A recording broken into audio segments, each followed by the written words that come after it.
for chasing dirt, presents Nick Carter, famous for chasing crime.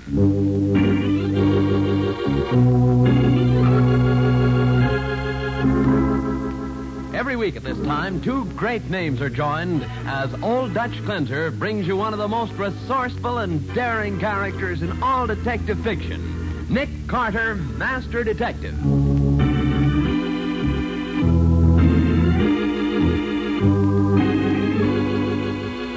But, Nick, with the man you're chasing murdered and the stolen diamonds gone from their hiding place, how can you possibly hope to carry on? That's simple, Patsy. We just follow the clues. Clues? What clues do we have? The gold-headed cane, the angle from which the knife was thrown. And the ink spots on the bill.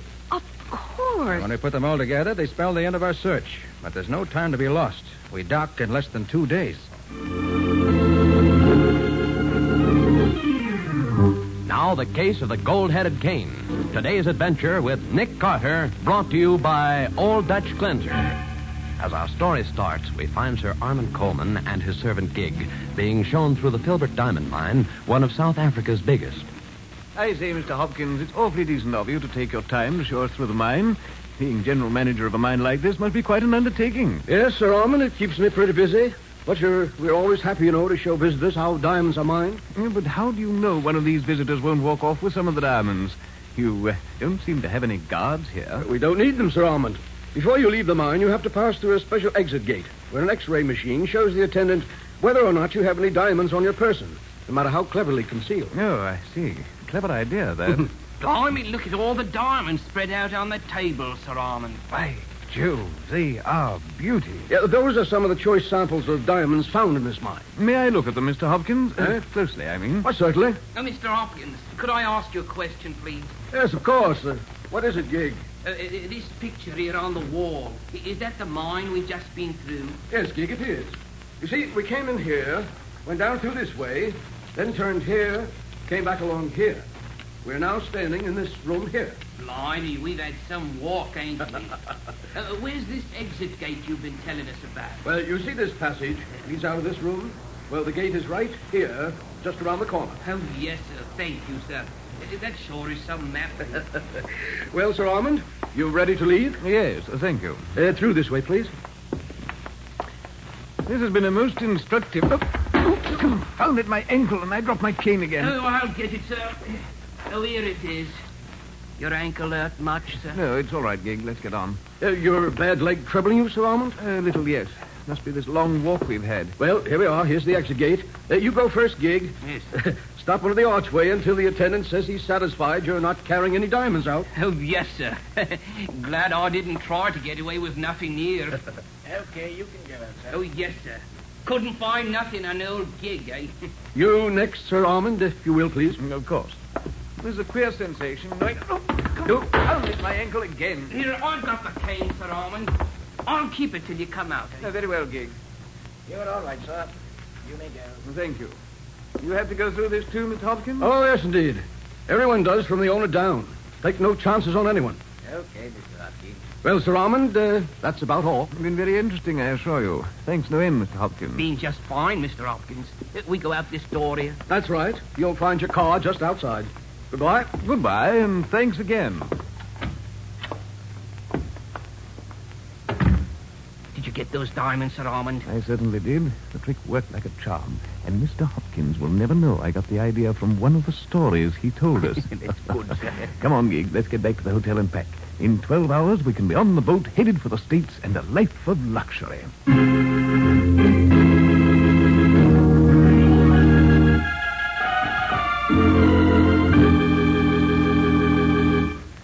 Take this message, Miss Gerald. Yes, sir? 50 carats of first-quality diamonds stolen from Filbert Mine in daring robbery. Suspect believed to be on boat bound for United States. Loss discovered in checkup late this afternoon. Famous American detective Nick Carter called in on case. Have you got that, Miss Gerald? Yes, sir?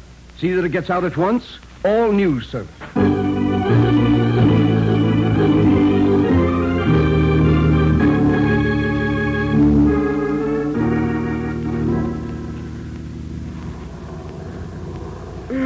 This has been a wonderful trip, Nick. Except for this cold of mine. Oh. Poor girl. It's the first time I made a transatlantic crossing by plane. Yeah, I don't mind taking time for a trip like this, particularly when it's at someone else's expense. You know, from what John Filbert said... Filbert is the owner of the diamond mine, Nick? Yes, I met him at a convention some years ago. Uh-huh. From what he said, he's more worried about how the diamonds got out than he is about the loss of these particular stones. You'll find out, Nick. I'll bet on that. Huh? Hope you're right.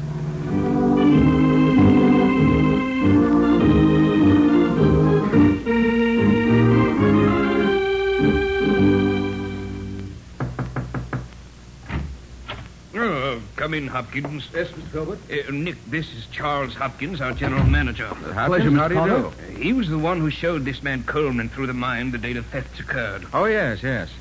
Mr. Hopkins, Mr. Filbert here tells me you're sure Coleman is the man who got away with the gems. He must be, Mr. Carter. Our display table is checked every night, you see. So when we missed the stones, we went back over every visitor for that day. Mm-hmm. The only one that presented anything out of the ordinary was Coleman, who dropped his cane as he went through the exit gate. So we figure the cane must have something to do with it. Very probably. Well, if Coleman secreted the stones in his cane, he must still have them with him.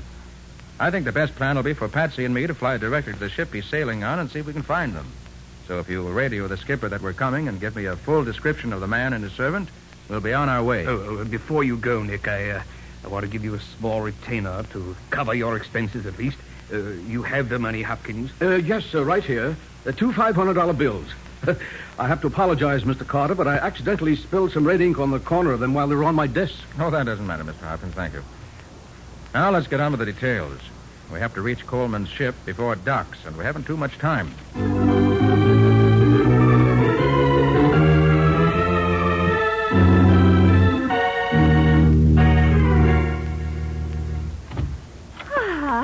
It has been such a beautiful stroll around the deck, Monsieur Coleman. I say, Madame Duquesne, I think a cocktail won't go badly before we go down to dinner. Ah, that is such an excellent idea, Monsieur. Shall I mix the cocktails, sir? No, Gig, you may go. We won't need you until after dinner. Oh, yes, sir.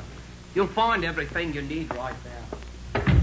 Madame Duquesne, we've gotten to know each other quite well these last few days. Yes. Why don't we stop being so formal? You call me Armand, and I'll call you Sarita. Ah, that is another of your lovely ideas, Monsieur. Armand? Shall I mix the cocktail? I am very good at it. If you like. You'll find the things on that table. You would like a Manhattan, Armand? They are my favorite. Whatever you desire, Sarita. Huh? There's the vermouth? Oh, of course, Dick. Oh, shall I? No, I have it. Oh, Armand, I've spilled it all over my hands. Now I shall have to wash them. The wash basin's in the other room, Sarita. I'll mix the cocktails while you're gone. Hurry now, I shall return at once. Mixing drinks is a man's job anyway. A woman's job is to look pretty and feed a man's vanity. Do I feed your vanity, Armand? You do indeed, my pretty. And I'm happy that you do. I shouldn't... What is that funny noise, Armand? Are you drinking already? Please wait for me. Now, Armand, I'm ready for... Who are you? What are you? Armand, who is that? Armand!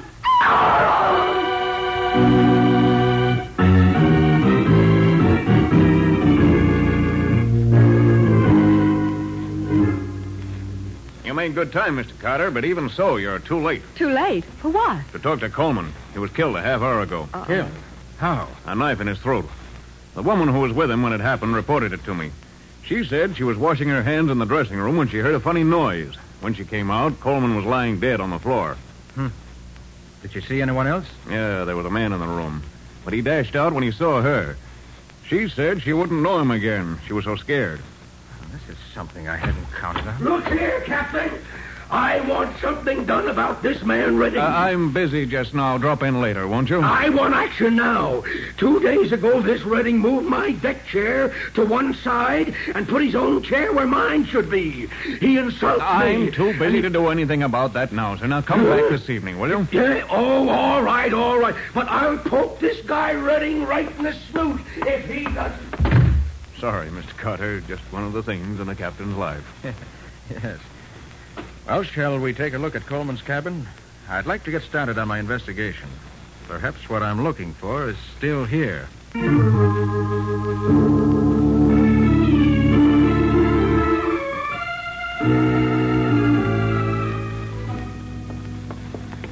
This is Coleman's stateroom, Mr. Carter.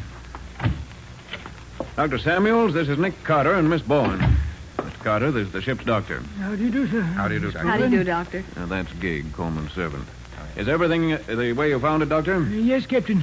You said Mr. Carter was coming, so I've made my inspection without moving anything. Oh, thank you.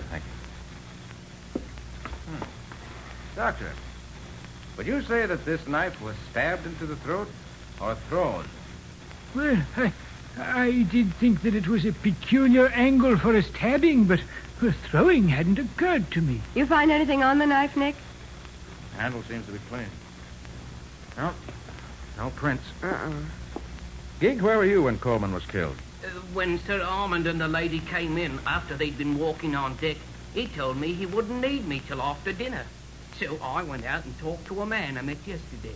When I came back, the captain and the doctor was here. I verified that part of it, Mr. Carter. Looks as if Coleman was mixing a drink when he was killed, doesn't it? That's what Madame Duquesne told me when she was the one who was with him at the time. Oh, I see. If he was standing there at the table where the drinks are, the knife must have been thrown through the window, judging by the angle at which it entered his throat. Yes, you're certainly right about that, Mr. Carter. Oh, Patsy, do you see that gold-headed cane Filbert told us Coleman carried? Yes, it's standing over there in the corner. Ah, good. You want it? Yes, please. Have you seen that cane before, Mr. Carter? No, but I've heard about it. Here, Nick. Thanks. Imagine this head comes off. Well, there must be a catch here somewhere. That does it. Why? Well, inside we find the motive for the killing. You mean the diamonds? I mean, the diamonds are gone. You expected to find diamonds in the head of the cane? I did, Captain. When Coleman left South Africa, he had about 50 carats of flawless diamonds hidden there. It's empty now. So I should guess that the killer has taken the stones. Then all we have to do is search the ship, find the diamonds, and arrest whoever has them as the murderer. Yes, you could do it that way, Captain, but maybe I can save you some time. If I can do a little figuring. You know, Mr. Carter, there's one thing that puzzles me about this. Yes? What's that, Doctor? Well, the woman who reported the killing, Madame Duquesne, said she came to the captain's office immediately. Now, allowing for the time it took her to get there and the time it took me to get down here after that, the man should have been dead about 20 minutes. But I found that he'd been dead at least an hour. Is that so? Nick. I wonder why she waited over half an hour before reporting the murder. Yes, Patsy. I wonder, too.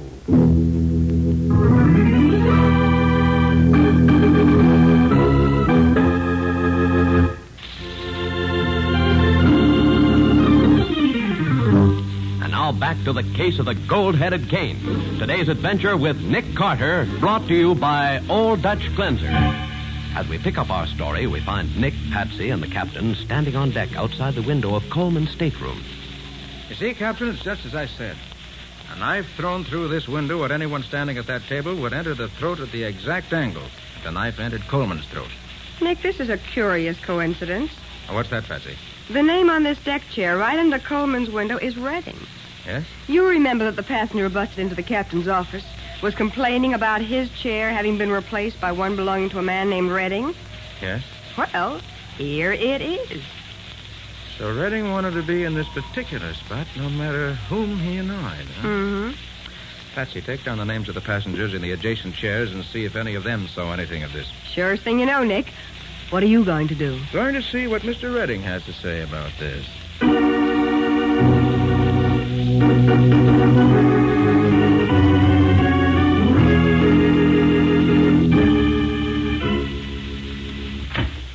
Well? Pardon my intrusion, Mr. Redding. Just curious to know why you changed your deck chair from wherever it was to the position it now occupies. They put my chair in the wrong place to begin with. What's it in your life? I'm acting on behalf of the captain. His chart doesn't show your chair in its present position. I can't help that. That's the spot I was promised. Mr. Redding, do you happen to know a man named Sir Armand Coleman? Coleman? Coleman? Yes. Never heard of him. Oh, I see you have a burn on the palm of your right hand, Mr. Redding. Been working recently? What I have on the palm of my hand is no concern of yours. Quite correct. I was just curious to know if you got it by practicing knife throwing. Knife? Get out of here. Get out. I've had enough of this. Very well, Mr. Redding. Oh, by the way, Did you hear about the murder on board a while ago? Murder? Mm-hmm. I'd like to know what you're getting at with all these questions. You suspect me of the murder, perhaps? I was going to say, when you interrupted me, that I'm about to make a very interesting call. I'm going to call on a woman who saw the killer and says she can identify him. So long, Mr. Redding. See you later.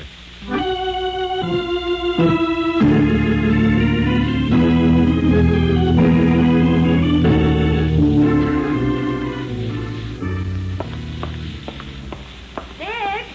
Oh, Nick! Wait a minute. Oh, Patsy, you had time to find out about those other passengers? Nobody saw anything, Nick. They were all downstairs. Below decks, I guess I should say. Yes, I guess you should. That you, Mr. Carter? Oh, yes, Captain. Anything new? Maybe, and maybe not. I'll leave you to judge. Okay, what is it? Well, as soon as Madame Duquesne, the murder witness, got back to her cabin, she called for a plumber. Said the drain in her wash basin was stopped up. As it happened, the plumber was free, so he went there at once. He cleaned out the drain and left. But when he got back to his quarters, he discovered one of his wrenches were missing. He asked Madame Duquesne about it, but she said she hadn't seen it, and he's sure he left it there. Well, very interesting indeed. I'm on my way to her stateroom now, Captain. You want to come along? Maybe we can find the answer.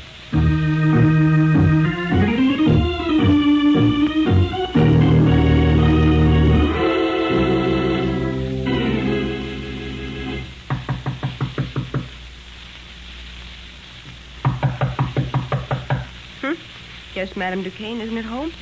Well, I think we better get in and have a look at her room anyway. I have a key, Mr. Carter. I'll let you in. Thanks. All right, Patsy. See if you can find the wrench. I'm sure it's hidden somewhere here. Right. What makes you so sure Madame Duquesne has it, Mr. Carter? I believe she stole Coleman's diamonds. Then tried to find a safe place to hide them. She got the idea of putting him in the wash basin drain, so she sent for the plumber. Watched what he did, then stole one of his wrenches, and when he was gone, opened up the pipe again and hid the diamonds inside. Oh, why didn't she just put them down through the drain in the basin? Too big to go through the strainer, I should say. Nick, Oh. I found the wrench. Good. It was under the mattress. Now, suppose we have a look at that drain. Right. Well, hurry up, Nick. I can't wait. Now, just a minute. There. Oh. And look at these, Captain. What? Well, magnificent stones, aren't they?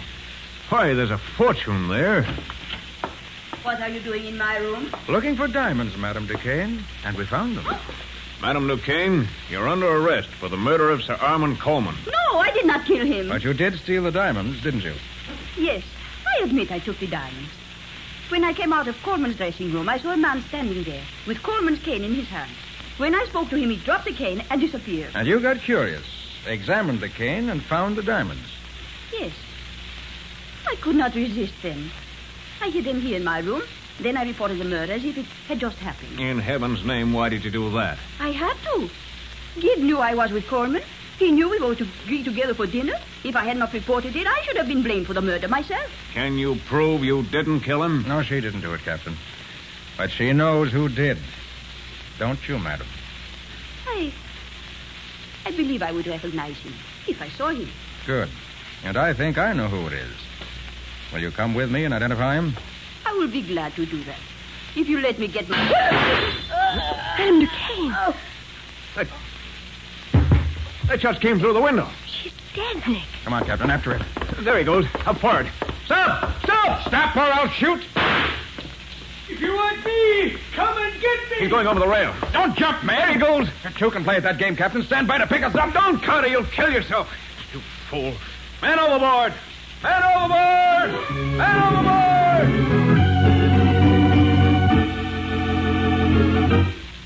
Well, it takes a brave man to dive into the ocean as Nick did, but Nick is never the man to let a criminal get away from him.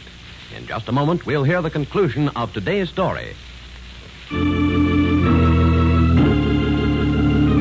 And now for the conclusion of the case of the gold-headed cane. Today's adventure with Nick Carter, brought to you by Old Dutch Cleanser. Stopping his liner in mid-ocean, the captain rescues Nick from the icy waters together with his unconscious captive, Redding. The latter is put to bed in his cabin under the doctor's care while Nick thaws out in the captain's quarters. An hour later, Nick drops into Redding's cabin. You think he'll pull through, Doctor? Yes, I think so. He lost some blood from the wound in his leg where you shot him, but it's nothing serious. Can I talk to him? Oh, no, not just now. He's sleeping. I just gave him a sedative to quiet him. He's very restless, sort of wandering in his mind. He kept calling for someone to get him out of this. I didn't get the name he said, but it sounded as if he was being paid by someone to do what he did. Well, that's a new angle. Think I'll have a look through his things. If there's anyone else mixed up in this, I'd like to know who it is.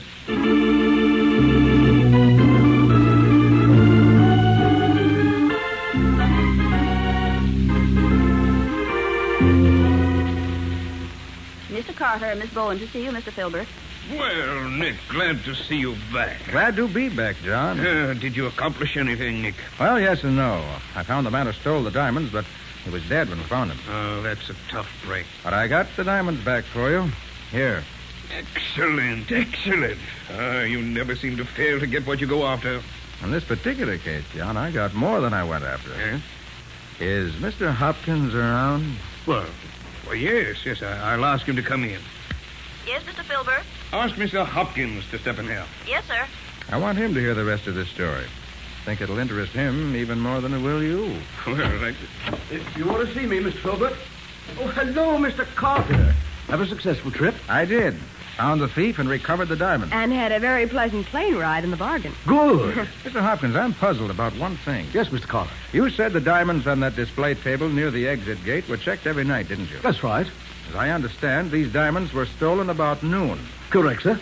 And why wasn't the loss reported until late on the following day?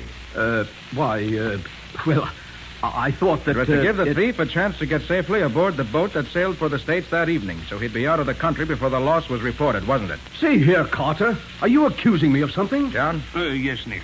When I was here before, Hopkins gave me 2 new $500 bills as a retainer, remember? Yes, I recall that. And he apologized because he'd spilled red ink in the corner of them. Yes, I recall that, too. What would you gather when I show you these 5 new $1,000 bills that also have red ink spilled on them in precisely the same places? See here, Carter. Be quiet, Hopkins. Go on, Nick. Where did those 5 bills come from? I found them in the stateroom of the man named Redding, the man who killed the diamond thief, Coleman, and tried to steal the stones from him. I don't follow you, Nick. Well, here's what I think happened. Sit down, Hopkins, and be quiet. Why, John? I believe Hopkins allowed Coleman, who was really an international jewel thief, to steal the diamonds from the display table. Probably even suggested the idea to him in some way. They let him pass them through the X-ray machine by getting away with that phony cane trick. see here, Carter. And he hired Redding, another international crook, to kill Coleman and get the stones away from him. He paid him these bills, which I found in Redding's cabin. You can't prove a word of that, Carter. That is pretty complicated, Nick. What would Hopkins get out of it? He and Redding would undoubtedly split the proceeds. The $5,000 was advance expense money. Hopkins could have identified Coleman as the thief. But as Redding would have the jewels, they'd not be recovered. So Hopkins is in the clear. Redding is in the clear if he's not called for the killing. And Hopkins and Redding split the proceeds when they sell the gems. All that deduction based on a blot of red ink. It proves nothing. Your fingerprints on the bills will furnish all the additional proof necessary. Fingerprints. Yes. New bills take fingerprints excellently, Mr. Hopkins. All right, Carter. I admit it was all worked out, just as you figured it. Hopkins? You? But, Nick, you haven't accounted for that woman who actually took the diamonds away from Coleman. Where does she come in? She doesn't, Patsy. She just happened to run across the stones and, being an opportunist, took them. Oh. Well, Nick, I don't know how to thank you for what you've done. You've not only caught a thief and returned my jewels to me, you've also exposed another thief who might have gotten away with far more than this if he hadn't been found out. You know, Hopkins, this is just another illustration of the old adage. There's no such thing as a perfect crime. Crime doesn't pay. Ever.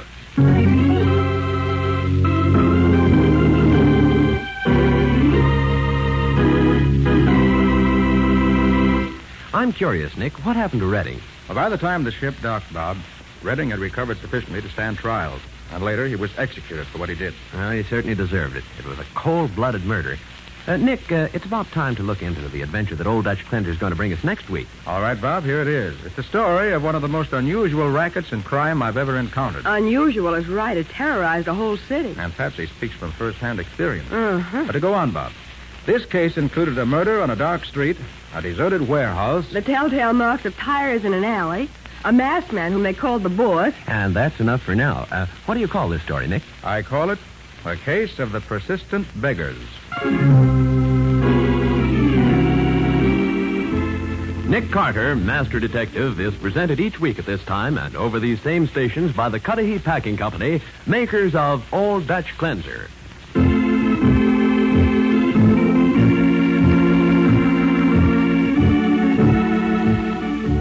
Nick Carter, Master Detective, produced and directed by Jock McGregor, is copyrighted by Street and Smith Publications, Incorporated. Lon Clark is starred as Nick, with Charlotte Manson featured as Patsy. Today's script was written by Jock McGregor, plot outlined by Peggy L. Mayer. Original music is played by George Wright. This program is fictional, and any resemblance to actual persons living or dead is purely coincidental. This is Bob Martin saying, when minutes count, use Old Dutch Cleanser.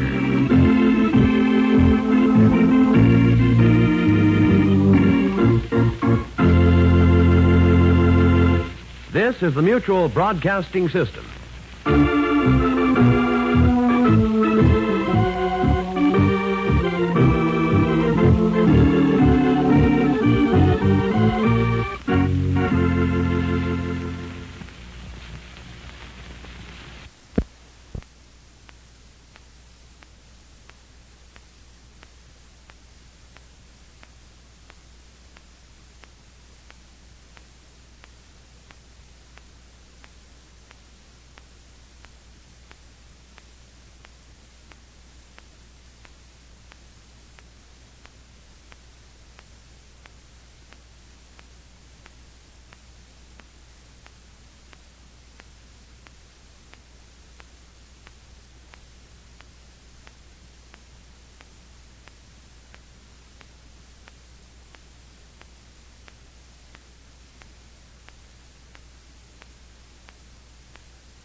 the matter? What is it? It's another case for Nick Carter, master detective.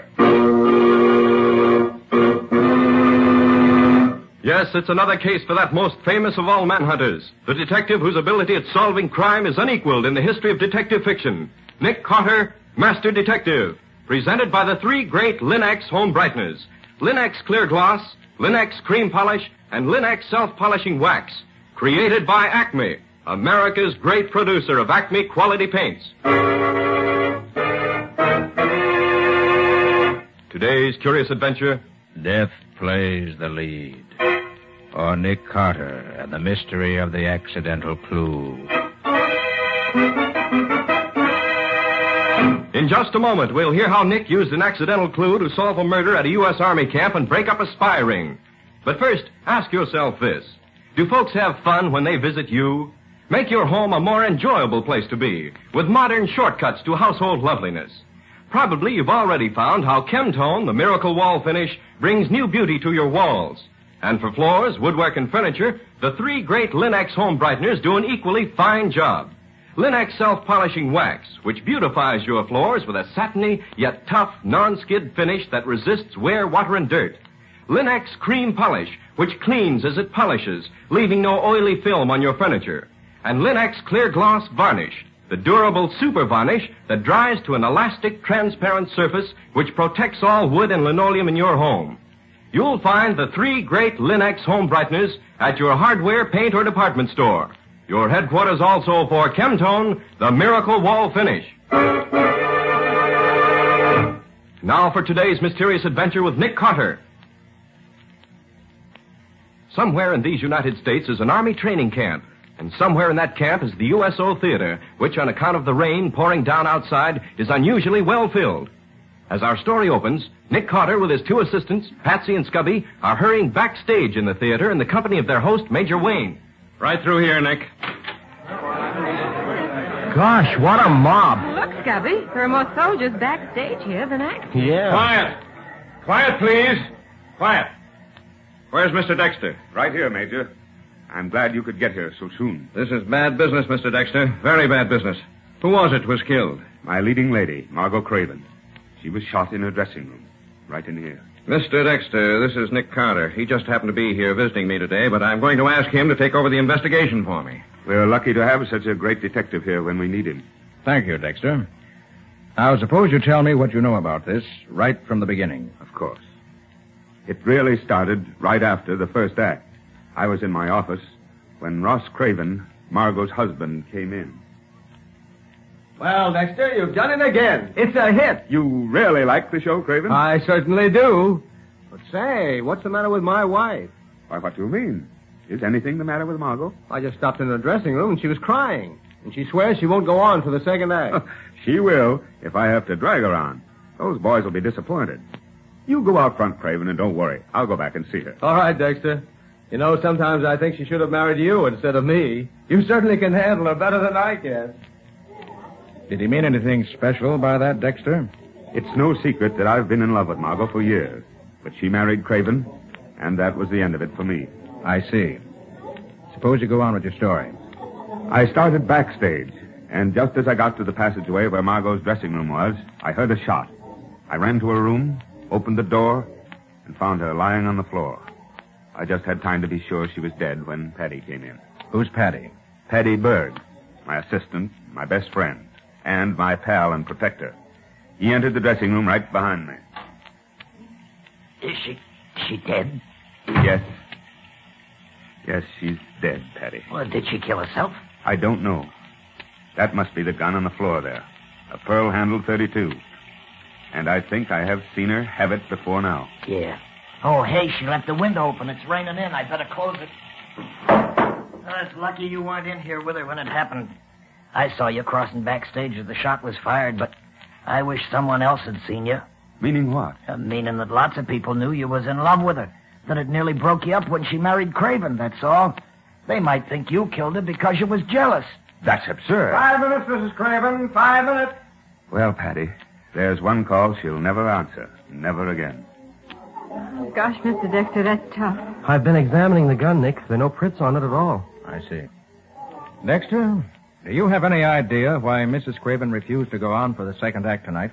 Why, she... I can tell you why. Yes? And who are you? That is Carl Shaw, our star. Mr. Shaw, what did you mean by saying you could tell why? Margot Craven was in love with Dexter. She was eating her heart out for him. Said if she couldn't have him, she'd wreck the show. That's why she wouldn't go on for the second act. And I'll bet he went in to argue with her, maybe threatened her. And she grabbed the gun for protection. They struggled for it, and it went off, killing her. Do you know that happened? No, but I know Margot, and I know Dexter. Look here, Shaw. If Dex won't defend himself, I'll do it for him. Why don't you tell Mr. Carter the truth? That you were in love with Margot yourself, that you've been threatening to kill her ever since she married Craven. Sometimes she teased you till you got so mad you almost went crazy. Are you insinuating that I killed her? Yes, I am, and right to your face. What's the matter here? What's Margot. Margot. That's her husband, Mr. Carter. Your wife's dead, Mr. Craven. Dead? You didn't kill her, did you, Dexter? We don't know who killed her yet. We aren't even certain she didn't kill herself. I was afraid Dexter might have done it. He has such a rotten temper. And it would have been my fault because I asked him to come back here and argue with her. Mr. Craven, do you know anyone who might have had reason to kill her? Yes. Carl Shaw. What? He had a filthy temper, and Margot was always teasing him. You lie. Maybe you killed Margot yourself. Why do you say that, Mr. Shaw? Craven didn't love his wife. He wanted to be rid of her. You told me that's a lie, and you know it. Mr. Craven, where have you been since you talked to Dexter before? You certainly didn't get as soaked as you are now, sitting in a theater. Well, no, I went out and walked around to cool off. Then I saw the soldiers leaving the theater, so I came back to find out what happened. Nick, don't move too suddenly. But as soon as you can, look at the window. The window, what do you... Oh, a face. What was that, Nick? No, it's gone now. There was a face at the window, staring in at us, Major. There's nothing but rain there now. Scubby. Yeah, Nick? Take a look outside. See if you can find any footprints. The mud's so thick out there, you want to be able to find some good ones. Sure thing, Nick. I'll be right back. Well, Major, I'm afraid we'll have to ask the whole company to stay here in town tonight. Accommodations may not be too good, but they'll have to do until the case is cleared up. Looks to me as if any one of several people might all equally well be guilty. We'll see that they're all taken care of, Nick. There are tracks, all right, Nick, but there's nobody there now. I'll put a guard out there for tonight, Nick. We can take a better look at the prints in the morning. That's all, folks, but don't go anywhere until I say so.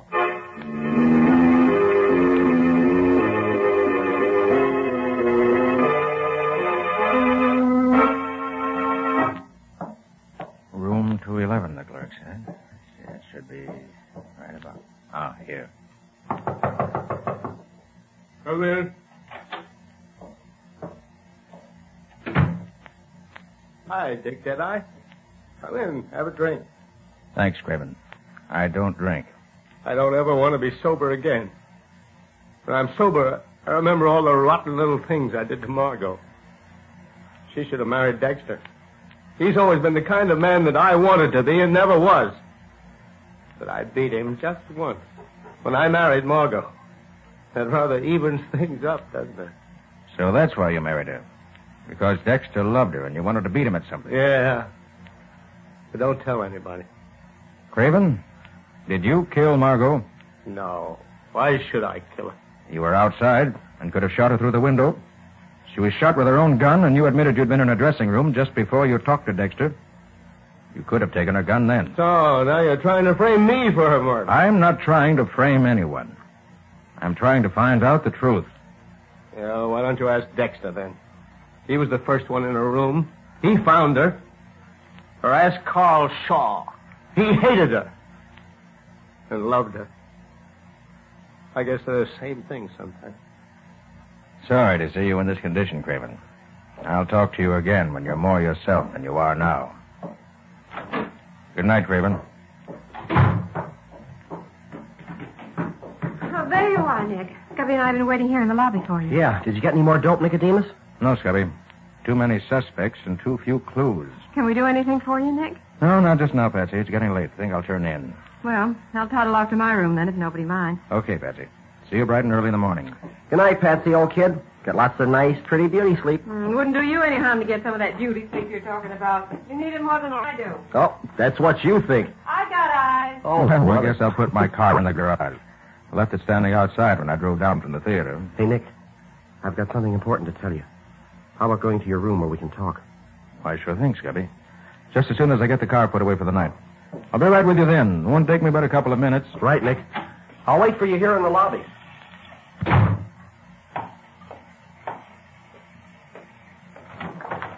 Good evening, Mr. Carter. What the... Keep your mouth closed, Mr. Carter, and climb in behind the wheel. Just a moment.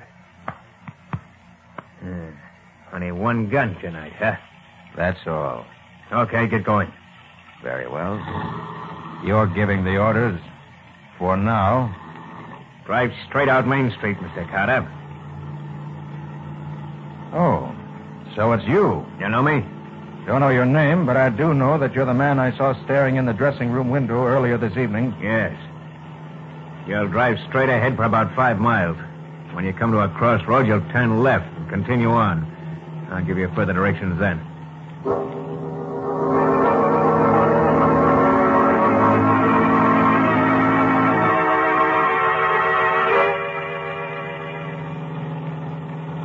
Pull up behind that car just ahead on the left.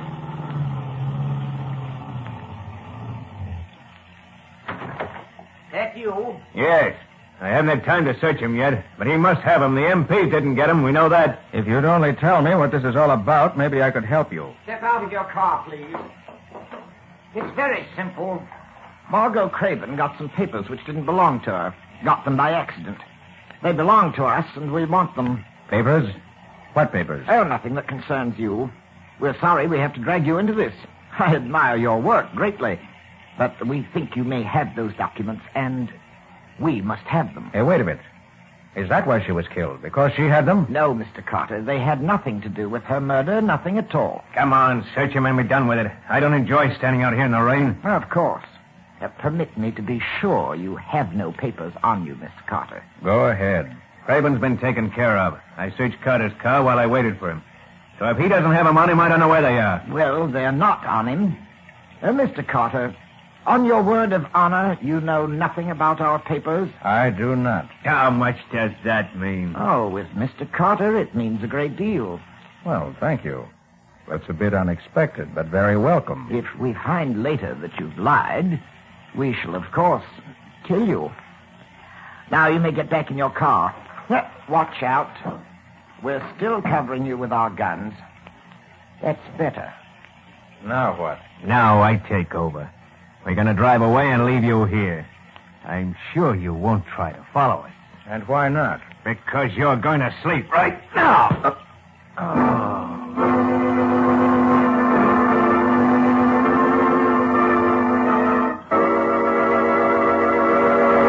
Miles from the little army camp town, alone and unconscious in his car. What's going to happen to Nick now? Are the men he just met mixed up in the murder? Or was Margot Craven killed by one of her so-called friends? We'll see in just a moment. Whatever floor surfaces you have in your home, wood, linoleum, rubber, or asphalt tile, you chose them because you found them attractive. Keep them that way with Linex self-polishing wax, which beautifies without tiresome rubbing and polishing. Simply wipe Linex self-polishing wax on any floor surface, and it dries to a satiny yet tough finish which wears amazingly. That's because Linex self-polishing wax contains the greatest possible amount of genuine carnauba wax. And once you've applied Linex self-polishing wax, there's no need for you to re-wax the whole floor when parts of it begin to show wear. A floor finished with Linex self-polishing wax is easy to keep clean, too. For Linex self-polishing wax is unusually resistant to dirt and water, keeping the dirt on the surface, where it's wiped away in a jiffy with a damp cloth or mild suds. And the underwriters' laboratories, whose seal is on every bottle of Linex self-polishing wax, have proved that it's the non-skid floor wax, resisting slip even when water is spilled on it. Get Linex, Lin-X, Linex self-polishing wax now. You'll find all 3 great Linex home brighteners and Chemtone, the miracle wall finish, at hardware, paint, and department stores everywhere.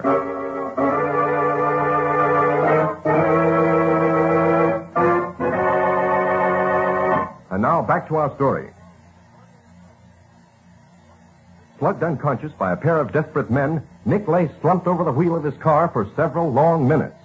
Then, when the sharp stabs of pain which accompanied his return to consciousness had died down slightly, he slowly drove back to the hotel, where Scubby was waiting for him. Taking Scubby to his room, he told him what had happened. Well, I'll be doggone, Nick. You're the luckiest guy in the world. What's lucky about getting your head split open? I mean, you're lucky that you didn't stop and talk with me before you went and put your car away. Here. Oh, what's this? If I'm not mistaken, those are the papers your friends wanted. Where'd you get them, Scubby? I found them behind the dressing table in Margot's room. You did? Well, when was that? While you were busy talking to Dexter, I was looking around, and, well, I ran into these. Well, why didn't you say something about it then? I thought you might like to go through them before we turned them over to the police. This is the first time since then that I've had a chance to give them to you alone.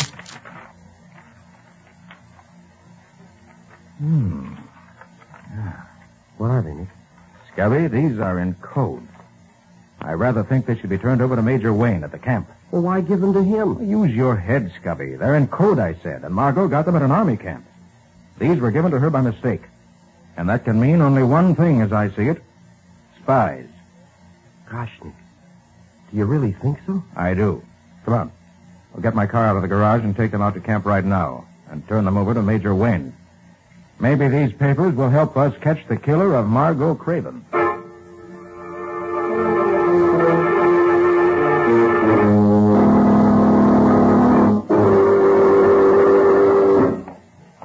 Oh, gosh, it's still raining. What a night.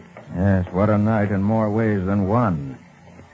So, we meet again, Mr. Carter. What the deuce are you... You again? If I were you, I would be very quiet. I won't hesitate to shoot you both if I have to. Keep your hands in plain sight and walk over to the little door at the far end of the barroom. Move carefully and slowly. Shall we walk, Nick? Slowly and carefully, as the gentleman says? I guess we'd better, Scubby.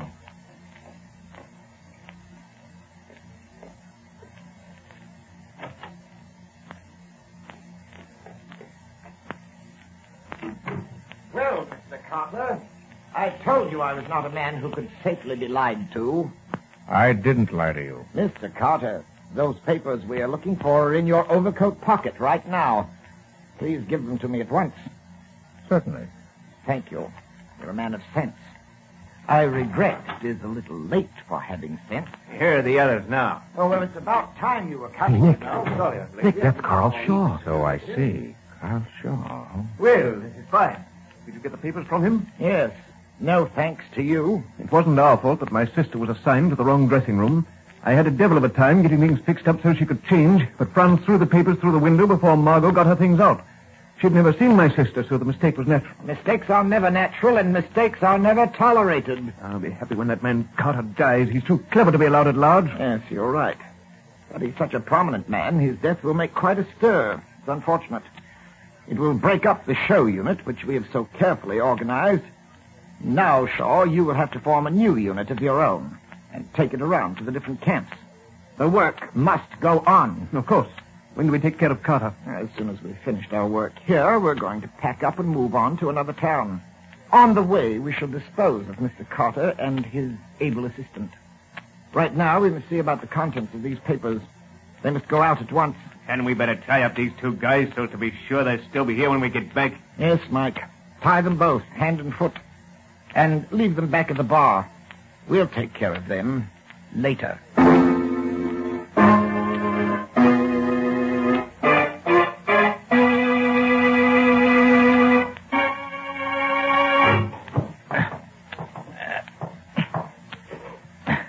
Hey, what are you doing, Nick? You've been wriggling around like that for the last half hour. I'm getting these ropes off my wrists, Scubby. I hope. Yeah? Well, how are you coming? I'll have my hands loose in another few minutes. Well, how are you doing it, Nick? I tried to get my hands free, but gosh, these ropes are too tight for me. Hey, what's the secret? The secret's very simple, Scubby. When the ropes were put on us, they were damp. I enlarged my wrist muscles as much as I could, but he tied the rope too tight for me to get out of it. But I found a hot water pipe under the bar here, and I've been drying the ropes out against that. As it dries, the rope is stretching just enough to let me get loose. But I've had to keep wriggling around so as to keep the wet parts of the rope against the hot pipe. Nice work, Nick, old boy. We'll fool these thugs yet. If they only leave us alone just a couple of minutes longer, we'll be out of here.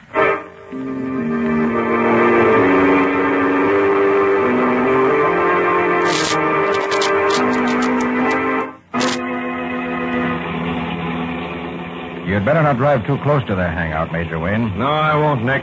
I'll stop a couple of blocks away and we'll sneak up on them from there. Sorry, I couldn't arrest them myself and save you the trouble. But I have no official standing in cases of espionage, naturally. Quite so, Nick. But I'm glad you're going to give me a hand to capture them. Don't forget, Patty and I are here too, Major. Of course, Dexter. I'm only too glad that you and Patty happened to be with me when Nick brought me the news. Now, we'd better work out a plan of action before we get there. You know the layout, Nick. What do you suggest? I think it'd be a good idea for one of us to knock on the door of the place. Then when it opened, the rest of us, who will be in hiding just out of sight of the door, will rush in and take over. If we try to rush them from outside, someone may get killed before we can get inside. Good. I'll go ahead and knock at the door. No, Major, let me do that. I'd like that job. Patty, I can't let you risk yourself like that. That's my job. Please, Major, I want to do it. I got a special reason. But I think it's too dangerous. I can't let... I think it's a good idea, Major. Patty would be just the man for the job. Well, of course, Nick, if you say so, but I don't like... thanks, Mr. Carter. You're a good egg. Well, you better stop somewhere in here, Major. This is close enough. Right. Now, give me your attention, please. We'll hide near the front door of the building, except Patty. You'll go to the door and knock on it. When someone answers the door, we'll rush in.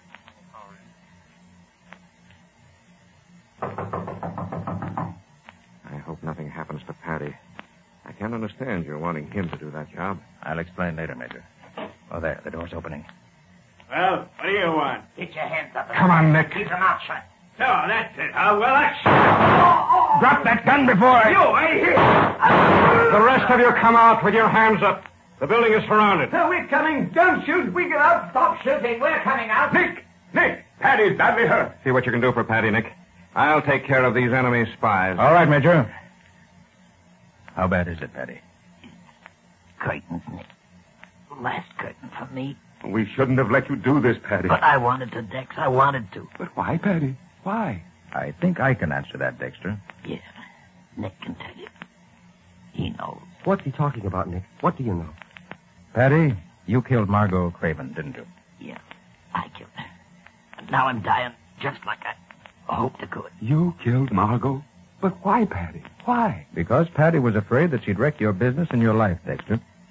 She was the kind of a woman who had to rule everybody with whom she came in contact. And she could have ruled you in the end because you loved her.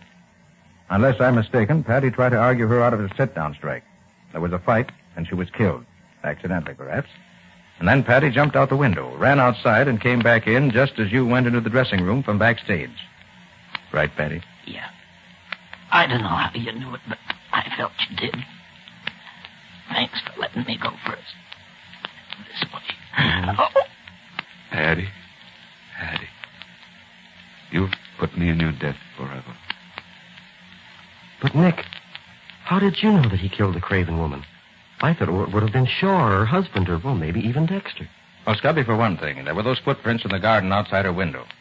You found where a man had stood on tiptoes to look in. Yeah? But you didn't notice that there were also definite marks of where someone had jumped out the window. And Patty was the only one in the dressing room when we got there who had on his shoes the black dirt that was used in making those flower gardens. Oh, I see. Also, I could see he'd just come in out of the rain. And then, too, Scubby, you remember that Dexter said that the first thing Patty did when he followed Dexter into the dressing room was to rush over and close the window? Yeah? Well, Dexter hadn't even noticed it was open. But Patty was more interested in getting it closed than examining the body of the woman, because he already knew she was dead. Yeah, I see. Well, it's simple when you explain it. And another thing. You recall those papers you gave me? The ones in code? Yeah, sure. Well, as soon as you gave them to me, I knew that I had seen them in Patty's pocket when we first entered the dressing room. Yeah? Yes. I recognized the big blot of ink in the upper corner. But it didn't mean much to me until I heard Shaw say that the papers had been delivered to Margot by mistake. That they should have gone to his sister, who was one of the spy ring operating through the camp show. I knew then that Patty had picked them up in Margot's room when he was there before she was shot. He probably picked them up without knowing what they were. And as soon as he found they were in code, wanted to get rid of them again. So he left them where you, Scubby, found them. But couldn't he have been a spy himself? No, Scubby, because if he was, he'd never have left those valuable papers where they could fall into the wrong hands. And finally, when I heard him say that he'd do anything in the world to help Dexter, it all added up. He wasn't interested in hurting Margot. He just wanted to keep her from hurting his friend and his God, Dexter. And if that meant her death, that's what it had to be.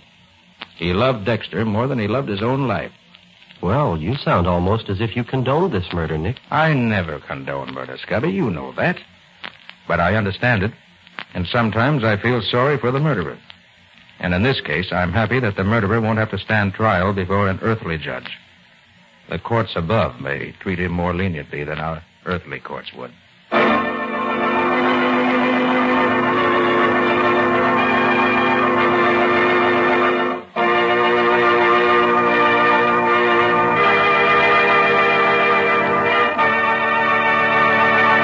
In just a moment, Nick and Patsy will bring you a preview of next week's exciting case. But before they do, consider this. When it comes to keeping up your furniture's appearance, fingerprints and scratches are two of your greatest problems. But Linex Cream Polish, the quick, easy way to furniture beauty, banishes fingerprints, helps hide ugly scratches in one application. Linex Cream Polish actually cleans as it polishes, too, saving one whole step in your cleaning routine and removing cloudy dust and polish accumulation immediately. And, best of all, Linex Cream Polish dries to a hard surface that leaves no oily film to attract additional dust. Make additional work for you. Save hours of extra work each week for the added leisure time you need to do the things you like to do. Ask for Linex Cream Polish at your dealers now. Get all three great Linex home brighteners, Linex self-polishing wax, Linex Cream Polish, and Linex Clear Gloss Varnish. The three great Linex home brighteners will keep your floors, your woodwork, your furniture looking the way you want them to look. So ask for these products at your hardware, paint, or department store by name.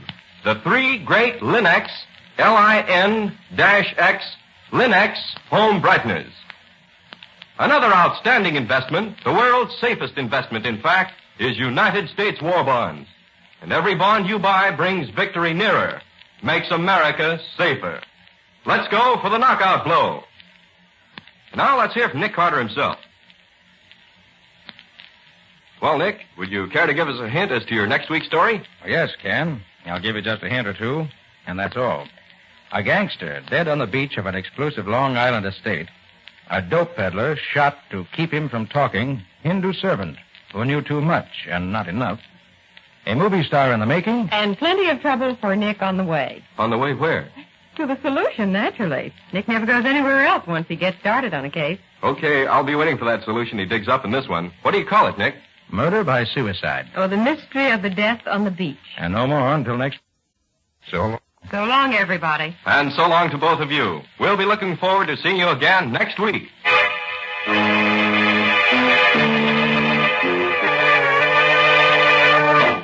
Next week at the same time, listen to another curious experience of Nick Carter, Master Detective, entitled Murder by Suicide. Or Nick Carter and the Mystery of the Death on the Beach. Nick Carter, Master Detective, a copyright feature of Street and Smith Publications, Incorporated, stars Lon Clark as Nick with Helen Choate as Patsy. Original music is played by Lou White, and the programs are written and directed by Jock McGregor. Nick Carter, Master Detective, is presented at this time and over these same stations each week by the three great Linex home brighteners, Linex Clear Gloss Varnish, Linex Cream Polish, and Linex Self-Polishing Wax, created by Acme, America's great producer of Acme fine quality paints. This is Ken Powell speaking for the thousands of Linex dealers all over America and saying so long until next week. This is Mutual.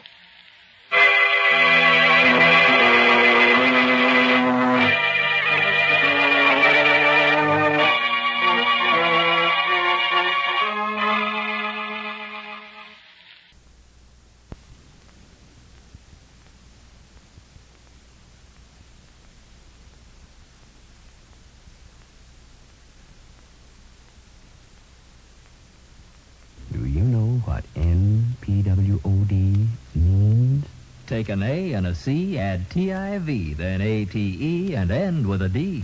Now, ladies, keep on listening to get the answer you've been missing. New post-war Old Dutch cleanser, famous for chasing dirt, presents Nick Carter, famous for chasing crime.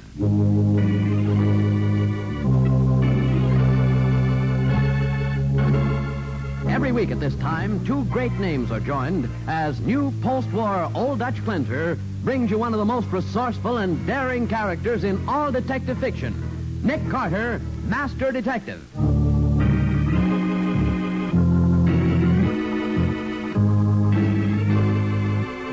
Patsy, I want you to send Waldo and Scubby to Boontown. Have them kick up a fuss that'll make the headlines. Well, sure, Nick, but what kind of a fuss? Give Waldo $500. Then I want him to hold up a bank and put the money in the bank safe. Hold up a bank and put the money in the bank safe? Yes. Well, that'll make the headlines all right, but how will it help you? It'll help me a great deal. It'll probably save my life. Now, the case of the two-faced firemaster. Today's adventure starring Lon Clark as Nick Carter, brought to you by new post-war Old Dutch Cleanser. Two boys in their teens walk up to a small hardware store on the west side. It's after 10 and the store is dark, but one of them pushes the door open, enter, and walk cautiously to the rear, where a small naked light bulb burns dimly. I'm here, Mr. Gerard. Oh, hello, Johnny. Where's Fred? Outside. You got the guns? Right here. Sweetest pair of .45 automatics you ever saw. There isn't an identification number on them. $100 each, right? Yep, that was the deal. Sure. Mr. Gerard, I ain't got $200 on me right now. What? Me and Fred, we figure we'll have the dough for you in about an hour. If you let us have the rods, we got a little deal. I see. Well? Okay, Johnny. Here you are. Thanks. You'll be back here by midnight with the dough. Sure thing. I'll see you later, Mr. Gerard.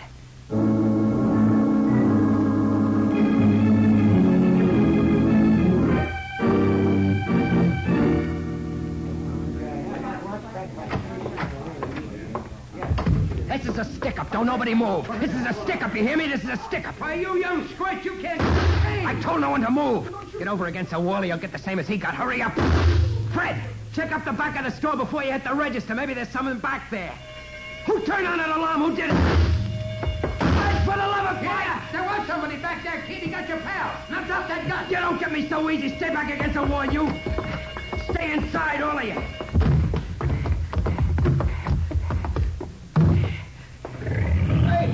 Get that kid. Don't let him get away. Stop that boy. You'll never get me, not tonight, mister. Not when I got a car and a rod. Pull over there.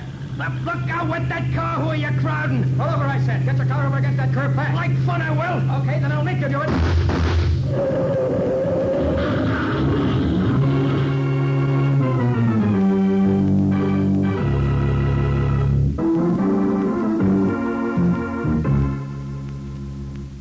Nick, you get mixed up in everything. Were you born that way, or is it a result of practice? I don't know, Brady. Patsy and I were driving down Central Avenue last night, minding our own business. We just finished the candle case, Sergeant. And that was the moment when Johnny Macklin came tearing out of the place and jumped into his car. And someone from the store yelled, "Stop him." And I was the closest, so I cut him off. Well, Nick, why should you be interested? One kid's dead. We've got the other one cold for attempted robbery. There isn't any case. It so happens, Brady, that there is a case. Oh, yeah? The guns the boys used. What about them? Every identification mark and serial number has been removed, and in a professional manner. So what? Somebody's in the business of preparing and selling firearms to crooks, and potential crooks, Brady. And that somebody's got to be put out of business. You're right about that. So, with your permission, I'm cutting myself into this deal. Okay, Nick, where are you going to start? Going down to the hospital for a talk with Johnny Macklin.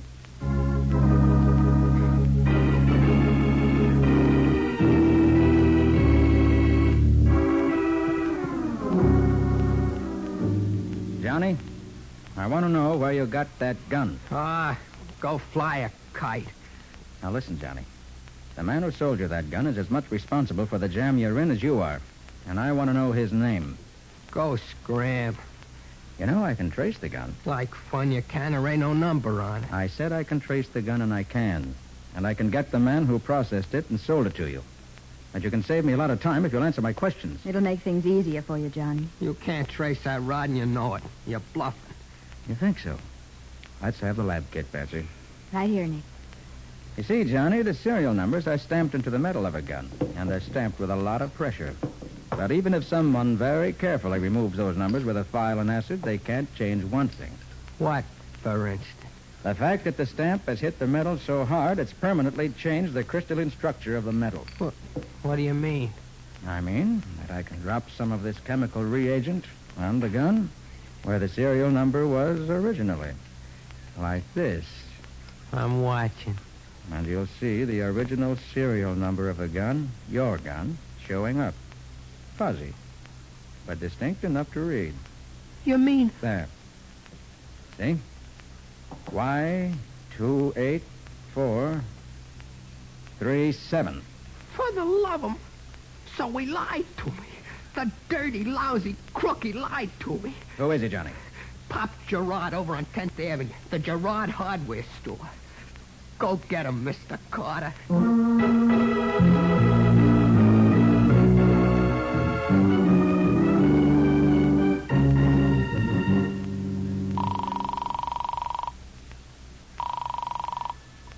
Homicide, Sergeant Brady. Brady? Nick. What you got, Nick? I've located the man who sold Johnny Macklin his gun. Great. He's a man named Gerard, who runs a hardware store on 10th Avenue. Gerard. But I've got a hunch Gerard's only the salesman. So what? I want the manufacturer. Sure, but how are you going to get him? Going over there and place an order for guns. Big enough to stir things up. And when I order 'em in my best gangster voice, it's going to start things popping. I hope.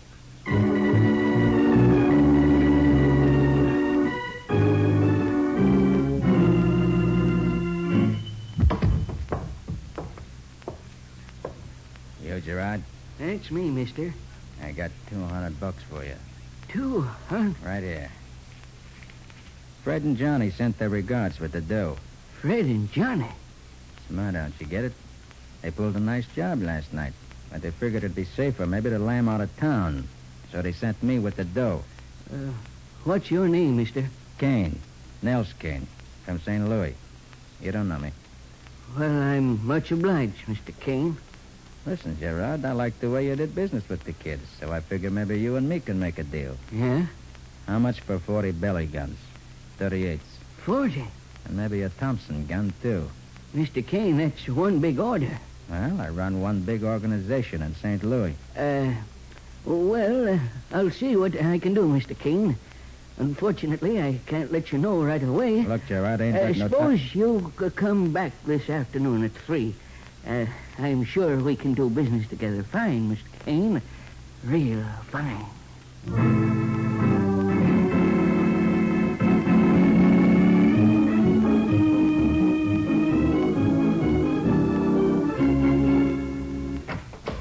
Patsy, I think we're in. Is Gerard your man, Nick? No, my hunch was right.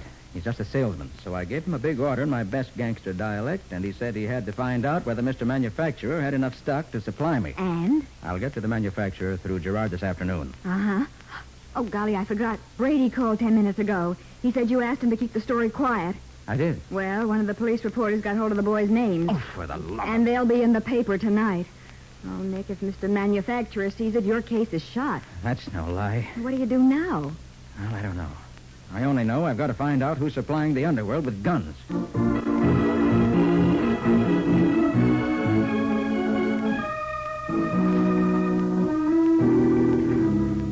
Now for my next question. How old is your firm, Mr. Valance? Rodney Valance Incorporated is 75 years old. I'm the third Rodney Valance to head this old and respected firm as Firemaster. Firemaster? What's that, Mr. Valance? The Firemaster invents and creates the new types of fireworks that are manufactured each year. Oh, that's very interesting indeed, sir. Excuse me, Mr. Valance. Yes, Linda? Mr. Gerard to see you. He says it's urgent. Very well, my dear. If you'll excuse me a moment, Mr. Oh, that's all right, Mr. Valance. I'll wait here. Well, Gerard? I think we got a new customer, Mr. Valance. Come to us through Johnny Macklin, who was sent to us by one of our best customers. Who is he? Man named Kane, Nels Kane from St. Louis. Wants 40 guns and a Thompson. 40? Yeah, quite an order. Yeah. There's just one thing, Mr. Valance. Yeah? I don't know this Nels Kane. Never seen him before. Never even heard of him. And we must be careful, as always. Check the files, Linda. Yes, Mr. Valance. There? No one by the name of Nels Kane listed here, Mr. Valance. Nevertheless, such an order is rather too large to throw away on mere suspicion, eh? That's the way I feel, Mr. Valance. I'll tell you, Gerard, we'll arrange to test the gentleman's integrity this afternoon. It'll be a protest, but very effective.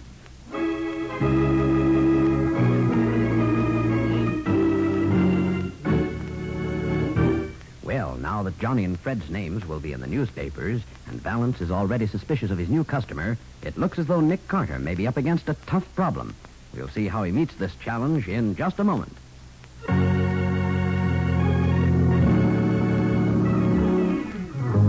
Now, back to the case of the two-faced firemaster. Today's adventure with Nick Carter, brought to you by new post-war Old Dutch cleanser. For the past hour, Nick has been engaged in his favorite pastime while thinking. He's throwing darts at a target set up in his office. Finally, however, Patsy just can't stand not being talked to any longer. Nick, haven't you thought of anything yet? Patsy, I guess I'll just have to go ahead and take a chance. Hmm? Maybe Gerard and Mr. Manufacturer won't see the hold-up story in the paper until it's too late. Maybe. In the meantime, I have a plan that may help. Oh? Tell Walter to pick up Scubby and fly out to Boontown at once. Okay, but what for? To carry phony identification with him, identifying them as Johnny Macklin and Fred. And then? Out in Boontown, they're to create some wild fuss that'll get them picked up by the local police. Something that'll make a big splash in the newspapers. And it's got to be so big that the local papers here will be sure to pick it up. Well, what should they do? I want you to give Waldo $500. Mm-hmm. And tell him he's to hold up a bank and put the money in the bank safe. Hold up a bank and put the money in the bank safe? Yes. Oh, that'll make the headlines all right. Naturally, I want you to make arrangements to have the bank cooperate. Well, I should hope so. On the quiet, of course. Check. In the meantime, I've got a 3 o'clock date with Gerard. And I hope he doesn't have a newspaper with him.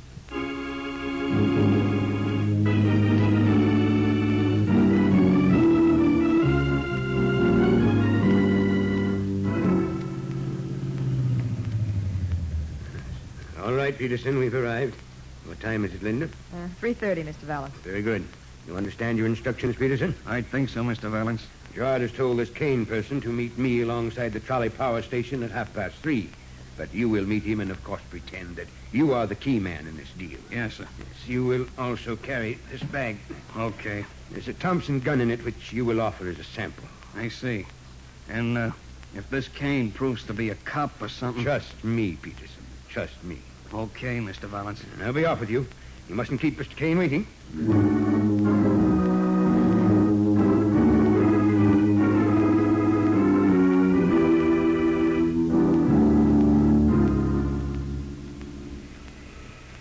Been waiting long, Mr. Kane? Huh?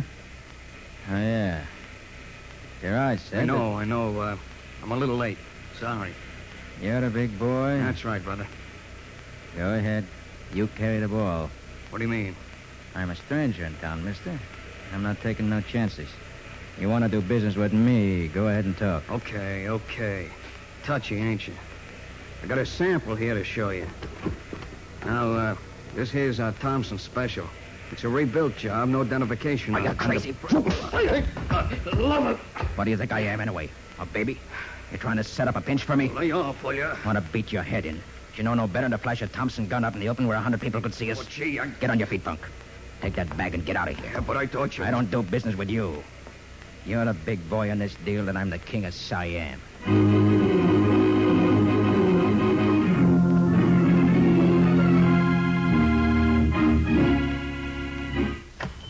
Hey, Gerard, I want a couple of words with you. What's the idea of sending that mushhead to meet me at the power station? Come right in, Mr. Kane.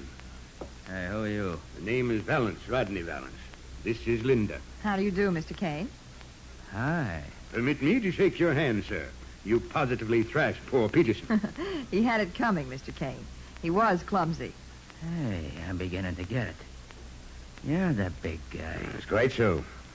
You sent that mug to try me out, huh? We have to be careful, Mr. Kane. Yeah, sure. Now, to get down to business, you spoke of 40 revolvers and a Thompson gun? That's right. And the price will be $5,000 on delivery. All firearms are guaranteed to be in the best working condition and warranted free of all identification marks. Okay, the price is all right. Where's the stuff? And at my plant, naturally, you couldn't expect me to carry all that around with me. All right, how do I get to the plant? We'll take you there this evening, Mr. Kane. Suppose we pick you up in front of Gerard's shop at, say, 7 o'clock.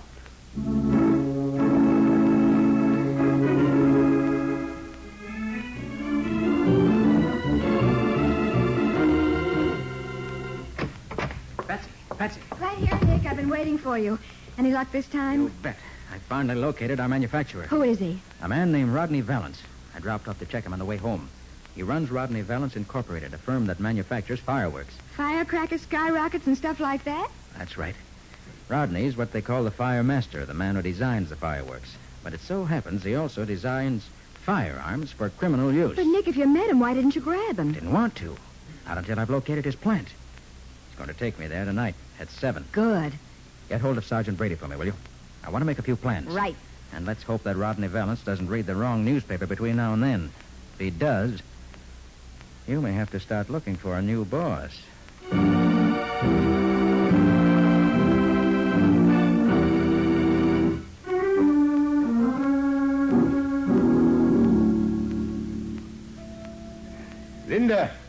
Linda, it's 6:45. Time to be on our way.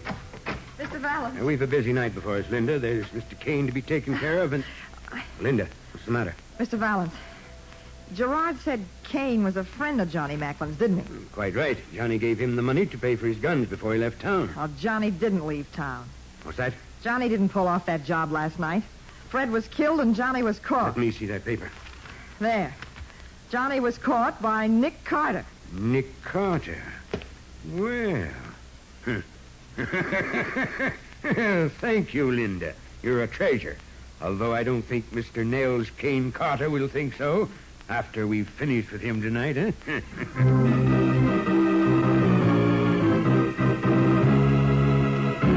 Swiftly, Rodney Valance and Linda leave for their appointment with Nick, who waits in front of Gerard's store. We'll see what happens next in just a moment.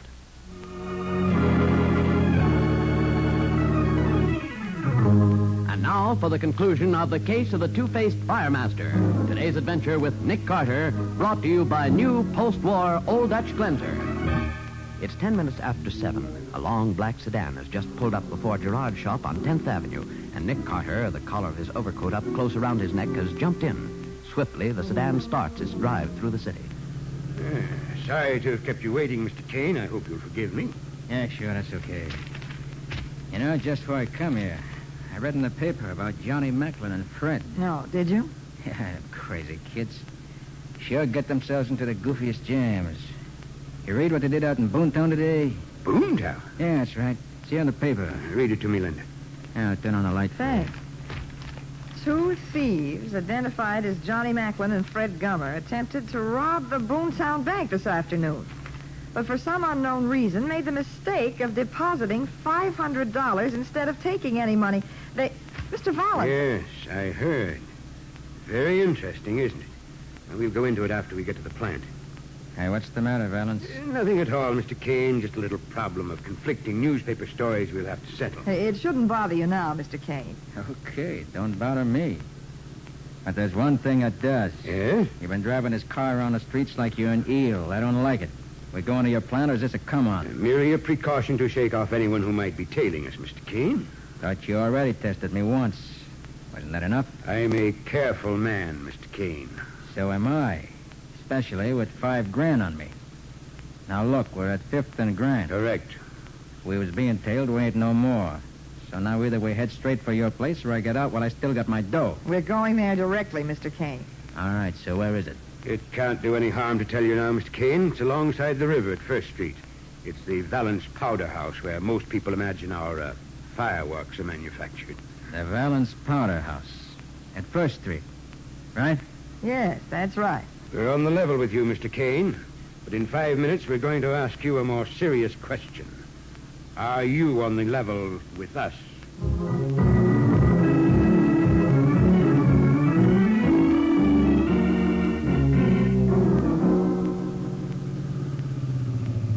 Well, here we are.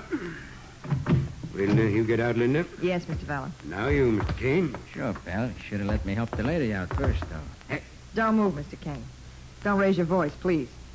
I won't, sister. Not with a gun in my back. Mr. Kane, I'll be honest with you. Up until the time you got into our car, I was positive you were Nick Carter. Nick Carter? That joker? A certain item in the paper made us think so. But you showed us another story that seems to confuse the issue. To put it plainly, if Johnny and Fred are really in Boomtown, you're Nels Kane. But if they were captured last night in this city, you're Nick Carter. Look, if you think Walk into the warehouse, Mr. Kane. Or Carter. Go ahead. And you'll wait here until we can check the conflicting newspaper stories. Yeah? Yes. If you're Nels Kane, you leave with 40 revolvers and a Thompson gun. And our apology. If you're Nick Carter, you leave with the bullet in your heart. Okay. Be careful, Linda. I'll open the door. Come in, Mr. Kane. Or Mr. Carter. Okay. All right, Valance, reach. What is Mr. Valance, we've been... You too, sister. Linda, you've got a gun. I'm going to use it, too. Brady, keep Alice covered. I'll grab the girl. That's what you think, Mr. Nick Give me Carter. that gun. I'll kill you with it. Linda, try to... Keep your hands up, Valance. Okay, Linda, if you want to play rough. Nick, you all right? I'm all right, Brady. In a half a second, I'll drop that gun. There, that's better. You beast, I could... Keep them both covered, Brady. Right. I'll get the gun. Okay, that's that. Did you get Gerard and Peterson back at the store? Oh, you sure did. Then let's wrap up this case and go home. Well, Mr. Valance. Now, look, Carter, if you think... I don't think, Mr. Valance. I know. This is the beginning of a long and profitable relationship between you and a prison cell.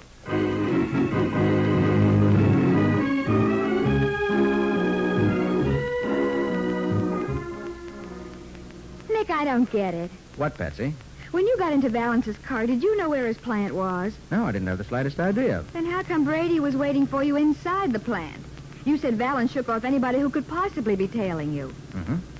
Patsy, a great many new devices were developed during the war. One of them is a very compact radio transmitter, small enough to go into a large pocket. Oh, then that's why you wore your overcoat. That's why. And that's also why I turned up the collar, so that Valance and Linda wouldn't see the throat microphone I was wearing underneath. Oh, well, I'll be darned. All Brady had to do was listen to what you said to Valance. That's right. I said it was simple, didn't I? That's how he happened to be waiting for us. And thus ends that case. Oh, no, not quite. Huh? What do you mean? And say, where are we going? Now, Patsy, don't tell me you've forgotten all about Waldo and Scubby. Why, Nick, they're still in Boomtown, in jail. And that's where we're headed. Of course. After all, when they pulled off that crazy stunt of theirs and confused Valance and Linda, it gave me that extra 5 minutes I needed in order to save my life. Yes. I guess the least you can do is to get them out of jail.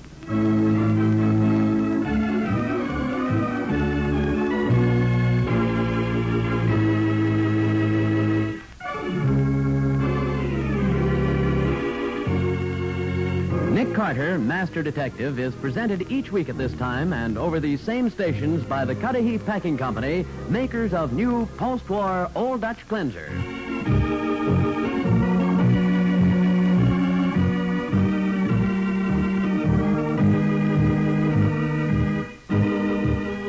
Nick Carter, Master Detective, produced and directed by Jock McGregor, is copyrighted by Street and Smith Publications, Incorporated. Charlotte Manson is featured as Patsy. Sergeant Brady is played by Ted Jewett. Script by Alfred Bester. Original music is played by George Wright. This program is fictional, and any resemblance to actual persons, living or dead, is purely coincidental. This is Bob Martin saying, when minutes count, use new post-war Old Dutch Cleanser.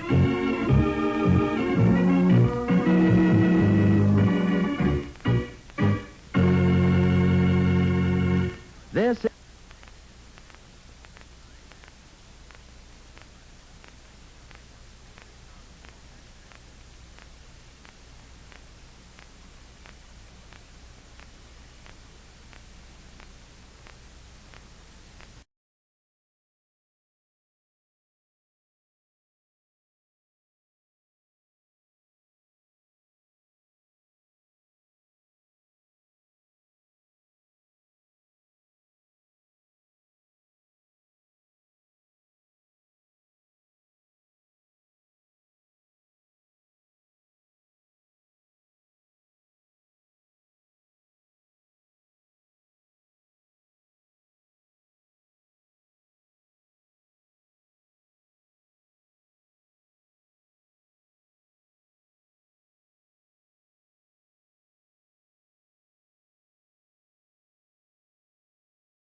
The Linux Show, starring Nick Carter, Master Detective.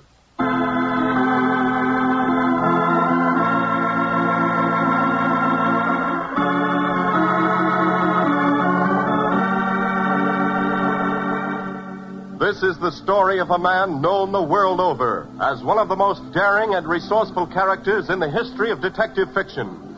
A man whose name has become a symbol of the triumph of right and justice over the sinister forces of crime and lawlessness. Nick Carter, Master Detective.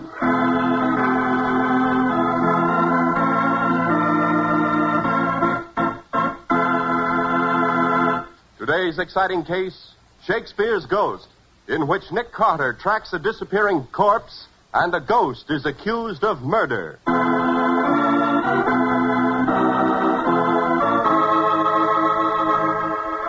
Nick Carter is brought to you each week by the three great Linux home brighteners: Linux Cream Polish, Linux Clear Gloss, and Linux Self-Polishing Wax. You know, there's no time like New Year's for making good resolutions.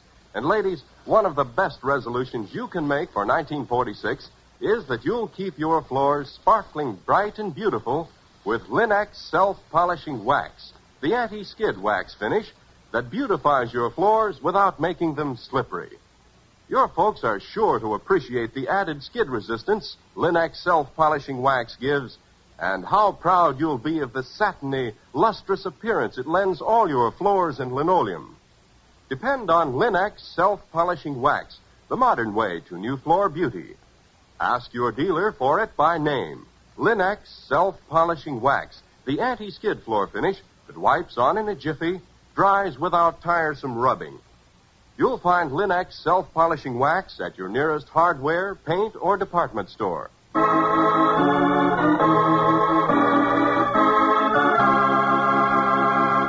And now for today's exciting case from the life of Nick Carter.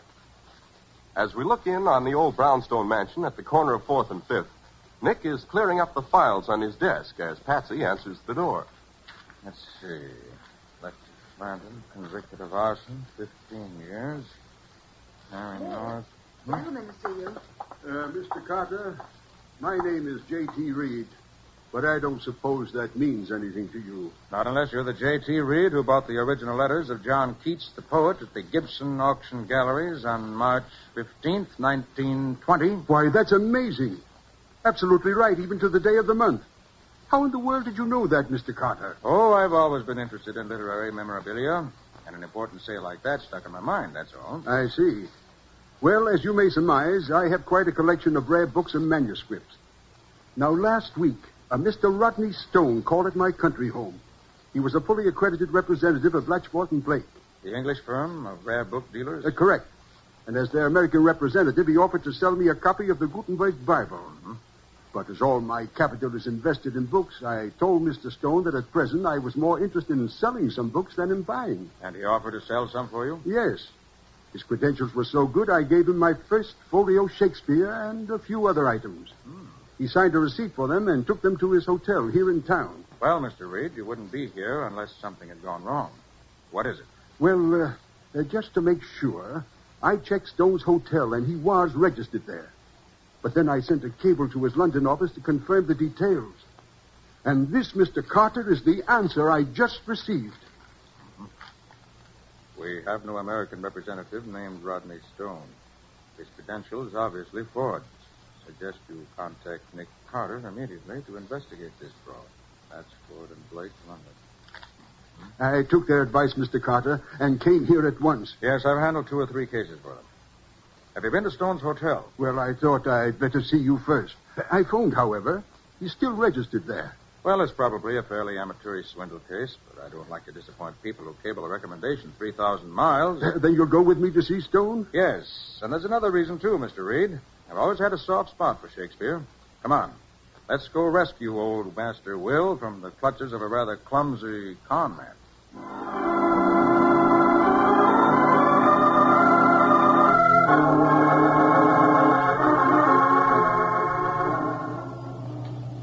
You say it was the first complete edition of Shakespeare's plays, Mr. Reed?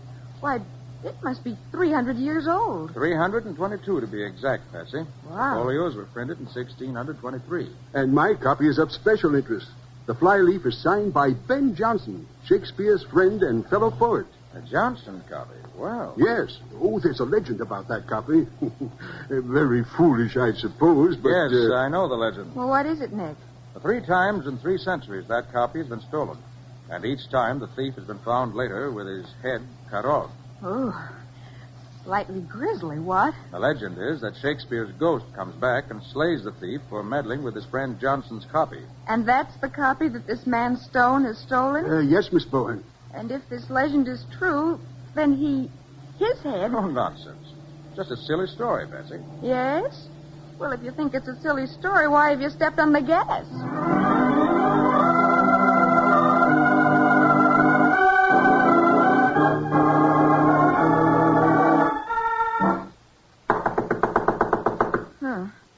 Still no answer. I'll try it. Never mind. I'll open the door. But how? I always carry skeleton keys.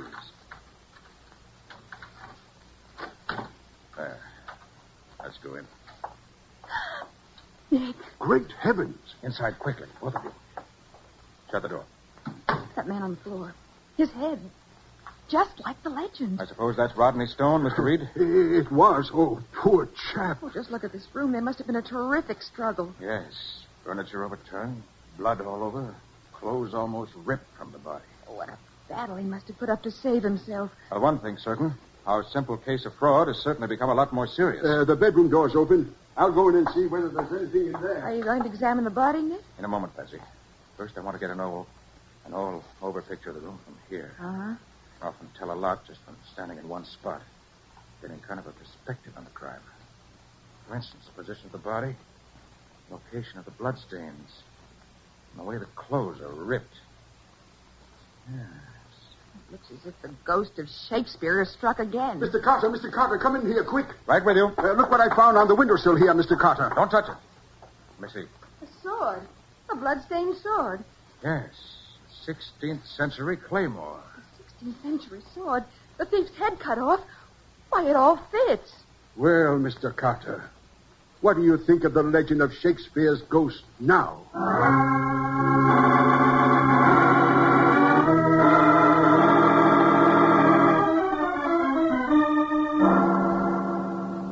Find any clues, Nick? No. Bring me a pillowcase from that bed, will you, Patsy? I want to wrap up this sword. Yes, Nick. How do you explain it, Mr. Carter? I don't, yet. This is the 23rd floor. That door was locked from the inside. There's no fire escape or balcony outside these windows. Here's a pillowcase, Nick. Thanks. Now, gently. That's it.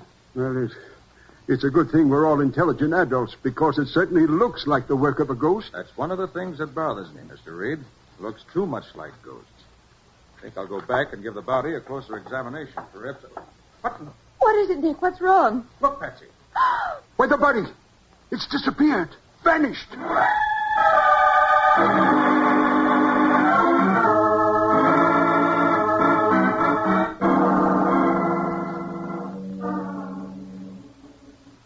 Hand me that microscope slide, Patsy. Here you are. Nick, why didn't you investigate the other rooms on the 23rd floor of that hotel when we found no one had been seen leaving the floor since we came up? You can't search people's rooms without their permission or a warrant. Besides, there's more than one way to skin a cat. And catch a murderer? Right. Now, I just want to check the blood cell structure from the stains on the sword. Well, how can you tell whether it was Stone's blood? Can't, but I can be sure it's human blood. Evidence can be framed, you know. Uh-huh. Well, how about it? Yeah, human blood, all right. Been on that sword about 7 hours, which means about 6 hours before we found it. What does that prove? Could prove or disprove a great deal. Pass me that steel punch, will you? Sure. I just want to take a small chip off this sword. There. Obviously, hand forged. Now I'll smelt down this little piece over a high heat flame. Here's a crucible. Thanks. Now, Patsy, while you're waiting for that steel chip to melt, we should look up J.T. Reed in our file. All right, Nick. You sure we've got him listed? You ought to be there. Uh-huh. Here's his card. Joseph T. Reed. Chief interest, books, manuscripts, and curios, and... Mm-hmm.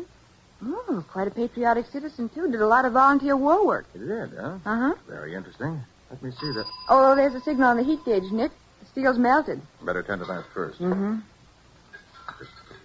I'll just add this catalyst.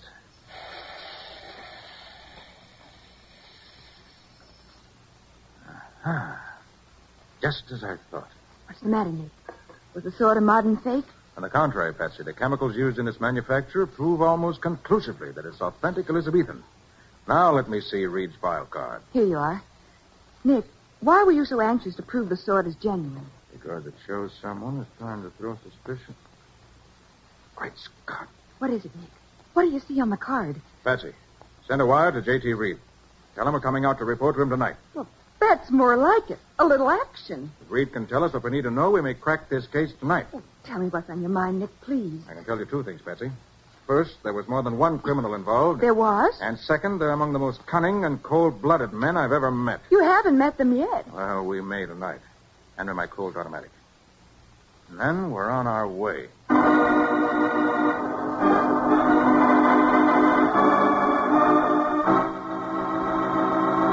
Well, a swindler murdered like other men before him who stole the same rare book. The legend of Shakespeare's ghost brought to life as a genuine Elizabethan sword is found in the room. Then the body disappears. Where will this mysterious trail of bloodshed and theft lead, Nick? We'll see in just a moment. What happened last time you waxed your floor? Did hubby grumble because the floors were slippery? Did the youngsters use that fresh new wax job for a skating rink? Not if you used Linex self-polishing wax. For Linex self-polishing wax cuts down the slipperiness of your floors and at the same time gives that satiny beauty only real wax can give. Yes, it's true. The underwriters' laboratories have proved by test that hardwood, linoleum, and rubber tile all are less slippery after Linex self-polishing wax has been applied. Yet your floors and linoleum will look more beautiful than ever before when you use Linex self-polishing wax. And you'll find it easier to keep them clean, too, for Linex self-polishing wax gives a finish that lasts longer, so that you just whisk a damp cloth over the surface to keep them spick and span. What's more, Linex self-polishing wax wipes on in a jiffy and dries quickly without tiresome rubbing. So, in every way, it's the wise choice for wise homemakers. Get Linex self-polishing wax now. It's the modern anti-skid floor finish. Get all the great Linex home brighteners for new home beauty the whole year round.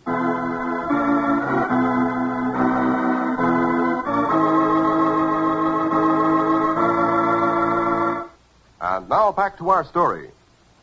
Nick and Patsy are investigating a strange murder, a vanishing corpse, and the disappearance of a copy of a first folio Shakespeare. The entire crime seems to be linked to a legend about Shakespeare's ghost. They are now in a small suburban railway station waiting for their client, J.T. Reed. Nick, what do you suppose is keeping Mr. Reed? Oh, station master. Yep. Are you sure Mr. Reed got the wire we sent this afternoon? First, I'm sure. This here depots the telegraph office, too. Got your wire saying you was arriving on the 7:12 and send it right up to Mr. Reed. Can't imagine why he isn't here. It's almost 7:30. Well, anyway, Nick, we had a cozy place to wait during the shower. It was short, but awfully wet. I'm not interested in waiting anywhere cozily. I want to get going. Well, if he's supposed to be here, he will be. Real fine man, Mr. Reed. Humble-spirited. Works on bond drives. He even serves as a volunteer up to the county hospital. Well, here's a car now. It's Mr. Reed, Nick. Let's go, then. Thanks for your hospitality, station master. You're welcome. Oh, Miss Boy, Mr. Carter, I'm dreadfully sorry I'm late. Oh, that's all right, Mr. Reed. Suppose our wire surprised you. No, it wasn't that. I had trouble starting my car. Couldn't even get it out of the garage till 10 minutes ago. Oh, no? Right this way. No. My butler Evans insisted on hubbing me. Every time I thought the motor was ready to run, he'd reach in under the hood to adjust something, and bang, it would stall again. Well, let's hope it won't stall on the way back. I'm rather anxious to see your place and your butler.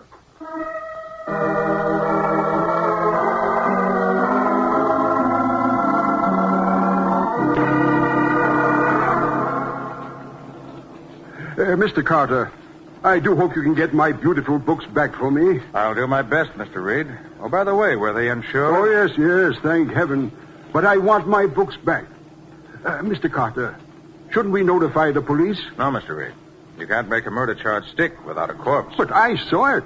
I could testify that No corpse, no case. Oh, well, just around the next turn and we're home. Ah, there it is. Oh, what a lovely place. Isn't it, Nick? Yes, indeed. Charming place. The whole scene is so nice. Smoke curling from the chimney. Oh, that's funny. What is, Miss Bowen? Smoke curling from the chimney on a warm summer night. Oh, that's the hot water heater. Really? An awful lot of smoke for one of those things, isn't it? Oh, yes, it's a nuisance. We have to burn soft coal, all we can get right now. Who tends the boiler, Mr. Reed? Why, Evans the butler, even though he considers it a little beneath his dignity. Why do you ask? Oh, no particular reason. Just curious. Well, I'll leave the car here in case we want it later. Let me help you, Patsy. Thanks.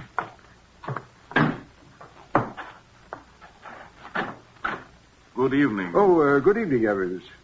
Come on in, both of you. Thank you. Evans, this is Miss Bowen and Mr. Carter. They'll be staying the night. Very good, sir. Mr.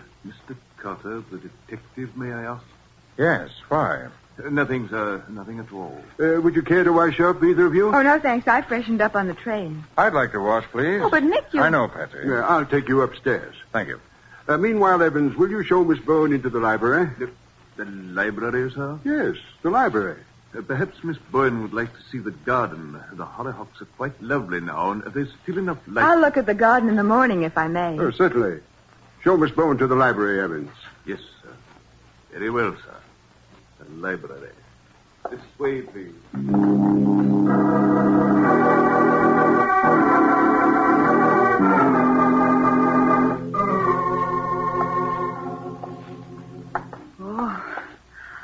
Oh, gee willikins, what a collection of books. First edition, Paradise Lost. David Copperfield in the original part. Beg pardon, miss. Oh, Evans, you surprised me. I didn't hear you come in. Sorry to startle you, miss. Thought you might like some tea. Thank you. And, Evans, could we have a little more light in here? Why... You've only this one lamp on. The whole other half of the room is dark. Makes it gloomy. I don't think it's gloomy, miss. I do. May we have a little more light, please? Very good, miss. Oh, look at that other wall. Yes, miss. Wait, it's covered with armor, swords and things. Yes, miss. Very interesting. If you need anything, you will please ring, miss.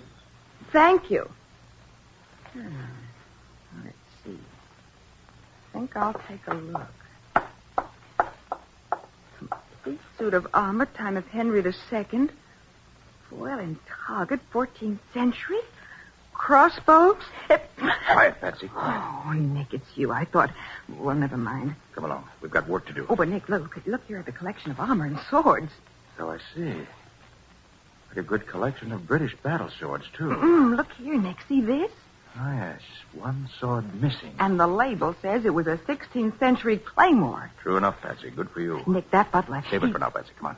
We've got work to do. Where are we going? Out through the French windows, into the garden. Whatever for? To see the hollyhocks and other things. Come on.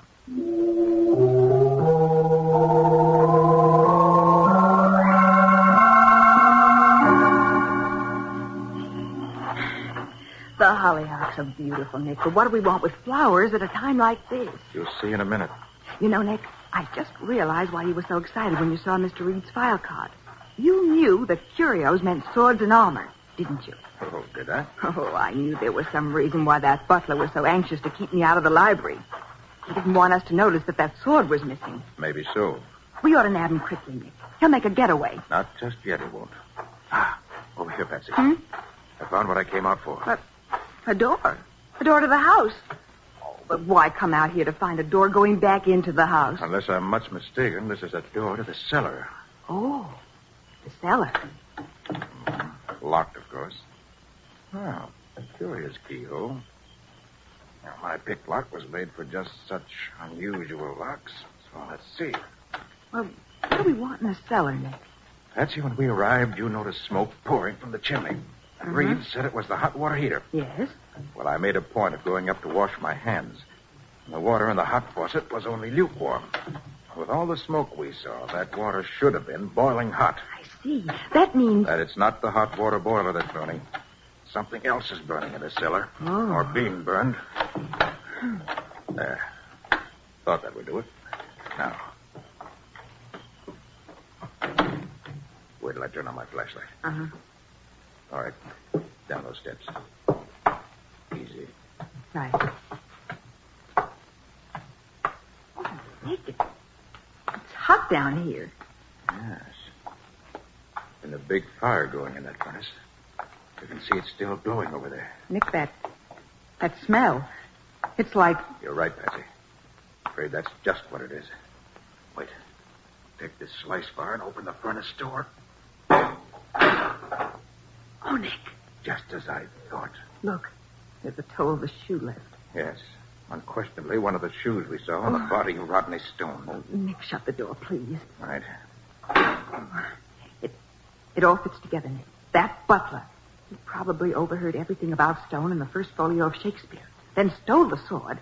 Then followed Stone to the hotel and killed him. And, Nick, remember?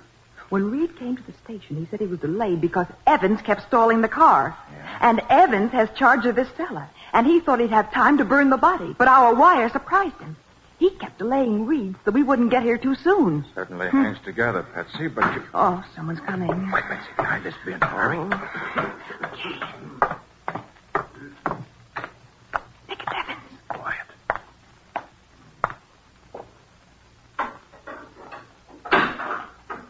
Well, Evans? Just keeping the home fires burning? Mr. Cutter. Drop that poker, Evans. But, Mr. Cutter... Drop it, I said. All right. Have all the cold-blooded, fiendish But, killers... Miss, I got your dead to rights, Evans. Now you're going to tell us where you've hidden those books. No, I have... Stay where you are. I've got a gun. So have I. Mr. Reed. I've got the drop on you, Carter. Let go of your pistol. Very well. Now, kick it over here. Good. I congratulate you, Carter. You're cleverer than I thought. But from now on, things will go my way. And what way is that? I'll turn Miss Bowen over to my associates, whom you haven't met.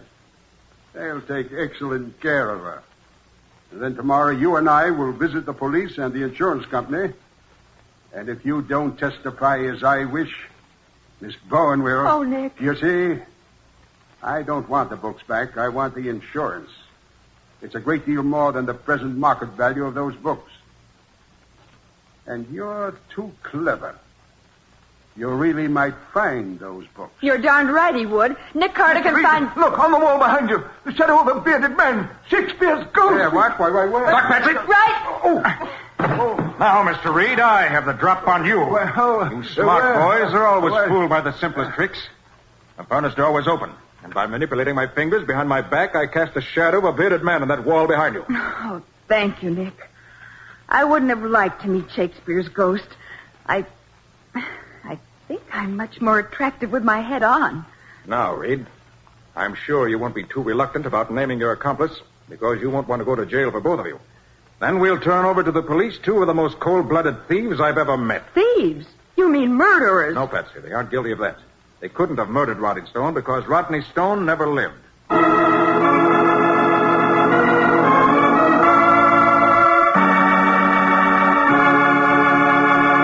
In just a moment, Nick will be back to give you the final details of today's adventure and tell you how he followed the mysterious trail of Shakespeare's ghost. Fingerprints and dust smudges can spoil the appearance of the finest furniture, as every housewife knows. Help your fine furniture to look its best always with Linex Cream Polish, the polish which dries hard with no oily surface film to attract those ugly smudges and finger marks. You'll find Linex Cream Polish, all the great Linex home brighteners, at hardware, paint, and department stores everywhere. And remember that your dealer is headquarters also for Chemtone, the miracle wall finish that has brought sparkling new beauty to 20 million rooms in American homes. Chemtone covers in one coat, dries in 1 hour.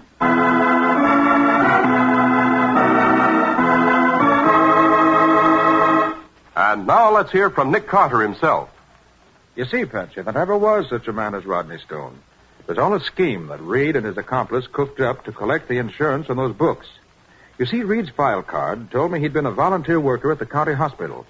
That's what excited me, because that meant he had access to the hospital morgue and the blood bank. You mean they stole a corpse? Right. Some poor, nameless pauper, probably. Oh. And they also took a couple of pints of blood from the blood bank. His accomplice took the body and the blood to the hotel in a trunk, hired 2 suites, and set the scene we saw in one of them. Meanwhile, Reed had sent his cable to London, knowing full well the answer he'd get. Well, why did he want you in on it? He needed a reputable witness to the murder and the theft. And then, as soon as I had seen it, they had to get rid of the body at once to avoid a checkup. Oh, but how did the body disappear? The accomplice was hiding in a closet. When Reed called us into the bedroom to see the sword he'd planted there, his pal slipped out and took the body into the suite next door. Oh. He put it in a trunk, and as soon as we left, brought it back to Reed's house so Reed could burn it up. I thought Evans was the guilty one. No, Patsy, I was convinced Reed was lying when he met us at the station. He said he'd started only 10 minutes before, yet his car was wet. I remember. The sudden summer shower. Right. The rain had stopped 15 minutes before, which meant that Reed himself had delayed along the road in the shower so that cremation would be over before we got back to the house. Yeah, but Nick, when we were in the cellar, it was Evans who came down to see if the body were consumed. Patsy, Evans told me that he knew nothing of the swindle Reed had planned until he accidentally found him putting the body in the furnace. And then, having been with Reed's family for years, he loyally did what he could to help him out. Oh. Nick, why didn't you try to trace the body when it disappeared? Because I had a strong hunch that there was something phony about the murder. And I felt sure I could catch the crooks another way. Looked awfully real to me with all that blood around. That was one reason why I suspected his genuineness. If the man had been killed as we were led to believe he had, he would have dropped on the spot. And there'd have been no blood in the far corners of the room. Oh, Patsy, there was too much blood in too many places. Why, of course. What's more, the body was too dramatically arranged. Murdered people usually sprawl in almost ludicrous and unbelievable positions. But the clincher, Patsy, was the corpse's elbow. Oh, Nick, what could you tell from an elbow? Patsy, you recall that the blood analysis showed the blood was at least 6 hours old? Uh-huh. Well, when a body lies as long as 6 hours in one position, immediately after death, gravity causes the blood to settle into the parts of the body touching whatever it's resting upon. As a result, the skin becomes purplish at that point. Well, the corpse's bare elbow was touching the floor, yet there was no sign of any purple color, which meant something was not as it should be. Well. Work for Nick Carter and learn while you earn, I always say. And so do I. What's next week's adventure going to be, Nick? Well, Ken, next week I have a rather unusual story for you. A man came to my office and told me he had just killed a man. Well, that's odd. I suppose he came to give himself up. Oh, no. He came to ask Nick to find the body of the man he just killed. Well, we found it all right. But it took a black mirror and a pinched bar to find the killer. Well, I thought you said he confessed. He did. And that's what makes the story. I give up. What do you call the story? I call it The Case of the Wandering Corpse.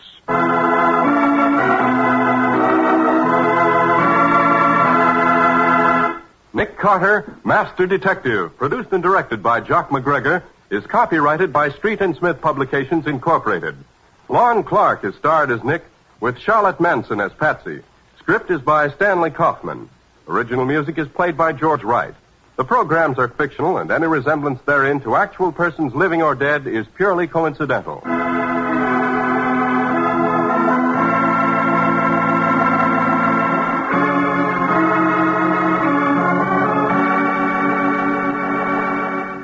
Nick Carter, Master Detective, is presented at this time and over these same stations each week by the 3 great Linex home brighteners: Linex Clear Gloss, Linex Cream Polish, and Linex Self-Polishing Wax.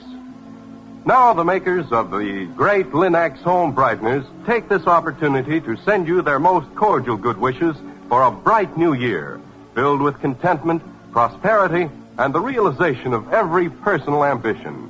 May 1946 be the best year you've ever known. This is Ken Powell speaking for the thousands of Linex dealers all over America and saying so long until next week.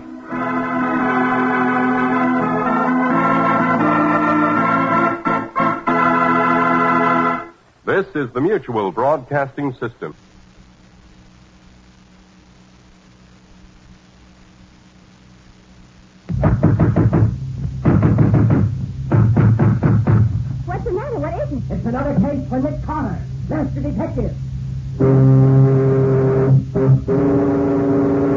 Yes, it's another case for that most famous of all manhunters, the detective whose ability at solving crime is unequaled in the history of detective fiction.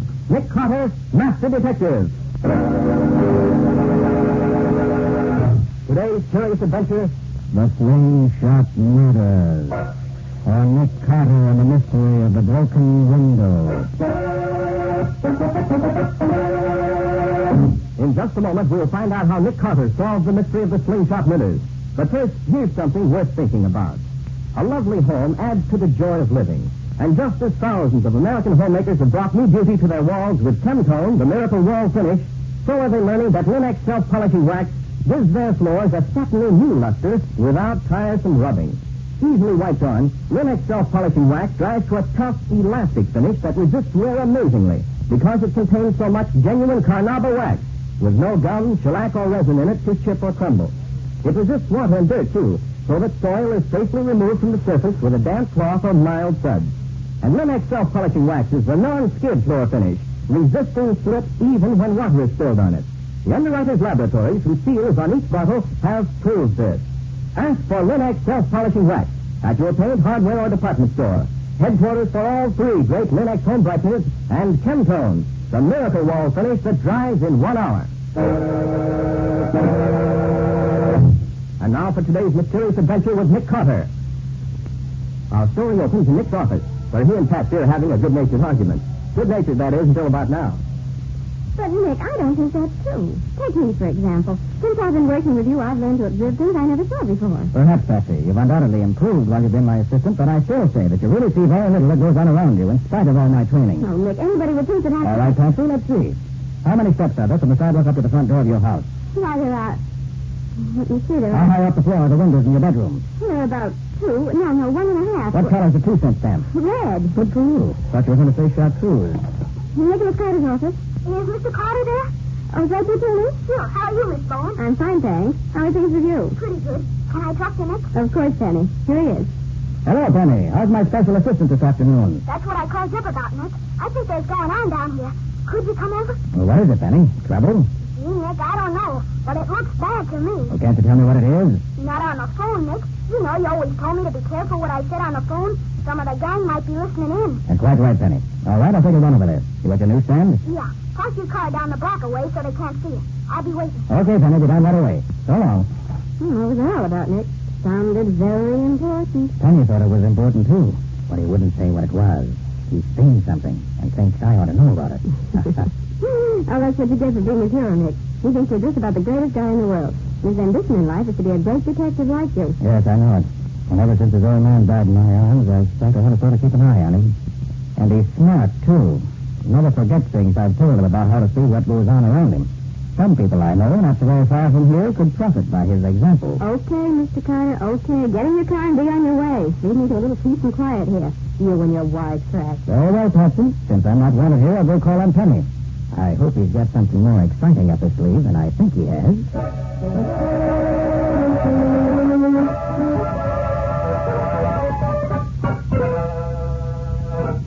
Nick, I thought you were never coming. Sorry, Penny, but you know how traffic is. Sure, I know. Come around the back of the stand, Nick, so nobody will see us talking together. Okay, Penny. Now, what's up? You see across the street there? You see the bank? Yes? And you see the empty stores on each side of the bank? Yes? Well, a little while ago, a big black sedan pulled up and 2 guys got out and went into the vacant store on this side of the bank. Then 2 more guys got out and went into the empty store on the other side. Then the sedan drove away and left the 4 guys there. That's odd. Any idea what might be going on? Well, Nick, there's several factories around here, and today's the day the bank downtown saves the money to this bank for the payroll. Tonight, Saturday, you know. I see what you mean, Penny. You think those men may be planning to hold up the bank when the money gets here, huh? Yeah, gosh, Nick, don't it look like that to you? Could be, Penny. Yes, it does look suspicious. But, Penny, robbery's not in my line. This is a job for Lieutenant Riley in the city police.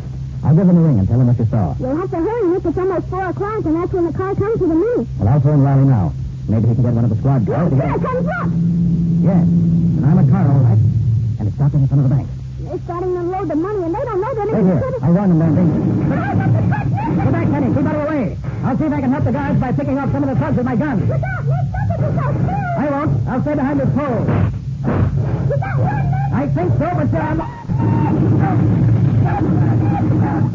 Nick, are you there? Are you, Nick? You're there. Oh, Nick, something hit my leg, Nick. Nick, they're getting away. Nick, we didn't stop them.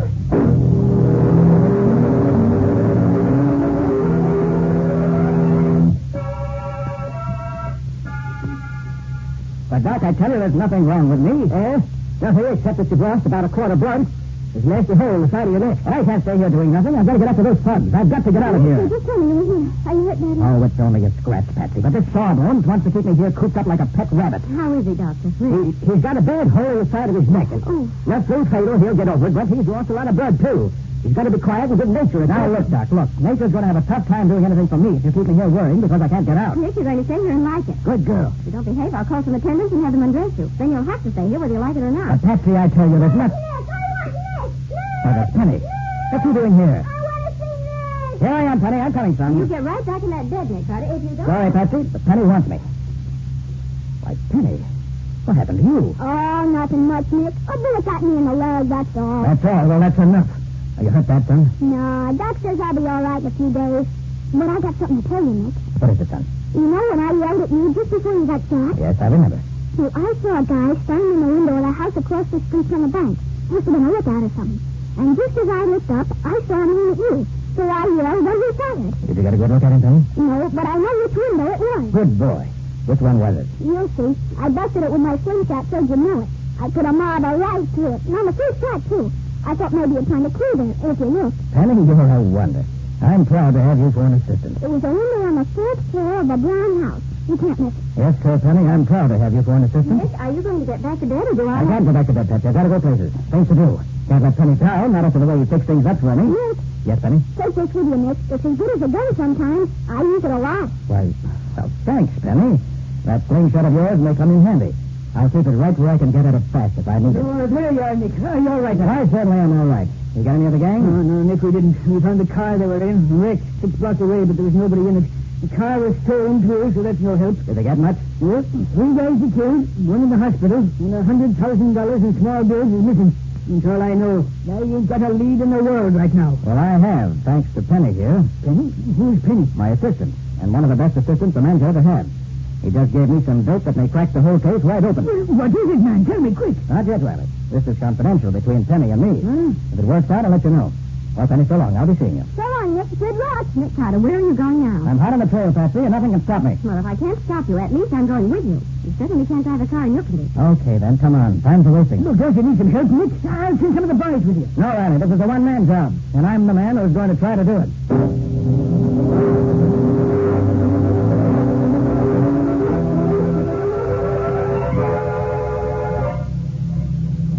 Patsy, I wish you hadn't come. There may be trouble. You may just as well save your breath, Mr. Carter, because I'm going wherever you're going, and that's that.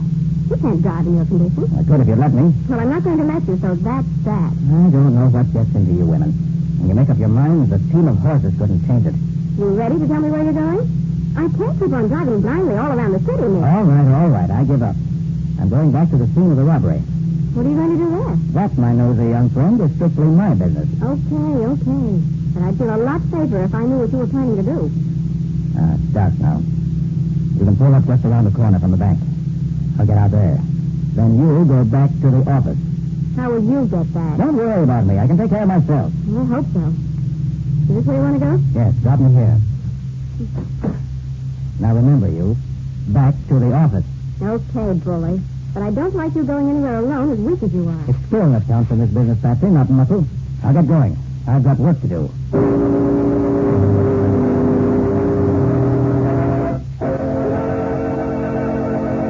So Nick is going alone to investigate the house where the killers were who shot him. Does he have any idea what dangers lie ahead of him? And will he find any clues to the killers? We'll see in just a moment. Have you been wishing for a furniture polish that will clean your furniture too? Linex Clean Polish, the modern protection for your furniture's beauty, saves one complete step by cleaning as it polishes, without tiresome rubbing. Learn firsthand how much time and effort Linex Clean Polish saves. Linex Clean Polish removes that cloudy dust and polish accumulation in one quick, easy application that also does away with fingerprints and helps conceal ugly scratches. And Linex Clean Polish dries hard, leaving no oily film to attract additional dust, to make additional work. So try it and see how simple it can be to clean and polish your furniture at the same time. Ask your dealer for Linex, Lin-X, Linex Clean Polish. You'll find it at your paint, hardware, or department store, where all three great home brighteners and Chemtone, the Miracle Wall Finish, are featured. And now, back to our story. We left Nick, weak from loss of blood, climbing the stairs to the fourth floor of the old tenement house, trying to find some clue to the killers who shot him and robbed the bank. As we rejoin him, he's nearly reached the top. I wish it wasn't the fourth floor. I don't feel as ambitious as I did. Well, that's a break. Only one apartment on the street side. Unless there's one home, judging by the light under the door. Here goes. Well, what do you want? I'm investigating the bank holdup across the street this afternoon. Bank holdup? Yes. You knew the bank was held up, didn't you? Yeah, I heard. I was out working at the time. What do you want to get in here for? I want to look out of your windows. See, it's like this. We have a witness who says he saw the whole thing from the window next door on this level. He's a cranky old guy with a reputation for stretching the truth, so I want to check up on him. I'd like to look from your windows and see if he really could have seen what he said he did. Sounds nutty to me. Why don't you look out of his windows? I did, and I still can't be sure. So I want to check all the windows on this floor. There ain't no use in... Well, okay, come on in. Thanks. I won't be long. Mind if I put this window shade up? Suit yourself. Well, can't see much from here. I'll try the other window. Can't see anything from here either. Well, I guess the old guy was dreaming. Couldn't see the bank at all with an armored car standing in front of it. You satisfied now? So far, yes. Okay to look in the other room, too? Yeah, I guess so. My wife's in there. I'll see if she's dressed. Certainly no broken windows in this room. And none of them can be repaired either. Somebody coming in, Mary. You dressed? Okay, Chopper, you can go in. Thanks. Sorry to bother you, lady. I won't be but a minute. Okay, take your time. No broken windows here either. Penny must have made a mistake in the window. How about it, Chopper? I guess the old guy must have... Hey, do you have any children in the house? Sure. No kids? What? Oh, just saw a marble here on the floor and wondered. And I said he got a marble for the window. Well, come on. If you've seen all you want, you better... Now, just a minute. I want to take another look at this window. Get your hands up, Flatfoot. Make it snappy. I don't see Well, you don't, huh? You come up here looking for a broken window, didn't you? And when you didn't find them, you go around poking your fingers in the putty. Well, really, Don't now... try to kid me. I've been watching you. So you found a window with a soft putty where we put the new pane of glass in. Well, it won't do you no good now. All right, Slug, I'll take over now. Like Jake Garner. So you're Slug's wife. Yeah. I'd never have known you in that woman's outfit. Pretty clever. A lot cleverer than you, copper. You come right up here just begging for it, didn't you? I thought we'd give it to you for keeps out in front of the bank this afternoon, but I'm glad now we didn't. This is going to be more fun. We can make it last longer. Burn him down. Now, Slug. Shooting so quick. I got a better plan for this dumb punk than that. Go right ahead, gentlemen. Don't mind me. But do you mind if I put my arms down? Get his gun, Slug? Sure, Jake. Quite a surprise to find us here, copper, ain't it? Never figured we'd hide out right here alongside the bank, did you? And them cops probably are searching all over the city, looking for where we went to. And all the time, we're right here. Hey, Jake. What? This guy's a regular arsenal. 3 guns he's got. I don't care how many he's got. Take them all away from me. Hey, Jake, look at this. What? He's got 3 guns and a slingshot. Are you kidding? A cop carrying a slingshot around to keep the big bad robbers away. What a dumb mug he is. Oh, look now, Slug, don't take all the Flatfoot's weapons away. Where's your manners? Leave him keep the slingshot. Why, sure. Here, Mr. Dick, I'll put it right back in your pocket where it came from. Maybe you'll save your life with it. Look what Santa Claus brought us to play with, Pete. Well, I'll be a monkey's uncle. Where'd he blow in from? Walked right up the stairs all by himself. Look, Copper, did you ever have a lighted cigar butt jammed in your eye? That's for a starter. Then we're going... No, you're not. Jake, look out. Get him, son. Give me that gun, Jake. Give me that or I'll twist your arm off. Get out of the way, Jake. You're going to give it me. Ah, nice work, Slug. You knocked him cold. Oh, I'll fix him for this. He nearly broke my wrist. Shall I croak him now, Jake? No. Wait till we get ready to leave. Then we'll play games with him. Tie him up, but good. We'll get the stuff ready to move out when the boys bring the car tonight. Then we'll come back here and take care of him. Over on your face, Flatfoot, so I can get the ropes on you. Wouldn't he like to know that we got all that dough hidden in the empty warehouse right next door here? It's a little hole through the wall of the apartment here, and we got a foolproof hideout. Yeah. Sure, if he was only smart like Jake, I'd be afraid of him. But there ain't nobody As smart as Jake. There, copper. That takes care of you. Try and get out of them ropes. Hey, what'd you let the Flatfoot in here for anyway, Slug? Don't be dumb, Pete. If I hadn't, he'd have smelled something funny and come back again with a wagon. Anyways, how'd I know he was wise to the busted crack? You know, Jake, maybe you weren't so smart at that. Yeah? What's eating you? Well, you thought it was so smart to double back here with the cash and hide out right across the street from the bank, and the first thing, a cop smells his way right up here. So what? Only one cop come to me, and he ain't walking out of here, is he? Well, no. Who's running this business anyway? You are, Jake. Okay. All right. Now, Pete, you and me are going back into the warehouse and fix up the stuff ready to leave. Slug, you stay here with the copper. Clean up the joint goods, fingerprints, and any kind of junk that might leave a tip. Don't leave nothing. We'll be back when we took care of the dough. Okay, Jake. I'll watch him. Oh.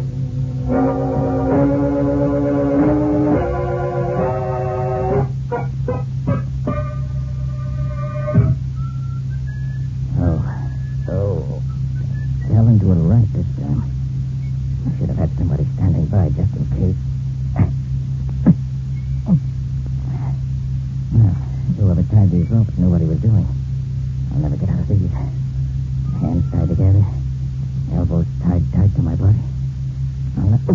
Oh, my head. Ooh. I wish I felt as happy as Slug sounds. Hey, it's blood in my hands. The bullet hole in my neck must have opened up. The blood's made my hands slippery.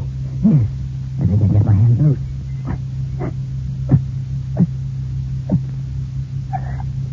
There. But what good's that? My elbows tied up tight. Oh, if only I had some way to get word outside that I'm up here. I can't shout. Slug would hear me and bump me off quick.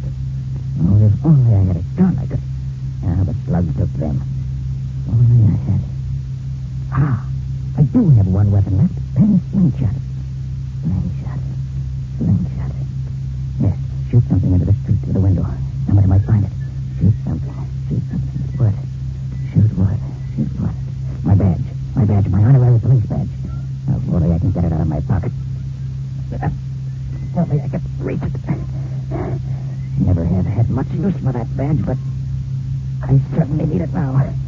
No, I can't get in the pocket. Well, just tear it open. There. Got it. Now for the slingshot. The outside pocket. There we are. Now, if I can stretch my arms far enough apart to shoot this badge through the window, I can... What's that? Hey, copper, what are you trying to... The guy's still out cold. He couldn't have done nothing. But somebody broke that window. Maybe the deck's only faking. Maybe he ain't really out. Let me take a look. Gosh. Here you go. Oh, what a break. He's out cold. I thought I wasn't coming close enough so I could grab his legs, but he did. Lady Luck must be on my side today. Just luck his head hit in the radiator that way.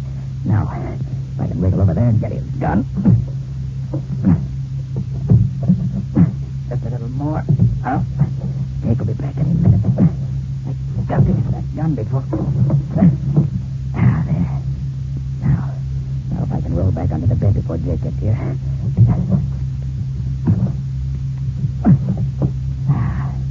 So far, so good. Lady Luck, stay with me. Slug, what happened? Slug!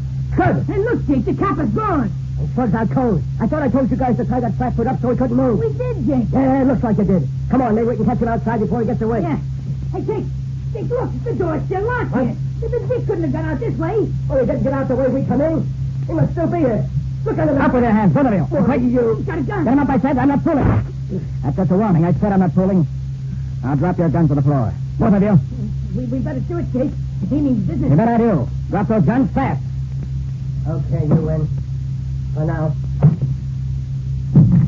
Drop the other one, Jake. I know you have two of them. Here. Thanks. Good. Now, Pete, slowly and easily. Kick the guns over toward me. Okay. Now stay where you are. I'll kick those guns over.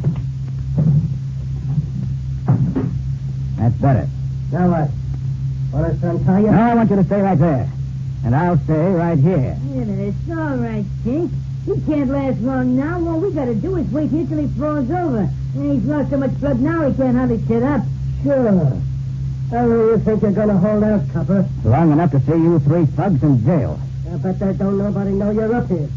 So how do you expect to be rescued? I sent a messenger out the window to tell my friends I'm here waiting for them. Hey, look, Jake, the window is busted. Tell her this flatfoot will be out cold long before anybody comes up here. Unless it's the boys with a car come to take us out of here. You, think you can last that long, copper? Yeah, you'll never be able to hold that gun on us for another 2 hours. You might as well give up now, Copper. Think so? I want to take you 3 mugs in so bad, I'll wait all night. I have to.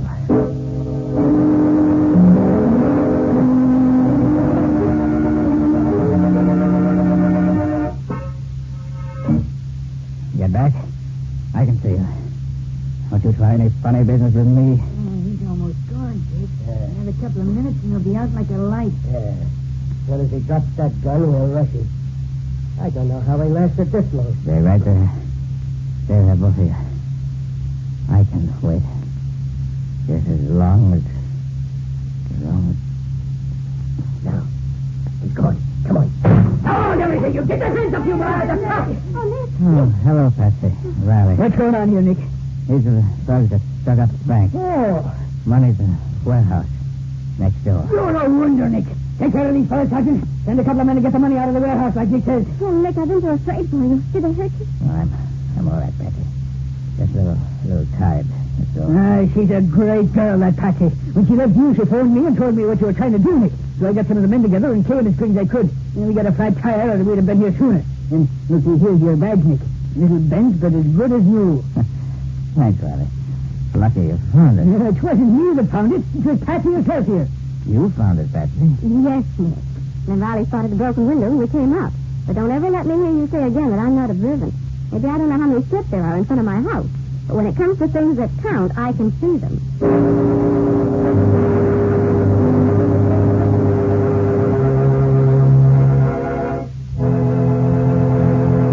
In just a moment, Nick and Patsy will bring you a preview of next week's exciting case. How often you've had floors or woodwork surfaces ruined when hot grease, alcohol, fruit acid, perfume, or boiling water was spilled? Linex Clear Gloss, the modern protection for linoleum and all wood surfaces, resists all these liquids and at the same time keeps dirt on the surface where it's easily wiped away. And Linex Clear Gloss provides a really lasting protection for your floors and woodwork.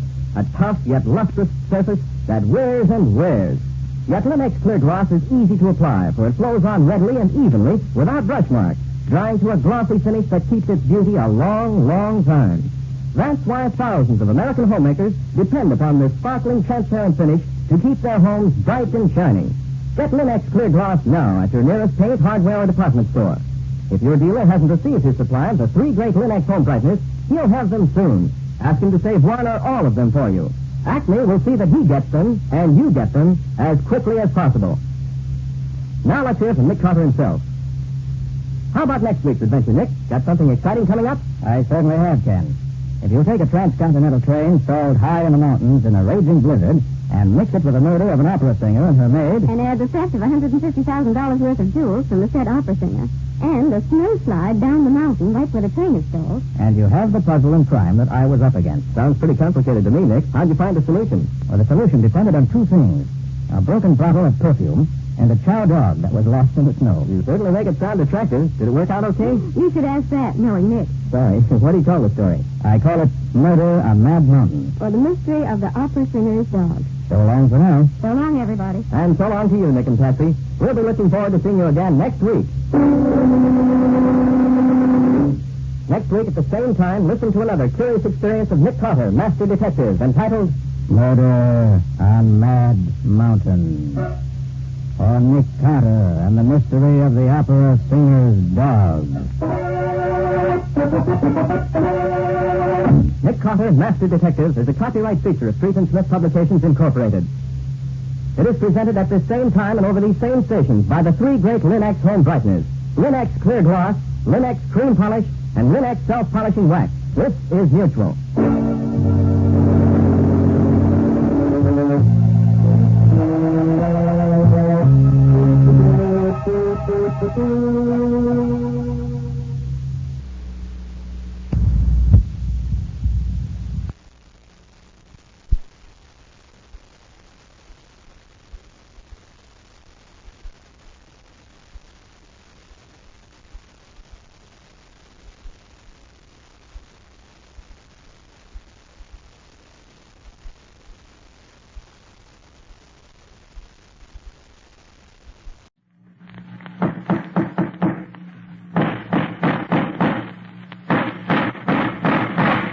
What's the matter? What is it? Another case for Nick Carter, master detective.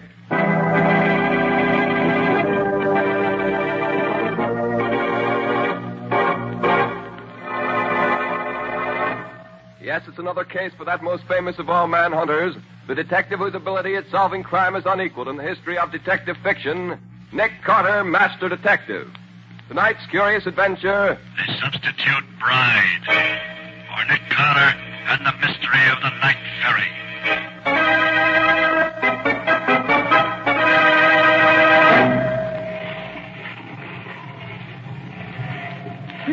Here, take your hands off me. No, what are you doing? Let me go. Put me down. No, stop it.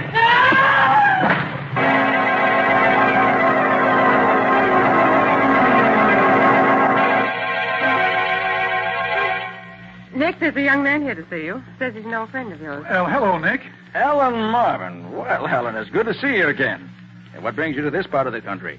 I came east to get married, Nick. Well, congratulations. Now, wait a minute. I'm afraid your congratulations are a little premature. What's the matter? I don't know. I can't find her. Can't find her? Well, what on earth do you mean by that? Well, look, it's like this, Nick. Alice Evans and I have been engaged for about 4 years. But for the past 3 years, she's been living in South America with friends of her family. She was due back in this country yesterday on the Gallia, so I came on from Chicago to meet her. Her boat got in ahead of schedule, and my train was late, so we missed connections. I'd already told her I was coming, but in spite of that, she was gone by the time I got to the dock last night. Didn't she leave any message for you? No, not a word. That's odd. And she has no friends in this part of the country that she could stay with. Well, didn't anyone at the boat know where she went? Well, apparently not, Nick. The stewardess says a boy brought her a note, and as soon as she read it, she got dressed and went ashore. There was a taxi waiting for her, and she went off in it. An hour later, an expressman called for her trunks. Perhaps she went to a hotel. Hotel? But why should she do that when I told her that I'd meet her at the boat? No, Nick. Something has happened to her, I'm sure of it. Nick, the morning paper says that there's a Miss Alice Evans registered at the Hamilton Park Hotel. What's that? Would that be the same girl? Here, let me see that, will you, quick? Right here. Well, then she did go to a hotel. Oh, gee, what a fool I was for worrying you, Nick. I'll think nothing of it, Alan. Glad you found her. Well, if you don't mind, Nick, I think I'll... Sure, go right ahead. I know how anxious you are to see her. Hey, look, Nick, why don't you come with me? I'd like very much to have you meet her. Well, Alan, this seems hardly the time to... Oh, come on. No, Nick, come on. I want you to meet her. You'll like her. Well, all right, if you insist. But I've heard it said that 3 is usually a crowd, especially after 2 of them been separated for 3 years.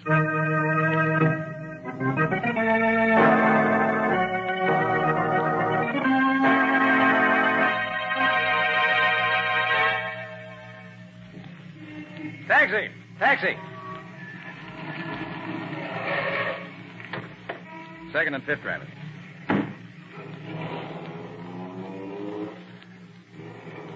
Well, Ellen, I gather that you feel that our visit to the young lady was not a complete success. Nick, something's wrong. I don't know what. So I noticed. That's why I stayed until you left. I tell you, she's changed. I can't put my finger on it, but she's different somehow. Well, 3 years is a long time, Alan. Some change would be quite natural. Oh, but it isn't that kind of change, Nick. Doesn't she look the same? She does, and she doesn't. You mean you don't think she is Alice Evans? She must be, and yet... Then you're not sure. I wish her father were here. He'd know immediately whether she's his daughter or not. Where is he? Chicago? I don't know. He told me he was meeting the boat, but as far as I know, he hasn't shown up. She said she hadn't seen him. Well, he probably was delayed in getting away. Look, you don't suppose anything could have happened to him, do you? You know, like so many rich men, he always carried several $100s with him. Well, it's possible, of course, Ellen. Was there anything distinctive about his appearance? Well, he was a shortish man, stout, white hair.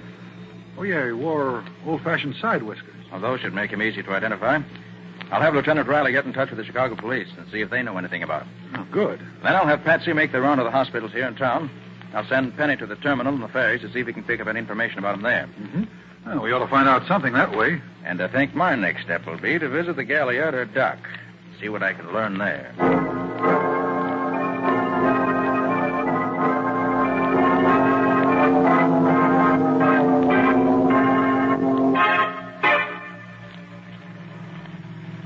The main reason I'm taking you to see Miss Evans, Purser, is that I want you to tell me whether or not she's the girl who made the trip up from South America with you. I understand, sir. Now, you, the purser of the Gallia, probably had as good a chance to see her as anyone. Oh, why, yes, sir, but none of us saw her very much. She took ill right after we sailed and stayed in her room almost the entire trip. But you say you'd be able to identify her positively. Oh, yes, sir. I have an excellent memory for faces, and she was a real looker, she was. Here's her hotel.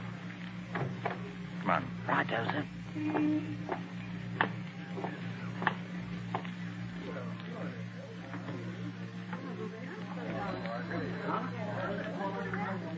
Here, we can take this elevator. 3, please.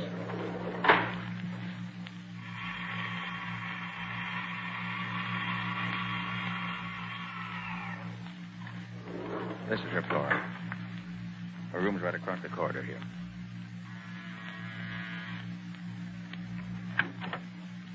Oh, come in, Mr. Carter. Thank you, Miss Evans. You, of course, know this gentleman, Miss Evans? Why, well, let me see. Oh, it's hardly fair to expect her to remember me, Mr. Carter. She was so ill every time I saw her that I doubt if she'd ever really got a good look at me the old voyage. Oh, why, of course. Now I know who you are. You're one of the officers off the Gallia. We came up from South America together. That's right, Mum. See, sir, she knows me right enough. Oh, I knew I'd seen you somewhere. If I hadn't been so sick, I'd have remembered you at once. I see. Well, Miss Evans, our call is really in the nature of business. The purser found a valuable lot of jewelry left behind in the ship, and I was called in to help find the owner. As it was near your cabin, we come to you first. I haven't missed any of my jewels, but I'll let you know if I do. Thank you. Have you had any word from your father yet? No, not a word. Do you suppose anything's happened to him? What did he look like, Miss Evans? Why, he was... Here. I'll show you his picture. You can tell better by that. Here you are, Mr. Carter. That's my son. Are you a detective? Yes, Miss Evans. I am. Then you must find him for me. I don't care what it costs. Very well. I'll see what I can do. Shall we go, Purser? Oh, yes, sir. Good day, miss, and good luck to you. Goodbye, and thank you. I'll let you know as soon as I learn anything, Miss Evans. Good day. Well, Purser, was that the Miss Evans who made the trip with you in the Gallia? Oh, positively, sir. I'd know her anywhere. You're sure? There's no question whatever, sir. I'd swear to it on a stack of Bibles afoot, I would.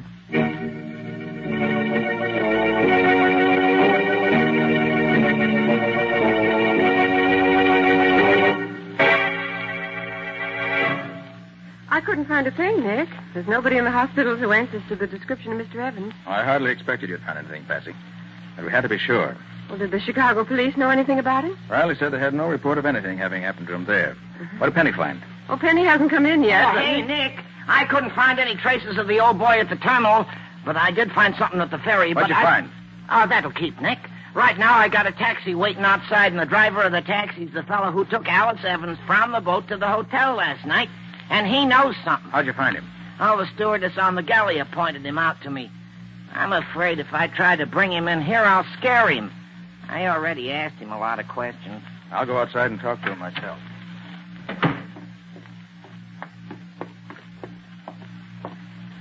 Oh, driver, I'm Nick Carter. So what? I ain't interested. But I am. I'm interested in what you can tell me about a young lady you picked up at the Gallia last night. You took her to the Hamilton Park Hotel, didn't you? All right. So what if I did?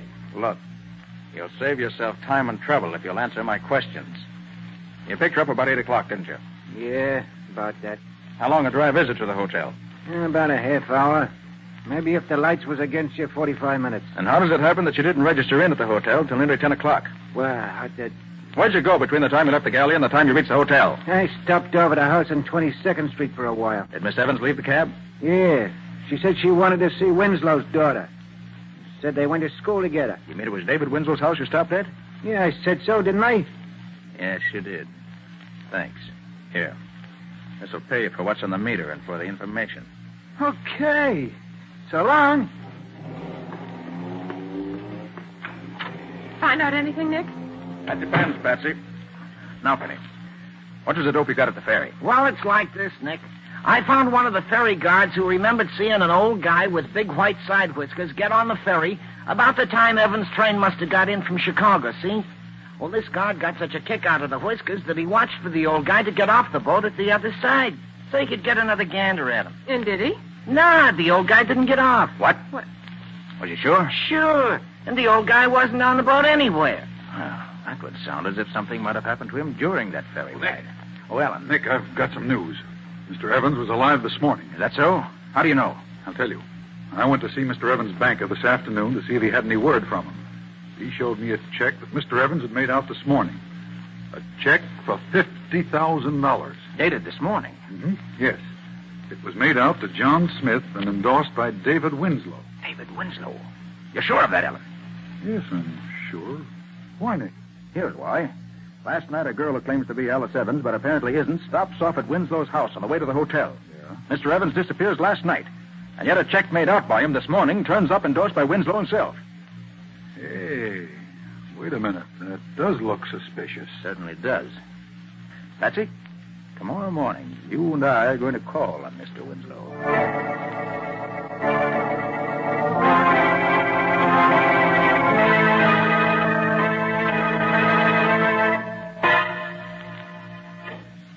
Very good of you to see me, Mr. Winslow. I'm Nick Carter, the detective. Yes, I've heard of you, Mr. Carter. Miss Bowen, my assistant. How do you do, Good Miss morning, Bowen? Mr. Winslow. What can I do for you, Mr. Carter? Mr. Winslow, do you know James Evans? Only very slightly. Are you acquainted with his daughter, Alice? No, Mr. Carter, I'm not. I see. Did a check of Mr. Evans recently pass through your hands? Why, yes, it did. I cashed one of his checks yesterday. Did you know that Mr. Evans disappeared the day before the date on No, that I check? didn't. Well, he did. You don't say. Would you be in a position to know if the signature on the check were a forgery? Oh, the signature was genuine, all right. When Mr. Smith presented for payment a check in the amount of $50,000, I naturally sent the check to Mr. Evans' bank for verification. They said it was good, so I paid Smith the money. I see. You said a few moments ago that you didn't know Alice Evans. Yes, I did. But didn't she call here night before last? Why, yes, she did. She called to see my daughter. They're classmates at school. My daughter was not at home, so she talked to my wife for a while and left. I thank you for your trouble, Mr. Winslow. Not at all. Come on, Patsy. Time we're running along. Okay, Nick. Good morning, Mr. Winslow. Good morning. Good day, Mr. Winslow. Good day to you, sir. Patsy, I'd be tempted to believe what he said, even if I didn't know that he has an excellent reputation in banking circles here in town. What he told us certainly sounded straightforward enough to Hold allay... it, Patsy. See that man going in the house next door? Oh, yes. What about it, Nick? I saw that man in court a few weeks ago, charged with murderous assault. What? And now we found him going into the house next door to Winslow's. Patsy, I want you to get back to the office immediately. Tell Penny to see what he can find out about that house. The address is 832 West 22nd Street. Yes, Nick. I want to know more about that place.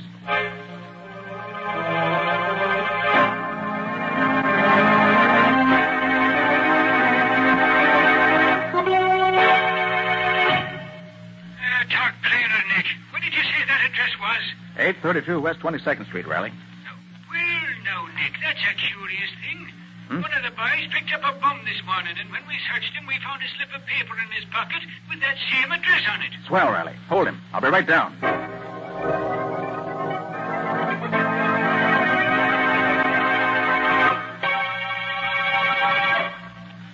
I don't know, I tell you. How many times I got to keep on saying that? You don't know who pushed the man off the ferry, who kidnapped his daughter, where she is now, or anything about it? No, I tell you, no. Who's the girl who's staying at the Hamilton Park Hotel under the name of Evans? Where's the Hamilton Park Hotel? All right, Baker, all right. Guess I must have you all wrong. I'll say you have. You live at 832 West 22nd Street? Well, I don't exactly... No. Who does live there? Oh, how should I know? Where does David Winslow live? Ah, right next... Who's David Winslow? Riley, Yeah, Nick? I'm through with Baker. Not the fellow I thought he was. All right, Baker. The guard's waiting for you just outside the door. You'll take you back to your cell. Okay. I hope you're getting what you're looking for, Carter. Well, Nick, what did you find? Riley, Baker thought he told me nothing. But his answers weren't as clever as he thought they were. Yeah? Actually, he told me that Evans was thrown off the ferry into the river and that he was picked up in a rowboat that was waiting for him. Well... I also discovered that he knows David Winslow and that he knows what goes on at 832 West 22nd Street. Hey. All of which, while not conclusive evidence, tells me I'm on the right track. Nice going, Nick. Well, what's next? Riley, I want you to release this man Baker at once. What? Release him, Nick. But why? I want to be sure the rest of the gang knows I'm on their trail. The first thing Baker will do when he gets out of here will be to tell them. They'll undoubtedly make some move to try and stop me. And that may bring him out in the open.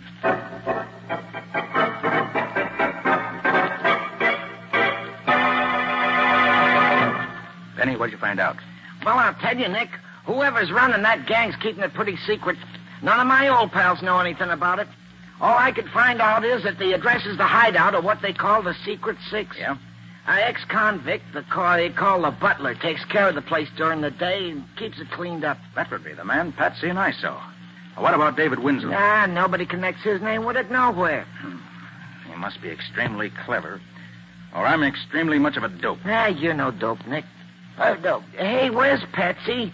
She asked me to bring her back some peanuts. Oh, she went to see that girl who's posing as Alice Evans at her hotel. Hey, wait.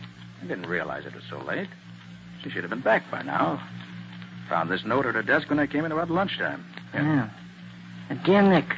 Girl who calls herself Alice Evans just called to say she had information on her father's disappearance. When I told her you weren't here, she asked me to go over and she'd give it to me and I could get it to you.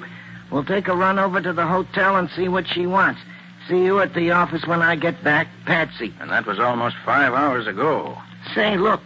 Should we go over there and have a look-see? Well, first I'll phone Miss Evans. Hamilton Park Hotel. That's, Shermore 32423. Gee, if that bunch of crooks has tried anything on Patsy... Hamilton Park Hotel. Good afternoon. Miss Alice Evans, please. Miss Evans, I'll connect you. Thank you. You know, I ain't known Patsy long, but she's a pretty swell kind of dame for... I'm sorry, Miss Evans does not answer. Thanks. Nobody home? No, Penny. And I don't like it. I think I better get going and... Wait a minute. Nicholas Carter's office. Nick Carter? Yeah? Who's this? If you want to see your girlfriend Patsy again, Carter, keep out of the Evans case. What do you mean? If you make another move to try and find out what happened to old man Evans or his daughter, you can kiss your girlfriend goodbye. It'll be curtains for her.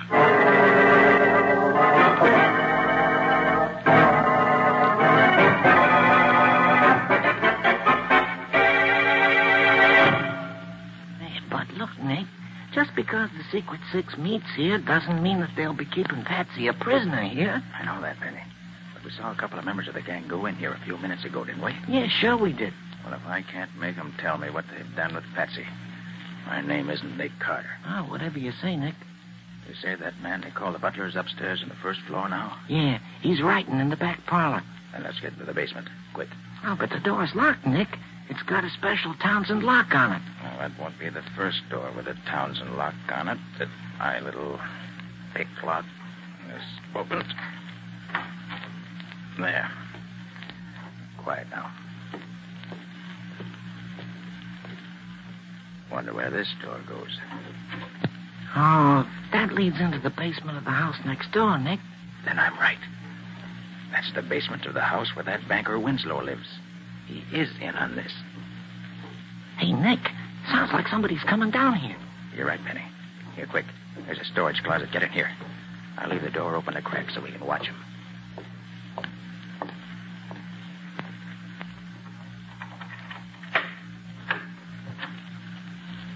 It's that butler, Penny. You're not going to gag me again, are you? That must be old man Evans. What's that stuff you have there? Oh, if you call that food, you can take it away. Penny, If one of us stands on each side of that door, we can grab the butler when he comes out. But don't let him call out. Those other guys might hear him. Well, whatever you say, Nick. Like this? Go on. That's Get the out idea. of here. Go on, get out. Here he comes. Now. Good. All right. Drag him into Evans' room. Here, quick. Now, shut the door. Okay.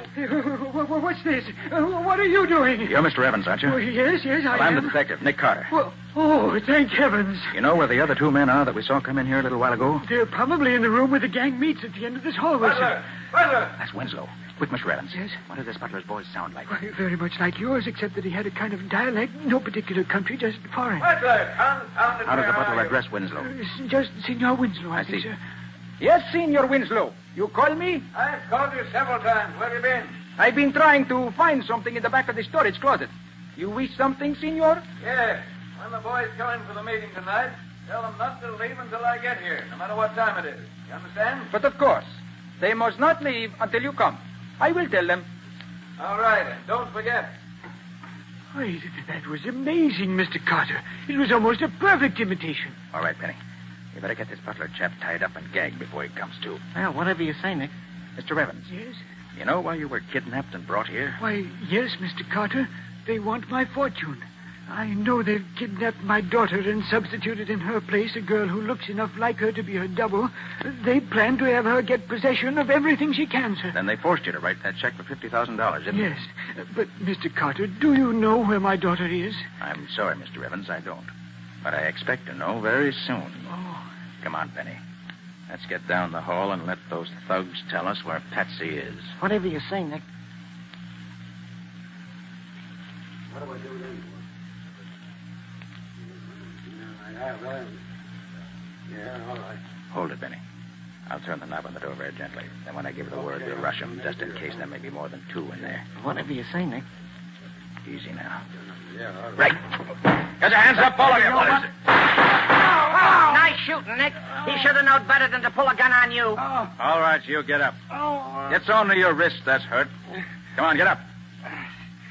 Now drop your guns on the floor. Come on, let's have 'em.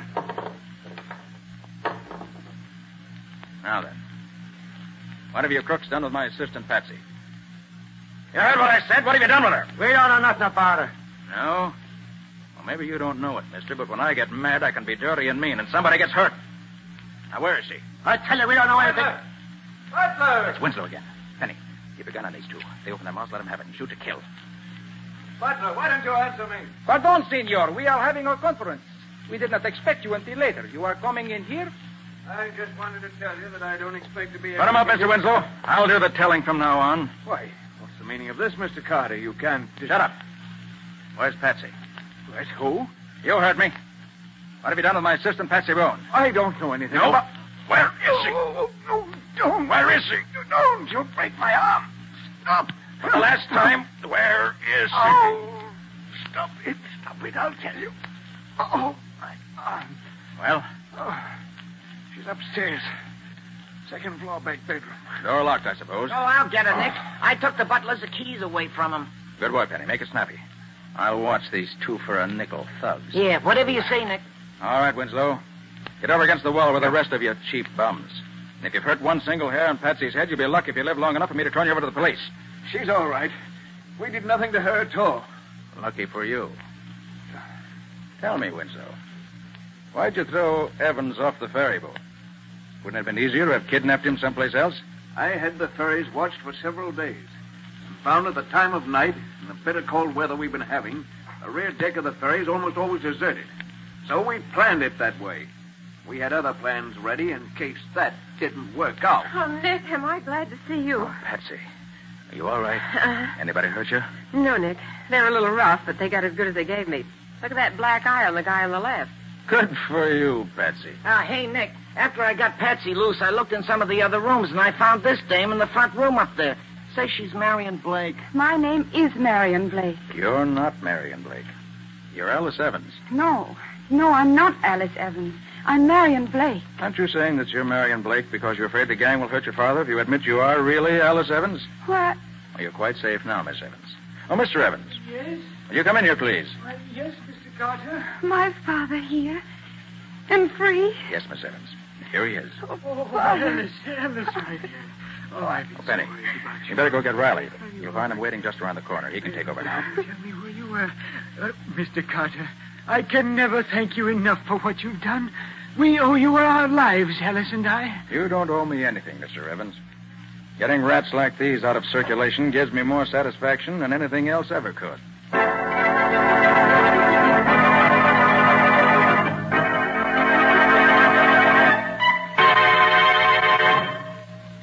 This is your room. You two wait here till I call you. Come in. Good morning, Miss Evans. Oh, good morning, Mr. Carter. Have you discovered anything about my father? I was about to ask you the same question. Have you heard from him? No, Mr. Carter. Nothing. Well, let me be the first to bring you the good news. Good news? Yes. Your father has been found. He's been found? Yes. He was kidnapped and imprisoned by some crooks who were trying to steal his fortune. Oh, my poor father. Where was he found? In a basement room where the gang was keeping him prisoner. Has he told you what happened to him? Oh, yes. He told us everything. Everything? Oh, by the way, Miss Evans, I brought a friend with me this morning. I thought you might like to meet her. May I ask her in? Yes. Yes, of course. Ellen, will you bring the young lady in? Okay, Nick. Do you recognize this young lady, Miss Evans? All right, Mr. Carter. You can drop that Miss Evans stuff now. I see you know the whole story. Practically the whole story, yes. Oh, Alice, have you met the real Marion Blake? No, I haven't. My goodness, she does look like me, doesn't she? Yes, but you didn't fool me, dear. No, I suppose I was crazy to believe that I could fool a man who was as much in love with you as he is, Miss Evans. The resemblance is certainly close enough to fool almost anyone else, though. Why, she even sounds like me. Miss Blake, whose idea was it to substitute you for Alice Evans? My husband. He was the head of a Chicago gang. He saw a picture in the paper, and the idea came to him. Her coming back from South America seemed to be the ideal setup for carrying out the scheme, so we came east to do it. We knew Winslow from a couple of jobs we did for him in Chicago. Didn't it occur to your husband that when you threw my father off the ferry, he might get pneumonia in the icy water and die? We didn't worry about that. We knew he'd live long enough for what we wanted.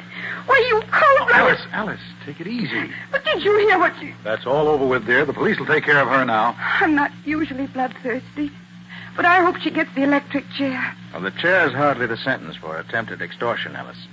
But by the time she gets out of jail, she'll no longer be young and pretty. And with the marks that prison will leave on her, she'll never again be able to double for you.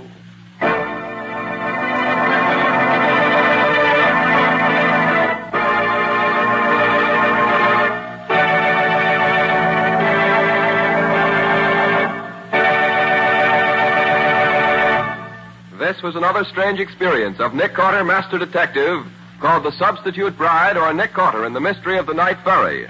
Another of the curious adventures of Nick Carter, which are brought to you regularly at this time by WOR Mutual.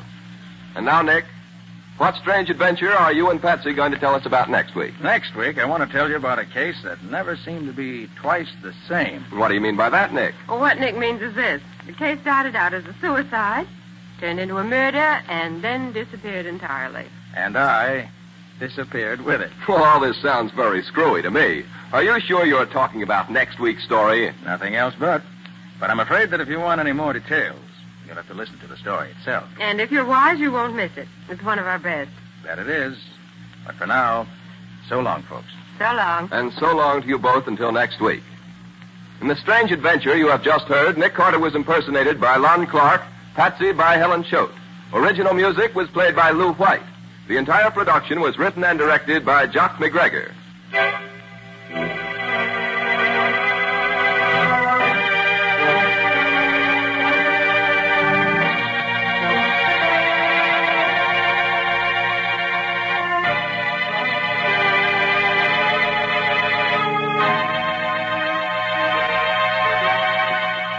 Next week, at the same time, listen to another curious experience of Nick Carter entitled... The Disappearing Corpse. For Nick Carter and the Mystery of the Apartment House Murder.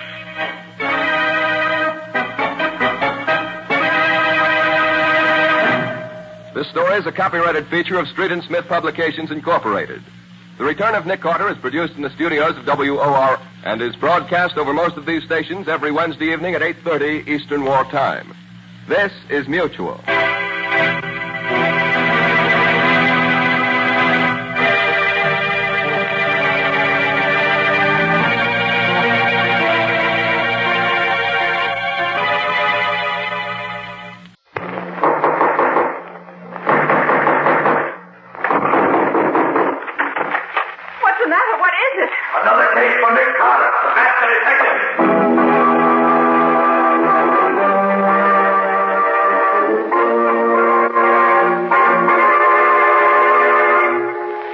Yes, it's another case for that most famous of all manhunters, the detective whose ability at solving crime is unequaled in the history of detective fiction, Nick Carter, Master Detective.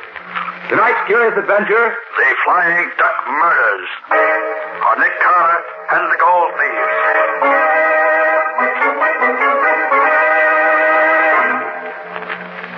Carter, unless you think more of a large fat fee than you do of your life, I advise you to throw up the case at once. Apparently, we don't look at this in the same light, Mr. Dalrymple. I expect danger, and I'm prepared to meet it. I suppose you know that two other detectives have come out to this wild Montana country where the Flying Duck Mine is located trying to find the trouble. But do you know that neither of them lived to tell what they found? How were they killed, Mr. Dalrymple? They went crazy, Miss Bowen. Kessler, the San Francisco man, fell over a cliff, while Riley, the man from Chicago, dropped 600 feet down the main shaft of the mine. Very interesting. I feel quite sure that Nick won't share their fate. May I inquire for whom you're acting, Mr. Carter? You may. For Mr. Cecil Trenwick, an old friend of my father's and a large shareholder in the Flying Duck Mine. He said that you'd cooperate with me in every possible way. I shall do what I can, certainly. Good. I should like you to give me a letter to the superintendent of the mine, telling him that I'm a good workman and that you promised me a job. I shall disguise myself as a miner, using the name Dave Jarvis. Very well. You said your name will be Dave Jarvis? Right. Well, that'll do what you want. Give it to Mr. Nate Crosby, the mine super. He happens to be here in town this morning.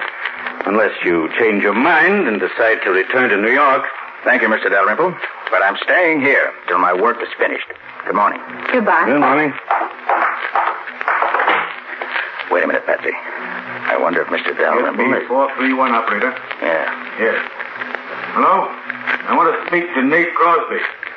Okay, I'll wait. Crosby? He's the mine super, Nick. Yes, things are beginning to move already. Yes. If I open this door a crack, we'll hear better. Nate, this is Dalrymple. Cunning has done what he's been threatening to do for so long. He sent Nick Carter out here to investigate. Yes, Nick Carter. The one man in the world I'm afraid of. Well, you've got to market the stuff right away. You can't wait any longer now. I've given him a note to you. Give him the job he wants and then take care of him. Yes, if you don't, it may mean curtains for all of us. Right. So long. And that will settle your future, Mr. Nick Carter. I very much doubt that, Mr. Dalrymple. Thanks for the attention, Mr. Dalrymple. But I intend to take care of my own future.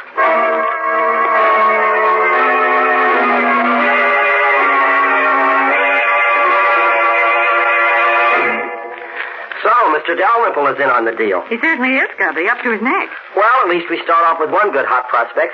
What do we do now? Get into your miner's outfit. Then take this note down to this address and give it to Nate Crosby, the mine super. Now remember, your name's Dave Jarvis, and Crosby's to give you a job in the mill. Okay, Nick.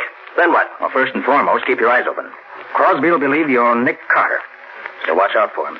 He'll try to put you out of the way. And don't forget, Scubby, the detectives from Chicago and Frisco both came to Greece. Well, it's going to be different with the guy from New York. Now, Patsy, you wait here at the hotel where we can get in touch with you if we need you. Sure, Nick. All right, get going, Scubby.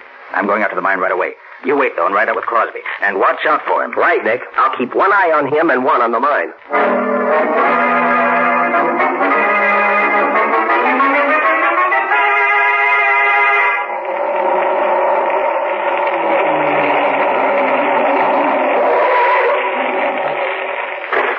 Thanks for the lift, Bud. That's okay, pal. That's the super's office right there. Thanks. I'll be seeing you.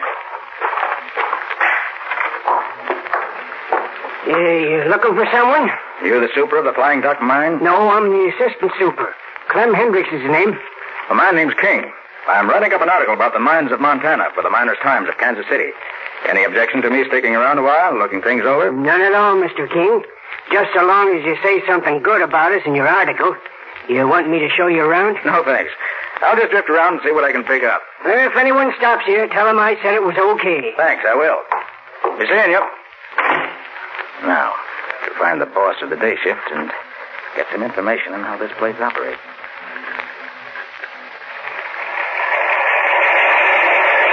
These are the milk stamping machines, Mr. King. They crush the ore very fine, and it is then loose through the battery boxes and carried over to plates. I see. The plates are coated with quicksilver or mercury, and the quicksilver picks up most of the gold from the crushed ore. And this combination of quicksilver and gold we call amalgam. And you scrape this amalgam off the plates and take it to the refinery? Yes, Mr. King. The refinery separates the gold from the quicksilver and casts it into bars. Very interesting. Well, thanks very much. I'll roam along and look the rest of the place over. See you later. That's where you belong, you old hag. Down there with your flat your face in the dirt. You try to get you old Indian witch, and I'm going to finish the job right down that knife. I'll drop it between your ribs. Never mind, drop that knife, I said. You're the fool. Knock me down, will you? I'll show you. Ledyard, put up that gun. But Nate, this bullet. Put up the gun, I said. What are you trying to do? Well, I was trying to make Zolander behave. This fellow interfered. It made me mad. Zolander, where is she? She's right. Well, I'll be darned. She must have run away while me and him was arguing. So you interfered, did you, mister? Certainly I did. You're King, the newspaper man, aren't you? That's right. I'm here to... I've been looking for you. I'm Crosby, mine superintendent.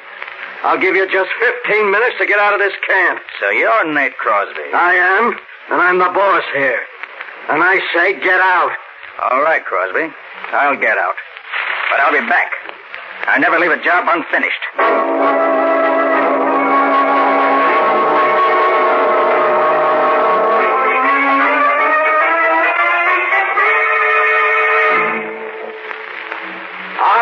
Pick them up. You can carry them. I know they're heavy, but they have to have a solid lead lining so we can ship bodies in them. Put them in the old powder house and shut the door when you're through. Okay, boss.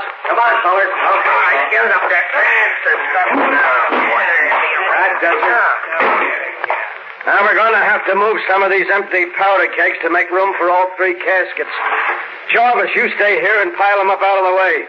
Rest of you get the other caskets. Okay, boss. All right, hop to it. Hey, Scubby. Scubby, is that you, Nick? Where are you? Behind these kegs. Start piling them up. We can talk while you work. Oh, sure, Nick. What happened, Nick? Why are you hiding in here? Crosby ordered me to get out of camp immediately, but the assistant super suggested I hide here until he gets me a ride back to town. He doesn't like Crosby any better than I do. What's with you? Well, I got a job as crusherman on the night shift at the mill. Hey, what are these boxes you're bringing in here? Caskets.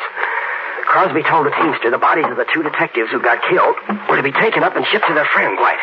Here come the men with another box. Get it in there. That's all right, fellas. Take it easy. Okay. Nick, there were only two detectives who were killed. Who do you suppose the third box is for? For you, I imagine, Scubby. What? Remember, they think you're Nick Carter. I'm only Mr. King, newspaper reporter. Well, I'll certainly see that casket stays empty. Scubby, you know where the detectives are buried? Well, the teamster told me that Crosby knows because he and a couple of the mill hands took the bodies away. I see. In the other casket. In here again. Okay, Nick, I'll fix it. Quiet now.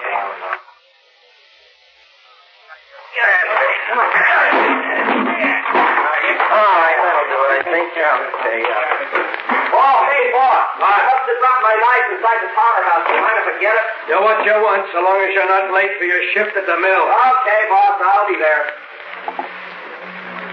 Oh, clear, Nick. They've gone.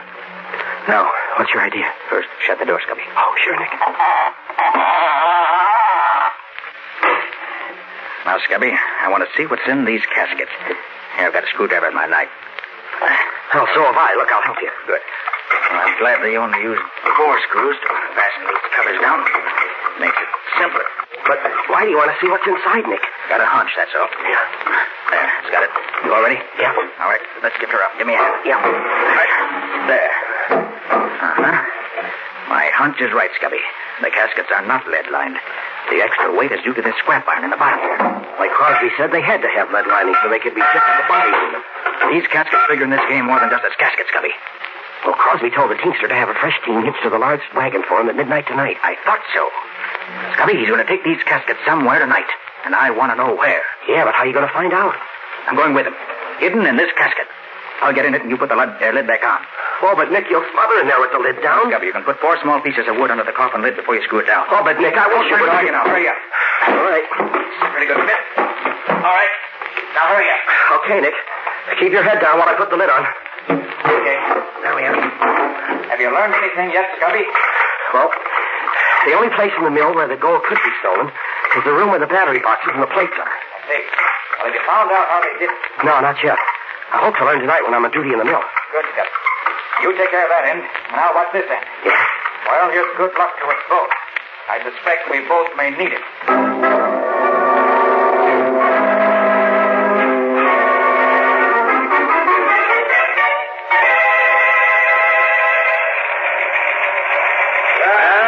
How's the great Nick Carter doing tonight, Ledyard?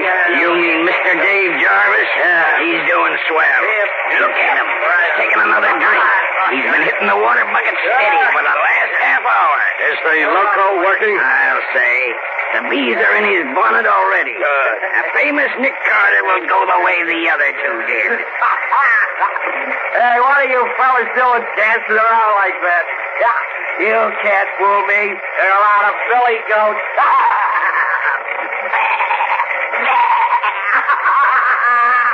Oh, I'm thirsty.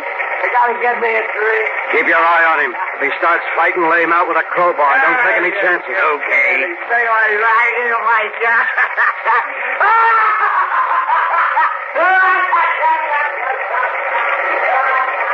Did you see that?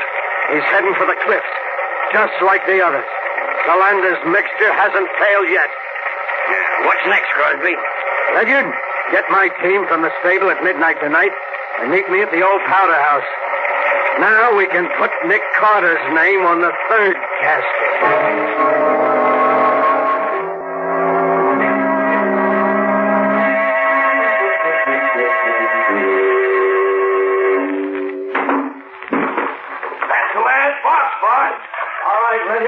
You sit on the top box. I know that voice. That's Crosby. I'd like to see his face if he knew I was in this casket. What did you take such wild broncos for, Super? They're the only fresh team in the stable. We got a hard run tonight over rough country, where no truck could possibly go. All right, Sam. Let them go and then climb up here with me. Here they go. Watch them. Okay.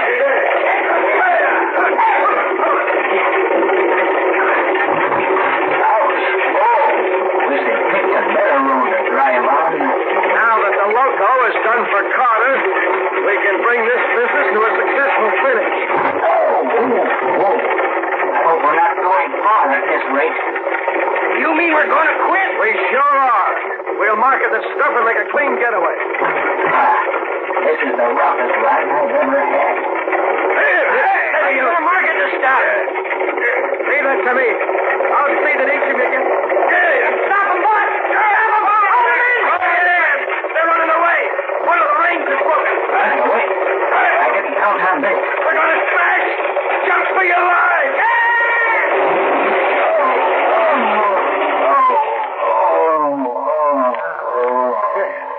We got off just in time, boss. Yeah. Hey, look at that casket, Crosby. The one with the lid torn off. Huh? Oh, that's the infernal reporter I ordered to get out of camp this afternoon. What was he doing in that casket? Never mind that now. Get him while he's only half conscious. Come on, Sam. Now you... Good work, boys. That fixes Mr. Reporter. Tie his hands and feet with that rope. Okay, boy. He won't fight no more for a while now. Hey, look, Super. Here's a pair of handcuffs in his pocket and a couple of guns. Hey, what kind of reporter are you? Going around with handcuffs and guns in your pocket. You have to draw your own conclusions, Crosby. I've drawn them already. You're here to help Nick Carter. But by this time, Carter's where neither you nor anyone else is going to help him. He's loco. Plumb loco. You never can be sure about Carter, Crosby. I can this time. Then I can be sure of you, too. All right, put him back in the casket, boys. Put the cover on. Nail it down if you can't find the screws. Here's some nails. Come on, you. In you go. I got out the last time I was in here, Crosby. But you won't get out this time. Get the lid on, boys. That does it.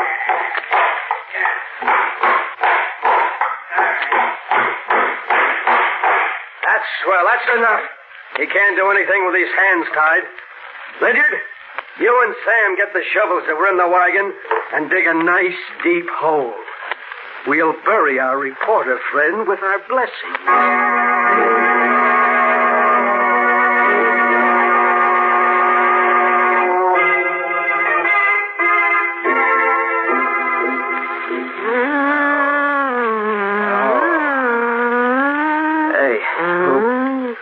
Who are you?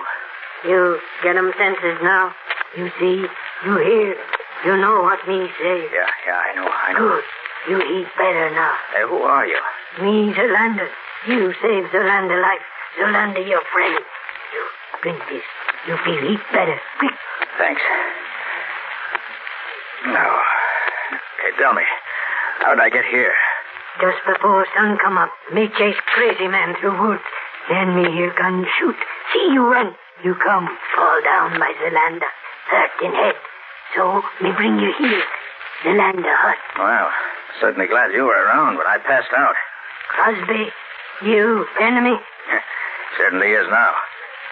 You say you were chasing a crazy man? Him drink loco, like 2 other men come before. I wonder if that could have been Scubby. Crosby said he was loco. Zolander, what did you want to find him for? Me want save him life. Give medicine, make him well. But what did you want to save him? Crosby give him loco this man. Zolander hate Crosby. Want save man. Crosby want kill. Zolander, listen. I think this crazy...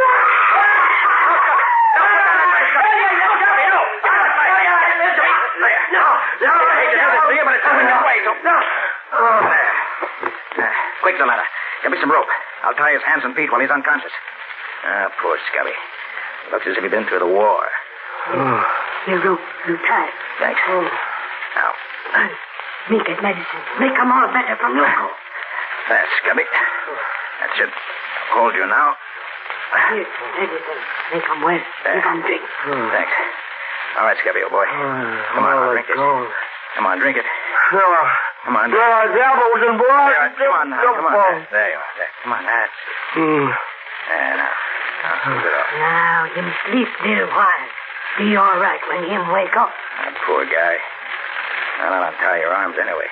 Take this coat off you, and you'll be more comfortable. Hey, what's this? A long coil of wire with a lot of metal discs attached to it. That's the answer. Of course. The mystery of the Flying Duck Mine is a mystery no longer.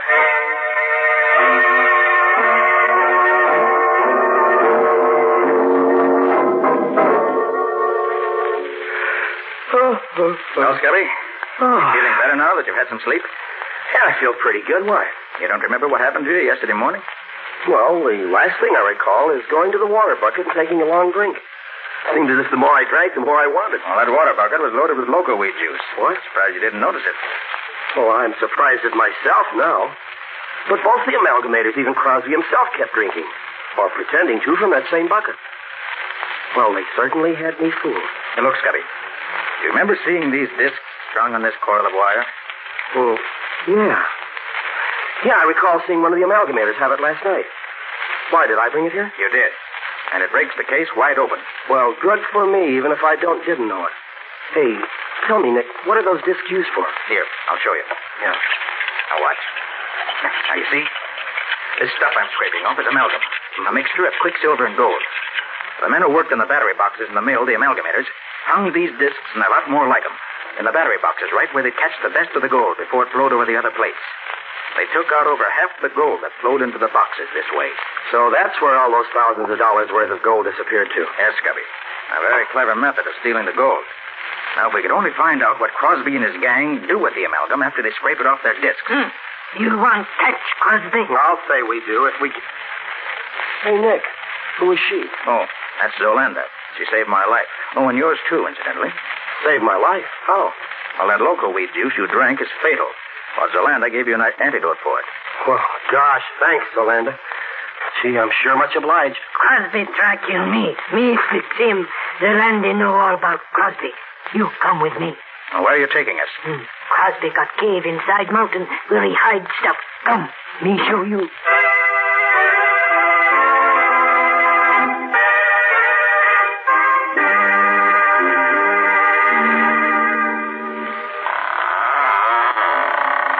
So this is where Crosby hides out, huh?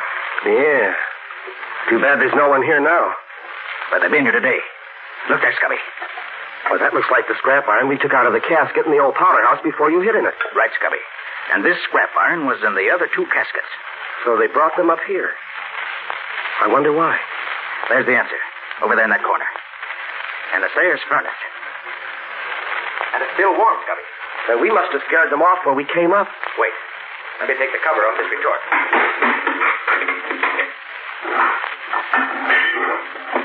There. Nick, is that gold in there? That's just what it is. Part of the gold stolen from the mine. This is where the gang refined the amalgam they scraped off their discs. It's much easier to handle gold this way because it weighs so much less. Now, since we know from what Dalrymple said that they never disposed of any of the stolen gold, they must have 800 or 900 pounds of it by now. Hey, maybe they've got it hidden around here somewhere. They did have, Scubby. But not now. Well, what makes you think so, Nick? Here. Take a look outside there. They've been digging there very recently.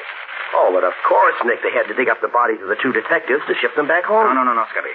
The way it looks to me is this.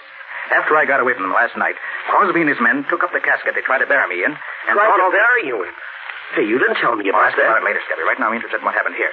They brought the 3 caskets up here early this morning. Loaded them up. How could they load 3 of them? They only had 2 bodies. No, Scubby. 3 caskets were loaded up. Don't you understand yet? No, Nick, I'm afraid I don't. How could they be loading up? How good are you at riding a horse? Riding a horse? Yeah. Well, I used to ride years ago. Why? Good. Zolanda, can you get us a couple of good, fast horses right away? Oh, you, me, get 2 good horses quick. Good. Come on, Scubby. Let's get the horses and ride to the railroad station before the eastbound train gets in.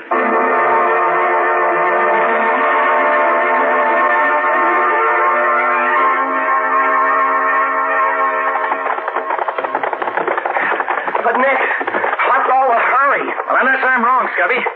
These 3 caskets are going east in the next train. We've got to get there in time to stop them. Oh, even Crosby himself would recognize us, these Indian costumes Zolanda led us. Well, we may need to be disguised before we get through. Hey, you didn't finish telling me how you got away from Crosby and his gang when they started to bury you alive. What did happen, Nick? Well, they dug the hole, and they put the casket down in it. I tried to pry the lid loose, but my hands were tied behind me. I worked on them, and just as they started throwing the dirt back on top of the casket, I finally got my hands free and untied my feet. Just then I heard shooting and some female screaming. A female? Out there in the wild? Yeah. It was Zolanda, I found out later. Well, I managed to loosen the cover and push it up enough to see that Crosby and the men were watching something across the clearing. So I seized my chance and climbed carefully out of the hole on the opposite side. I started to run, but they saw me and started shooting. Fortunately, though, they were bad shots, and I was almost free when a bullet grazed my head. Must have stunned me, because I remember nothing more till I woke up in Zolanda's hut this morning. Well, do you know what it was that distracted the men's attention? Well, Zolanda told me that you were chasing her, trying to shoot her. She was screaming. You chased her around the other side of the clearing, and then went off after something else. It was just about then that you saw me running toward her. When Crosby saw me drop, he gave up the chase. Zolanda waited until they went back and then dragged me to her hut. Gosh, Nick, we owe a lot to Zolanda. Right, Scubby. And the best way we can pay that debt is to see that Crosby and his murdering pals end up where they belong, behind bars or in the electric chair.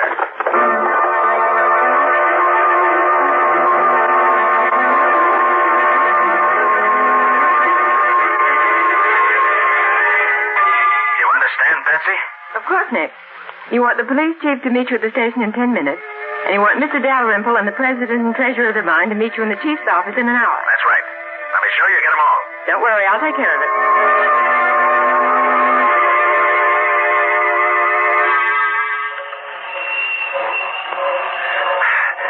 These are the ones, Nick. These 3 here on the baggage truck. Did you notice the names on them, Scubby? Yeah. Joe Briley, Phil Kessler. Oh, and look, Nick Carter. I'd rather be out here dressed as an Indian than in there dressed as a corpse. One side now, rain in the face. We got to get these caskets into the baggage car. Just a minute. You see this badge? Special agent. So what? What do you want me to do? Just leave these caskets in the baggage truck for now. But they're supposed to go on this... Staying here, quiet. Hey, look here, baggage master. Get these boxes on the train and be quick about it. No be in hurry, mister. Why, you Indian meddler, what the deuce do you... You look behind you. What do you mean? Take your hat off, Scubby. Sure, Nick. There you are, Mr. Crosby. Dave Jarvis. Why, you... Don't try to start anything, Crosby. I've got my gun on you. where's getting these boxes off? Hurry your men, officer.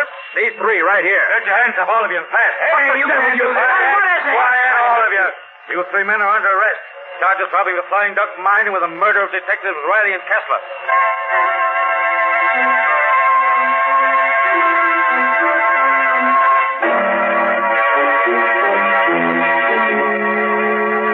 They're all here, Nick. Thanks, Betsy. Now, Mr. Dalrymple, I asked you and the officials of the Flying Duck mine to meet me here in the office of the Chief of Police because I want to show you what's in the casket that Crosby was taking back east with him. Now, the first casket is supposed to contain the body of Phil Kessler. All right, Scubby, open it. Sure, Nick. Gold bullion. Yes, Chief. In these three caskets, you'll find the entire amount of gold stolen from the mine. Stolen by Dalrymple, the mine manager, Crosby, the mine super, and 4 of the workmen who worked in the amalgam room of the mill. They stole the amalgam, refined it in their own furnace, and buried it in 2 holes in the ground, which were supposed to be the graves of the 2 dead detectives. Mr. Carter, that much gold would make the caskets pretty heavy. Wouldn't that extra weight be noticed? No, Chief. Because when you ship a body by train, the casket has to be lead-lined and hermetically sealed. That means it weighs much more than the usual casket.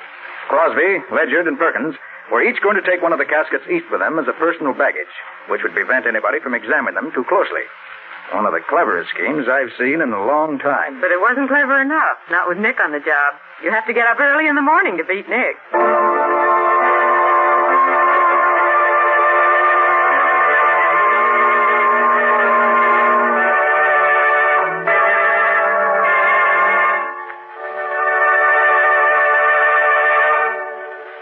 This was another strange experience of Nick Carter, Master Detective, called The Flying Duck Murders or Nick Carter and the Gold Thief.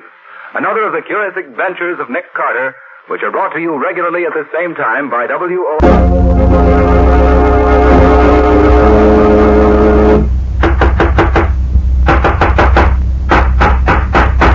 What's the matter? What is it? Another case for Nick Carter, Master Detective. Yes, it's another case for that most famous of all manhunters, the detective whose ability at solving crime is unequaled in the history of detective fiction, Nick Carter, Master Detective. Presented by the 3 great Linux home brighteners, Linux Clear Gloss, Linux Cream Polish, and Linux Self-Polishing Wax. Created by Acme, America's great producer of Acme quality paint. Today's curious adventure, The Numbers Murders, or Nick Carter and the mystery of the wrong note.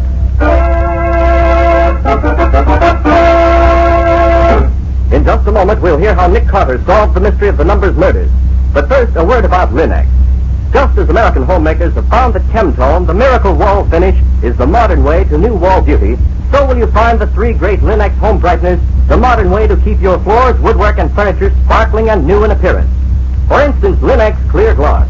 This transparent liquid dries to a hard, durable, lustrous finish that resists damage to your floors or linoleum by hot grease, boiling water, fruit acids, even alcohol. That's why Linux Clear Gloss has been a household favorite for years. If you haven't it on hand, ask tomorrow for Linux, L-I-N-X, Linux Clear Gloss. Yes, you'll find all 3 great Linux home brighteners at paint, hardware, and department stores everywhere. And now for today's mysterious adventure with Nick Carter. Our story opens in a dingy little saloon on a back street. So, you finally hit it, eh, Benny? Yeah, 3 years I've been playing them numbers and doing nothing but lose. But today, oh boy, $50,000. Which numbers was you playing, Benny? Duke Dawson's or Lucky Combs? The Duke. He's a square shooter. Always pays off on the nose when you win. He's a great guy, the Duke. You think it's safe to go around telling everybody you won all that dough? Something might happen to you before you get to spend it. Well, I ain't no fool, Butch. I ain't told only a couple of my pals, and the Duke would want me to tell him. He likes to have the guys know he pays when he loses. 50 grand. And all mine. Gee, I can't believe it yet. Yeah, but as long as you got it in your pocket, it's easy to believe it. Yeah, you're right there. Well, so long, fellas. I gotta be getting on home. I got to tell the old lady we're rich now. Won't she be tickled? So long, Benny. Hey, don't spend it all on the way home. Spend it all? Hey, you can't spend that much dough without you do some thinking about it.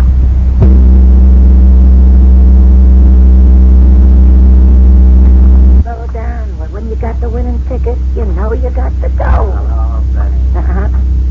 Oh, it's you. Glad to see you. How's the boy? I heard about your luck, Benny. Want to congratulate you. Oh, yeah, thanks. The best luck I've had in years. Got it with you, I suppose. Sure, I got it with me. You don't think I... Hey, put down that gun. You can't... Ow! 50 grand. Thanks, pal.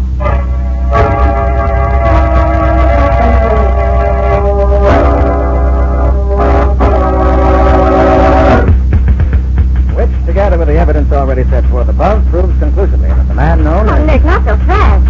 I can't keep up with you. What's the matter, Patsy? Got cramps in your fingers? Oh, no, Nick, it's not that. But we've been working on this report for over 3 hours without stopping. I can't keep it up all day. All right, Patsy, let's rest for a few minutes. I wouldn't be too anxious to finish this report.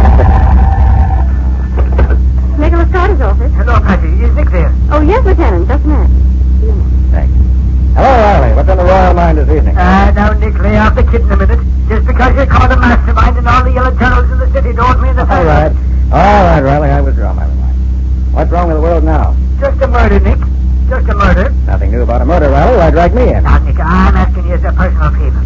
Will you give me a hand on this? If we don't get this one solved and solved quick, the commissioner's going to be down on us like a ton of bricks. Well, what's so special about this particular murder? Meet me in front of 756 Brownlee Avenue as soon as you can, and I'll tell you all about it. What do you say? But, Riley, it's after 11 now. Can I wait until tomorrow? Oh, Nick, it can't. We got to get to it right now. Would you meet me? All right, meet you there in 5 or 10 minutes. Thanks, Nick. I'll be seeing you. So long. So long. We're going out there? Yes, Patsy. We're going to have a look at somebody who's just suddenly and violently passed out of this world. Get your hat and let's go.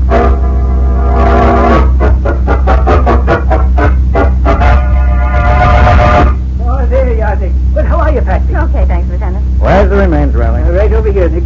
It's just the way my man found him. I see. 2 shots right to the heart. Uh-huh. Never knew what hit him. Looks as if they might have come from a 45. Right, Nick. All right, Riley. Who is he and why should I care? His name's Benny Smith. He's one of the characters that hang around the edge of the underworld. No record, but a great guy for playing the numbers. Been playing them since they were started. And I think that's what killed him. Oh, now, Lieutenant, how could the numbers kill him? Well, Benny connected today, Patsy. He won himself $50,000. And he had it on him when he started home, they tell me, but he ain't got a cent of it now. He's as clean as a whistle. Very interesting. Probably talked too much about his luck. Well, where do I come in? Benny played Duke Dawson's numbers, Nick. And Duke had 2 heavy winners this month. Now, both of them were killed in the same way. Before they got home, and both of them lost their rolls. Now, once could be a playing hold-up. But twice, it's like a regular thing, and I want to find out. The killings like this has got to stop. That's where you come in, Nick. I need some of your fancy ideas on how to stop them. Lucky Coombs runs the other numbers game, doesn't he? Yeah. Him and the Duke have been at each other's throats for the last 6 months. Well, maybe Lucky thinks this is a good way to persuade the public that if you win with the Duke, you don't live to spend what you win. It could be, Nick. And it could be, too, that the Duke needs the coin bad enough to want to get it back. I'd hate to play any numbers game where I had to lose my life when I won any money. There's no percentage in the numbers game from any point of view, Patsy. It's a sucker's game. All right, where do you want me to start? Good for you, Nick. I knew you couldn't stay out of it. But what do you say we go to call on the Duke and see what he's got to say for himself? Okay, Riley. You drive on ahead. We'll follow you. But don't let the cops catch you speeding.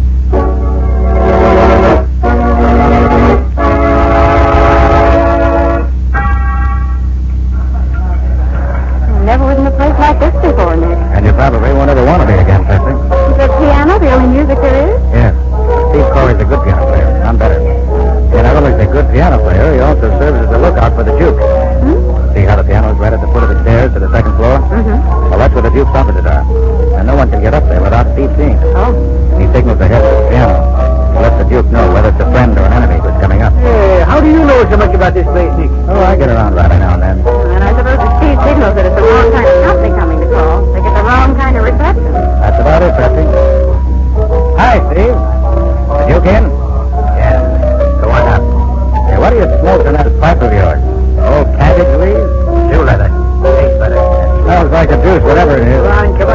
gotta be moving. Right.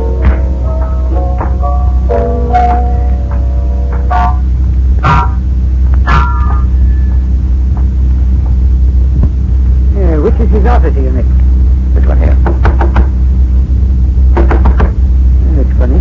Try the door. Maybe he's not in there. He must be. He told us to come up. I can see there's a light inside. Hey, maybe there's something wrong here. Let's have a look out. I think we better come on. Follow me now. Come on, again. Again. Break it in, Riley. Break it in. That's it. Are you hurt, Riley? No, did he get you? No. What's going on in here? Nothing now, Patsy. You can come in. Hey, look here, Nick. Dead. Shot right through the forehead. Is that the Duke? Yes, Patsy, that was the Duke. Hey, look, that's where the killer went, Nick. Through that window there. Yeah. Down the fire escape. Below us a dozen ways he could have gone. We'd never see him. If we'd only gotten in a little sooner, Nick. That wouldn't have made any difference, Riley. I suppose not. He was out to get the Duke, and he'd have gotten him anyway. It was just as easy for the killer to get out on the fire escape and wait for us. It's a good thing it was a poor shot, or you'd both be dead. I don't think so, Patsy. Well, what do you mean? Well, look how high his bullets went. Up above the door there. Oh, you think he was just trying to scare us, Nick? Looks that way. He could certainly shoot straighter than that. Now we've got 2 murders to solve instead of 1. Yes. I'm beginning to get interested in this now. Let's see what the Duke can tell us about this. The Duke had no weapon, so he apparently wasn't expecting an attack. Must have known the man who killed him. Hey, Nick. I thought the Duke didn't smoke. He didn't. There's an awful lot of burned matches here in this ashtray for the guy who don't smoke. And they're all burned pretty well down, too. And here's a cigarette butt. It's a humidor. Huh? A humidor? I never heard of that brand. Very few people smoke them. And Lucky Coombs is one of them. Lucky Coombs? Then that maybe means it does, and maybe it doesn't. Let's not jump too fast. I'll just take this butt and these matches along with me. They may come in handy before we're through. I better call headquarters and get some of the boys up here. Right. While you take care of this end of it, Patsy and I'll go and call on Lucky. Maybe he can tell us something about this. Okay, Nick. But be careful, lad. Lucky's a tough fish. I will. I know how to handle him.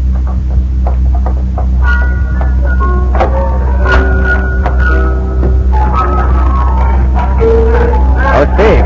Yeah? Did the Duke have many callers tonight? No. No? How about Lucky Coombs? He wasn't over here, was he? Yes. Yeah, he was. What of it? Nothing. Maybe.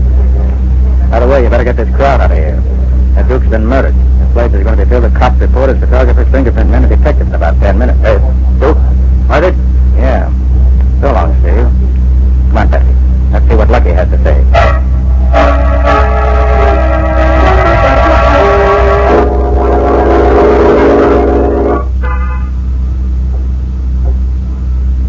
Please. Well, we sort of put an end to the numbers racket in this town, Nick. For a while, anyway. With the Duke dead and Lucky in jail for his murder. Maybe. But let's not get ahead of ourselves. Oh, Patty, stay in the car. Those 2 months outside may mean trouble. Be careful, Nick. Going someplace, Flatfoot? Why, yes. Just a friendly visit. I want to see Lucky a minute. Lucky's not receiving tonight. Not cops, anyways. I'm no cop. Just want a friendly talk with him. Well, you can't. No? I think I can. Yeah? Well, me and my buddy here is going to see that you don't. We sure are. You got a search warrant, have you? Oh, you want to see my search warrant, do you? Well, here it is. Yeah, I'm going to drill you for full of holes.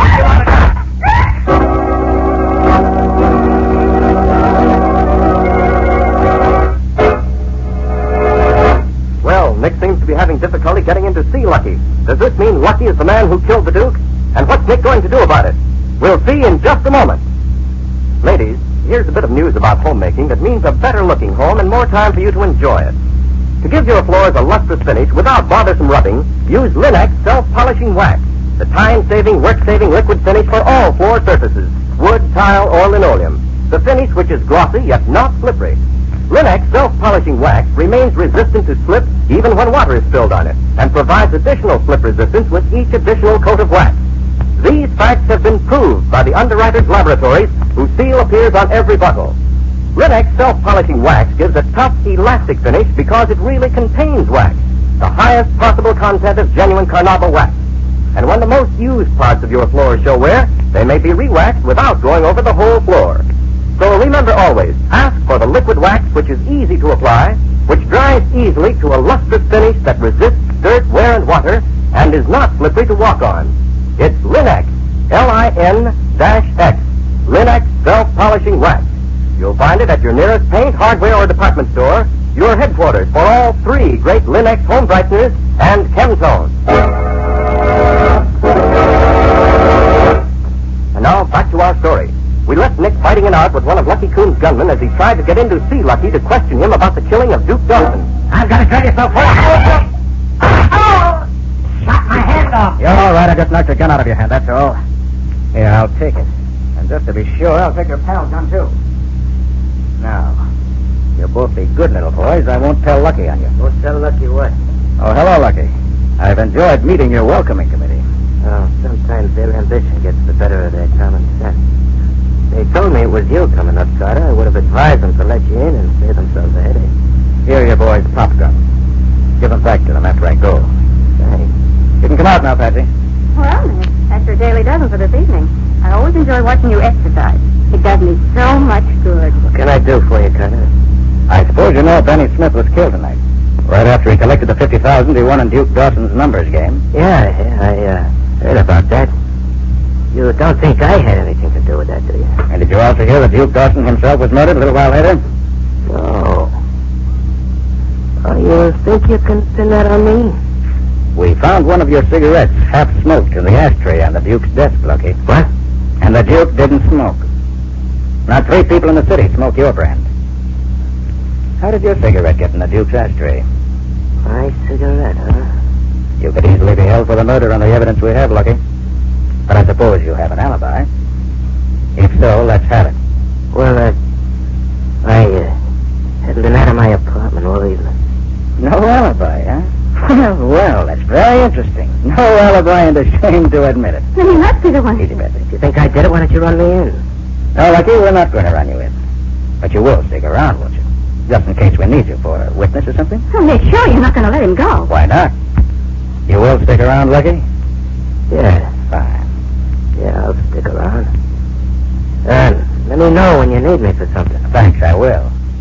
Well, good night, Lucky. Come on, Patsy, let's be going.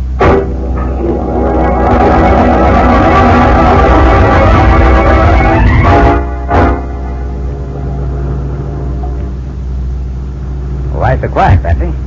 You haven't said a word since we left Lucky. Well, I can't understand it, Nick.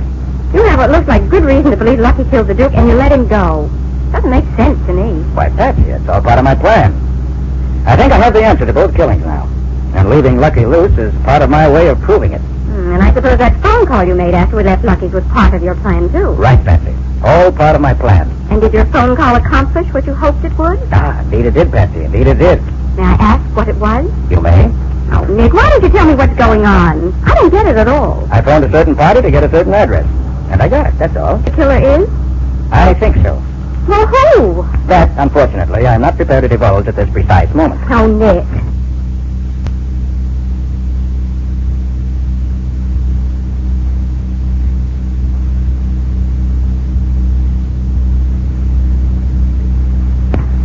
Well, here we are. Here we are where? At the address I got on the phone. It's the 3rd house up there. The rooming house. And what do we do there? Now, Patsy, listen carefully. What I tell you. I'm going inside that house. Alone? Yes, alone. And as soon as I do, I want you to go to the phone in the drugstore across the street and phone Riley. He'll be back at headquarters by this time. Tell him to come up here just as fast as he can. I may need him. Tell him to bring some of his men in the hurry-up wagon, but not to use the siren. When he gets here, tell him to wait out here with you until I come out. Or if I don't come out, tell him to rush in after me just as soon as he hears gunshots. Oh, Nick, hadn't you better wait until he gets here before you go in there? Can't do it, Patsy. I've got to get inside before the next visitor does. That's the important part of my plan. Now, you have it straight? I think so. Good. I'm counting on you, Patsy. Don't fail me. Well, wish me luck. I may need it.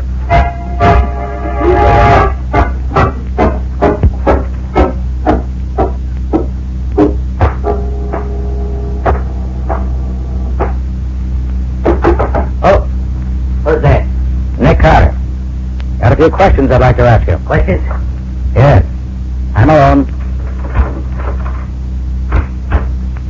Well, I see you're packing your suitcase, Steve. You weren't getting ready to leave town, were you? What if I was? You shouldn't do that. need your testimony in clearing up Duke Dawson's murder, huh? You're the only witness we have to testify that Lucky Coombs called on the Duke just before he was murdered. Yeah. That's just why I'm getting out. I'm not staying here to be taken for a ride by Lucky's guerrillas. And that's what happened to me. If I said anything against him... You won't be taken for a ride by Lucky's gunman. I'll guarantee that. I ain't taking no chances. You got a match? Sure. Yes, thanks. Still smoking old cabbage leaves in that pipe of yours, I see. Why don't you try tobacco for a change? Shut up. I ain't taking no more riding from you.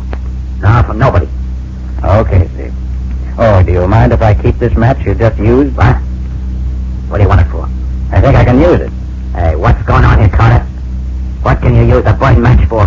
For one thing, I can use it to send you to jail. To jail, huh? Yes, for murder. You won't send me to jail for murder. Drop that gun, Steve. Give me that gun. I knew it. Give me that gun. Let go. Didn't have to break my arm, did you? Lucky for me you shot in a hurry. Otherwise, you might have got me somewhere else than just in the fleshy part of my arm.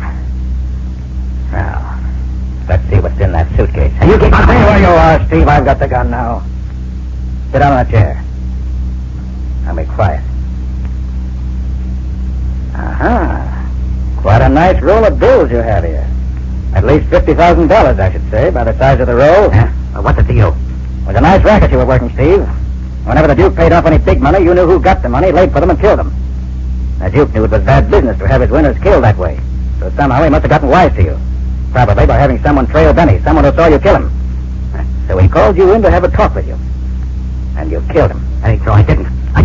Lucky Coombs did it. That's so? Well, we'll see what Lucky has to say when you tell him that. What? He'll be here in a few minutes, if I'm not mistaken. No, I couldn't. He killed me. He killed me. Stay where you are, Steve. Stay where you are. I'll stand behind the door. You dirty double-crossing rat. That's enough, Lucky. Hold it. Drop that gun.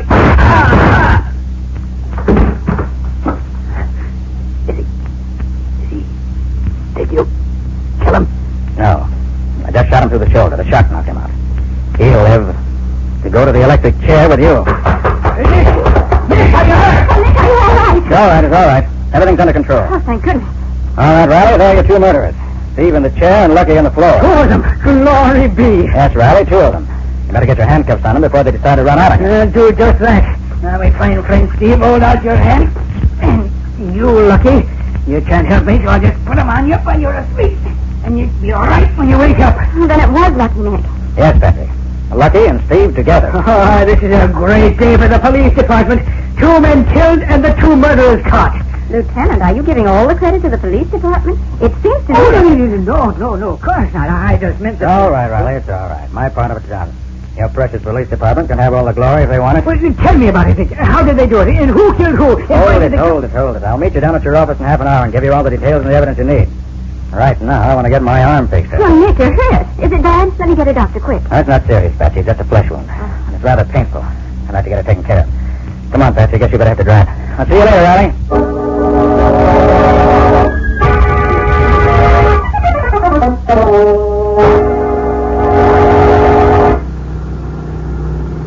Well, that feels better.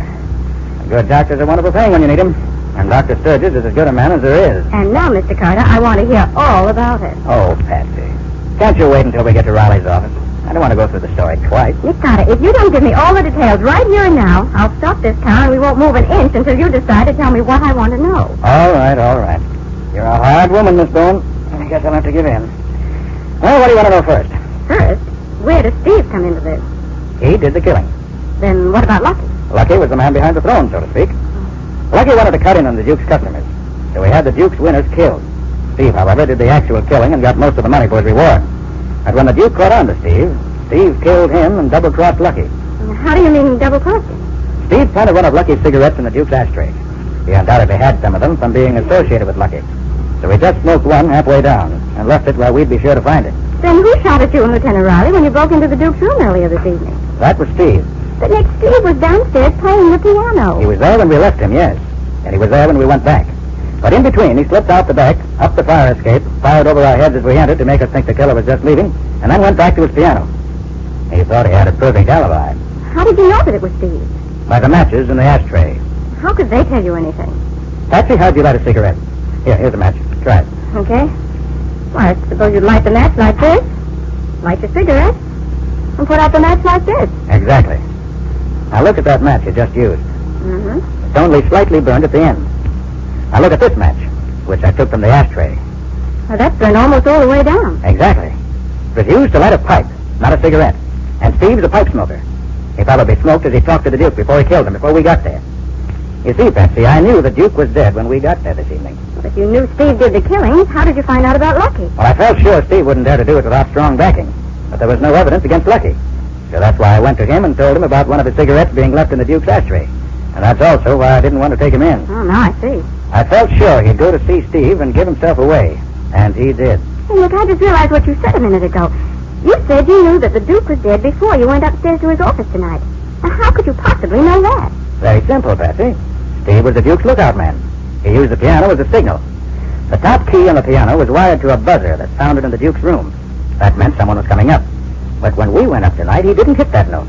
I watched him carefully. And he didn't hit it because he knew there was no one alive to hear it. He hit the wrong note. I'll say he hit the wrong note, in more ways than one. How do you mean, Patsy? Well, considering that tonight you've solved 3 murders, ended the numbers racket, and recovered the stolen money, I'd say that Steve hit the wrong note when he tried to fool you.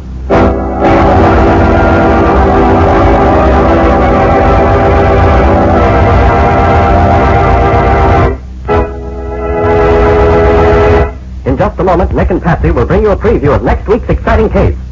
But first, here's a thought for all of you homemakers. Of course, you take pride in your home. Of course, you want your folks to take pride in it, too. And your husband, your family, will sit up and take notice of the bright, new beauty Linex cream polish gives your treasured furniture. For Linex cream polish is the modern way to protect the things in your home. It quickly restores your furniture's attractiveness in one quick, easy application. And Linex cream polish dries to a hard finish that leaves no oily film to attract additional dust, to make additional work. It does away with fingerprints, helps to hide ugly scratches, and after a few applications, provides a tabletop finish that will actually resist glass marks. Best of all, Linex cream polish saves you one whole step in your cleaning day routine.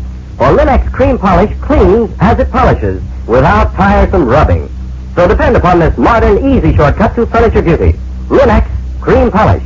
Get it today and enjoy the extra time you save. In case your dealer hasn't received his supply of the 3 great Linex home brighteners, he'll probably have them soon. Ask him to save one or all of them for you. Acme will see that he gets them, and you get them, as quickly as possible. And now, Nick, how about next week's adventure?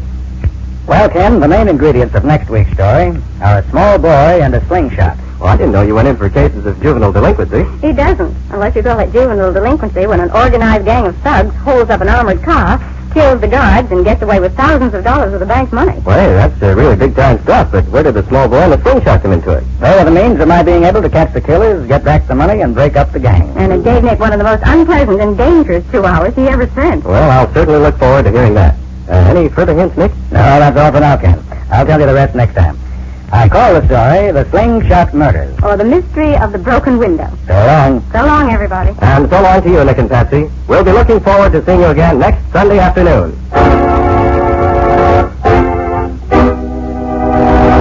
Next week at the same time, listen to another curious experience of Nick Carter, Master Detective, entitled The Slingshot Murder. Or Nick Carter and the Mystery of the Broken Window. Nick Carter, Master Detective, is a copyright feature of Street and Smith Publications, Incorporated.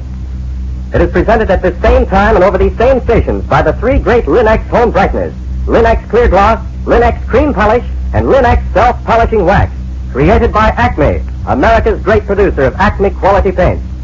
In the Nick Carter Adventures, Lon Clark is starred as Nick. Helen Choate is featured as Patsy. Original music is played by Lou White. The programs are written and directed by Jock McGregor. This is Ken Powell speaking for the thousands of Linex dealers and Acme quality retail stores all over America and saying so long until next week. This is Mutual.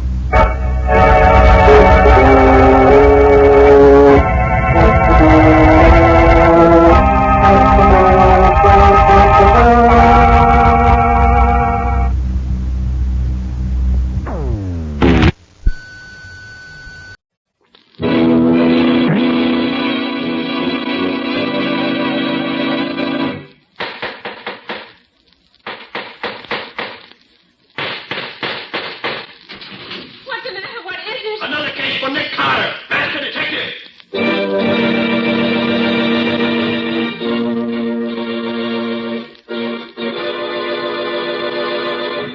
Yes, it's another case for that most famous of all manhunters, the detective whose ability at solving crime is unequaled in the history of detective fiction, Nick Carter, Master Detective. Tonight's curious adventure... 9 hours to live. For Nick Carter and the Death House Mystery.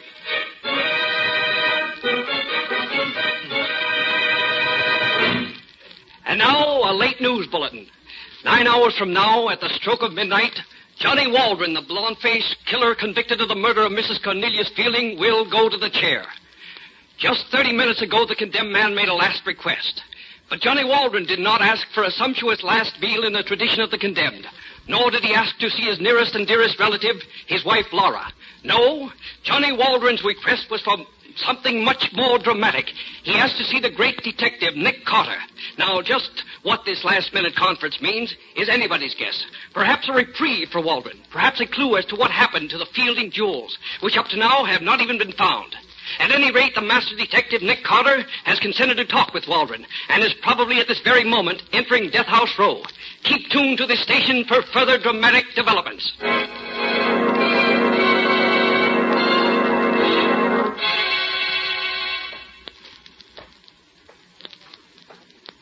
have you got him, Dad?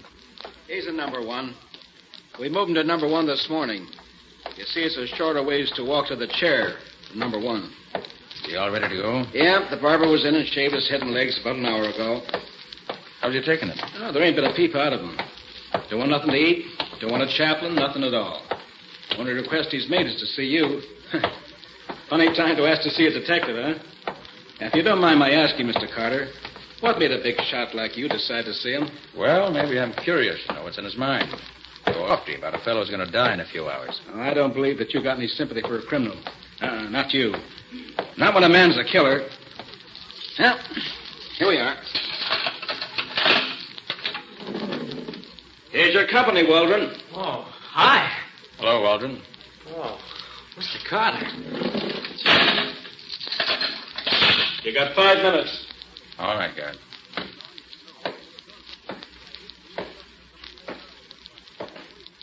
Well, Johnny?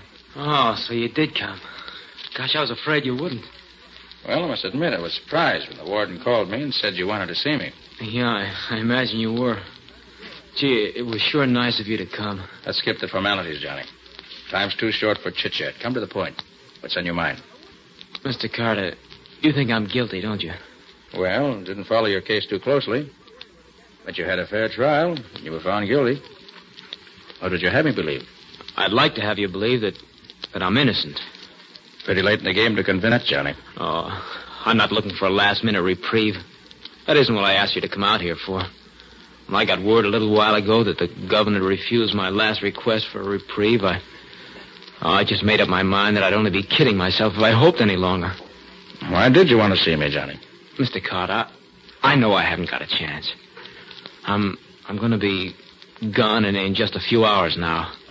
But I could go a lot easier if I thought that maybe someday the world would know the truth. They'd know that Johnny Waldron was innocent. Johnny, if I thought you were innocent, I'd start the wheels turning right now to get you a reprieve. Oh, wait. Let me finish, Mr. Carter. I know you don't believe me. Nobody does. I guess I couldn't expect you to believe me after the way things went at the trial. But sitting here in death row, waiting, the idea came to me that maybe Nick Carter would show him someday. Of course, I'd be gone, but, well, you see, there's Laura, my wife. She's going to keep on living, and it'll be hard for her. I suppose she believes you're innocent. Oh, she stuck by me swell. She's a wonderful woman, and I don't want the world to look on her as the widow of a murderer.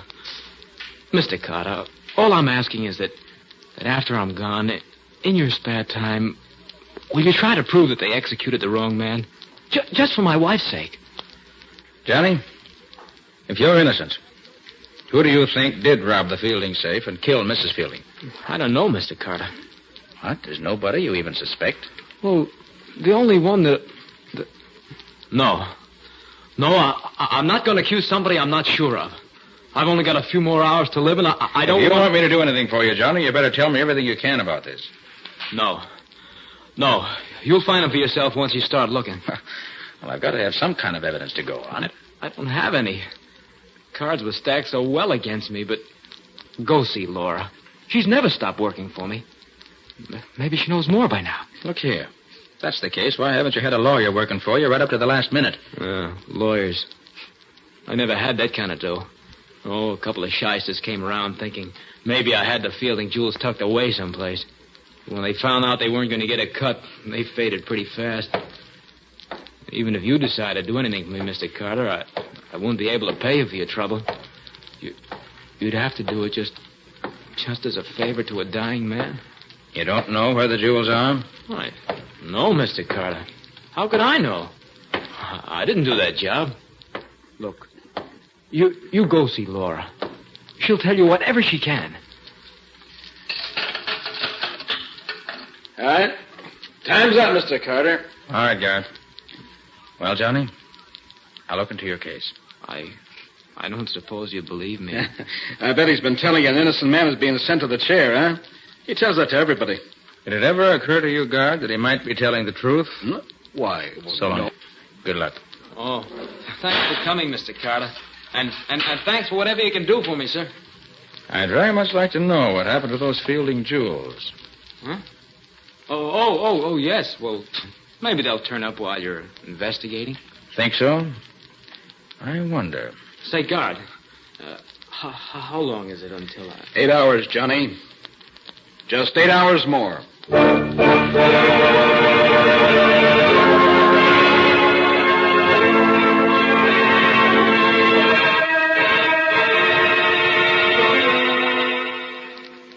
Hello, Nick Carter's office. Oh, Patsy, this is Nick. Oh, Nick, thank heaven you called. This place is a madhouse. The office is filled with reporters. The newspaper and broadcasting companies have been telephoning. The district attorney has been trying to reach you. Well, what's the trouble? They want to know if you're going to try to get a reprieve for Johnny Waldron. The DA said he'd stick around his office all evening. And he's contacted the governor, and he'll be on tap ready. Reprieve? Oh, great heaven, I just talked to the fellow. I don't have any evidence, none whatsoever. What's the matter with the DA? Well, when Nick Carter goes to work on a case, even at the 0 hour, something usually pops. I'll tell him to hang on to the hats a while. And you, Patsy, go up to the courthouse and get a transcript from the Walden trial. Dig up what you can out of our files about Waldron. I'm heading back from State's prison right away. Meet you in front of the office. All right, Nick. But we're going to have to work fast. They throw the switch in exactly 7 hours and 40 minutes.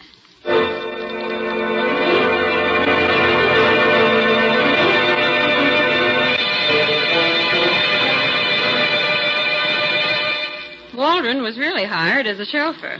It was brought out of the trial that he ingratiated himself with the old lady every chance he got. Oh? You know, Mrs. Fielding was an invalid. Waldron used to carry her up and down stairs and waited on her and all that sort of thing. He was inside the house a great deal. Then, let's see now. Oh, the gun was traced to Mrs. Fielding's stepson, Tom Fielding. But the prints on the gun were Waldron's. Her stepson lived there with her? Yes, just the two of them. Waldron and all the other servants slept out and reported for work in the mornings at 8. When was the body found? On a Thursday night at 10 o'clock, in the library of the house. Tom Fielding came home from his club and found her.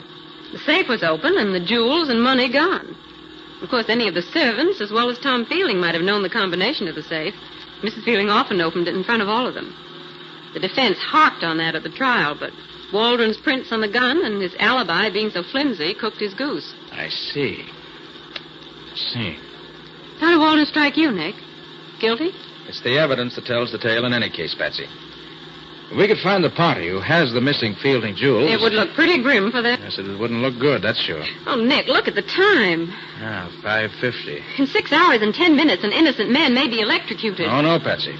No innocent man will be electrocuted for a crime he didn't do. Well, my name's Nick Carter. And here's our first stop, Patsy. His old tenement house. Laura Waldron lives here.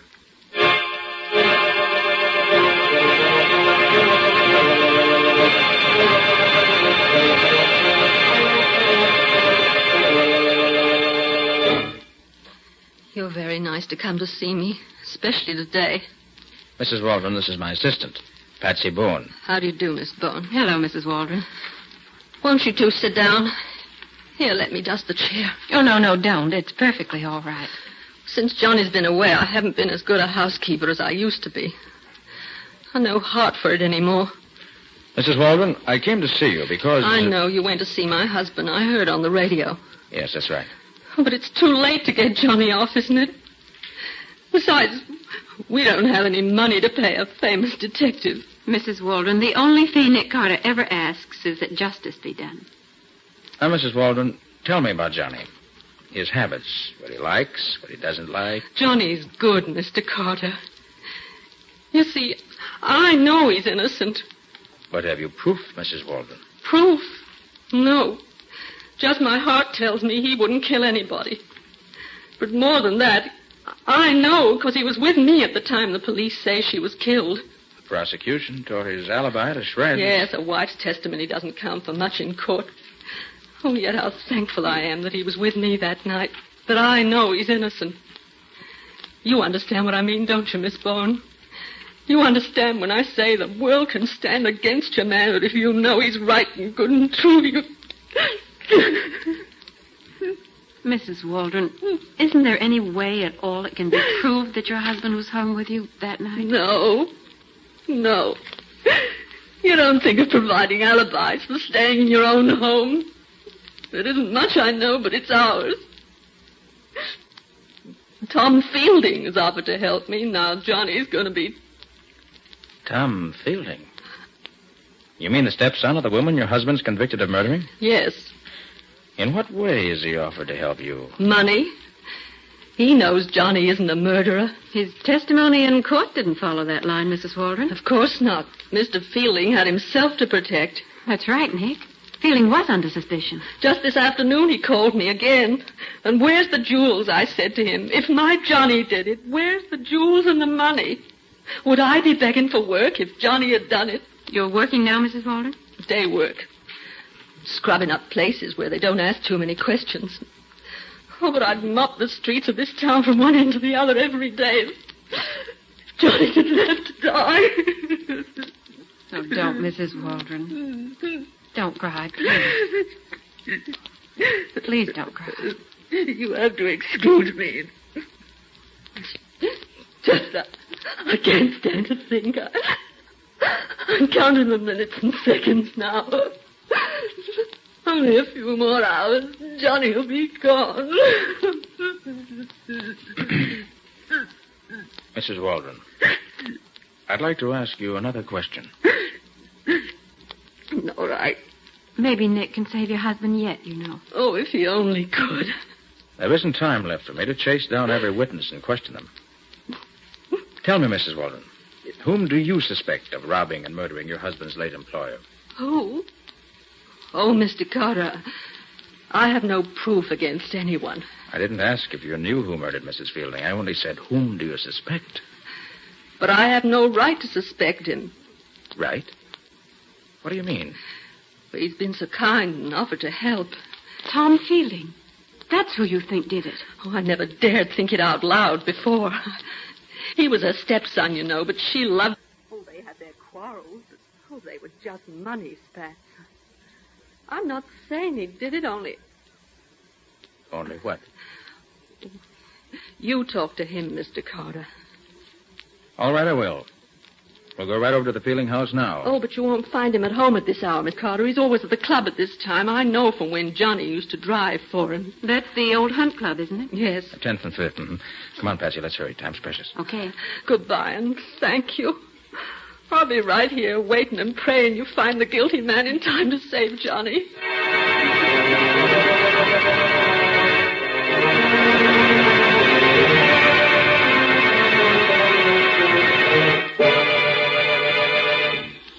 Nick, there's something puzzling you. What is it? Didn't you think Mrs. Waldron's story made sense? Well, it did, and it didn't.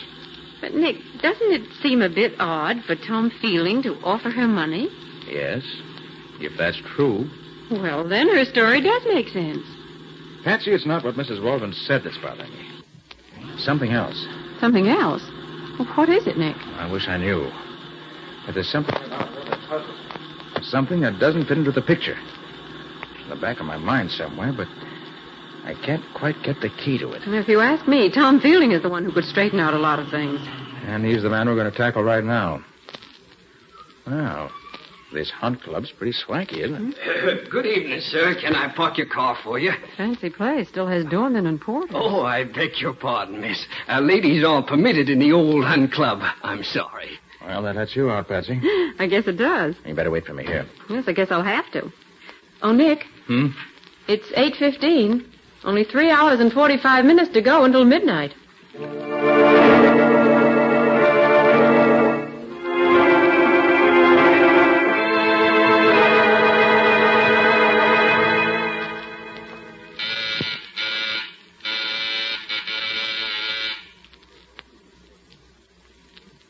Ring again, Nick. Fielding wasn't at his club, so he's got to be home here. Your womanly intuition isn't working right tonight, Patsy. Not a light in the whole house. I don't think anybody's home. Oh, Mr. Fielding, if you only knew how much time we've wasted looking for you. Well, Patsy, maybe we can uncover enough evidence without seeing Mr. Fielding face to face. What are you going to do? Little high-class lockpicking in the interest of Johnny Waldron and his wife, Laura. There we are. All right, come on in. Stay behind me. Gee, it's dark in here. Shut the door and I'll use my flash. Where are we headed for? The library. Oh. That's the room Mrs. Fielding was killed in, wasn't it? Mm-hmm. Let's see. These old houses, the library is usually back this way, off the center hall. Come on. All right. You think there's anybody beside us in the house? I hope not. Here we are. This is the door. This must be it. Mm-hmm. Yeah. This is the library. What are we looking for? Well, right now, I'm looking for Mrs. Fielding's safe. Safe? Mm-hmm. Safe. Oh, it's behind that portrait of her. That was in the testimony. Yeah, you're right. Thanks, Betsy. Oh, turn on that small lamp, will you? Take a glance through the papers on the desk while I open this safe. Say, Mrs. Fielding held her son and heir down while she was living. He's certainly making up for it now. Look at that wine cabinet. It's filled to the hilt with pre-war stuff. Oh, and look at this black market stuff. Have a gold-tipped cigarette, Miss Bowen. Yes, thank you. I will. Patsy, shame on you. How'd you feel if Tom Fielding walked in here right now and caught you swiping his expensive cigarettes? Only one, Nick. And for that matter, how would you feel if Mr. Fielding saw you about to open his safe? Oh, Nick! Patsy. You okay? Yes, I guess so. They shot through that window there. The bullet went right in the side of the desk here. Well, we better get out of here, Nick. Now, 1 minute, Patsy. Got to see what's in this safe. It's almost open now. Well, who do you think shot at us, Mr. Fielding? Oh, Patsy, will you pick that bullet out of the desk? It'll be a handy piece of evidence. All right. Say, you're taking this attempt to murder us awful lightly, Nick. I don't think it was murder, Patsy. Not murder? No. You were standing by the wine cabinet, not 4 feet from the window. And I was a perfect target standing here. No, Patsy, I think you'll find somebody was just trying to scare us away. Oh. Well, I got the bullet out. Looks like a .32. There we are. Patsy. Yes? Look here. The missing jewels. Oh, Nick. Yes, right here in the safe. Oh, Nick, that's wonderful. Hey, Patsy, what are you doing? Oh, I'm getting the DA on the phone for you. You've got the evidence for Johnny Waldron's reprieve. Now, wait a minute, I knew he wasn't guilty, Nick. Mrs. Waldron was telling the truth. Patsy, put down that phone. Yes, Nick. Now, get me police headquarters first. I want a general alarm sent out for Tom Fielding. But Johnny Waldron. I still have 2 hours, Patsy. If Waldron's innocent, I'll prove it in time to save him from the chair.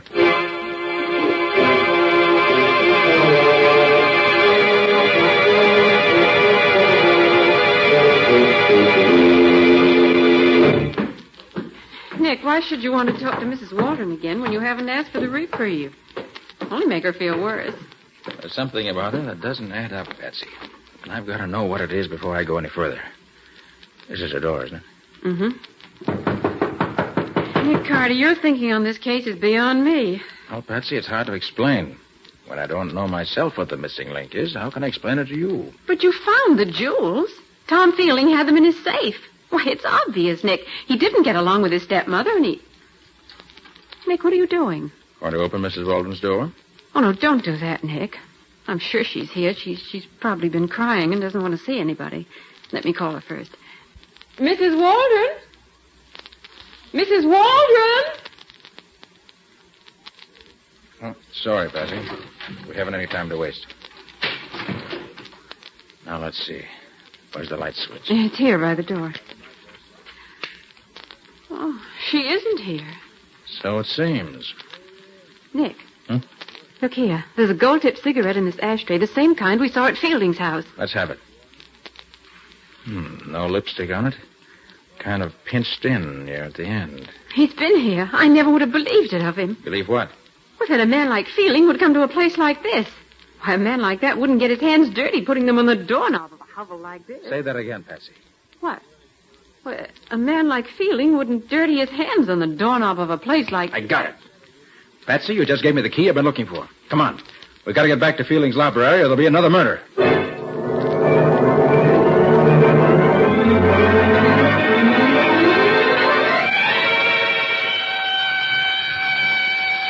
You know, Patsy, there are times when having a siren in this car comes in handy.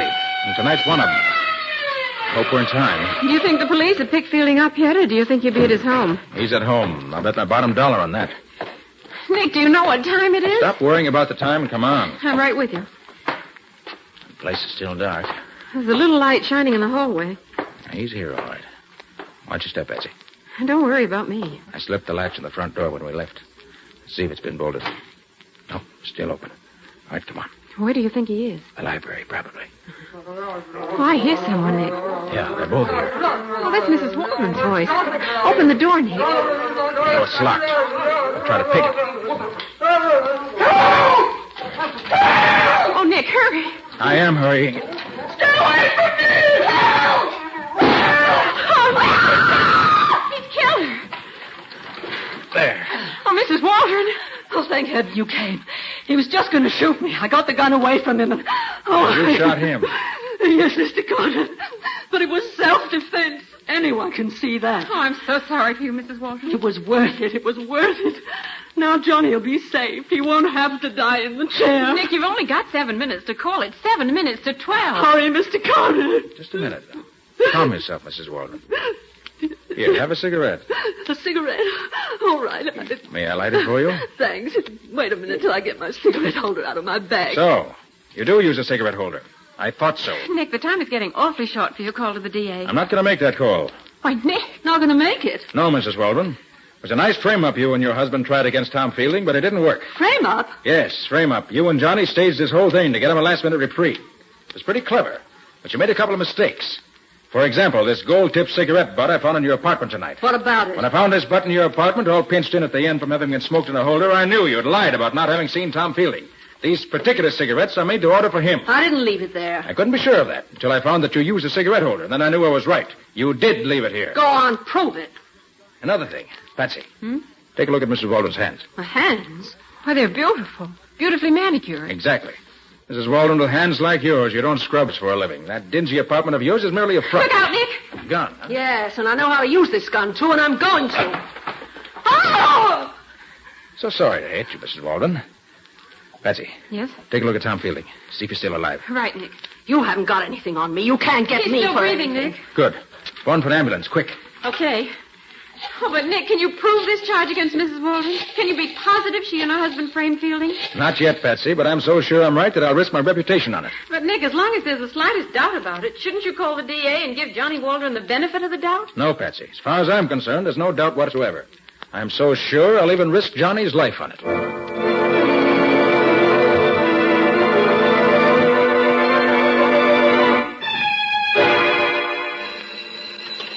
Hello, Nick Carter's office.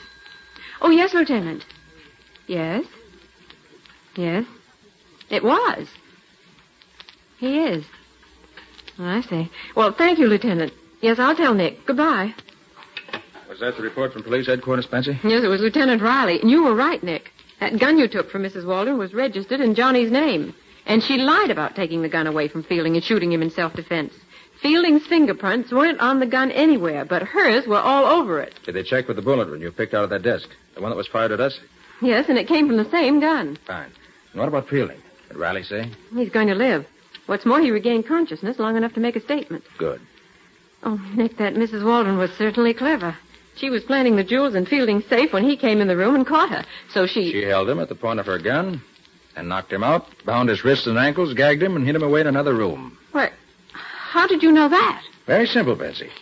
The marks where he'd been tied were still in his wrists when I examined him, and also there was a bump on his head. Nick, you're always holding out on me. And one other thing. What made you think Fielding's life would be in danger way back when we were in Mrs. Waldron's apartment the second time? Sure, huh? Well, Patsy, after your inspired remark about hands, I suddenly realized what it was about Mrs. Waldron that puzzled me. It was her hands.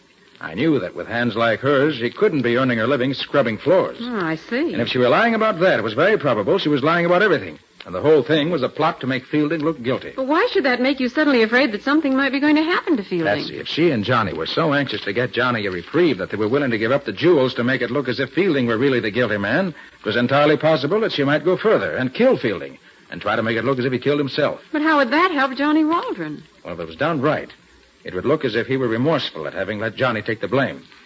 And she almost got away with it. But she didn't, because Nick arrived in the nick of time. You're a wonderful detective, Mr. Carter.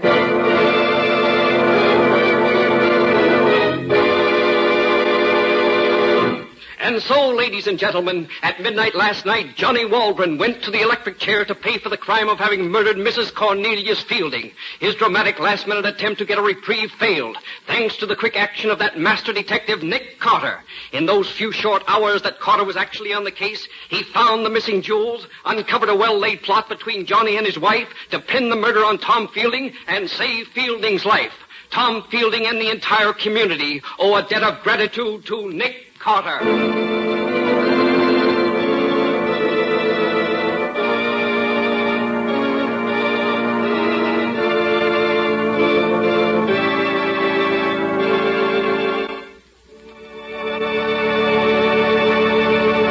This has been another of the strange adventures of Nick Carter, Master Detective, which are brought to you regularly at this time by WOR Mutual.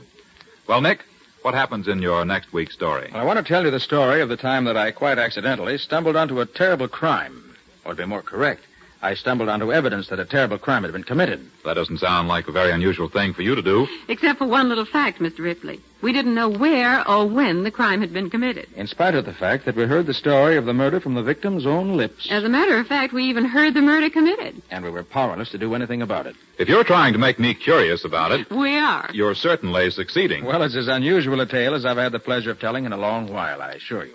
So until next week, so long. So long, folks. And so long to you, Nick and Patsy. In the strange adventure you have just heard, Nick Carter was impersonated by Lon Clark, Patsy by Helen Choate. The story was written for Nick Carter by Barth Conray. Original music was played by Lou White. The entire production was under the direction of Jock McGregor.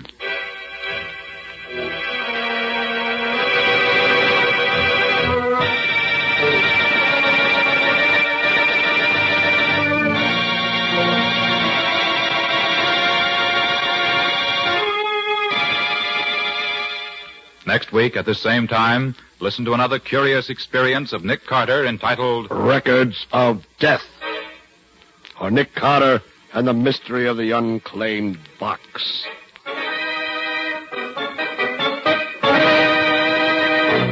This story is a copyrighted feature of Street and Smith Publications, Incorporated. The Return of Nick Carter is produced in the studios of WOR and is broadcast over most of these stations every Saturday evening at 7 o'clock Eastern Wartime. And don't forget that the adventures of Nick's adopted son, Chick Carter, are broadcast over most of these stations Mondays through Fridays at 5:30 p.m. Eastern Wartime. This is Mutual.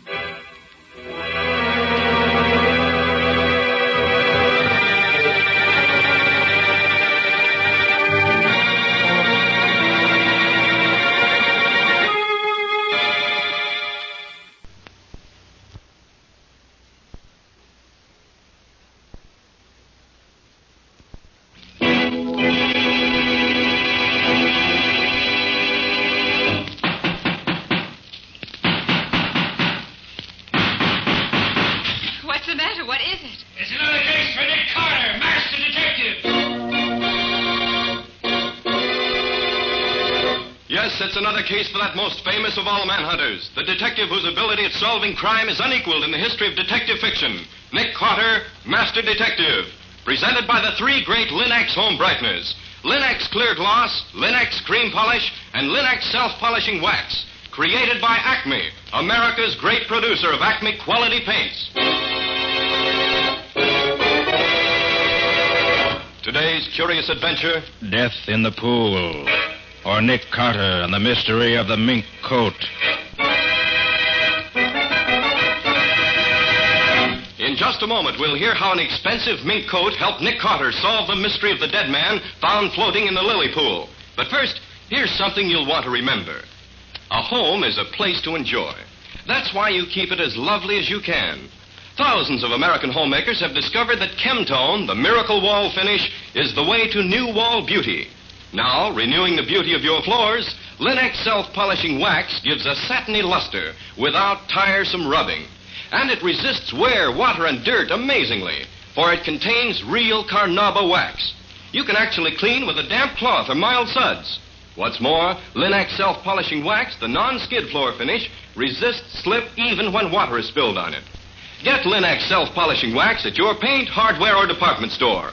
Headquarters for all three great Linex home brighteners and Chemtone, the miracle wall finish. And now for today's mysterious adventure with Nick Carter. As our story opens, Nick and Patsy, his assistant, are driving home a girl who is not feeling well. Where does she live, Patsy? In the Gray Bar Apartments, Nick. It's the one with the big lily pool in the court. Oh, that one. She would live in a place like that. All show, nothing else, just like Sally. I wish you wouldn't talk that way about her, Nick. She used to be one of my best friends years ago. Well, she's no friend of mine. I've no use for girls that drink the way she does. She's had a lot of trouble recently, Nick, and she just drinks to make herself forget. Her husband divorced her about a year ago just because she went out on a few parties he didn't approve of. She's been alone ever since. Funny, you standing up for her, Patsy. Usually you'd be the first to condemn anyone who plays around the way I understand she does. All right, Nick, think what you like. Just as long as we get her home to her apartment so I can put her to bed. Who's going to bed? Aaron's young yet. Let's go somewhere. The only place you're going, young lady, is home to bed. Well, who's that?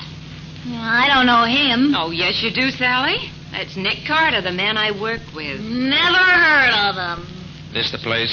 Just ahead, Patsy? Yeah, stop at this first entrance. She lives on this side. Okay. Come on now, Sally. This is where you live. I'll get out first and give you a hand. Help myself. All right. Don't need a hand. Can take care of myself. Want me to go up with you? No, Nick, you wait here. She'll be all right. All right. But don't let her keep you up there all night. I won't. I better go after her. She'll fall in the lily pool if she's not careful. Yeah. She's getting pretty close to the edge of it. You better... Oh, in heaven's name. She sounds terrified. Come on. What's the matter, Sally? What is it? Man in the pool. A man. He's dead. Dead.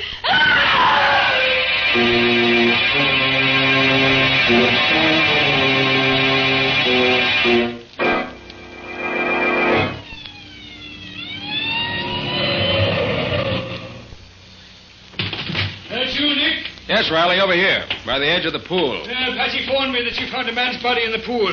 Drowned, was he? Flash your light this way, Riley. Okay. Holy smokes, Nick. Look in his back. Yes, a knife. Right between the shoulder blades. Did you find the body, Nick?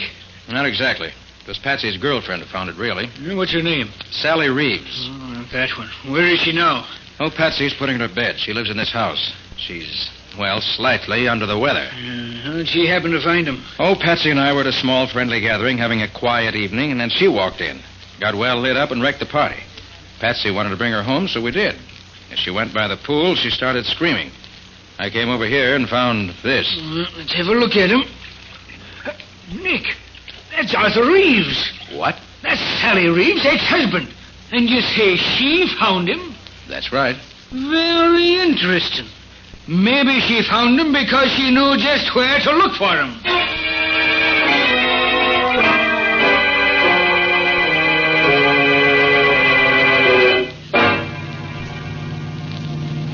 Lieutenant Riley seems to think Sally did it herself. He's a dope. Well, you said she's hated her husband ever since he divorced her, Patsy. Maybe she did kill him. Oh, Nick. Well, she certainly acted guilty enough when they questioned her. That doesn't mean anything, and you know it. Well, maybe and maybe not. Well, Riley will find out. Oh, Nick, you can't leave it to Riley. Well, that's certainly what I'm going to do. This is none of my affair. Nick Carter, you've got to make it your affair. No, Patsy. But I'm not going to see Sally put in jail for something she didn't do. You've got to help her, Nick. And why? Because I asked you to, that's why. Oh, Patsy. Oh, Nick, will you do it? Well, I suppose I'll have to if you put it that way. Oh, Nick, I knew you would. But it's against my better judgment. I don't care why you do it, just as long as you do it. Now, where do we start? Well, I guess the best thing is to go down and see Riley in the morning. We'll find out just how the case against her stacks up so far. Then we'll see where we go from there.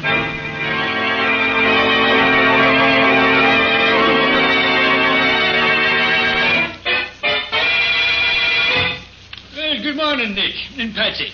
How are you, Riley? Well, Lieutenant, have you let Sally out of jail yet? Let her out. I should say not, Patsy. She's in for good the way it looks now. She did it all right. Riley, do you mind telling us just what the case is against her so far? No, I don't mind at all. Which side are you on in this, Nick? I'm on the side of the law, just as I always am. Should know me well enough for that by now. Oh, sure, Nick. Well, here it is. Reeves was Sally's ex-husband. He divorced her for seeing too much of other guys, and she hated him for it. In spite of the $500 a month alimony he was paying her, or supposed to be paying her. She said he hadn't paid her anything for the last 3 months. Exactly. You're proving my case for me, Patsy. Now, Reeves' partner tells me that Reeves was having a tough time making both ends meet, let alone paying his alimony. He spent too much on his second wife. And here's another thing. Reeves just took out a $50,000 insurance policy in this Sally's favor. Is that so? He had to. That was part of the divorce settlement. He should have done it before this. Yeah, I know. But that insurance policy is another swell motive for Sally to want Reeves dead. She wouldn't kill anybody. Well, here's another point, then. She says she got to your party about 9:30 or 10 o'clock. Well, the medical examiner says the guy was killed at least by 9 o'clock, so she could have killed him and gone to your party for an alibi. Where does she say she was from, say, 8 o'clock? Up to the time she got to our party. She says Reeves called her and asked if he could see her about 8:30. So she said yes and sat in her apartment waiting for him, but he never showed up. So she says. It's a fine alibi, I don't think. It's no alibi at all. Who was the last one to see Reeves alive? Oh, his partner, Workman. He said Reeves was at the shop, but left to go to see Sally about something. Amazing how everything points to Sally, isn't it? Oh, it ain't amazing, Nick. It's natural. She did it. She didn't do it, and Nick's going to prove it. Oh, is he now, Patsy? Well, how's he going to get around the facts? Nick's going to dig up some new facts, Lieutenant. Then you'll see how wrong you are. Well, maybe, but I doubt it. Look, Lieutenant, can I see Sally? Oh, sure. I guess it'll be all right. Would you like to see her now? If I can. Okay, I'll fix it. You go ahead with your investigation, Nick. I'll go back to the office and wait for you when I'm through here. All right. I'll see you then in a little while. Think I'll go down and have a talk with Reeves' partner first.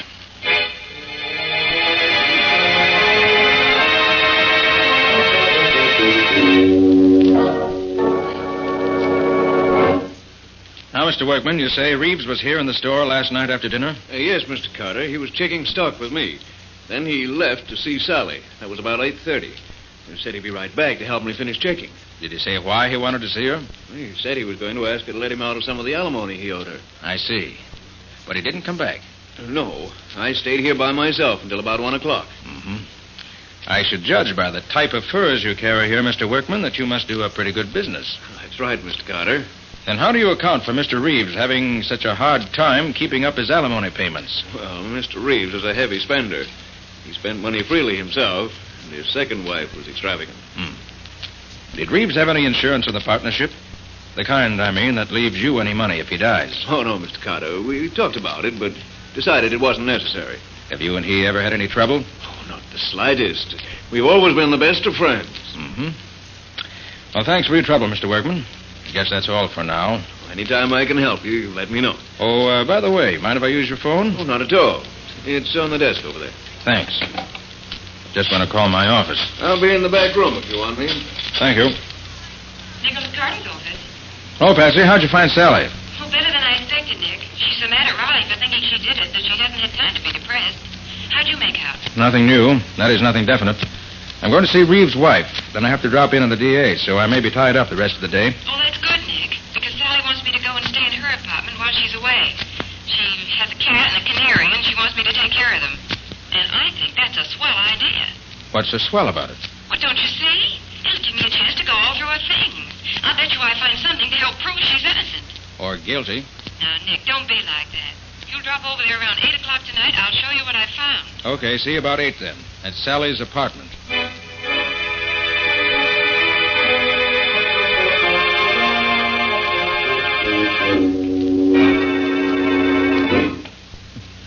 No wonder Sally couldn't afford to let any of the alimony installments be missed. Cost her plenty to live in this place. Patsy! Patsy! Patsy! Patsy, where? Patsy. What happened, Patsy? Patsy, can you hear me? That you, Nick? Yes, what's the matter? A man, he tried to... Patsy.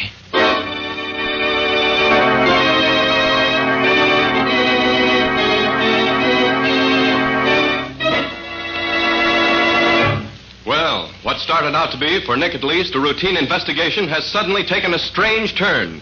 What's happened to Patsy? And what does this have to do with Nick's attempts to find out who really killed Arthur Reeves? We'll see in just a moment. If you have furniture you treasure, you want to keep it handsome. And Linex Cream Polish will protect its beauty effectively. For Linex Cream Polish is designed to restore your furniture's original beauty in one quick, easy application. Yes, Linex Cream Polish actually cleans as it polishes, removing the cloudy accumulation of dust and polish, banishing messy fingerprints, helping conceal ugly scratches. And it dries to a hard, lustrous finish that leaves no oily film to attract more dust. This makes less work for you.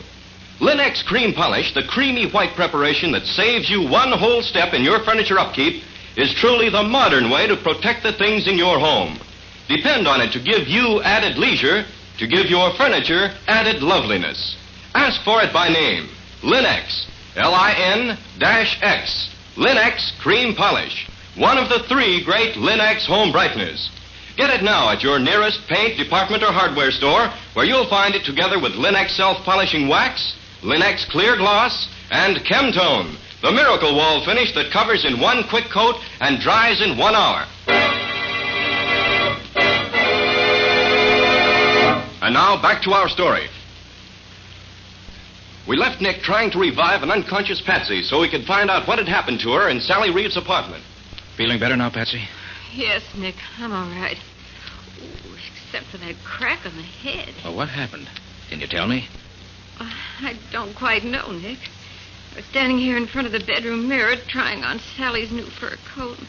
Oh, Nick, isn't it heavenly? Yes, it's certainly a valuable piece of fur. But what happened, Patsy? Well, as I was trying on the coat, a man came through the door. He's wearing a mask. He told me to take off the coat and give it to him or he'd kill me. I told him I wouldn't do it. Did he have a gun? Well, I didn't see one. How'd he talk? Why, it was sort of funny, as if he were trying to disguise his voice. Sounded as if he might have had something in his mouth. Probably did. It's an old trick. Without your best friend wouldn't recognize you. Then what? He tried to jerk the coat off me, so I scratched his face for him. Good for you. Not so good, Nick. Look at my fingernails. They're all broken. Oh, they'll go in again. Then what happened? Well, he hit me and knocked me down just as you rang the buzzer. Must have gone out the back door as you came in the front. Then I must have gone out cold. You were certainly completely out when I found you. What does all this mean, Nick? Where did Sally get this coat? You know? Oh, yes, her ex-hubby gave it to her instead of some back alimony that he owed her. He took it out of the stock at the store about 2 weeks ago and brought it to her. Took it out of the stock at the store, huh? Well, does that mean something to you? I don't know, Patsy. But either this coat is tied up with a murder, or it's an extraordinary coincidence. Well, how can you find out? Get the history of the coat, first of all. Well, how do you do that, for heaven's sakes? I know a man who can tell me. Come on.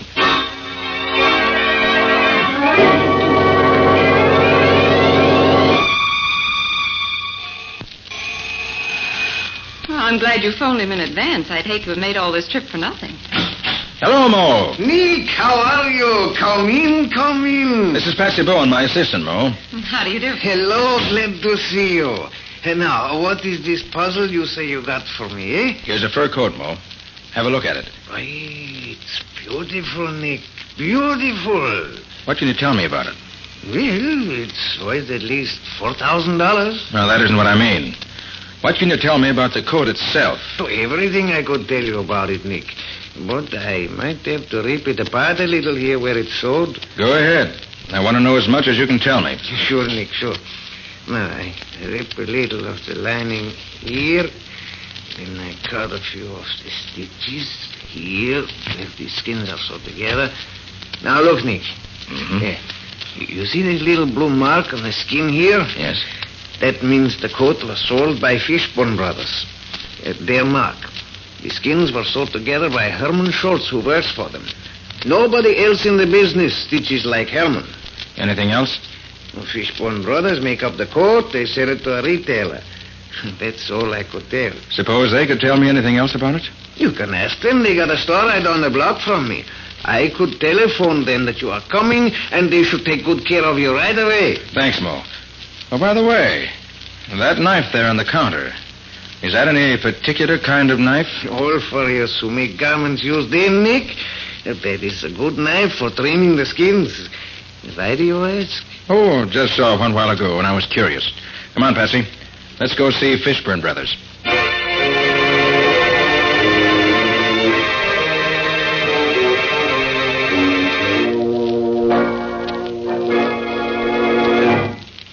Sorry to keep you waiting, Mr. Carter, but I wanted to be sure of the facts.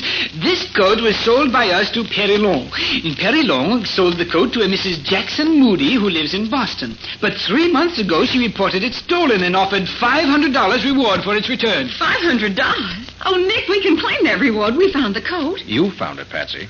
The reward's yours if you want it. Is that what you wanted to know, Mr. Carter? Yes, thanks. That's exactly what I wanted to know. Oh, Patsy, call Riley and tell him to meet us at Reeves and Workman's place. What are we going back there for? I want to see if Workman can add anything to what we already know about this stolen coat. Goodbye. Oh, goodbye.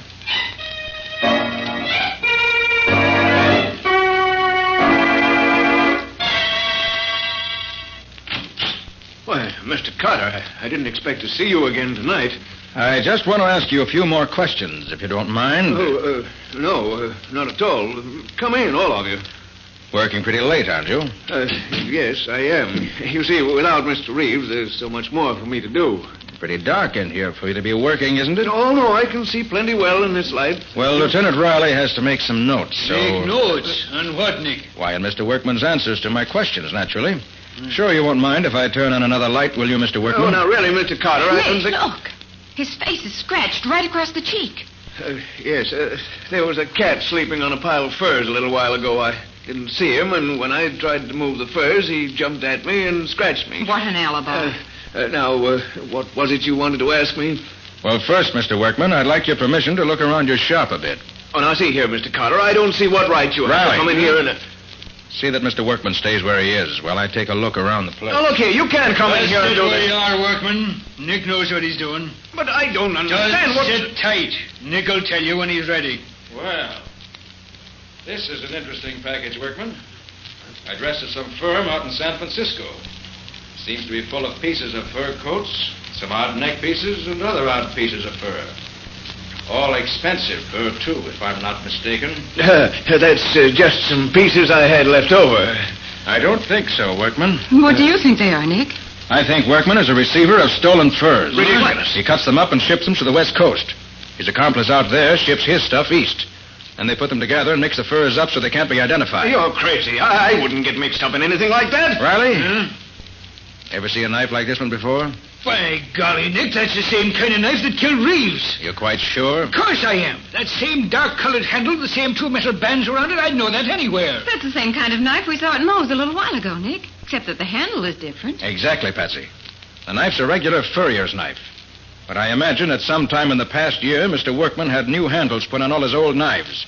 Right, Mr. Workman? Say, now look here. If you're trying to connect me with Reeves' murder, you're all wrong. I didn't kill him. Ever see this fur coat before? No. And I suppose you weren't the man who tried to take it away from Patsy tonight at Sally's apartment. No, of course not. What's that about, Nick? You didn't tell me about anybody trying to rob Patsy. Reeves gave Sally a very expensive fur coat out of the stock here at the store instead of paying her some back alimony. But Reeves didn't know it was stolen. Then when you arrested Sally, Workman knew he had to get that coat back before you found it, recognize it from the description that's been sent out, and trace it back to him. So he tried to steal it from Patsy tonight in Sally's apartment. Lies, all lies. Hey, Nick, I'm beginning to see what you're leading up to. Do you, Riley? I'll say I do. Reeves finds out that Workman is dealing in stolen furs. They get into a fight about it. Workman tells Reeves the coat he gave to Sally was stolen. Reeves is sore and starts for Sally's house to get it back. That's where he was headed when he was killed last night. I'll bet that's it. Go on, Riley. Doing well so far. But when Reeves leaves, Workman gets scared. He doesn't want Reeves to tell anybody he's selling stolen furs. But the only way he can stop him is to kill him. So he grabs one of his fur knives, beats it up to the apartment house before Reeves gets there, waits for him, and kills him. Why, it's as plain as the nose on your face. You're crazy, all of you. I didn't kill Reeves. Where were you between 8 and 10 last night? I told you I was here in the store, taking stock, alone. That ain't no alibi. Come on, Workman. I'm taking you down to headquarters. We got ways of making fellas that have nothing to say talk a lot down there. So I was right, Nick. Sally didn't do it. Oh, Nick, you're wonderful. Well, thanks for those few kind words, Patsy. Okay, Riley. Take him down to headquarters and wait for me there. Ain't you coming, Nick? Now, there's one last bit of evidence that'll clinch this case, Riley, and I think I know right where to put my hand on it. Meet you in your office in about half an hour.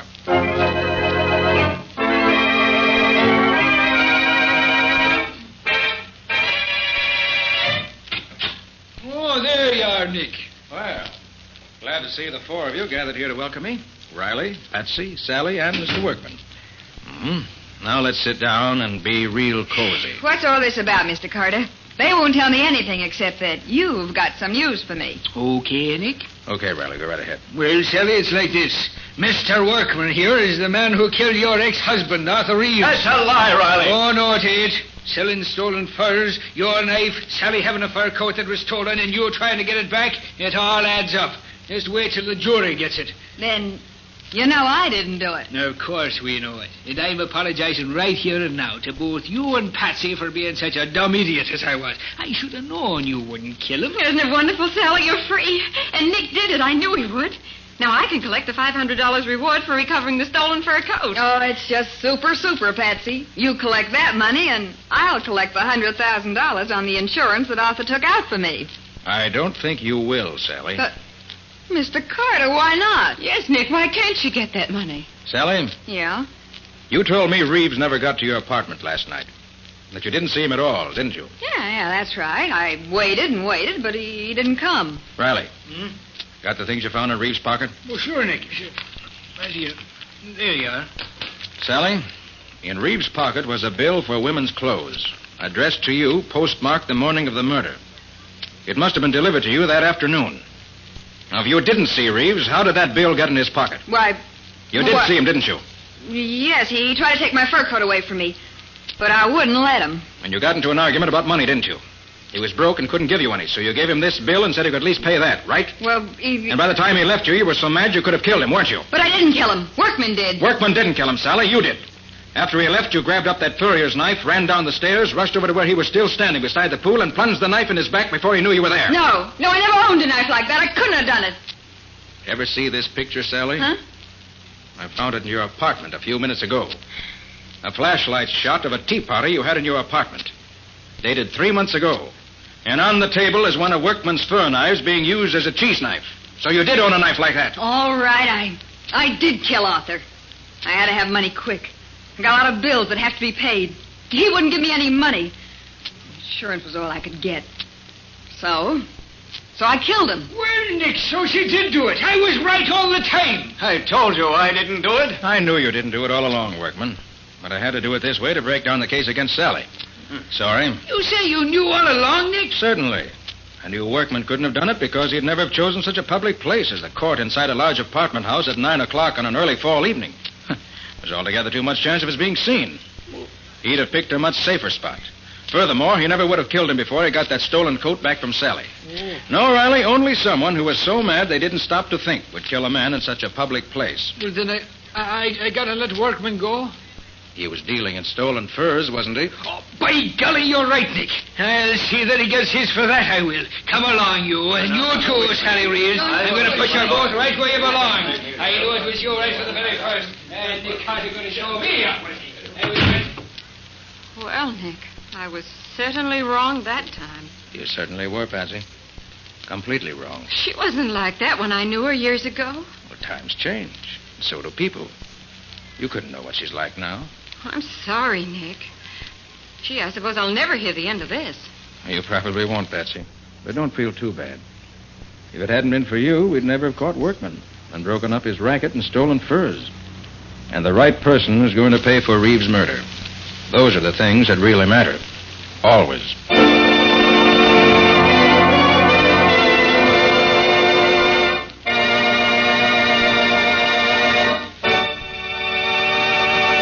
In just a moment, Nick and Patsy will bring you a preview of next week's exciting case. But before they do, a word to the wise. When you use Linex clear gloss on your floors, linoleum, furniture, and woodwork, they look as though you'd spent hours polishing them. And yet Linex clear gloss is so easy to apply, so easy to keep clean. Linex clear gloss is a durable, protective coating which is brushed on easily, drying without brush marks to a tough, transparent surface that sturdily resists alcohol, perfume, fruit acids, boiling water, and hot grease. The brilliant beauty of Linex clear gloss is a constant source of satisfaction to every homemaker, for it wears and wears, keeping its good looks for a long, long time. Linex clear gloss keeps dirt on the surface, too, where it's easily wiped away. So protect and beautify every wood and linoleum surface in your home with Linex clear gloss. It'll add sparkle to your home and save you hours of housework. Thousands of American homemakers have already learned what a time-saving, labor-saving product Linex clear gloss is. Learn for yourself what a household help it can be. Ask for it by name. Famous Linex clear gloss. Available at your paint, hardware, or department store. If your dealer hasn't received his supply of the 3 great Linex home brighteners, he'll have them soon. Ask him to save one or all of them for you. Acme will see that he gets them, and you get them, as quickly as possible. And now let's hear from Nick Carter himself. What exciting story have you got for us next week, Nick? Can you tell us a little about that? Well, Ken, next week I'm going to tell you about a murder in a little country town. Patsy and I had gone there for our vacation. But for that one day, we got very little vacation. A friend of the sheriff's was shot to death in his home in the early morning, and the sheriff made Nick take over. The sheriff found one big clue that satisfied him, but Nick found a number of small clues that really solved the murder. What do you call the story, Nick? I call it Murder in the Night. Or the mystery of the milkman's discovery. So long for now. So long, everybody. And so long to you, Nick and Patsy. We'll be looking forward to seeing you again next week.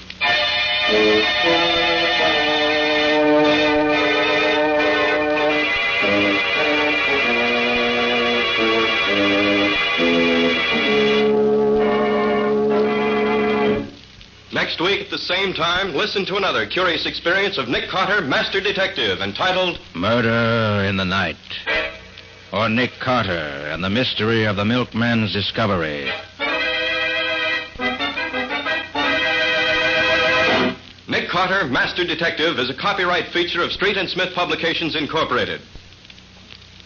It is presented at this same time and over these same stations by the 3 great Linex home brighteners. Linex Clear Gloss, Linex Cream Polish, and Linex Self-Polishing Wax.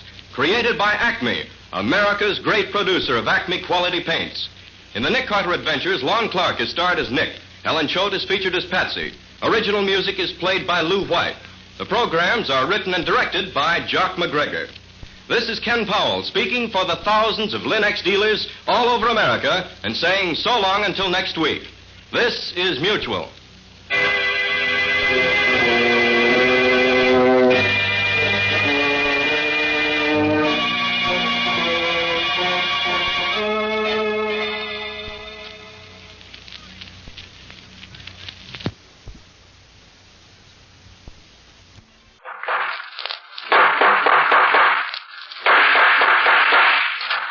What's the matter? What is it? Another case for Nick Carter, Master Detective.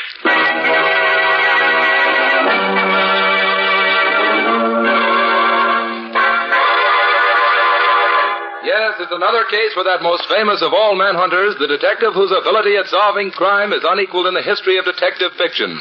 Nick Carter, Master Detective. Tonight's curious adventure... An angle on murder. Or Nick Carter and the mystery of the mutilated foot.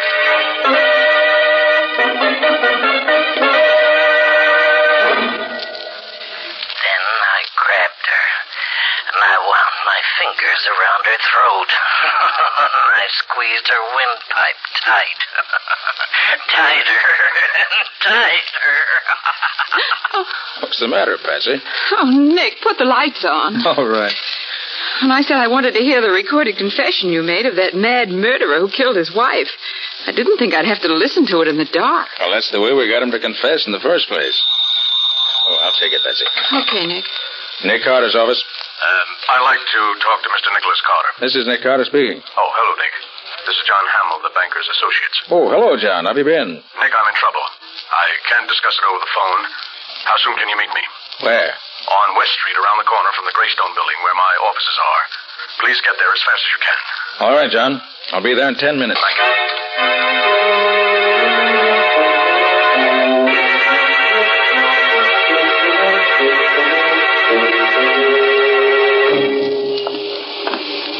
Now, Scubby, you understand exactly what you're to do? Yeah, Nick. Okay. I'll see you later. I've got a date in this corner. Okay, Nick. I'll be seeing you. Hey, look at that car coming up the street, would you? Hey, Nick, watch out. That car's headed right at you. Jump, Nick. Oh, did he hit you, Nick? Are you all right? Yeah, I'm all right. Oh, gee, that was close. It almost seemed like whoever was driving that car did that on purpose. Wouldn't be at all surprised, Scubby. I think somebody is interested in preventing me from keeping my appointment. Hey, look, maybe I better stay with you, Nick. No, I've got something else for you to do, Scubby. I got the number in that car. Hop down to the license bureau and find out who it belongs to. Then wait for me at the office.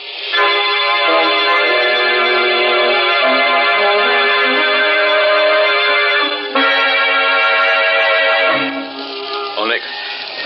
Sorry I'm so late. Oh, hello, John. I've been on this corner waiting for you for 20 minutes. Where have you been? Trying to get here without anyone seeing me. Well, why all the mystery? What's up? Wait a minute, Nick. Here, get back in this doorway, quick. Don't let him see us. Well, who was that?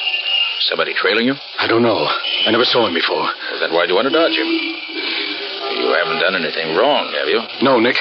Absolutely nothing. Now listen, I don't want the police in on this just yet, if I can help it. A banking firm like mine can't stand any unnecessary notoriety. Well, yes, I know, John, but what's this all about? Well, let me explain. I wanted to tell you out here where I can be sure no one will hear us. You see, Nick, several days ago I discovered there's a serious shortage on our books. Somebody has been taking money from the accounts, and I'm almost sure I know who it is. I've called a meeting of my 4 partners. They're upstairs in my office waiting for me right now to have a showdown before the stockholders find out. That's why I ask you to come over here, Nick. You may have to make an arrest tonight. Oh, you don't want a detective, John. You want a cop. No, you're wrong, Nick. I want you. Please come along. Well, perhaps you better wait down the lobby while I go up and see if everything's all right. That is safe for you to come. No, Nick. There's no need for that. All right. I want to be in on the showdown. Come on. Anything you say. And if you really feel that something dangerous is in the wind, I think I should go up there first and look around. Then if everything's okay, let you know. No. I want to go up now and get it over with. Well, you insist. I do, Nick. Oh, I know it's pretty late, but I waited purposely till the offices were closed to avoid any publicity. This whole business requires the greatest secrecy.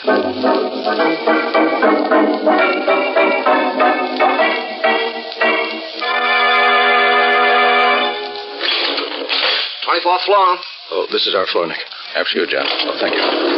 Kind of dark in this hallway, isn't it? Yes, the lighting isn't any too good here, but... John, are you hurt bad? Nick. What is it? What's happened? Why is it John? Quiet, please, quiet. Gentlemen, John Hamill is dead. John Hamill's dead, but that's terrible. How did it happen? That's what I want to know. You seem to know him. Who are you? I could ask you the same question. Who are you? I'm Nick Carter. Nick Carter, the detective? Yes. Oh, well, my name's Tom Burdick. I'm one of Hamill's partners, and these are the others. Mr. Carter, I'm Emil Garrick, and this is Arthur Nelson and Alan Cornish. How do you do, Mr. Carter? You're Cornish, huh? Yes, Mr. Carter. What do you know about this? Nothing. I was in my office all the time. Oh, that's not true, Cornish. I saw you go out in the hall just a few seconds before Hamill was shot. That right, Cornish? Yes, I did go out for a moment. But when the shot was fired, I was back in my office. But why question me? Why don't you ask Burdick where he was or Nelson McGarrick? Well, I can easily explain where Mr. Nelson and I were.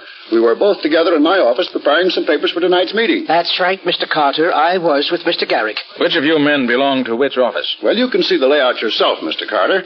They all open off this L-shaped corridor. First comes Nelson's office, then Burdick's.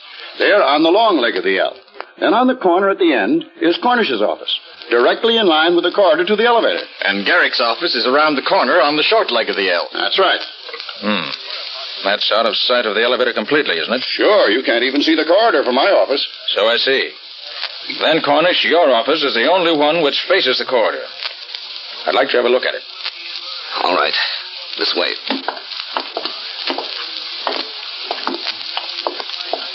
This is my office, Mr. Carter. Peculiar order here. Let's see. Well, what have we here in this umbrella stand? A gun. What? And it's been fired very recently. I should say, gentlemen, this was the murder weapon. That's Mr. Cornish's umbrella stand. What do you know about this, Cornish? I don't know anything about it. Well, that gun belongs to Mr. Cornish. That's right, Mr. Carter. I've seen it in his desk many times. I recognize that fancy handle. Say, what are you fellows trying to do? Well, sure it's my gun, but I haven't seen it for 3 days. Someone stole it on my desk, Mr. Carter. Why didn't you report it to the police? Because I didn't carry a permit for it. I was afraid of getting in trouble. Cornish, I regret that appearances are against you. I'm afraid I'll have to turn you over to the police. You won't turn me over to the police? Well, what happened to the light? Cornish, turn them out. Turn those lights on, somebody. Be honest, Carter. There he goes, Carter. It's Cornish. He's escaping down the hall. Stop, Cornish. Stop or else...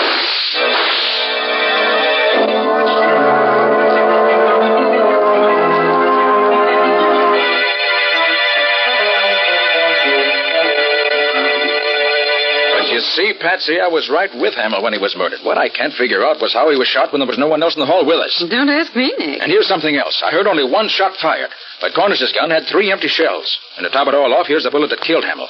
Corner gave it to me. Notice how it's all banged up? Yes, how did that happen? I wish I knew. Patsy, if I knew the answer to that, I think I know the answer to this whole case. Until we find Cornish. Hello, Carter? Yes, this is Nick Carter. Oh, this is Alan Cornish. I suppose I'm a fool for calling you up, Carter, but I need help. I'm desperate and I can't go to the police. You've got to help me prove I didn't kill Hamill. Why'd you run away, Cornish? Because I was scared. Lucky for me, you didn't hit me. Don't worry, Cornish. If I'd really wanted to hit you, I would have. Where are you now? I'll tell you, but you've got to promise to come alone. If you don't... The only thing I'll promise you is that I won't do anything till after I've talked to you. Now, what's the address? 1813 Oak Street. Come right over. I'll be waiting for you. Okay, sit tight. I'll be there. You mean we'll be there? I'm sick of sitting around here. I'm going with you.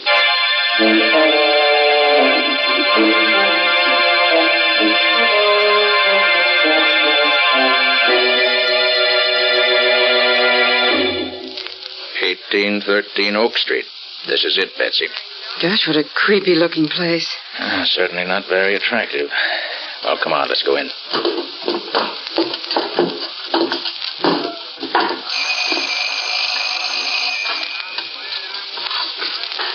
Maybe he's not here. Said he'd be here. Wonder if... Well, the door's open. Should we go in? We can't keep our date with Cornish if we don't. Gosh, it's dark in here. Nick, do you suppose it could be a trap? You never can be quite sure, Patsy. Here's the door. Stand behind me. Can you see anything in there, Nick? Wait till I get my flashlight. No. Looks deserted. Oh, come on, let's try another room. Gee, this place gives me the jitters. It's practically deserted. Maybe he's in here. Stand back, Patsy. No, nothing in there. Maybe he got scared after he called you and slipped away. We'll soon find out. There's another door. Over there.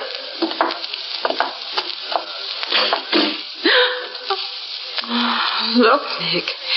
Is that... Yes. He's hanged himself.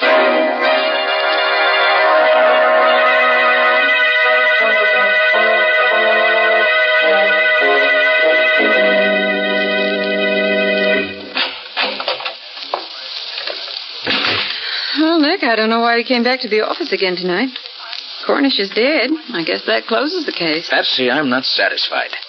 When I talked to him on the phone, he certainly didn't sound like a man who was going to kill himself. When a man wants to prove himself innocent, he doesn't commit suicide. No, Patsy, there's something about that hanging that's bothering me, and I can't lay my finger on it. You probably figured that was the best way out. To kick over the chair and end it all. Patsy, remind me to give you a raise. And what did I do? I've got it. Look, Patsy, Cornish was a short man. Well, so what? Patsy, Cornish couldn't have hanged himself. Well, why not? Don't you remember, Patsy? The only furniture in that room was a bed. And Cornish was so short he never could reach that noose from the bed where it was. Of course, Nick. The bed was on the other side of the room. Patsy, Cornish was murdered, which eliminates him as a suspect. Probably he was killed by the same man who killed Hamill. Oh, but who, Nick? Who? Wish I knew. Hiya, Nick. Hiya, Patsy. Well, it isn't the missing link. Scubby, did you find out anything about that car that nearly ran me down this afternoon? Oh, you bet, Nick. Good. But what a time I've been having. Wait till you hear what I have to tell you. Well? I had to get the license commissioner out of bed to get it, but, oh, boy, it was worth it. Hey, do you know who that car belongs to? Tom Burdick, Hamill's partner. Good boy, Scubby. Did you get his address, too? Yeah, some deserted neck of the woods out in Long Island. I've got the address here somewhere. Fine. Come on, Scubby. You and I are going to pay him a visit.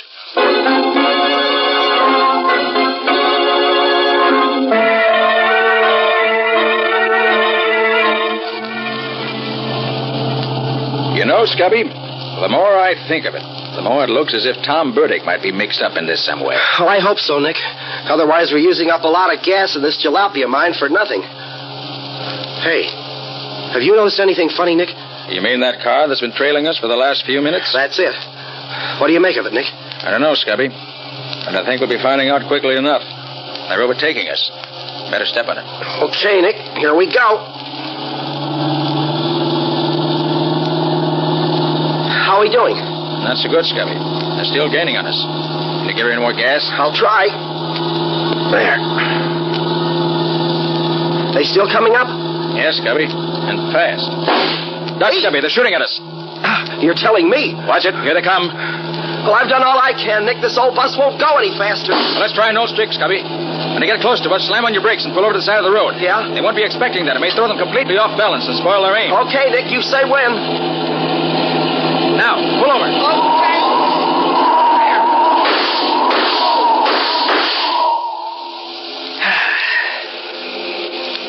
Oh, boy. That was a close one. Are you all right, Nick? Yeah. Well, we won't see them anymore for a while. Get going, Scubby. We got to make up for lost time.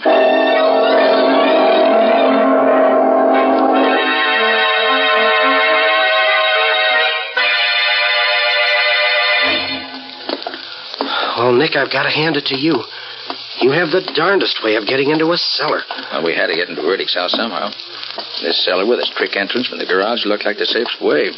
Especially with those two vicious-looking dogs posted at both the front and back doors to the house. Well, they sure were big ones, too. I'd hate to meet one of them. Hey, where do you think this is going to lead us to, Nick? We should find a stairway going upstairs, unless I'm very much mistaken. Yeah? Yeah. Here's one. All right, let's go up. But careful. All right, Nick, you lead the way. I'm with you. Here's the door. Well, I hope it's open. No, darn it, it's locked. I'll soon fix that. There. All right, Scubby, come on. Oh, wait. Someone's coming into the room, Scubby. Get back. We can hear through the crack of the door. I'll leave it open in a little. Well, Mrs. Burdick, I'm certainly glad you called me up. I'm only too happy to be here at a time like this. After all, we're practically neighbors, aren't we? Oh, I just had to talk to someone, Mr. Garrick. I'm so worried about Tom and those horrible things that have been happening at the office. What do you make of all this? Well, I wouldn't worry about it too much, Mrs. Burdick. I'm sure Tom can take care of himself, if he has to. What do you mean, Mr. Garrick? Nothing. But he has been acting rather strangely lately. Well, that's just it. I'm so worried. I haven't seen or heard from him all day. He's never been so late coming home from the office. Why, it's after 11. Oh, there's really nothing to worry about, Mrs. Burdick, even in a case like this.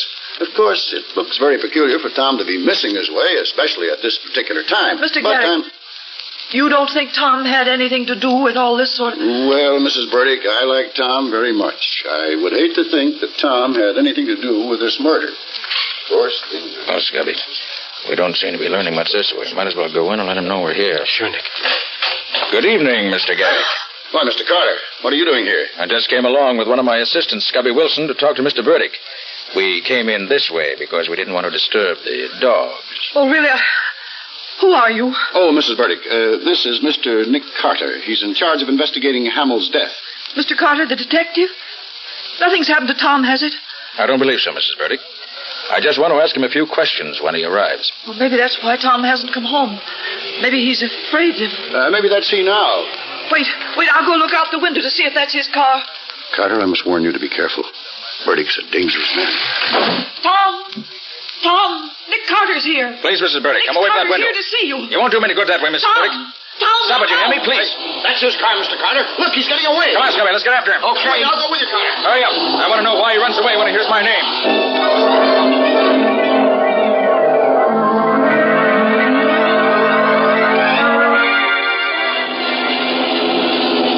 This car of yours stays on the road, Carter. Don't worry about it, Mr. Garrick. Carter, I didn't want to say too much in front of Mrs. Burdick, but we've all been afraid of Burdick. All right. Scubby, just keep your foot on that throttle and keep after him. Oh, boy, we sure made that one on two wheels. Nick, I'm pushing this crate as fast as she'll go, but we don't seem to be getting any closer. That car of Bertie's can sure step. As long as we hang on and don't lose him, I'll be satisfied. Hey, watch it. We're coming to a railroad crossing. So I see. Well, maybe we can head him off now. If Burdick tries to beat that limiter to the crossing, he's crazy. Look, Carter, I think he's going to try to make it. He can't do it. He'll be killed.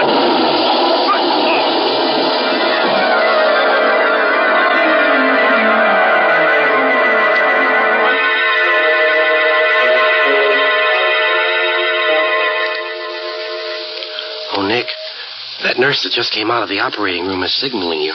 Oh, yes. She wants me to go into Burdick. You wait for me here, Scubby. Okay, Nick.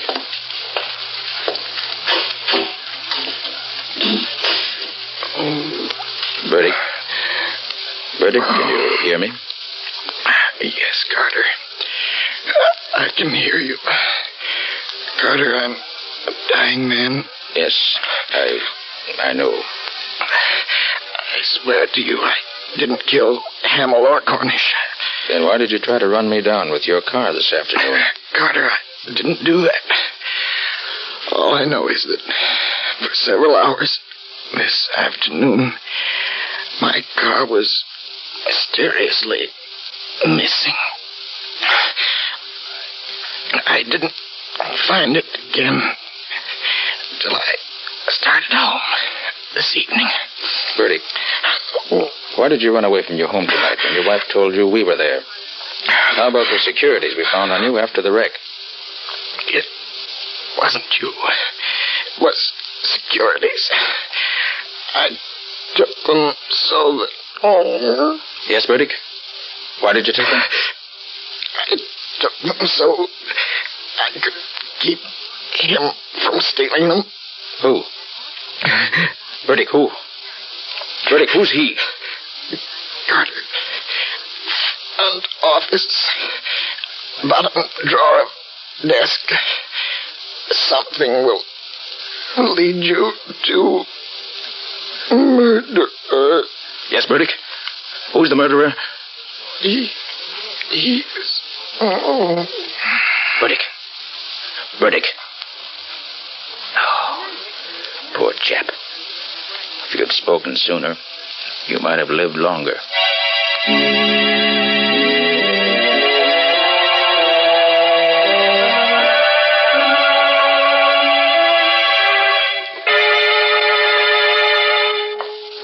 Nick!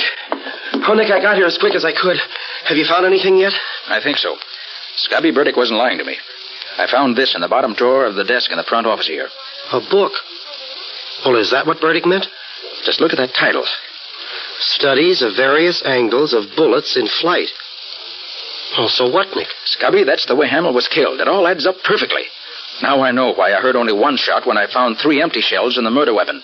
3 shots were fired, but 2 of them were fired at a different time from the third. Well, do you know where the other 2 bullets are, Nick? I do.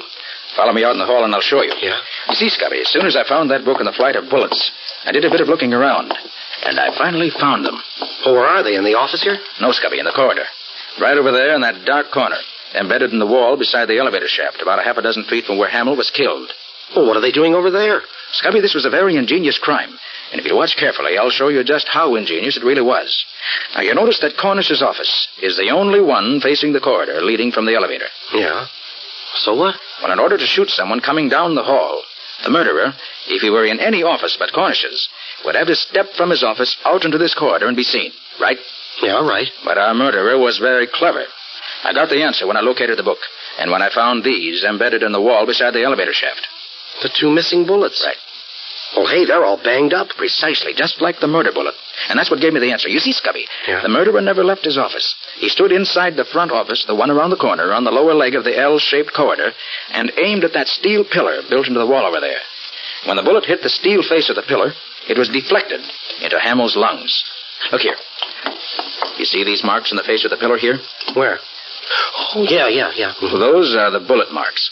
Oh, well, gosh, Nick, that's fantastic. Hey, are you sure you're right? Positive. Don't you see, Scubby? That explains the other 2 shots that were fired. They weren't fired at Hamill, and they weren't fired at the time the murder was committed. They were practice shots used by the murderer to be sure he had the correct angle from which to shoot Hamill. Gosh, Nick, I've certainly got to hand it to you. Yes, but we still have to get the murderer. But how? And who is it, Nick? I rather think that if we step back in the office and wait, we'll find out soon enough, Scubby.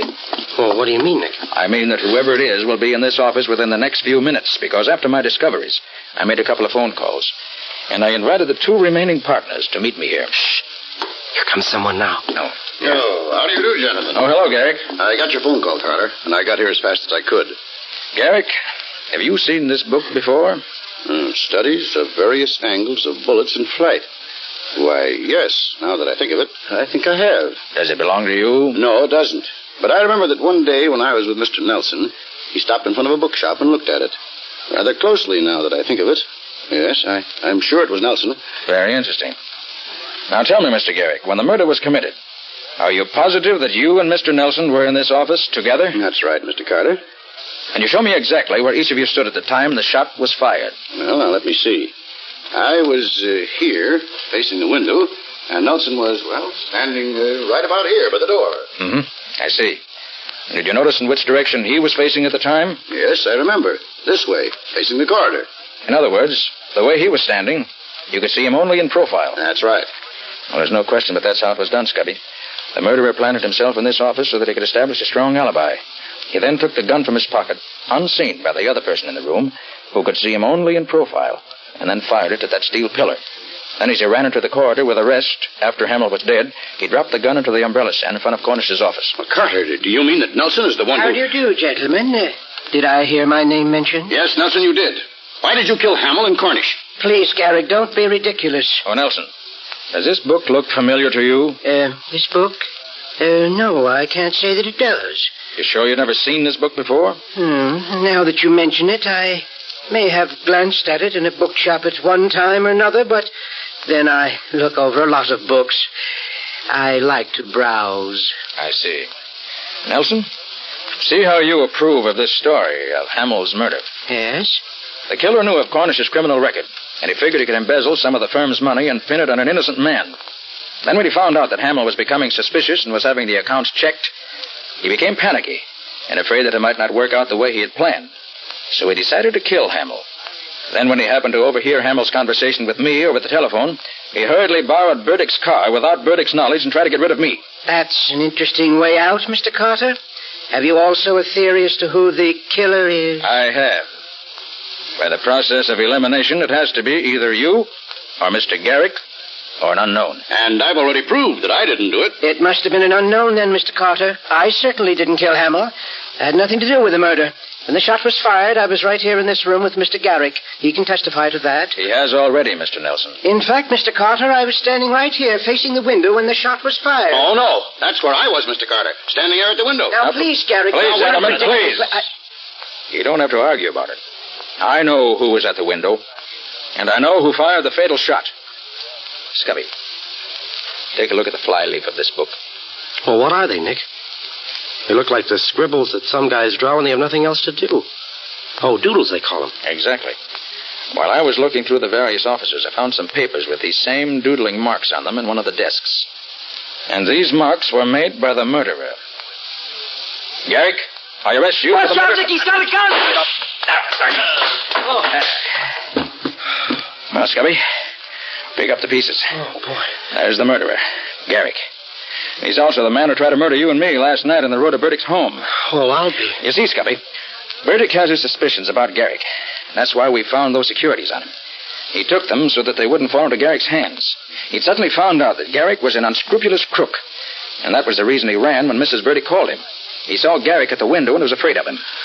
Well, Nick, I must say he had me fooled when he said that Nelson was standing at the door of the office here when he was really there himself. Yes, in telling us who was in this office, our clever murderer just reversed the positions in which he and Mr. Nelson were standing when the murder was committed.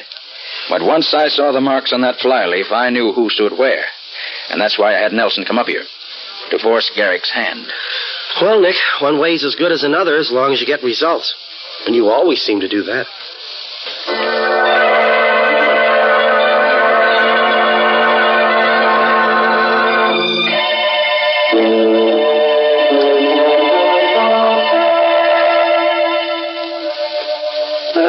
So you finally decided to come back, did you? Yes, Patsy, it's all over. Well, I think you can go home now. Why, Mr. Carter, are you sure you can spare me? Why not? You've been so busy on this case all night, Mr. Carter, you may not have noticed that it is now a new day. And a good secretary is always on the job the first thing in the morning. Shall I take a letter, Mr. Carter?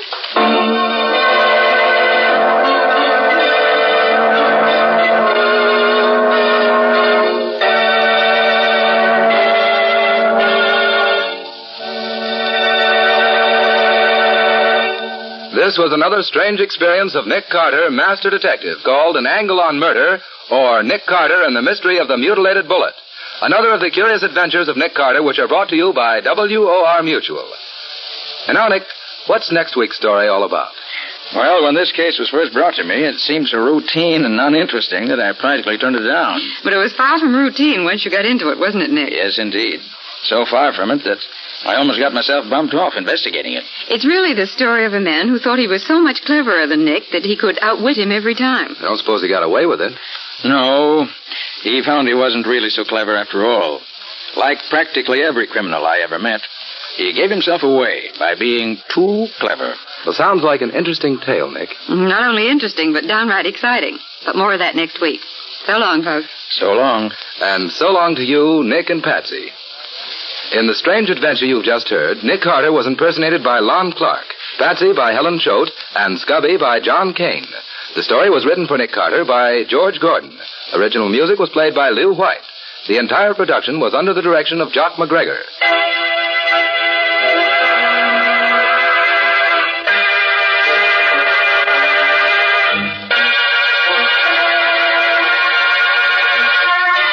Next week, listen to another curious experience of Nick Carter entitled The Body on the Slab, or Nick Carter and the Mystery of the Missing Husband.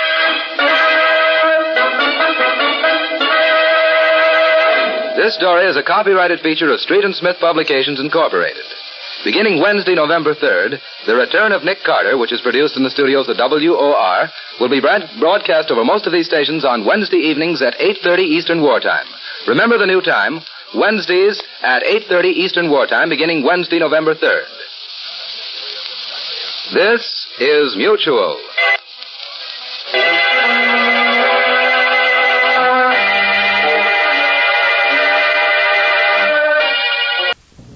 Stand by for Nick Carter, Master Detective.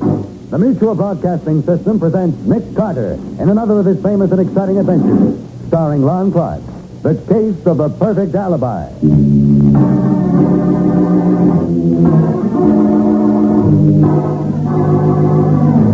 Patsy, what's the idea of phoning me here? What's up? Well, Nick, you've got to come to the hotel right away, room 411, and bring that box with you. Oh, why, Patsy? What's the matter? I can't tell you, but don't say anything to Chief Brody. If you do, Patsy, something's wrong. What is it? No, nothing's wrong. Only... Don't tell me! They're going to... Patsy! Patsy!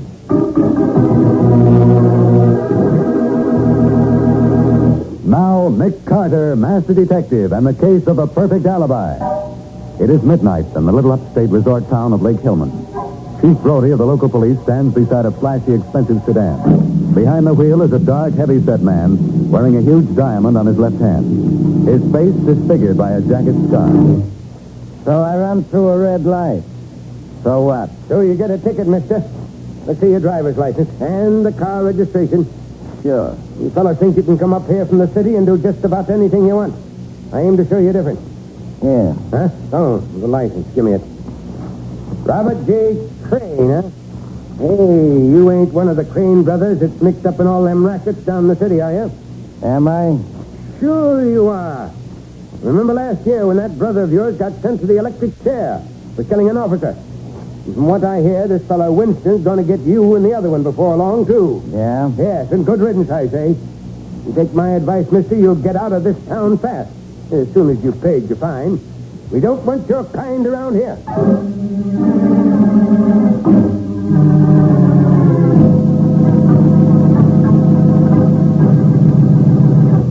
Nice and cozy, ain't it, Mr. Winston?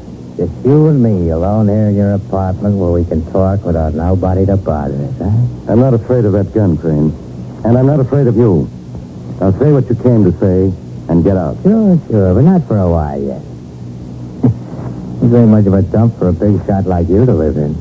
The DA's office don't pay the special prosecutor so good, huh? I'm satisfied. You like working for glory, huh? I'm working for the satisfaction of wiping out such scum as you, Crane. Murderers and racketeers. Yeah, and making a big name for yourself, too. You and your big campaign to clean up the town. Crane, if you weren't scared, you wouldn't have come here tonight. But it won't do you any good. I'll get you and the rest of your mob, just as I got that gun-crazy kid brother of yours. That's what I come to talk about, Mr. Winston, my brother Johnny. He was a killer, and he got what he deserved. The chair. Yeah, he sent Johnny to the chair just 1 year ago tonight, just at midnight. Now, do you know why I'm here? No. Why? It's 1 minute to midnight now, Mr. Winston. And when that clock starts to strike, I'm going to send you the same place you sent my kid brother. You can't bluff me. Why, every cop in town... Cops? You know what I think of cops? I'll show you. Pick up that phone if you want to. Go on, call the cops. See if they can help you. What is this, a trick? Go on, call them. All right, I will. Operator, give me the police, quick. It's midnight, Mr. Winston. Hello, this is Special Prosecutor Winston. Send... Rocky...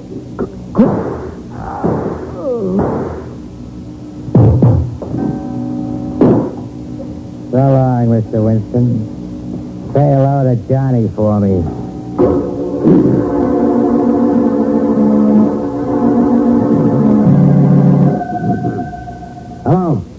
Hello, this is Sergeant Matheson, homicide. Send out a call for Rocky Crane, suspicion of murder. Send a couple of boys to every one of those gambling houses he owns.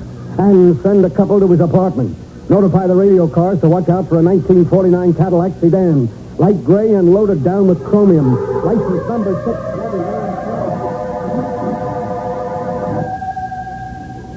Yeah? Oh, yeah, Dolan.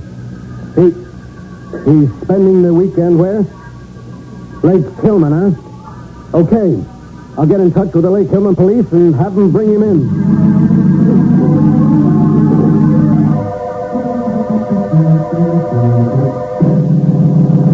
Back, Sarge. What's the idea of dragging me back to town in the middle of the night? Take a look out the window, Rocky. It's morning now. The sun's coming up. So what? What's the beef, Sarge? You were picked up just as you got out of your car in front of the Lake Hillman Hotel at exactly 13 minutes to 2. That's right. Where had you been? Just out for a little ride. Why? I'll say you'd been out for a ride. You rode back here to the city, bumped off Leonard Winston from the DA's office. You mean somebody knocked off Mr. Winston? Well, now, ain't that too bad? It's too bad for you, smart guy. You hated Winston because he sent your brother to the chair. You swore you'd get him for it. Did I, Sarge? Yes, you did. Well, you know how it is. And Winston was making things hot for you now, too. In another month, he'd have closed up every one of those gambling houses of yours and run you out of town. He couldn't have proved nothing on me. Sure, I'm glad he's dead, but I didn't do it. Look, you can't lie out of this one, Rocky. Winston called headquarters just before he was killed. He started to say your name. Besides, I wasn't anywhere near the city last night. Oh, no? You're going to have a tough time making a jury believe that. Sarge, it ain't going to be tough at all. What? Take a look at this. What is it? It's a ticket for running through a red light in Lake Hillman, 150 miles from here, Sarge. And look at the time on it. 12 o'clock midnight. 12... Midnight? What? Well, that's the same time Winston was killed. Yeah, I know. And that traffic ticket proves I was 150 miles away when it happened. Now try to break that alibi, copper. Just try it.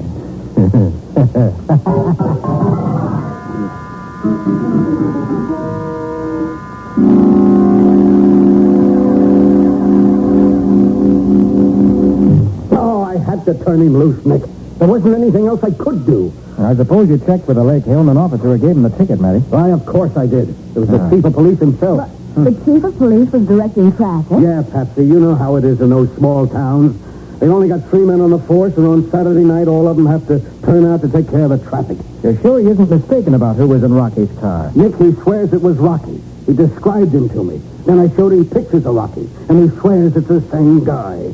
Well, just what you want me to do. Nick, look, I got to crack this case, and I got to have help.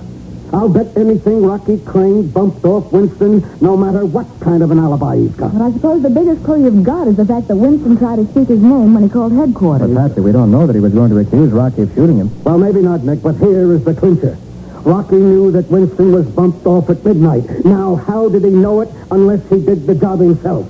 I sure didn't tell him. But, Matty, that's not proof that you can take before a jury. No, I know, Nick, I know, but somehow, some way, we've got to get that proof. Sergeant, do you think Chief Brody could be lying? I don't know, Patsy. I'd hate to think it, Well, but... then let's not think it until we've exhausted every other possibility. How about Rocky's brother, Red?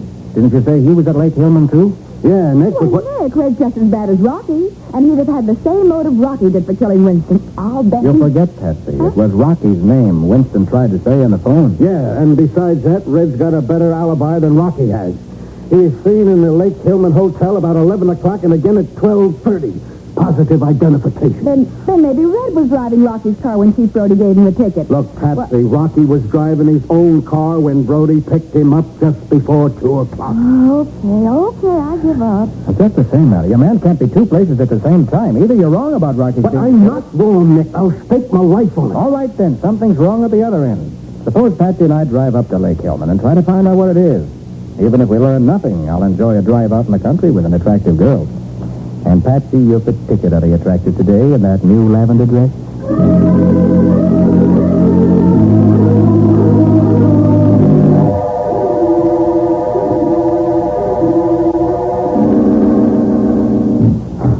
Cracky, Jeepers, I'm glad to see you.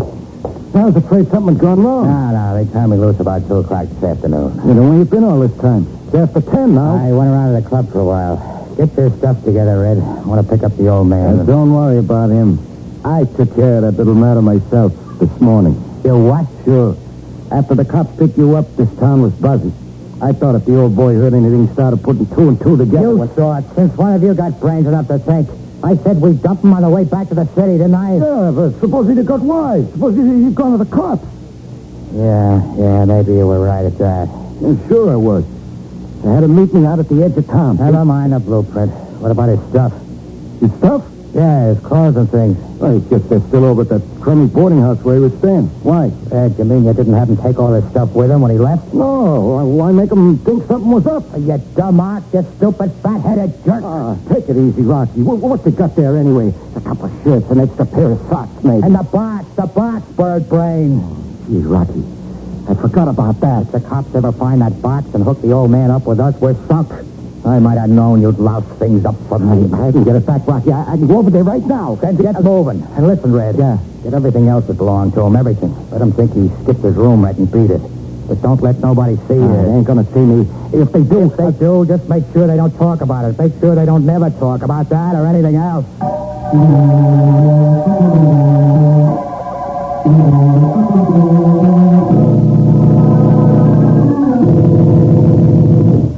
I'm glad you're still in your office, Chief Brody. I'm afraid I'd miss you. You're just lucky, Mr. Carter. Comes 11:30 at night. I'm generally home in bed. What's on your mind? Sergeant Matheson tells me you positively identified Rocky Crane as the man you gave a ticket to at midnight last night. That's right, Carter. But, Chief, the sergeant is just as positive that Rocky Crane killed Winston. Not at midnight last night, he didn't. What makes the sergeant so sure it had to be Rocky? Well, Chief, the motive was revenge. Winston was killed exactly 1 year to the minute after Rocky's brother went through the electric chair for murdering a police officer. What about it? Well, don't you see? If it was revenge, Rocky would want to do it himself. And Matty swears that Winston even tried to give the police Rocky's name. Now, look here, Carter. I hate crooks and killers as much as anybody. But at midnight last night, Rocky Crane was here in Lake Hillman. I saw him. I gave him a ticket for passing the red lights at the corner of Main and Elm Street. And he passed that light precisely at 12 o'clock? That's what I said. I can't help feeling that somehow he's using you for an alibi. Well, if he is, I've got to give him that alibi. I've got no choice. Come in. Oh, Mr. Brody, I didn't know you were busy, but I was passing the courthouse and I saw the light in your Well, for Pete's sake, Emily Dawson. What are you doing out at this time of night? And all dressed up like it was Halloween? Oh, I'm just coming home from the junior class play. We saved Romeo and Juliet. I was the old nurse. You should have seen me. Alas, alas, my lady's dead. Oh, well a day. Oh, yes. I remember now. I meant to get to the play myself, but I've been so busy. And Miss Bowen, Mr. Carter, this is Emily Dawson. Oh, how do you Hello, do? Emily. What's on your mind, Emily? Well, I'm worried about Mr. Worthington. Who's Mr. Worthington? Well, he's one of our boarders. The only one we've got this weekend, and I haven't seen him since right after breakfast. Well, after all, Emily, it's not quite 11:30 yet. Maybe he went to a movie or even to your play. Oh, but he didn't. He promised faithfully he'd come to the play, but he wasn't there, and he never goes to the movies. He told me so. Well, I still wouldn't worry, Emily. Just because a grown man isn't home by 11:30. Oh, something's happened to him. I know it. I'll bet he's been hit by a car and he's lying in a ditch somewhere. His poor, sightless eyes staring up at the cold blue sky. Oh, Emily, stop acting. The show's over. Well, I don't care. He hasn't been home all day, not even for dinner. Well, there's still no reason And he promised faithfully to come to the play tonight. Now, look, Emily, Mr. Carter and me have got important things to talk about. Now, you run along home, forget about it. If this Mr. Worthington hasn't shown up by morning... I won't forget about it. And if you won't do anything, I will. Well, what can you do? I'm going to telephone the Crystal Club in the city and ask them to notify his folks. Crystal Club? Yes, it's a kind of a residential hotel where he lives, Mr. Carter. He told me that... The Crystal Club isn't a residential hotel. It's a gambling house. Oh, no. Not only a gambling house, it's one of a chain that belongs to the Crane brothers. The Crane brothers? Hey, Carter, is this Worthington fellow's connected some way with them Cranes? Yeah. I'd like to know why he's up here in Lake Hillman at this particular time. If you think Mr. Worthington is a gambler, you're wrong. He's an actor. An actor? Well, he used to be. After we got to be friends, he showed me a scrapbook. Well, I used to play just about every kind of a part there is, I guess. Now, wait a minute. Miss Dawson, are you sure that Mr. Worthington didn't just pack up and skip out this morning? Of course, I'm sure. Well, I looked in his room after supper, and all his things were still there. Well, maybe he's come back home while you've been down here. Well, when Mama's there, you could phone her and ask. We'll do better than that, Miss Dawson. We'll go and see for ourselves.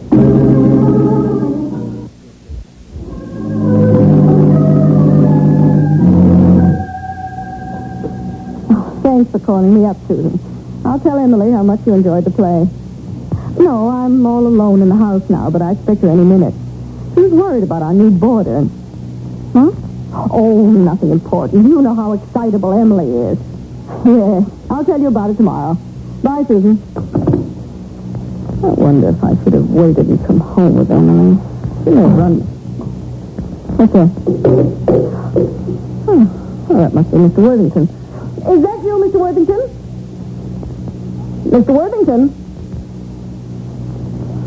Funny. I better go see if he's all right. I'm sure that noise came from his room. Are you in your room, Mr. Worthington? Mr. Worthington, you're not sick, are you? Mr. Worthington...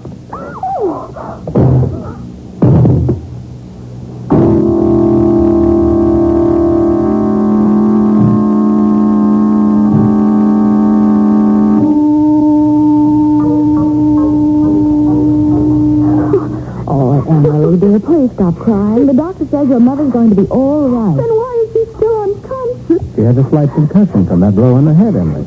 In a few days, she'll be as good as ever. But why would anyone want to hurt Mama? She never did anything to anybody in all her life. I'm afraid we'll have to blame your friend, Mr. Worthington, Emily. Mr. Worthington? I don't believe it. Oh, but don't you see, darling, he had some connection with those racketeers. He's such a nice old man. Well, just the same, I'll bet that when your mother regains consciousness, she'll tell us that she went into that room and found him sneaking his things out of the house.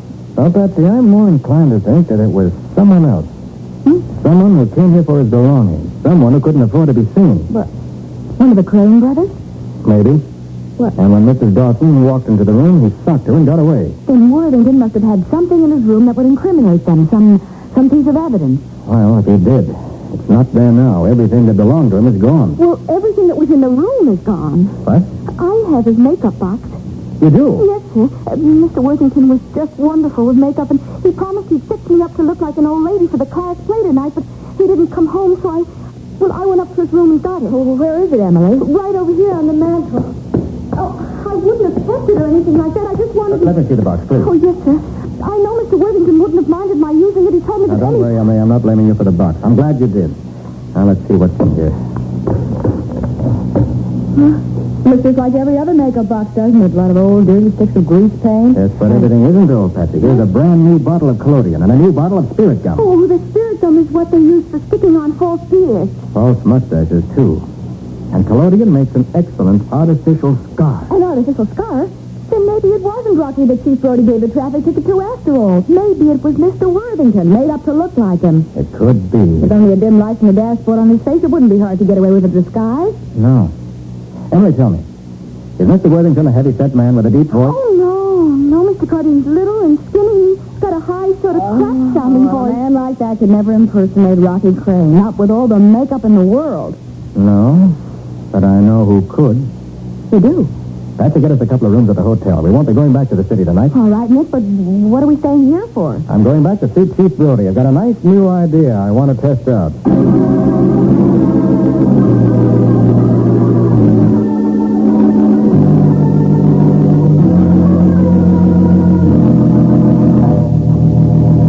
You dumb jerk. The one thing you should have gotten is the one thing you leave there. Oh, they tell you, Rocky, that box wasn't in his room. Then why didn't you search the rest of the house? I would have. But right after I slugged the old lady, I heard Carter and the two dames coming in. I had to beat it out the window. And Carter did find the box, you're sure of that? I told you, didn't I? I hung around outside to see what was going to happen. After about an hour, Carter came out with the box under his arm. I seen it plain under the streetlight. Okay, so he's got the box. So maybe he'll even figure out how we worked it, but that still ain't proof, Red. Sure it ain't, Rocky. That dumb police chief swore he was giving me a ticket at midnight, and a smart lawyer can tie him in knots if he tries to take it back in spite of what... Hey, wait a minute. Huh? What, Rocky? You didn't touch none of that stuff in the box, did you? There ain't nothing there that might have your fingerprints on it, is there? Well, Come on. Did you touch anything or didn't you? Well, the old man had to make me up in the car, and a couple of times I had to hold things for him. Stupid idiot.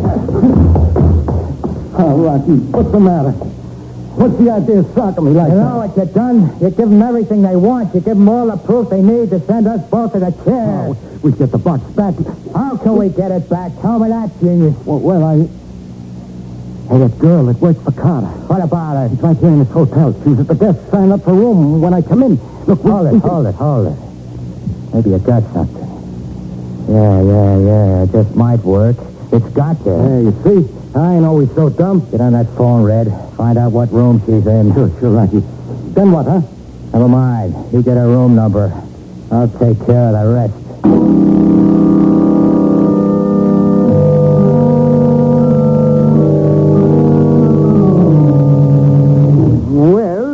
Well, yes, Carter, it was kind of dark inside that car when I gave Rocky that ticket. Then it could have been Red Crane made up to look like Rocky, couldn't it? The difference in height wouldn't show with him sitting behind the wheel, and they both have the same type of face, big and beefy. Yes, I guess it could have been if he had some kind of black dye on that red hair. Not dye. Mascara. Something that he could wash out quickly. And there's a big cake of mascara on this makeup box, and it's almost used up. Yeah. And with paint on his face to give him a dark complexion like Rocky's, and a false mustache, and that scar painted on with whatever it is. Collodion. Professional actors use it all the time. All right, so maybe it could have been Red instead of Rocky. But you don't have any proof that it was. Not a bit of proof. That's why we have to find Worthington's body. If we can't prove that Rocky murdered Winston, perhaps we can prove that Red killed Worthington and that Rocky was an accessory. What makes you so sure anybody killed the old man? Well, why else would he have disappeared without taking his things with him? And besides, he's the only one who could tell what really happened. The Crane boys would never be safe while Worthington was alive. Yes, I see what you mean. But without having any idea where to look for him, it's going to be pretty hard finding the body. No, I don't think so. If they wanted us to think Worthington had run out, they'd hide the body where it wouldn't be likely to be found. Well, sure. There can't be too many places like that near here. No, I guess there ain't. But I can't do anything tonight. It's almost 2 a.m. Well, all right, morning will be all right. But get every man you can on the job. As soon as we get at it. Oh, for the love of Pete, what now? I want to get home and get to bed. Lake Hillman Police Station, Chief Brody speaking. Chief, this is Patsy Bowen. Oh, hello, Miss Bowen. Is Nick there? Hey, just a minute. You, Carter? Oh, thanks. Yes, Patsy, what's up? Nick, you've got to come to the hotel right away. Room 411, and bring that makeup box with you. Oh, why, Patsy? What's the matter? I can't tell you, but don't say anything to Chief Brody. If you do, they'll... Hey, Patsy, something's wrong. What is it? Nothing's wrong, but... Patsy! What's wrong, Carter? You're pale as a ghost. I don't know what's wrong. Let me have that makeup box. Oh, sure, but what for? I'm taking it over to the hotel, to room 411.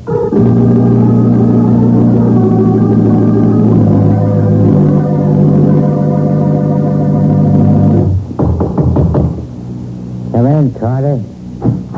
What's the score, Rocky? Where's Patsy? Sit down, Carter. Put your gun away. I've got one, too, you'll notice. What have you done with her? Nothing yet. And she ain't here in the hotel, so don't get any ideas. Where is she? I told you to sit down in that chair right across the table from me. You heard her out. I haven't. She's with Red.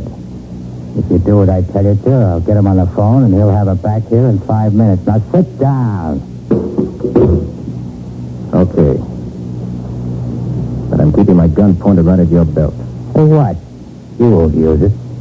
Because if something happens to me, I can't make that phone call. It'll be too bad for the little lady. What do you want? I want that makeup box under your arm. I let you have it? You let Patsy go? Right away? Yeah, sure. I'll hand over that box and put away that gun. And leave you sitting there with a gun pointed at me? Oh, no. The way things are now, we're even. I've got you covered and you got me covered. But I got an ace in the hole, don't forget. Your girlfriend. If I don't make that phone call in the next 15 minutes, Red will... You're going to make that call, Rocky. I'm betting my life and Patsy's life that you're afraid to shoot it out. You'll lose that bet, wise guy. I'd just as soon die this way as in the chair, and if I do, you go with me. Not if I shoot first. Even if you shoot first, look at the way I'm holding this rod, propped against the table lamp, pointed straight at you. I've already pulled the trigger, Carter. The only thing that's keeping the hammer from falling is my thumb. So what? So if you shoot me, my thumb lets go of the hammer and you get a bullet. Not only that, the girl will too. Red's got his orders. Doesn't look as though I have much choice, does it? No, Carter. I'm holding all the aces. But I'm holding the joker, Rocky. Keep away from that gun, Rocky. All right, I aimed at the gun itself. Your hand's only numb from the shot. How? What? One bet you overlooked. Your gun was propped up and pointed at me, but my bullet knocked it aside and spoiled your aim. Okay, but Red's still got the girl. You're forgetting that. I'm not forgetting anything. You're going to get on that phone and call Red. Ah, no, I ain't. You want to have me break your arm? I ain't making any call. Let her die. Don't make it. No, stop that. Ready to make that call? Yeah. But let up on my arm. All right, over here to the phone. You better make it sound convincing. Oh, my God. Just a reminder. Now, go ahead. And remember, one wrong move. I won't try nothing. Okay. Take up that phone. Hello, desk. Give me room 619. No, you were lying. She is here in the hotel. Yeah, Red. Save your breath for Red. Hello, Red. It's Rocky. Yeah, everything's fine. I got it. You can let her go now. Don't argue with me. Do what I tell you. Tell him to come here. Alone. Red, get yourself over to my room fast. But let the dame go first. Yeah, right. But make it fast. Now let go of my arm. Sure, Rocky. I'm through with you for now. No. Now we have to get a reception arranged for your brother. When he arrives.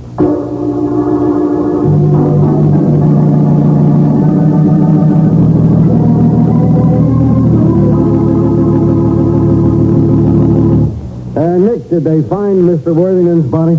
Oh, yes, Matty. It was in the old stone quarry under 20 feet of water, weighted down with scrap iron. Yeah, but have you really got any proof that Red killed him? Plenty. Ballistics can prove that he was shot with Red's revolver. Oh, and I suppose Rocky will be convicted, too, as an accessory. So it doesn't matter whether or not you ever prove that he murdered Winston. Probably. But I think we can prove it. Yeah, Nick? How? Red's fingerprints were on 2 of the sticks of grease paint in Worthington's makeup box. Those fingerprints are evidence that Worthington did a makeup job on Red. Uh-huh. Well, after that, it won't be hard to convince a jury that Rocky's alibi isn't worth a nickel. I wonder how they ever thought up such an idea. Well, Worthington was out of work, was broke. Yeah. We took a job as porter at the Crystal Club. Red found out he was an actor, and that started him thinking that Worthington's skill with makeup could be used to furnish Rocky with a perfect alibi. And the old man didn't even know he was mixed up in a murder plot? No, he was completely innocent. They told him they were going to play a practical joke on some friends of theirs. Well, just how did they work it, Nick? Well, the scheme worked like this, Matty. Rocky took Red's car, drove to the city, and killed Winston. In the meantime, Red picked up Rocky's car, met Worthington, got made up to look like Rocky, then intentionally ran through that red light and got a ticket. Well, one thing I can't understand is why Rocky allowed Winston to call the police just before he shot him. Well, that was part of his alibi. Rocky wanted the police to know the exact time Winston was murdered, because that was the exact time Red, disguised as Rocky, was getting the traffic ticket. Yeah, but he even let Winston call out his name. Well, that was something Rocky didn't figure on. As soon as Winston identified himself, Rocky shot him. But Winston still had enough strength left to try to identify his killer. He was a brave man. Wish I could be like that. But, when I opened the door to my room and saw Red standing there with a gun, I just froze. I was scared to death. Well, you weren't the only one, Patsy. I had cold chills, wondering if I was going to be in time to save you. Well, at least all this may give Emily Dawson an idea for the next high school play. Yeah? What's that? Another one of Mr. Shakespeare's little masterpieces. The one called All's Well That Ends Well.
Yes, it's another case for that most famous of all manhunters, the detective whose ability at solving crime is unequaled in the history of detective fiction, Nick Carter, Master Detective. Tonight's curious adventure, a special Christmas story. Nick Carter's Christmas Adventure, or the mystery of the reluctant contributor.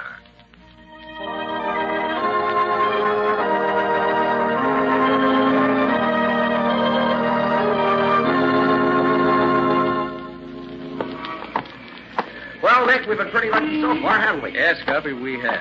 Which is another way of saying that folks are usually willing to contribute to your settlement house Christmas party every year, Nick. You know, Guppy, I was just thinking about this last name on our list. Yeah? Rasper. I don't know him personally. Do you? No, I don't, but somebody must have thought he was rich enough or interested enough in the work to make a substantial contribution. Oh, here's the... Hey, Nick, what's that address again? 576 Milton Avenue. Yeah. Yes, that's right. And there's his name on the door plate. Well, let's take a look, Scubby. Well, gosh, this doesn't make sense, Nick. A guy with dough doesn't hide away in a place like this. Well, knock on the door anyhow.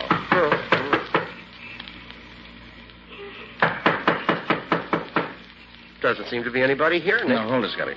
I hear someone coming. Oh. Who is it? I'm Nicholas Carter. May I speak to Mr. Rasper, please? Nick Carter, eh? Yes, yes. And this is my assistant, Scubby Wilson. How do you do? You Mr. Rasper? Yes. Well, come in. It's cold out there. You're letting all the heat out. Oh, beg your pardon. Come on, Scubby. Yeah, I'm in, Nick. I'm in. Well, what was it you wanted? Oh, Mr. Rasper, I've come to see if you would care to make a contribution to my Christmas party fund. I never make contributions. Oh, but you didn't let Nick finish, sir. The fund provides food and extra clothing for the needy and deserving The children. charity department's still working, isn't it? Well, of course, Mr. Rasper, but my object is to provide an inspiration for the young people who are underprivileged. People who haven't got any money are always trying to get it from those who have. Then you aren't interested in seeing that the children of the Lincoln Hall district are helped to a little happiness on Christmas Day? No, I'm not. Christmas is old-fashioned. I don't believe in it. It's a waste of money and time. Good day. Oh, well, Mr. Rasper, it's always been a lot of fun for me personally, and I must say that I've always felt better for celebrating it. And I'm inclined to agree with Scubby, Mr. Rasper. Christmas has always been a bright spot in my life, and I feel sure that if you knew the good it has done throughout the world, it'd make you change your mind. Rubbish. Well, in any case, a Merry Christmas to you. Good day to you. Merry Christmas, indeed. It's a lot of nonsense. Come on, Nick. Let's get back to civilization. You know, Scubby, that man's wealthy, no doubt about that. And yet he's soured on Christmas and everything it stands for. You said a mouthful, Nick. You know, Scubby, there must be a reason why he thinks that way. And I'd like to find out what it is. Yeah, but you haven't anything to work on, Nick. Oh, no, Scubby, I haven't, not yet. But look here.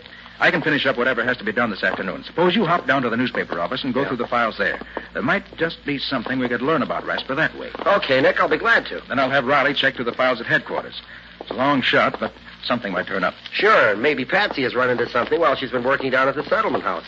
She might know somebody who knows something about Rasper. Yeah, she might have that. I'll ask her about it. Okay. And maybe with all of us working together on it, we may learn why Rasper's so dead set against Christmas. I'd certainly like to find out.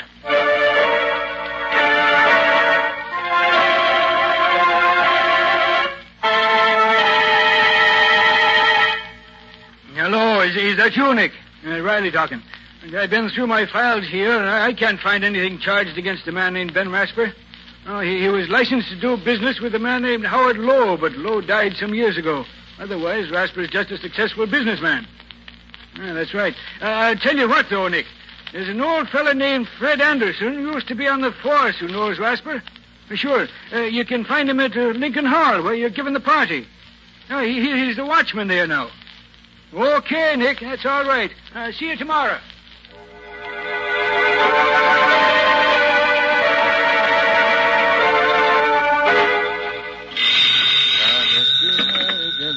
Hello. Oh, yes, Scubby?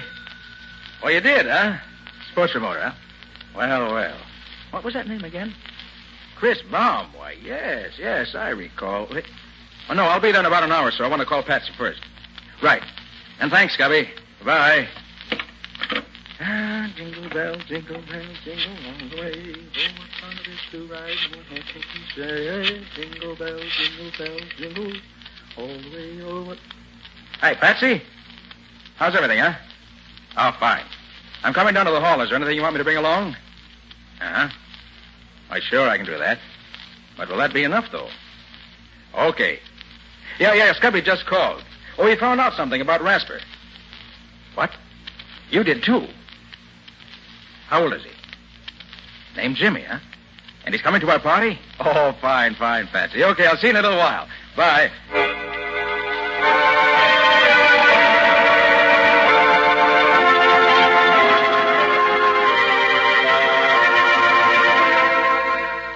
Oh, that's fine. We've collected enough to do this year's party up right. Now let's get organized. Riley, your job will be to get the kids and the needy persons rounded up. Oh, sure, Nick. I'll take care of it. I got your list and the list from the social worker and from the church down there. And there are plenty of others who'll need a lift this year, believe me. I know it, Riley, and I'll depend on you. Scubby, it's your job to see that the tree and decorations and gifts are taken care of. Don't worry, Nick. Decorating is my middle name. I'll make Lincoln Hall look like $1 million in cash. Good boy. And Patsy, you'll see to it that there's plenty to eat and drink for the party, so I won't have to worry about that. I'll take care of the bills, and you have the letters of credit the stores gave us. You know how to do that. Sure thing, Nick. I've been through it with you often enough before. I ought to know what you want by this time. What are you going to be doing, Nick? Me? Well, Riley, I'm going to do a little detecting. I'm going to look into those tips you, Patsy, and Scubby gave me about those people who know Ben Rasper. And by the time I'm through, I hope to find out why it is that he hates Christmas the way he does. And then, maybe I'll be able to do something about it.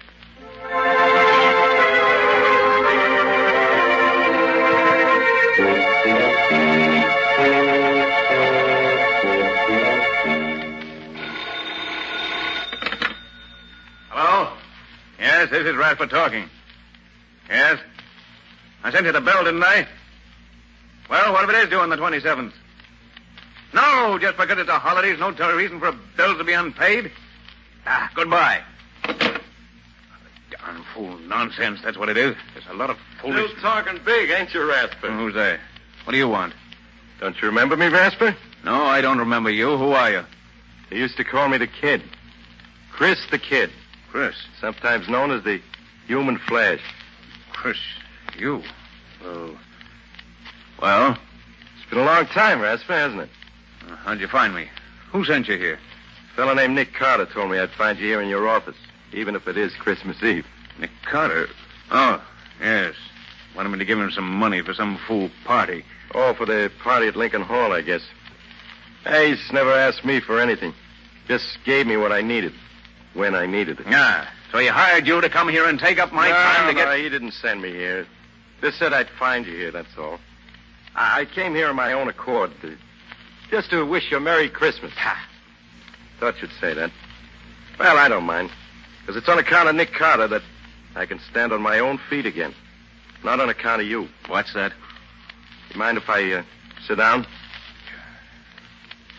It was on Christmas Eve that we won our first fight, wasn't it? Fight? Oh, yeah. A long time ago. Yeah, it was a long time ago. I can remember the noise of the crowd, the glare of the lights, and the smoke curling around, and the brightness over the ring, and you leaning over me with that wet towel. You got him going, Chris. Another one like that last round, and you'll have him in the ropes for the count. How do you feel now, kid? I'm okay, Rasper. Just let me at him. I don't have to wait anymore. It's my meat right now. You take your orders from me, kid. I'm the brains here. When you get the signal from me, you give it to him. Okay, Rasper. You're the boss. Go ahead, kid. Keep that left up. Keep your shoulder high. Keep it up. That's right, kid. That's the ticket. Now you can take him. Get set. Take him, Chris. Now! There were a lot of those little affairs after that, Rasper. And I always did what I was told, huh? Yes. You're a good fighter, Chris. Good fighter. I made a lot of money for us in those fights, Rasper. Well, a lot of money. The old days, Chris. Lots of water's gone under lots of bridges since then. I know. And the percentage you paid me didn't last long either. It went just like that water. But I didn't care much about things like that. Till the day a friend of mine came and gave me a warning tip. That started me thinking. Hello, kid. How do you feel? Oh, hello, Rasper. Where you been? I wanted to talk to you. I've been around. What's up? I got a tip today that you're signing up Timmy O'Day. You're going to manage him. Who told you that? Never mind. Is it true? That depends. Depends on what? Look, kid, you're getting slow. O'Day's fresh. He'll be the next champ. If he wins this fight with you tonight, I'm taking him over. If I win tonight? I'm taking O'Day over anyhow. We've been together a long time, kid, and it don't pay to get in too much of a rut. So that's all it means to you, is it? Money. The payoff, huh? What about all the years we've known each other? What about the things we've been through? Why, you... No, don't get yourself all in a sweat, kid. It isn't good for you. You'll get your cut anyway. Don't worry. You'll get your cut. I'll see you later. Rasper, what'll I do? Tell me what to do. I can't see him. My eyes all puffed up. He's cutting me to ribbons. Tell me what to do, Rasper. Don't bother me, kid. Use your own judgment. You're on your own, as of now. But, Rasper, you always... You're on your own, kid.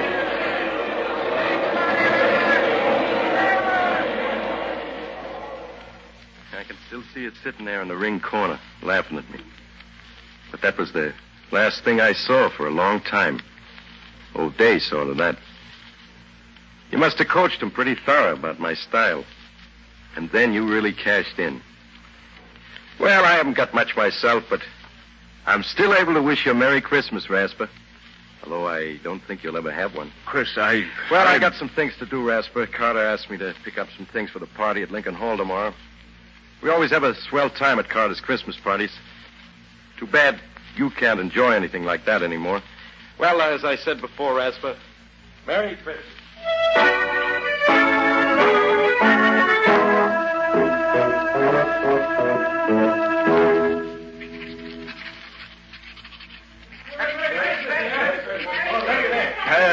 How can a man work with his mind whirling like a merry-go-round?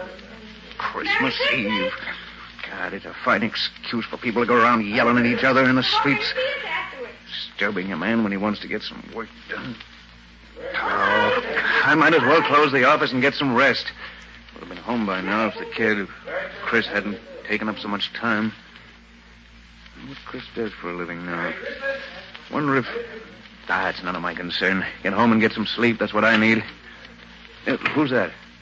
I'm closing up. Come back tomorrow morning. Oh, I'm glad I got here before you left, Ben. Who is it? It's Nina, Ben. Oh, Nina. I only stopped by to speak to you for a moment. It's getting quite late, and Well, sit down for a moment, Nina. Oh, thank you. Here, let me get your chair. I suppose it's rather bold of me to come after all this time, but Why, no, Nina, no. I'm glad you did. Is there something you want? Oh, no. No, there's nothing you can do for me, Ben. Jimmy and I are doing very nicely. I just wanted to wish you a Merry Christmas. I was in the neighborhood doing some shopping for the party that Mr. Carter's giving at Lincoln Hall tomorrow, and How is he, Nina? Jimmy, I mean. Oh, he's fine, Ben. He's full of life and interested in everything. He has a good head on his shoulders, and he's very handsome, too. Oh, that's fine. Just fine. You're looking a little tired, Ben. Are you feeling well? Oh, yes, of course. I've been working hard, that's all. I don't spend much time at home. Not much reason to. That's the way you wanted it, Ben. Don't you remember? Nina, where are you? Oh, Jimmy, there's Daddy. Now, wait here for Mommy like a good boy, won't you? I'm coming, Ben. I've been keeping your dinner warm for you. I hope you'll... What's the matter, Ben? You look as if That's nothing, Nina, nothing. I'm in a hurry, that's all. Well, you're always in a hurry, aren't you? Never have time for... Where's my dinner? Sit down, Ben. I'll have it for you right away. This plate is hot now. Be careful that you don't burn yourself. I won't. Salt, please. Here you are, dear. Ben, when you've finished, won't you take time enough out of your business to help me get the tree decorated? I know Jimmy's too young to know much about it, but I'd love to have his Christmas all ready for him in the morning. Look, I'll put him to sleep right away, and then we can start. See, I have some holly and mistletoe for the fireplace, and some ribbon I won't and have paper time on for that, Nina. But, Ben, it's Christmas Eve. Surely you I have have not... to get back to the office. I'm putting on a championship match for O'Day in January, and the things have gone haywire. Something that can't wait till tomorrow. I have to get it organized right away, that's all. Ben, this is Christmas Eve. Tomorrow will be Jimmy's first Christmas. Doesn't that mean anything to you? You and Jimmy celebrate Christmas any way you want to, Nina. I've something more important to do. Business is more important than sentiment. You certainly can see that. Yes, Ben. I can see that. I've been seeing it more and more during the last few years. I thought that when Jimmy came, maybe you were... No, I was wrong, wasn't I, Ben? You'd even let your love for business break up our home. Break up our... Oh, don't be melodramatic, Nina. I'm not being melodramatic, Ben. I'm trying to be very calm and quiet about it. I've had a lot of time to think when I've sat alone here night after night. And those days on end when you've been away, attending to your business. And what has come out of all this thinking you've done? Just this, Ben. I'm not going on any longer. Either you belong to your family, or your family will get along without you. I have to rush, Nina. Good night. Not good night, Ben. It's goodbye. Jimmy and I are leaving tonight. Look, I haven't time to talk about it with you now, Lena. By the way, this will probably take most of the night. Good night. Goodbye, Ben, and Merry Christmas.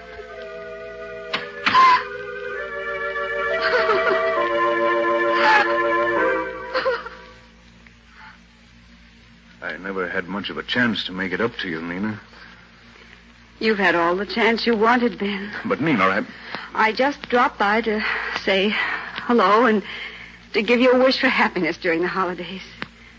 It's hard not to share with you the joy I have with Jimmy. I wish you could see his eyes dance at Mr. Carter's Christmas parties. Unfortunately, on what little I make, we can't very well afford to have our Christmas at home, but somehow we don't miss it. Everybody has such a grand time at Mr. Carter's party, and Jimmy does enjoy every minute that he's there. Goodness, I'll have to be on my way. Jimmy's waiting for me, and I have to make one more stop for Mr. Carter. Good night, Ben, and Merry Christmas.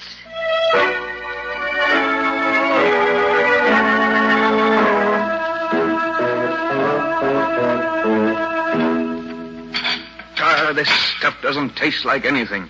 Nothing at all. I can't understand what's got into me. It's good food, fixed the same as it always is. It just doesn't taste right, that's all. What's that? Someone at the door this time of the night? I'm coming.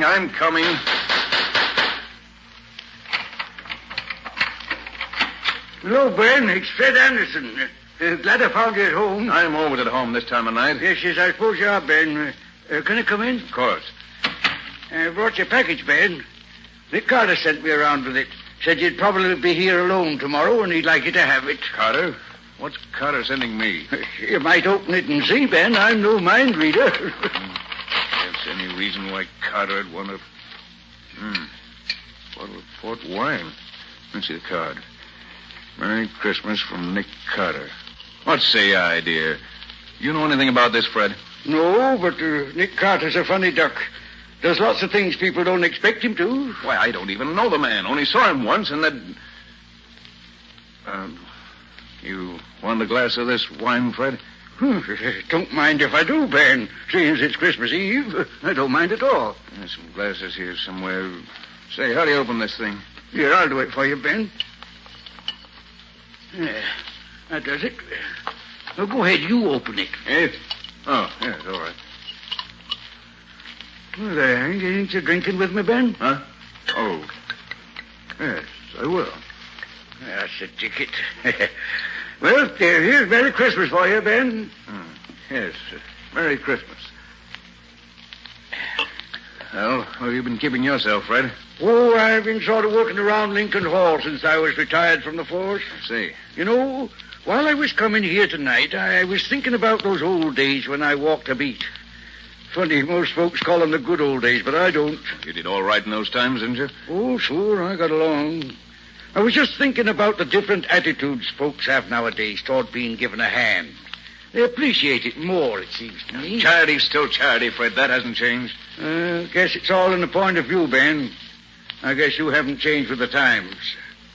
That night I met you near the bridge. I was sure you were going to see that you were headed in the wrong direction and wake up in time. Remember that night, Ben? It was Christmas Eve. You'd just come from the arena. They'd handed you your walking papers because you'd let them down cold. Well, Merry Christmas, officer. Oh, Merry Christmas to you, sir. Well, what you doing out on a night like this, Ben? I thought you'd be up at the arena getting the New Year's fights lined up. What? Oh, it's you, Anderson. No, I'm not at the arena anymore. That's so. What happened? They decided tonight they'd rather have Davis take over my job. Fine Christmas present that is. Well, that's tough news, Ben. What you going to do now? I don't know. I can't seem to think straight. Oh, that's a crazy way for a man like you to talk. On a Christmas Eve, too? Christmas Eve. That's never been anything but a jinx to me. First I get stuck with that no-good fighter all day. Then Nina leaves me and takes my son with her. And now the arena throws me out. Well, maybe you better stop and find out what it is you're doing wrong, Ben. Maybe you're the one that's to blame, not Christmas Eve. They all take advantage of me. I made all the money I could for them, but I'm not going to do it anymore. Now, take it easy, Ben. Take it easy. You better go home and think it over. I have thought it over, Fred, and I know what the answer is. I'm going to make money for myself and nobody else. I'll show these people. I'll make so much money they'll come crawling to me on their knees. I won't have to ask for anybody's sympathy. You don't pay to think like that, Ben. You'll regret it. Now, look.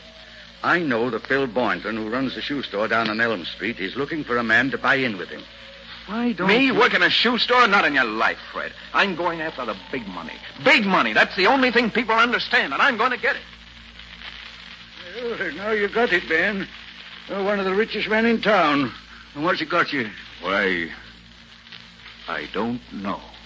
Ben, it's too bad you don't get around and see what nice people there are in the world. People like this Carter fella, for instance. Does a man good to know people like him. Makes you feel there really is a Santa Claus, to see him bring the smiles to the kids' faces at those parties he gives down at Lincoln Hall. Well, I'll be getting back there now, Ben. I've got a big day tomorrow. I'm not as young as I used to be. Well, Merry Christmas to you, Ben. I'll tell Nina I saw you. She'll be at the party tomorrow with young Jimmy. Good night, Ben.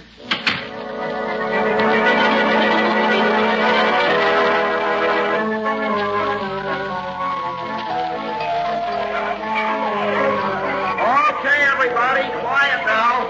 Come on. That's right. Let's work ain't been on. Now, if you'll all line up along the wall over there and march around here by the tree, Lieutenant Riley will hand you your gifts. Then you go around to the tables there and get your refreshment. Come on now, line up. That's it. That's the ticket. Now, march around here. Come on. Take your time now.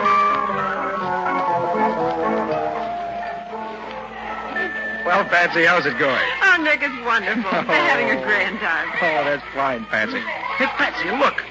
Over there by the door. What do you see? Where, Nick? Oh, well, who's that? That, Patsy, is Ben Rasper. Oh, I hope he's come to join the party. For heaven's sake, so that's the man I've heard so much about. Well, he looks scared to death, Nick. Look, Patsy, will you go over and make him welcome? Oh, of course, Nick. Good.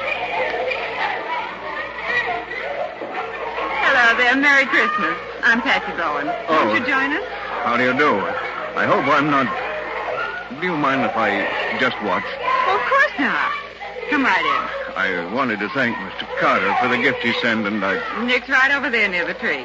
Come along. Children seem to be enjoying themselves, don't they? They certainly do. There's Lieutenant Riley handing out the gifts there. And Scotty Wilson with him, standing next to Mr. Carter. Yes, I met Mr. Wilson. Just look at Lieutenant Riley. He's having as much fun as the children. So I see. Oh, there's a nice-looking boy there, Mr. What's his name? Where? That one over there. Oh, that's Jimmy. He's a nice boy. His mother was a big help to me in getting the refreshments ready. There she is over there on the far side of the hall with the table, see? Oh, yes. Her son. Yes. Yes, Nick? I see.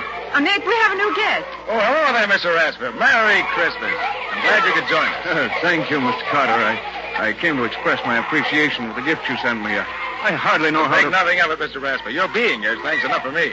Mr. Carter, that little boy coming along the line there, Jimmy, I think his name is. Do you think I might give him... could I hand him his gift, do you think? Why, certainly. Riley. Mr. Rasper here wants to lend a hand. Can you use him? Sure thing, Nick. Come along, Mr. Rasper. Thank you, Mr. Carter. Well, you just hand them these packages as they come along, Mr. Rasper. And enjoy yourself, man. I will. There, little girl. Merry Christmas. Oh, thank you. Say, she liked it, didn't she? Well, they all appreciate a little kindness, Mr. Rasper. Now, here's a gift for that little boy there. Oh. Hello. Jimmy? Here you are. And a Merry Christmas, son.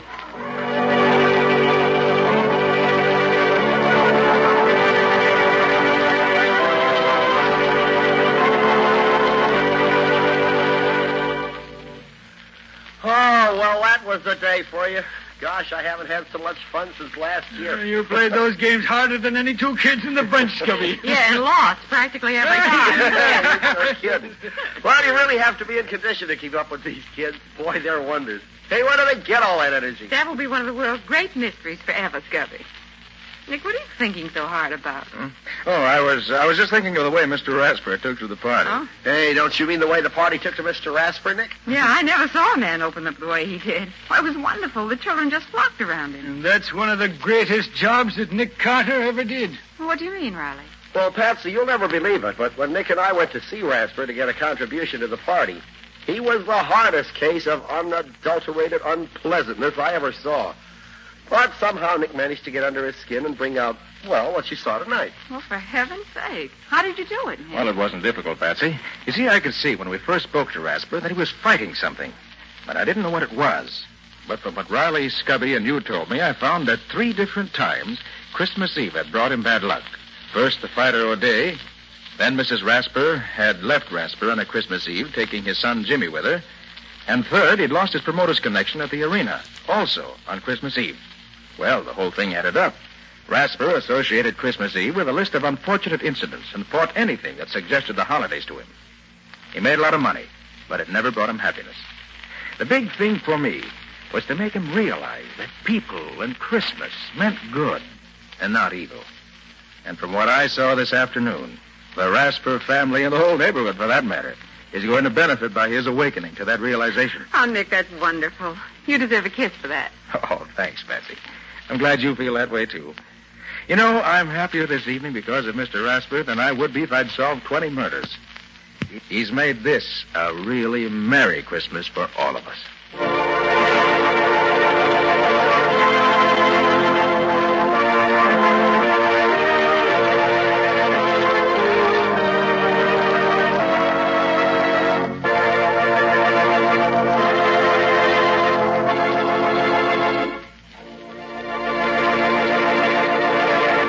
This has been another of the strange adventures of Nick Carter, Master Detective, which are brought to you regularly at this time by WOR Mutual.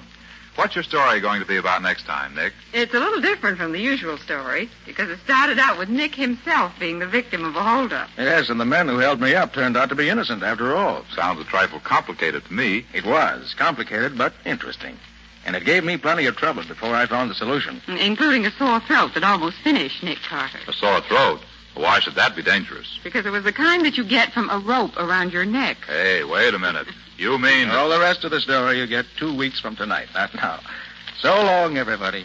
So long. So long, both of you. In the strange adventure you have just heard, Nick Carter was impersonated by Lon Clark, Patsy by Helen Choate, and Scubby by John Kane. The story was written for Nick Carter by Humphrey Davis. Original music was played by Lou White. The entire production was under the direction of Jock McGregor.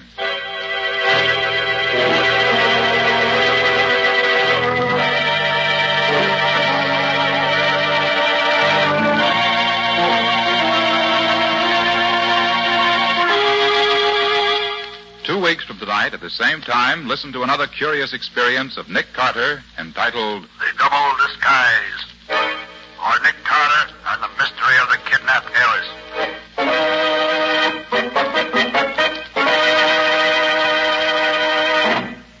This story is a copyrighted feature of Street and Smith Publications, Incorporated. The Return of Nick Carter is produced in the studios of WOR and is broadcast over most of these stations Monday evenings at 9:30 Eastern Wartime. This is Mutual. What's the matter? What is it? Another case for Nick Carter, Master Detective.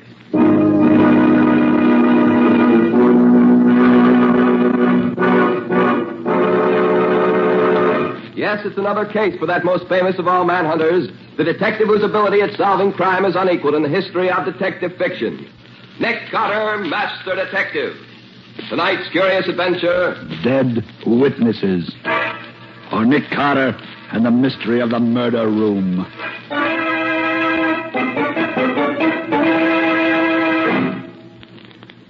How about having me lunch with me in an hour or so, Pete? I haven't seen you in a dog's age. Oh, swell, Nick. Where can I meet you? Well, suppose we get...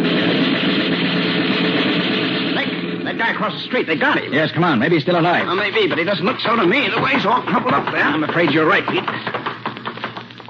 Here, help me turn him over on his back. Okay. Yeah.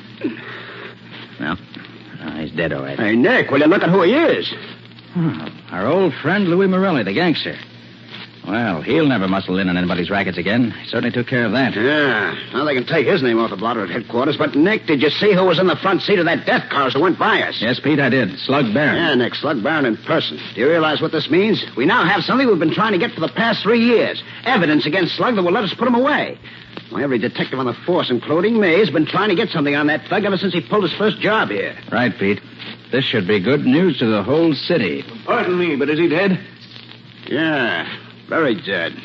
You know him? No, I never saw him before. But I did see him shot by someone in that car that went by. And I think it's outrageous that such things can happen in this city. You say you saw him shot? Yes. I happened to look up as the car went by. And then I heard the gun shooting, and I saw him fall. You wouldn't be able to identify the man in the front seat of that car, would you? I'm sure I would. He was a mean-looking individual, and that big scar across his cheek was very plain. Why? Nick, this is too good to be true. Another witness. Hey, look, fella, would you be willing to testify against that guy when we catch him? I certainly would. Such men should be put away where they can't get out. Here's my card. Let me know when you want me. Okay, thanks. William P. Fletcher, 46 Main Avenue. Oh, boy, we'll call you all right, buddy. We've waited for this for 3 years.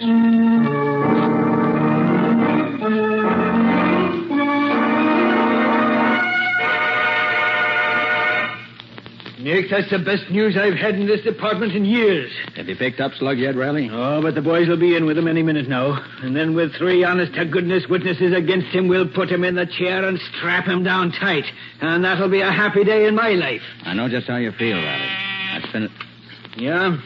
Just got a report that a man was knocked down and killed by a truck over on the east side. About 2:30 this afternoon. Huh? Apparently an accident, although the body was pretty badly smashed up. I thought you'd like to know. And why did you think I'd like to know? Because the guy has been identified as William P. Fletcher of 46 Main Avenue. William P. Fletcher. Nick, that's the fellow who was going to be a witness for us against Slug Barron. So Slugger's up to his old tricks again. You think so, too, do you? I don't think there's much question about it. Slug finds there's a witness. If witness can't be intimidated, witness disappears. Simple as 2 and 2. Hey, you'd better look out for a guy named Nick Carter, then. I've been doing that for years, Riley. This won't be the first time I've come up against Mr. Slug Barron. Hey, Chief. Huh? Look, we've combed this whole town from end to end, including up and down and sideways, and there ain't a sign of Slug anywhere. What do you mean there ain't a sign of him? There's got to be. He ain't left town, has he? Well, I don't think so, but we can't locate him. Him or the death car, and nobody knows anything about him either. Well, if they do, they won't talk. Which is nothing new. Well, if Slug's still in town, Pete, and you guys don't bring him in the next 24 hours, you can turn in your badges. Okay, Lieutenant, I'll do my best. Your best ain't good enough. You gotta do better. Can you beat it, Nick? For 3 years, this Slug Barron has been head man in the city. For 3 years, me and him has been at it tooth and nail. He's been the head of every big racket we've had. Why, we've arrested him 20 times, and 20 times we've had to let him go because we couldn't prove nothing on him. And every time we let him out of here, he laughs in my face. Now he kills this Morelli, and 3 witnesses see him do it, and they're willing to testify, and suddenly 1 witness is killed, and we can't find Slug anywhere. No. Calm down, Riley. Your biggest job right now is to keep your witnesses alive until you do find Slug. We'll still hang it on him with you and Pete as witnesses, even if he did get rid of Fletcher. Now, look, Nick, wouldn't you like to get after Slug yourself? Why? You could call it self-protection, Nick. Don't forget you're a witness now, too. Okay, Riley. Since you put it that way, I'll do what I can to get Slug for you.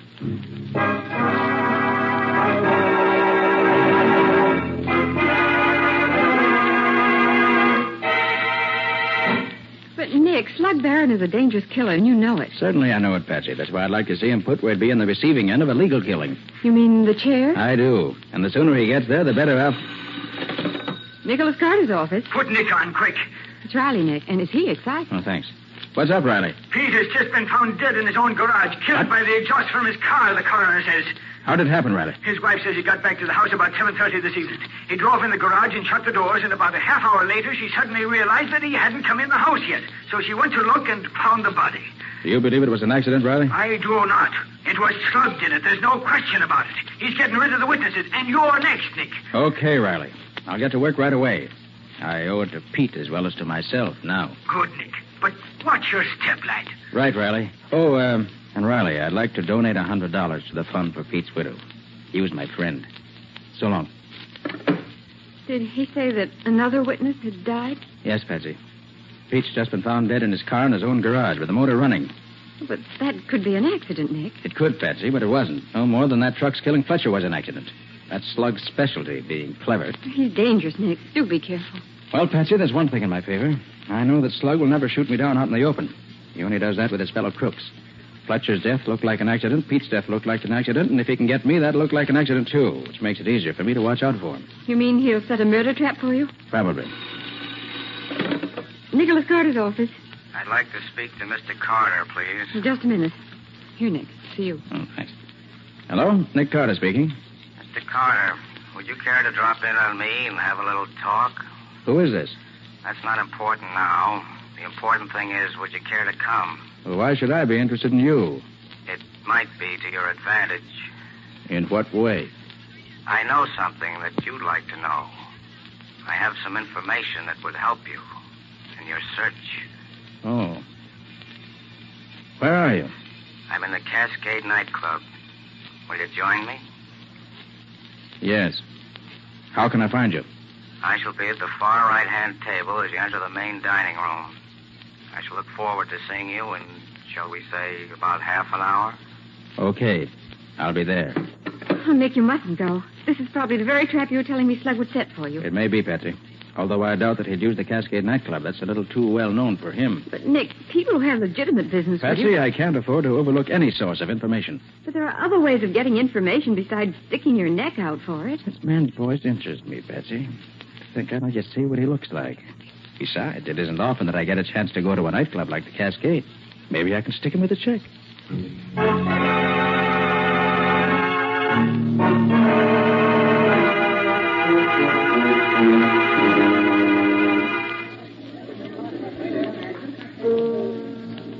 evening, Mr. Carter.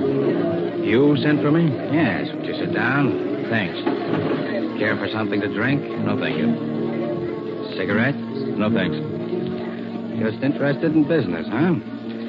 Well, maybe I can help you with some information I happen to have. Yes?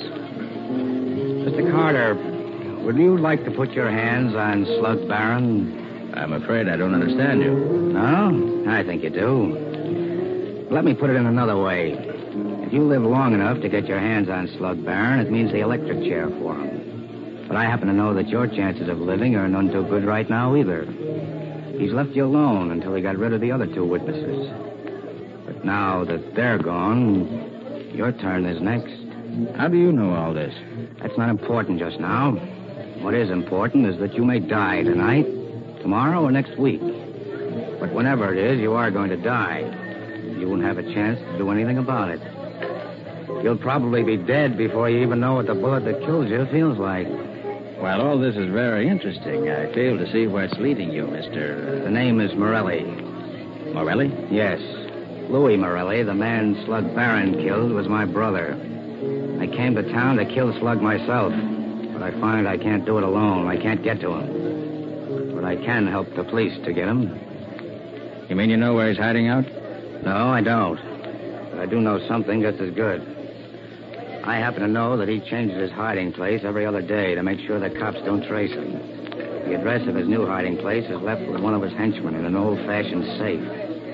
I know the house where the safe is located. And I know that for 2 hours this evening, that house will be deserted. And what do you want me to do?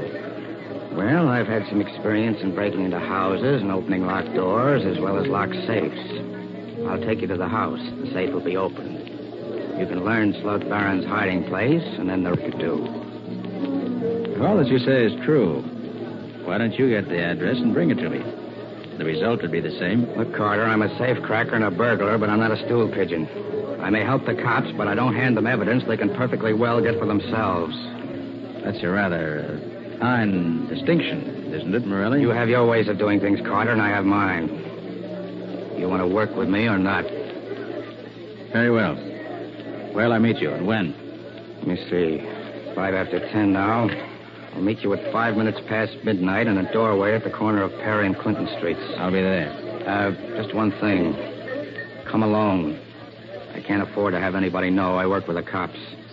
If you bring anybody with you, the whole thing is off. Remember, don't bring anybody with you.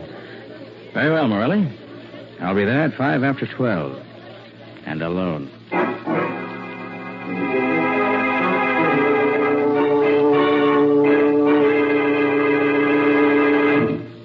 Oh, wait till I get a pencil here. All right. Go ahead, Nick. What do you look like? Medium height, black hair, blue eyes, little mustache. Weighs about 135 pounds. Parts his hair way over on the left side. Scar on back of the right hand. Nose has been broken and fixed up. Yeah. You know him? Well, not offhand, Nick. But if he's in the gallery, I'll get him for you. Is there anything else? Not now, Riley. Meet me in a half hour at Daly's lunchroom. And where is Daly's lunchroom? Out on Palmer Avenue, near the city line. But, Nick, that's 3 miles from here. Right. Daly's is far enough out so that nobody's going to bother us. I'll meet you there in half an hour. Okay, Nick, okay. I'll be there. I don't know. Sometimes I can't figure that guy Carter out at all.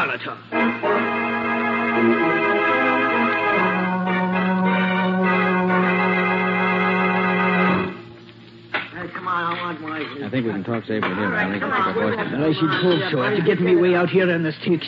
Well, what did you find? Did you dig up his picture? I found him right enough. His name is Lucky Warren. He's one of the big Chicago mobsters, one of the smoothest articles ever came out of Chicago. Oh, so that's why he looked rather familiar.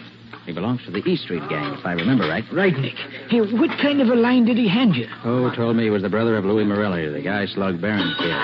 He's no more Morelli's brother than I am. And he gave me a song and dance about wanting to get Slug, but not being able to get near him. And what was his proposition? He had one, of course. Of course. He offered to open up a safe in a secret apartment and lead me to it if I went alone. And what did he say was in the safe? The address at which we could find Barron for the next 2 days. That's a hot one. What a phony setup that is. Why, that's nothing but a murder trap, Nick. Why, when you walked into that room, you'd be riddled with bullets like a sieve. You may be right, Riley. Maybe you're right. Maybe I'd never get any further than the door of the room. But on the other hand, we've been chasing Barron for 3 years now. If we should have him cornered... Cornered me, aye. He's setting a trap to corner you. You can't be sure, Riley. It might work out. Work out? Nick, I've fought with you many a time in the past, and if the Lord spares me, we'll fight together many a time in years to come, but I think too much of you to see you walk into a house where you can't live 5 minutes. 5 minutes. I could only be sure that I could live for 5 minutes after I walked in. Nick, is there anything the matter with you? Are you nuts or something? No, Riley, I think not. I think I have an idea. It might work. And it might not. And you might live and you might not. Don't you see, Riley? That's true even if I don't walk into this trap of his. If it doesn't get me one way, it'll get me another. My only chance to stay alive is to get him first. And this plan of mine may be the answer. Nick, you know you can't. Hold your tongue, Riley, and listen while I tell you my idea, because I'm going to need your cooperation as I never needed it before. Now, here it is.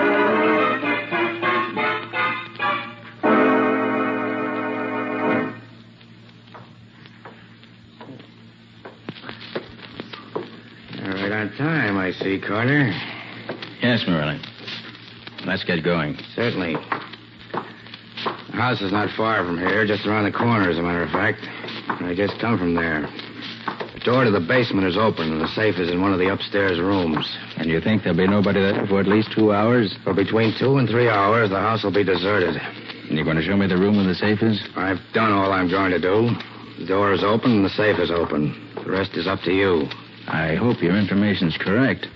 I shouldn't like to be caught in a strange house rifling the safe. That's the least of your worries. That is, catching Slug Barron is much more important, isn't it? Oh, yes, of course. Here. This is the house. It's all red brick. Number 42. Doesn't look very inviting, does it? Gone already, huh? Didn't take you long to leave, did it? You're on your own now.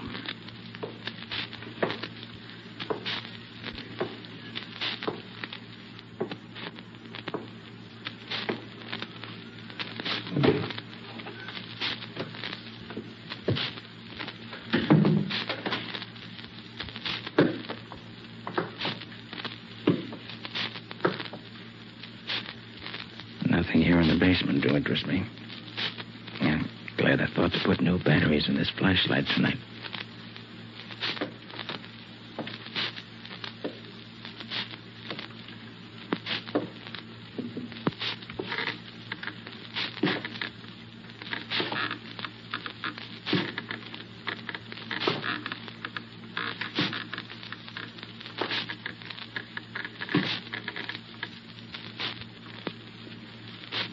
Seems to be nobody here on the first floor. Must be all up on the second floor where he said the safe is. It probably won't bother me until I get up there, which is just as it should be.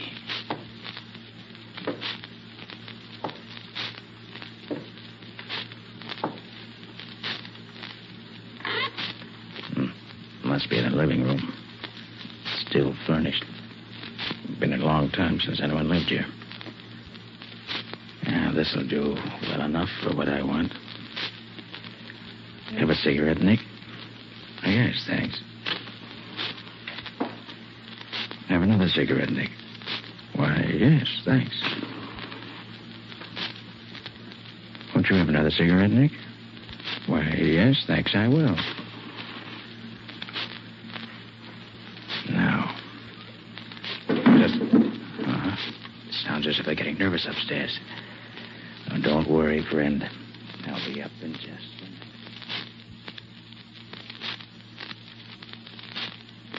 Say, Lucky, I thought you said you told him the safe was up here. I did. Yeah? And what the deuce is he doing down there? How do I know? I still think you should have brought some of the boys to help you. Somebody afraid of him? He's no pushover, I know that. You guys are quiet. Here he comes now. Get set.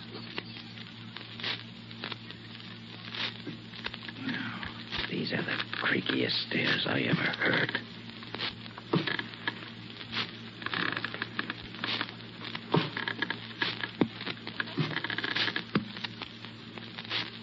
Yeah, there's the room. I can see the safe. Oh, this is some room. No windows in it. And look at this door. Solid steel, built like an icebox. It's so heavy. And still no one here to meet me. Well, at least I can look into the safe while I wait. Yeah, the door's open a crack, just as advertised. Wonder why... So that's it. Very interesting. Well, if that's the setup, I think I'll leave the examination of the safe till later. Now, the chair looks comfortable. I'll wait for my host there, with my gun in hand, just in case. Now, let's see. It's been just 4 minutes since I came up from downstairs. If I can hold out here another 2 minutes at least before they... No.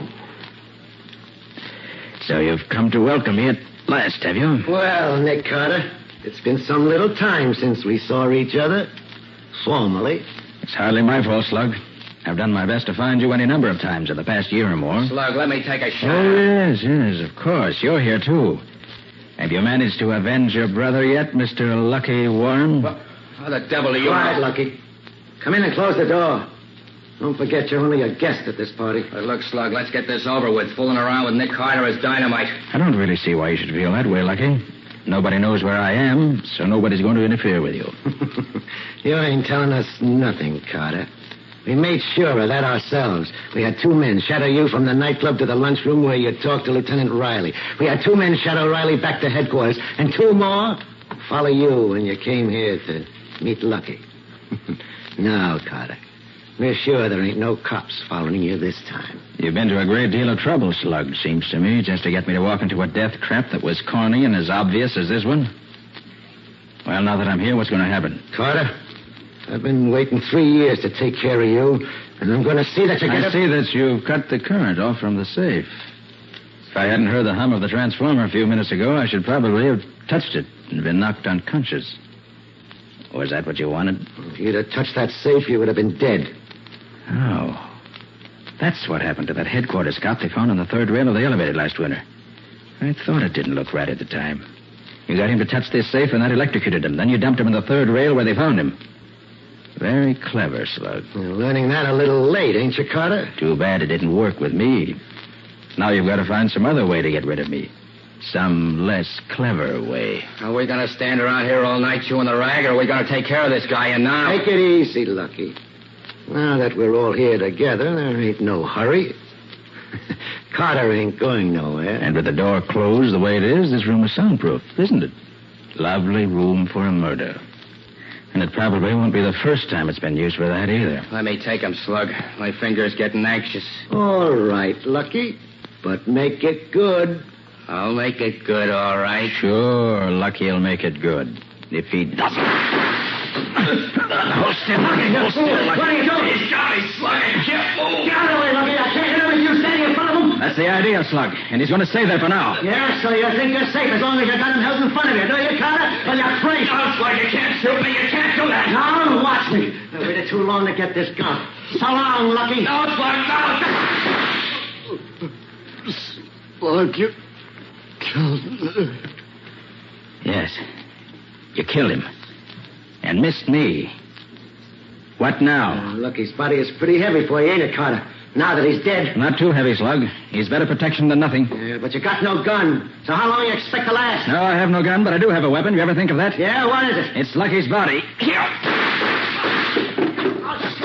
More dirty than you expected, isn't it, huh? All right, that's enough of that. Get your hands up. Come on. All right, two men. All right, now, put the cuffs on that mug and guard him with your lives. Take him down to the wagon. Thanks, Riley. I'm about all in. Don't know why I feel so weak. Are you hurt bad, Nick? No. Just a scratch on the head. It's nothing. Oh, nothing, is it? Sure, it's bleeding enough for two men. Hey, get the doc up here on the double. Okay, sir. How about that hole in your shoulder, Nick? I suppose that's nothing, too. You almost did for me, Riley. I was afraid I wouldn't be able to hold him for you. Hold him, did you say? Sure, Nick, you done noble. Nobody could have done better, or even half as good. I'm proud of you.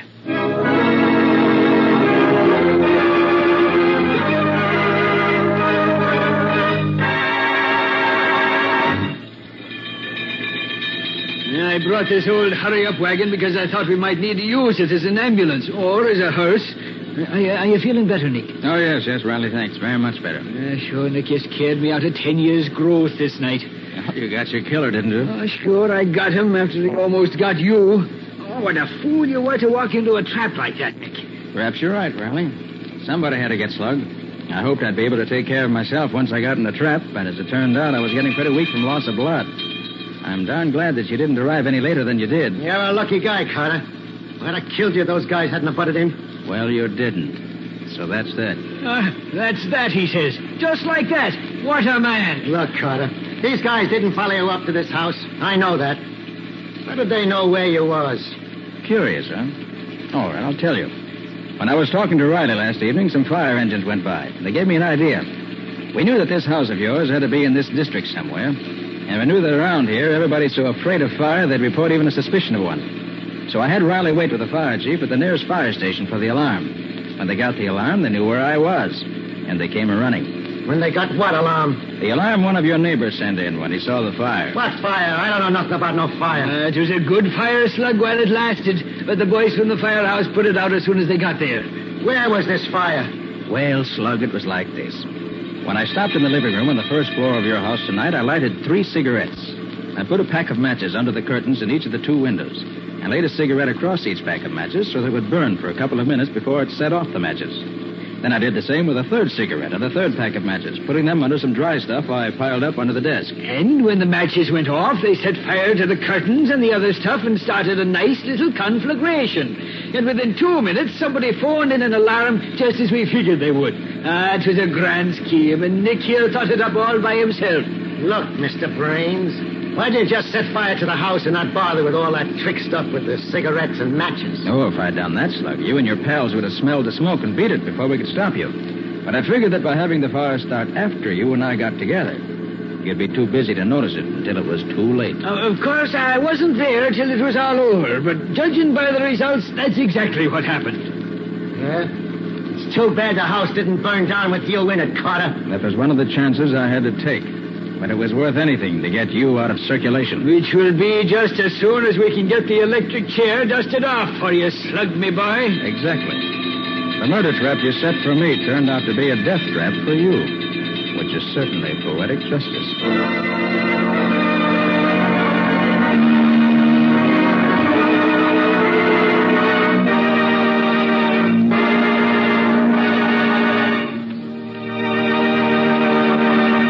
This has been another of the strange adventures of Nick Carter, Master Detective, which are brought to you regularly at the same time by WOR Mutual.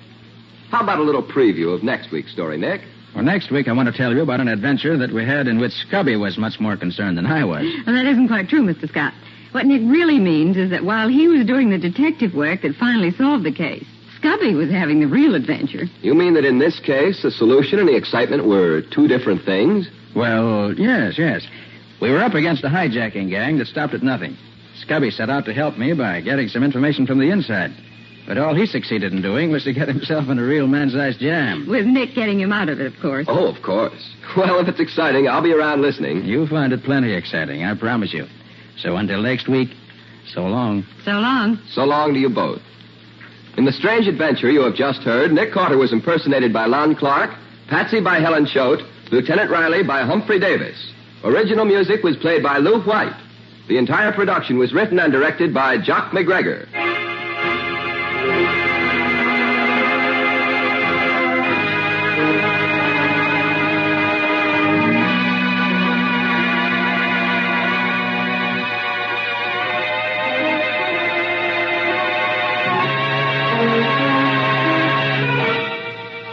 Next week at the same time, listen to another curious experience of Nick Carter entitled Death in the Pines, or Nick Carter and the Mystery of the Murdered Driver.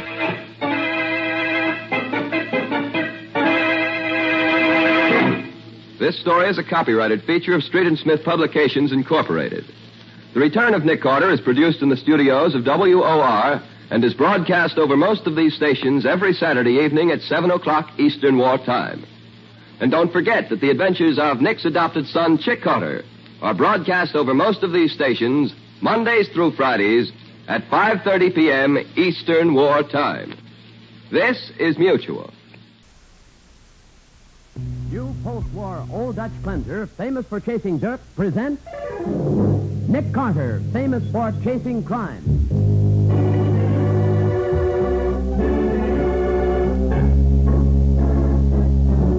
Every week at this time, two great names are joined as new post-war Old Dutch cleanser brings you one of the most resourceful and daring characters in all detective fiction, Nick Carter, Master Detective.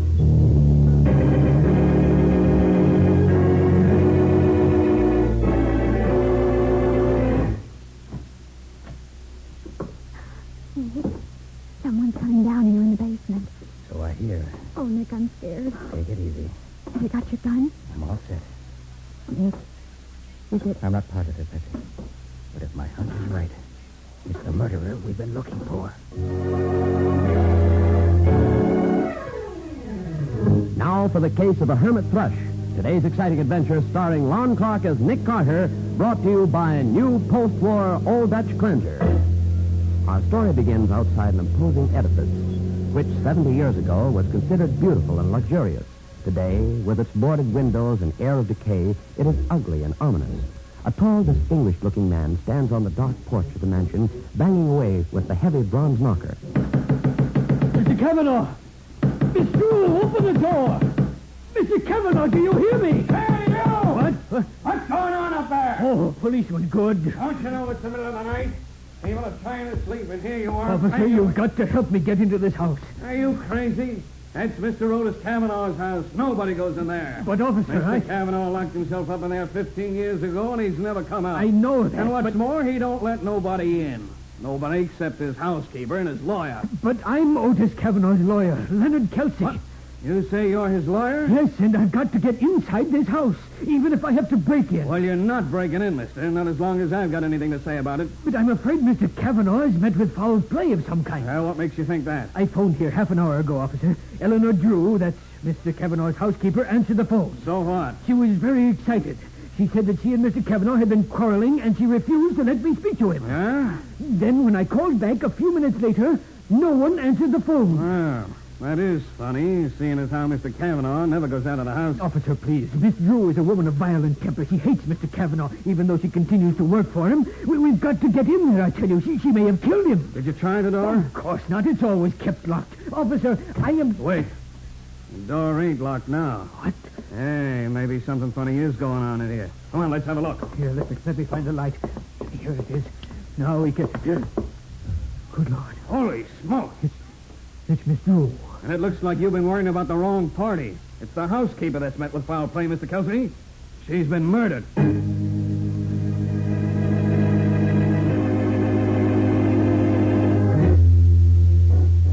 But, Mr. Kelsey, from what you tell me, the identity of the murderer is quite clear. His identity, yes, but not his whereabouts. In other words, all you want Nick to do is to find Otis Kavanaugh. Is that it, Mr. Kelsey? Precisely, Miss Bowen. Well, the police are quite capable when it comes to locating missing persons, Kelsey. Especially in a case like this. There can't be many places where Otis Kavanaugh can hide. Why do you say that, Miss Bowen? Well, after all, he's been cut off from everybody for the last 15 years. I remember hearing about him when I was a kid. Yeah, he locked himself up in that old place because of a broken heart, didn't he? Yes, Mr. Kavanaugh was jilted by the young woman he intended to marry. He's been a recluse ever since. Oh, wasn't he also just beginning a career as a singer? I know the tabloids always refer to him as the Hermit Thrush. That's right. He was on the concert stage, billed as a high society tenor. Yes, that's right. And now he's wanted for murder. Gee, what a wasted career. Yes, but Mr. Carter, I think it's tremendously important that Otis be found quickly. You do? Why? Frankly, to prevent more murders. I don't believe Otis Kavanaugh is sane. No? No man who locks himself in a gloomy mansion and refuses to come out can be in full possession of his faculties. And I'm very much afraid that Otis' derangement has become permanent and violent. Well, and there's real danger if he isn't caught. That's exactly my point, Miss Oh. What do you say, Mr. Carter? Very well, Mr. Kelsey. I'll do my level best to find him. And I hope it won't be too late.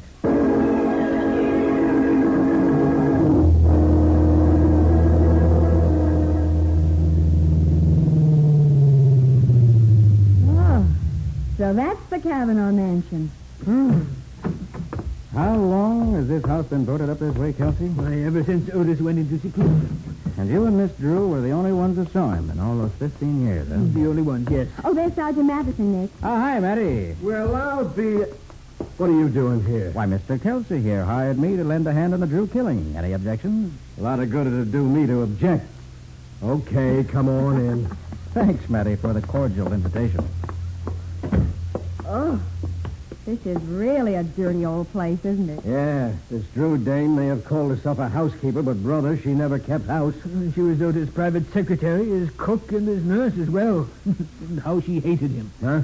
She hated him, yet to continue to work for him? It's rather odd. Well, although Otis was a recluse, he wasn't a miser, Mr. Carter. He paid her very well. I see. Well, where's the body, Matty? In the next room, Nick. Come on, I'll show you. You sent out an alarm for Kavanaugh? Yeah, we got every man on the force on the lookout for him.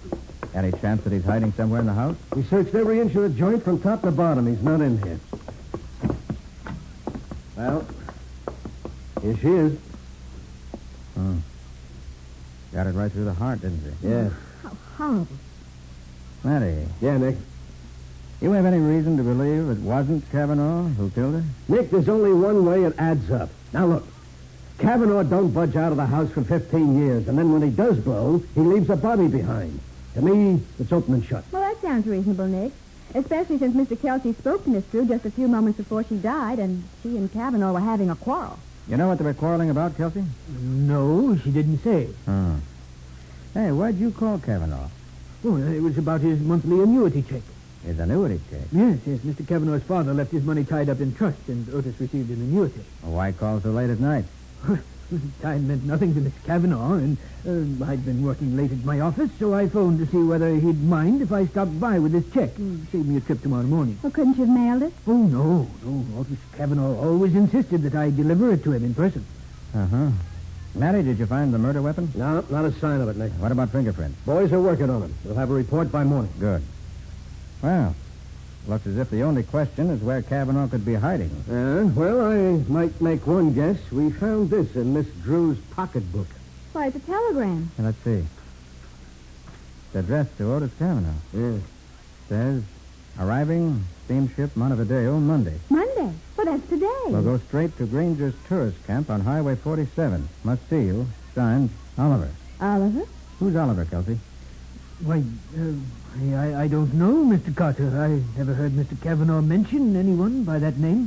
Well, whoever he is, what made him think Cavanaugh would leave the house even to meet him somewhere? I don't know, Matty. But there's one place where we might get the answer. Sure. Granger's tourist camp. Right. Come on, let's go. Come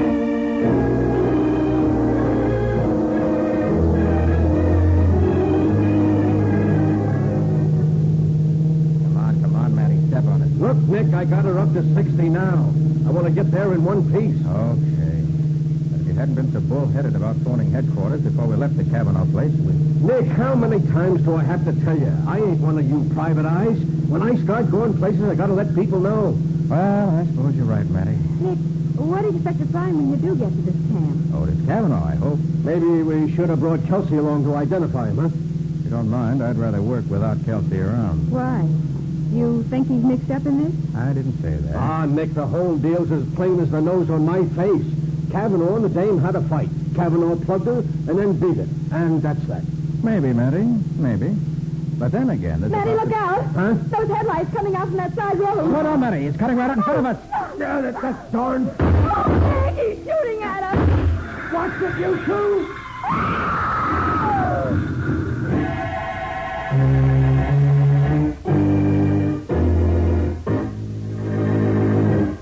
With the tire shot out from under him, Matty tries to control the careening automobile. But it's too late, and with Nick and Patsy huddled together in the back seat, the speeding car plunges into the ditch at the side of the road. We'll see what happens next in just a minute.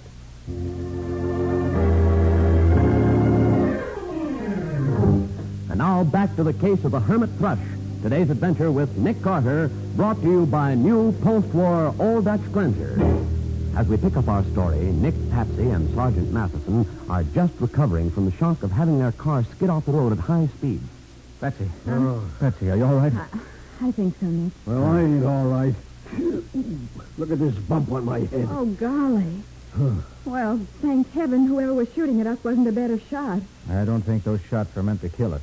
Huh? They were supposed to delay our arrival at Granger's camp. Well, they certainly succeeded. We'll have to wait until morning to get out of this ditch. We can't wait until morning.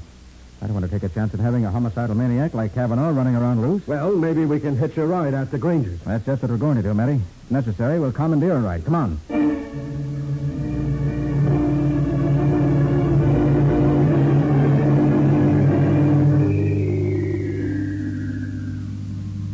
Are you the proprietor of this tourist camp? Yes, that's right. I'm Robert Granger.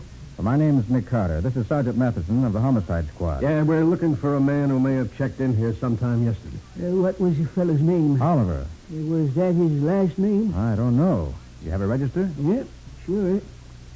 Here's his book. Here folks that came in yesterday. See anything, Nick? Yes, Niles. Oliver Niles. And that's the only Oliver here. Where is he, Nick? In, cabin 26. 26 is straight on back. Last one to your left. Thanks, Granger. Okay, we shall see what we shall see.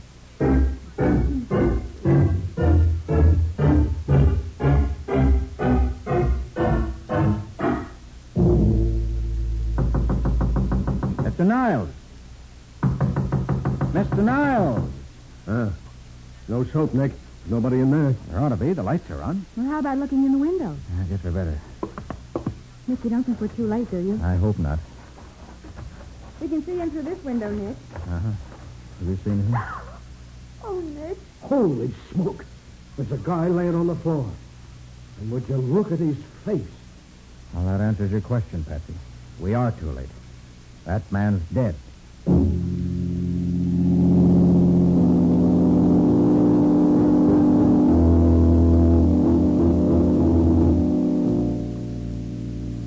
And you say you're not sure whether this man is Oliver Niles, Ranger. No, I ain't, Mr. Carter. You sure can't tell much from his face. Not after somebody shot him point blank with a shotgun. Oh, it's awful. Hasn't been dead more than an hour, Nick. Only there was some sort of identification on him. Take a look around, will you, Patsy? Go through everything. See what you can find. Okay, Nick, I'll look. I don't get it, Nick. We already know who he is. Do we? Why, he was Oliver Niles, of course. It's perfectly clear what happened. Yeah? What? Sure. Cavanaugh found out where we were heading and beat us to the punch. Took a couple of pot shots at us on the road and came out here and knocked off Niles. But why, Matty? Why? What's he up to? I don't know. He probably don't know that himself. Didn't you yourself call him a homicidal maniac? Nick? Yes, what is it, Patsy? Nick, look. He was in his bed, under his pillow. Uh-oh. A watch. Let me see. Well. Something engraved on it, Nick? Yes. From MV to OC. Christmas, 1932. OC? Why, that stands for Otis Cavanaugh. Well, Matty, what's this do to your neat little theory? Oh, brother, it knocks it into a cocked hat. Nick, this guy ain't Oliver Niles at all. It's Otis Cavanaugh. Oh, boy, we finally caught up with him.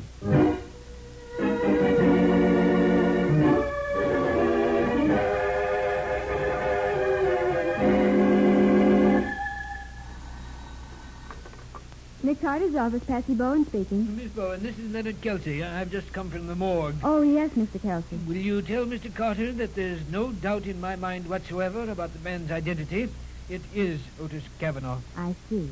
Well, thanks, Mr. Kelsey. I'll tell him. Thank you. Well, Nick, it looks as though you're out of a job. Kelsey identified him, huh? Uh-huh. And since we were hired just to find Cavanaugh, it looks as though we're about to be fired. Patsy, I don't like it. Don't like it one little bit. What do you mean? Doesn't add up. There's something wrong someplace. Well, I don't see what's wrong. No? Tell me again what happened, Patsy. Start from scratch, and I think you will see. Well, Cavanaugh had a quarrel with Eleanor Drew and killed her. Yeah, go on. Then he lit out for the tourist camp, planning to lie low there.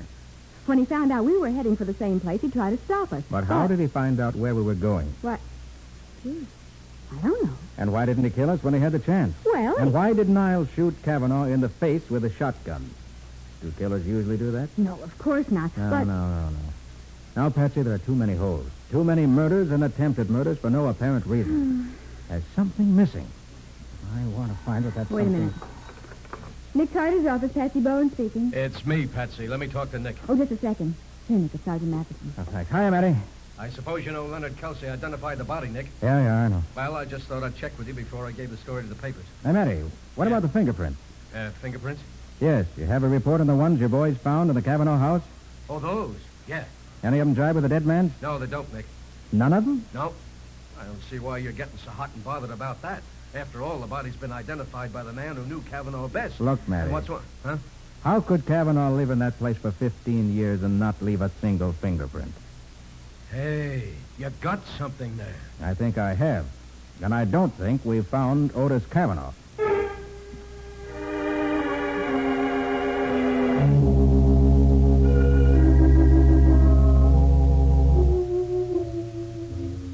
See, Nick, this Cavanaugh mansion is even spookier in the daytime than it is at night. Well, don't worry. We're only going to be here long enough to take a look through Cavanaugh's private papers. To see if we can find out who is Oliver Niles, maybe?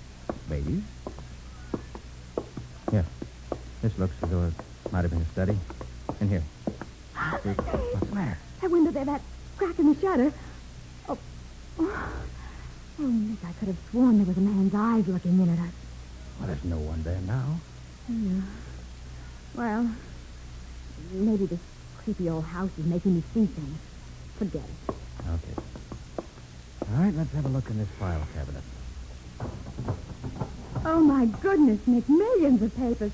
It'll take us forever to go through all those. They're all old, too, turning yellow and gray. Yeah. Oh, here's a scrapbook, Nick. Oh? Well, let me look at it. Those are reviews. The critics' comments on Cavanaugh's debut as a concert singer. Uh-huh. And back here are some society columns. Huh? Oh, and here's a picture of the whole family on a yacht.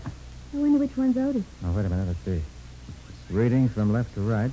Mrs. Roger Hobart, Mr. Roger Hobart, Mr. and Mrs. James Niles. Niles? Yes, and the two sons, Mr. Oliver Niles and Mr. Otis Cavanaugh.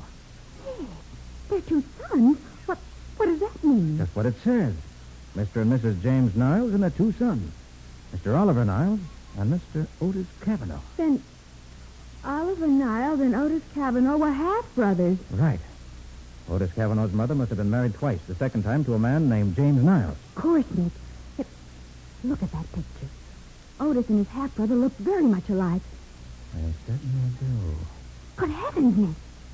This means that the man we found at the tourist camp could have been Oliver Niles. Yes, could have been that. It also explains how Kelsey could have been mistaken. Patsy, it may explain a lot of things. Oh, Nick, we've got to find Otis Cavanaugh. If we don't... Oh, Just the telephone.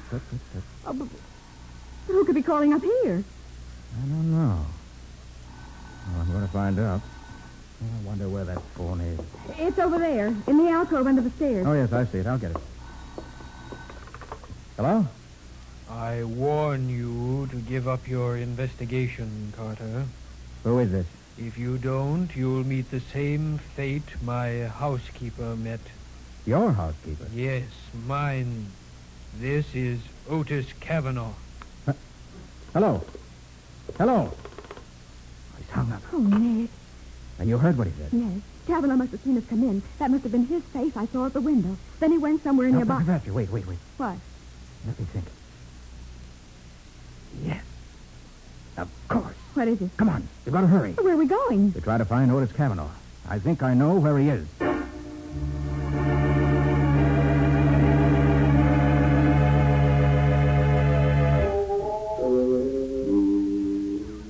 you crazy? Otis Cavanaugh couldn't be down here in the cellar. You just talked to him on the phone. That wasn't Cavanaugh. That was... How do you know it wasn't? Patsy, don't you remember how Otis Cavanaugh was billed as a concert singer? Yes, as a high society tenor. Well, is it likely that a man who had sung tenor could speak in a deep bass voice like the one we heard on the phone? Of course not. But that still doesn't prove that Cavanaugh's down here. Well, maybe it doesn't prove it, Patsy, but we're going to keep on looking. I have a feeling that we're going... What's that? The door. The head of the cellar stairs. Someone's coming down. Yeah. Nick, I'm scared. Take it easy. Have you got your gun? I'm all set. Nick. I'm not positive, Patsy. If my hunch is right, it's the murderer we've been looking for.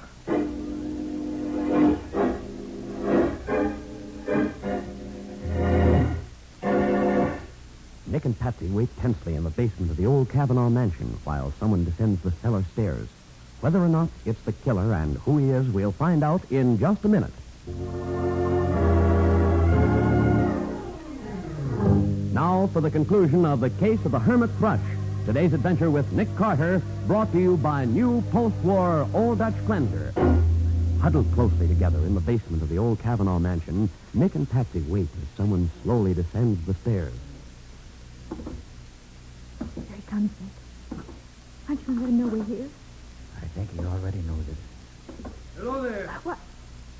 Why, it's not Otis Cavanaugh at all, Nick. It's Mr. Kelsey. Yes. Come on in, Kelsey. Oh, Mr. Carter. And Miss Bowen, too. What in the world are you doing down here? We've been looking for Otis Cavanaugh. In the cellar? I'm afraid you'll never find him here. You're mistaken, Kelsey. You mean you found his grave? So he is buried down here. Yes. Nick, look out. He's got a gun. My hunch was right, Kelsey? You and Eleanor Drew buried Cavanaugh down here 15 years ago. Knowing that won't do you any good now, Carter. Nick, please, he's got us covered. And I'm going to kill you both.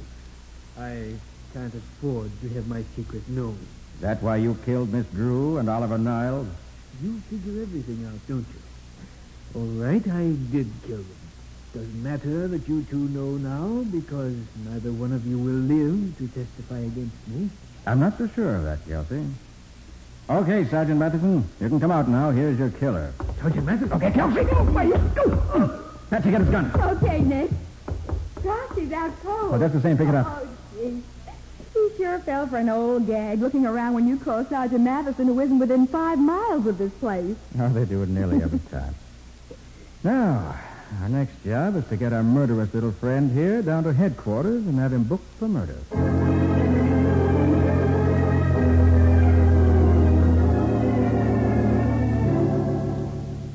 Well, Nick, you were right.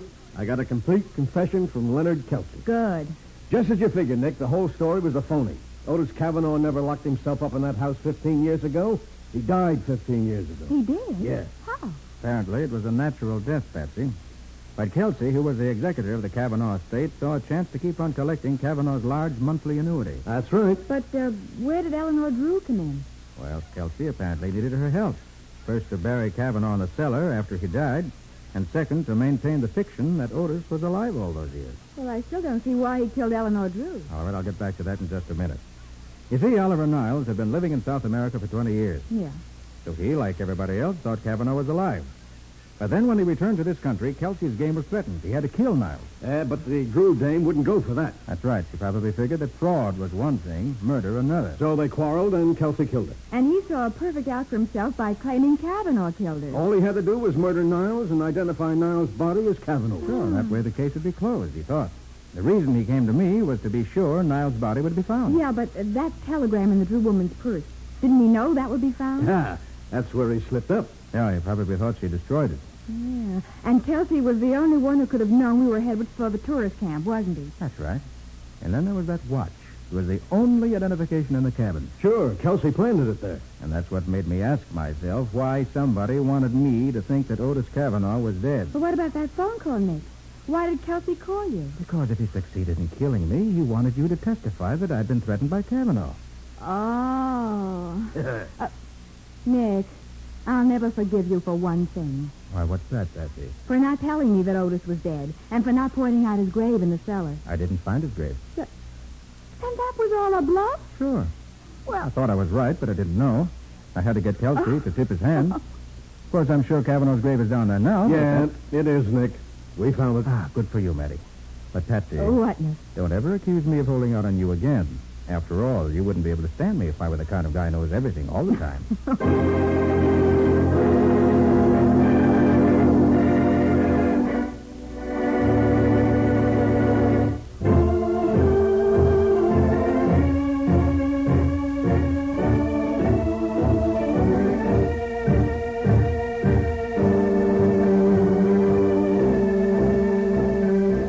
Carter, Master Detective, produced and directed by Jock McGregor, is copyrighted by Street and Smith Publications Incorporated. Charlotte Manson is featured as Patsy. Today's script was written by Ken Pettis and Lou Schofield. Original music is played by Henry Silverne. This program is fictional, and any resemblance to actual persons living or dead is purely coincidental. This is Bob Martin saying, when minutes count, use new post-war Old Dutch Cleanser.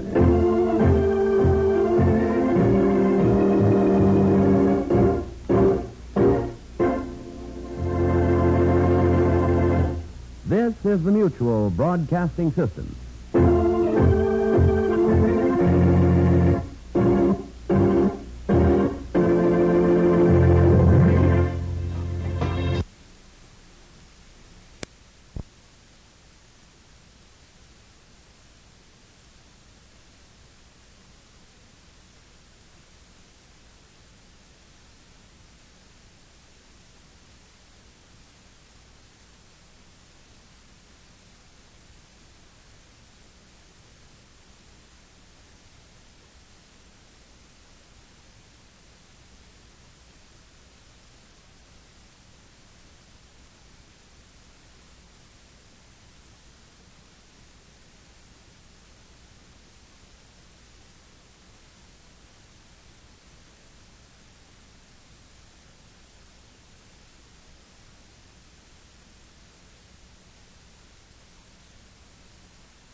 Yes, it's another case for that most famous of all manhunters, the detective whose ability at solving crime is unequaled in the history of detective fiction. Nick Carter, Master Detective, presented by the three great Linex home brighteners. Linex clear gloss varnish, Linex cream polish, and Linex self-polishing wax. Created by Acme, America's great producer of fine Acme quality paints.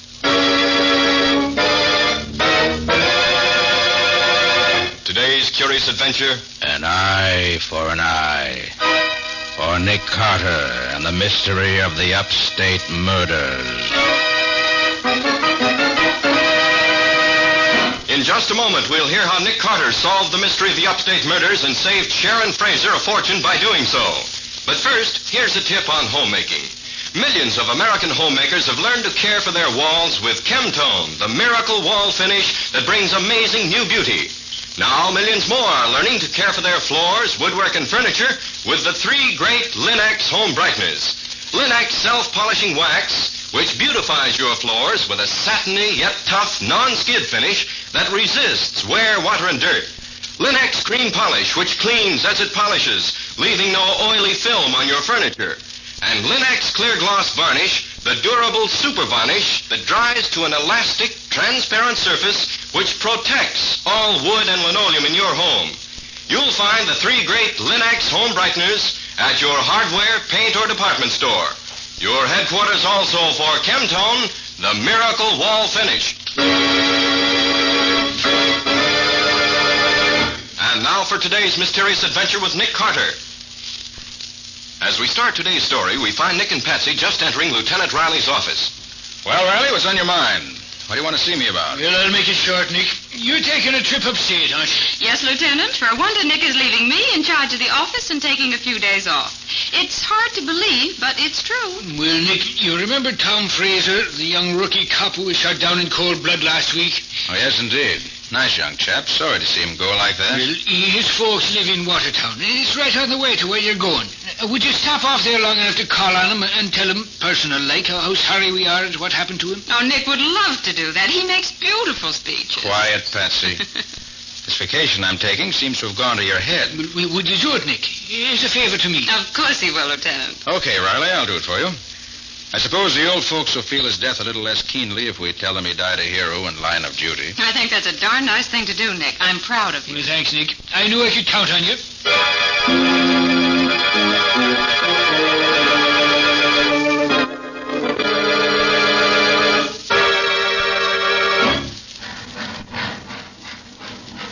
Can you take me to the Fraser place on Upper Main Street? I sure can, mister. Get in and I'll get going.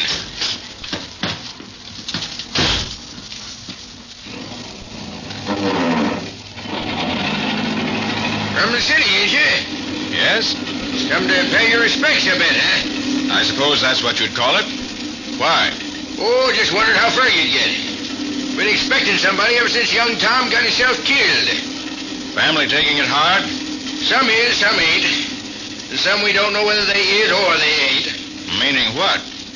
Nobody ever gets to see the old lady. You mean Mrs. Fraser? Yeah. Nobody but her doctor has seen her since she got sick. From what I hear, she might take it anyway. Oh, a little peculiar? A little. They told Sharon, her own daughter, she was wild and wicked, and she'd be better off dead. Same for the boy Don. That's the house just ahead there. Well, a nice-looking old place, isn't it? Looks don't mean much.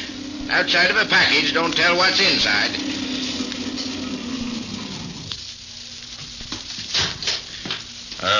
Wait, please. I'll be right out. Oh, no, I'll come back. But I'll only be a... I said I'd come back. Half an hour. Well, okay, but don't forget me. I won't. Don't you forget about me.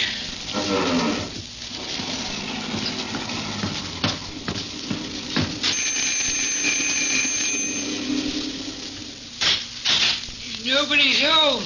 No? Who are you? I'm Uncle Roy. Who are you? I'm a policeman. Policeman, goody. Hey, steady there, steady. You're not so drunk you can't stand up. Hey, he's out cold. And I'll lay him down. You ought to be ashamed bringing him home in that condition. I'm not bringing him home. I'm just... taking him out, that's worse. Look here, I'm Nick Carter, and I came here... I'm Sharon Fraser. What do you want? I have a message from Mrs. Fraser from Lieutenant Riley of the Metropolitan Police. Oh, well, we've been expecting somebody. Come on, I'll take you to her room.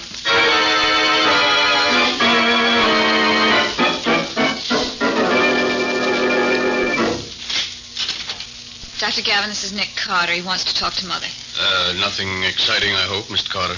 Just the condolences of the Metropolitan Police Department on the recent death of her son, Tom. Tom. Mrs. Fraser, Lieutenant Riley thought the world of your son, and he wanted me to tell you that Tom died in service to the people. You may well be proud of him. Proud of him. And the Lord said, Take now thy son whom thou lovest, and offer him for a burnt offering upon one of the mountains which I shall tell thee of. Proud of him. Thy son. Well, maybe you don't understand, Mrs. Fraser. Lieutenant Riley... Mr. Carter, suppose you come outside with me. Well, all right. Mrs. Fraser is not fully conscious of what goes on around her. You've done all you could.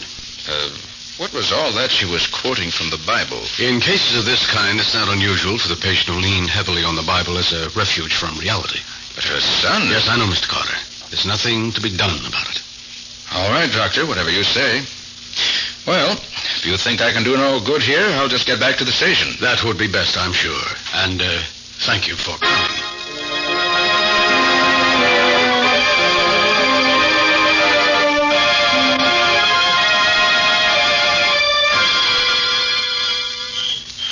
Taxi driver's long overdue.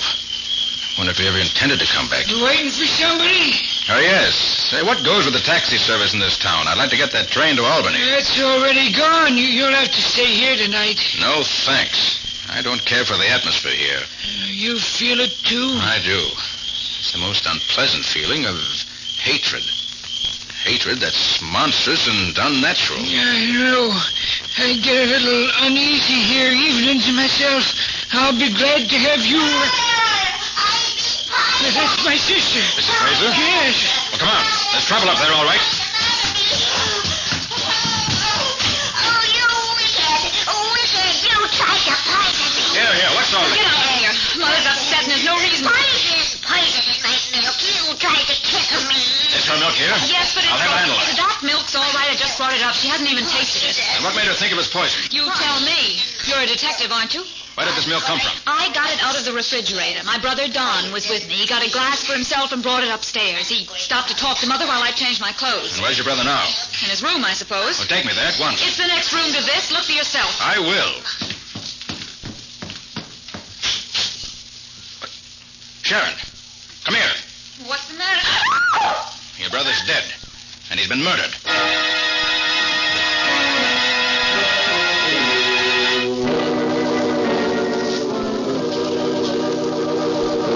Mr. Carter, this is Mr. Welch, our county sheriff. How are you, Sheriff? Dr. Gavin says you don't think young Don Fraser died of heart failure. He died of heart failure, all right. Heart failure brought on by a generous dose of poison. I'm afraid Mr. Carter, being from the city, is used to dealing with the sensational. Probably. But since he makes the accusation, I'll have the coroner analyze the boy's glass of milk. That ain't necessary. It was murder, all right, and you know who did it? Sharon did it. You're crazy, Uncle Roy. No, I ain't. You're scared Alec Lord won't fall for you if you ain't rich and you want money so bad you're willing to kill for it. Why, you drunken old bum. You dare to say that to me. You probably killed him yourself. If we were all dead, you'd be the one to Stop it, both of you. We don't even know Don was killed. It's just that Mr. Carter here is... Oh, Alec, I'm so glad you've come. It's all right, dear. You, Alex Lord? That's right. Thought I'd better drop in before you city cops carted the whole household off to jail. I have nothing to do with this. This is off my beat. Don't let me slow you up, Carter. Don't worry, Sheriff, I wouldn't. When I'm getting out of here, killer or no killer, I'd like to be getting to Albany. Where's the phone? It's in the downstairs entrance hall. You'll see it right at the foot of the stairs. Thanks. I'll close the door. Then I won't disturb anyone. Oh, don't mind us. We're leaving now anyway. Good night.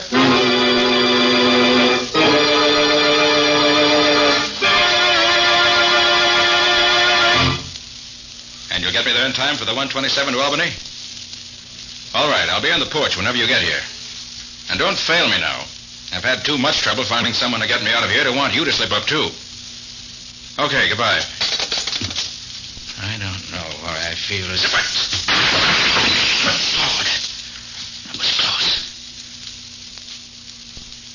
I don't hear a soul. But an urn that big never fell off that upper landing without being pushed. I'd better see who's up there.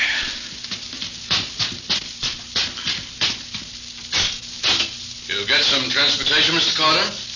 Doctor, come here. Yes? I want to show you something. What is it? Something wrong? Look over the railing. See that big urn? All smashed up at the foot of the stairs? Oh, yes. Why? That just missed me by inches a moment ago. You think somebody was trying to kill you? Think? I'm sure of it. Did you hear anyone up here? Well, yes. Yes, I did think I heard someone out here a minute ago. So there really is a killer in the house. I hadn't believed it before. You fellas hear anything?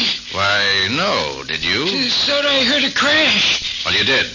Someone tried to kill me. Golly, then I did hear somebody tiptoe past my door a bit back. You know who it was? No, it sounded like they went down the back stairs to the kitchen. Let's see who's down there.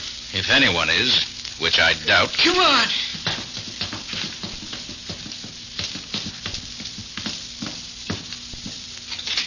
Not be safe a minute until he's gone. Don't worry. We'll make it so hot for him, he'll be glad to go. But, Alec, we can't. Mrs. Fraser, I've changed my mind. I'm staying for the night. You're staying here? Yes. I'd hoped I'd seen the last of you. You almost did, until someone dropped that oversized plaster vase at my head. It was a wonderful idea. I'm sorry it missed. Well, I'll show you where you can sleep. Come on.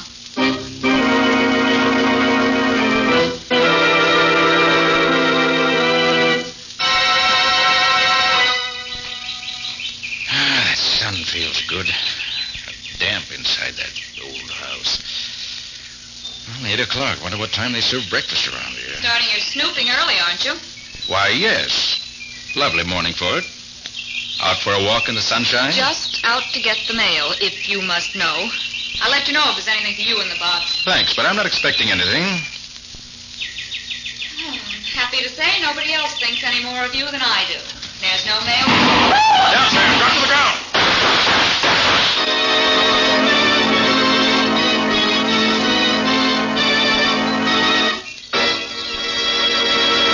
Well, this looks more serious. Is someone trying to kill Sharon, or is it Nick they're trying to get? And why? What is this to do with the hate that seems to rule the Fraser household? We'll see in just a moment. You youngsters are sometimes thoughtless about tracking in mud, slush, and snow these winter days. Even the careful grown-ups sometimes can't help it. But it needn't be a problem to keep your floors looking lovely when you depend on Linex self-polishing wax to protect them. That's because Linex self-polishing wax resists water. It keeps dirt on the surface, too, so that you can clean it up instantly. And because it contains genuine carnauba wax, Linex self-polishing wax resists wear, although it's simply wiped on without tiresome rubbing or polishing. And it's handy to use because when worn spots do appear in the finish, you may renew it without re-waxing the whole floor. There's no doubt about it. Linex self-polishing wax is a splendid finish for any floor, wood, tile, or linoleum, for it gives a beautiful satiny appearance and gives protection besides.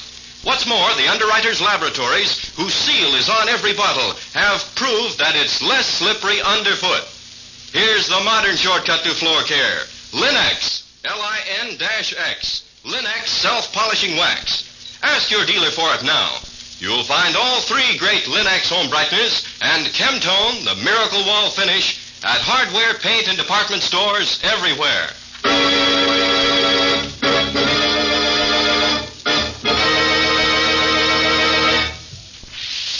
And now, back to our story. We left Nick and Sharon as they were being shot at by an unknown killer who seemed to be hiding in the nearby brush. Down, Sharon. Drop to the ground.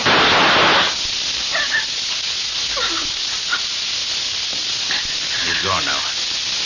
You hurt? Not much. Did you see who it was? No.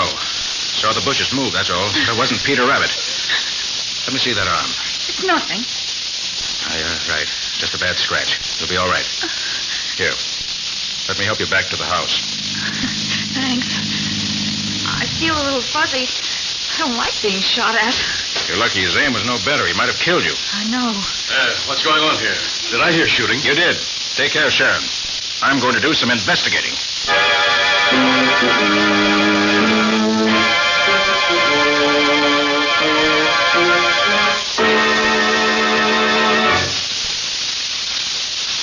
Hello there. Looking for something? Yes. looking for a killer. A killer? Yes. And the man I'm looking for has my mark on him. I found blood in the bushes from which he did his shooting. Well, maybe that's the man I saw. What do you mean? Well, I was driving up the back road and I saw somebody in here. I was curious, so I stopped and I came in.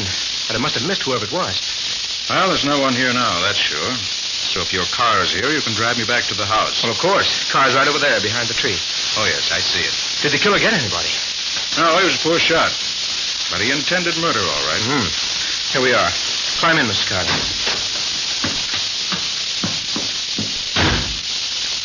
I see you have a rifle in the car here.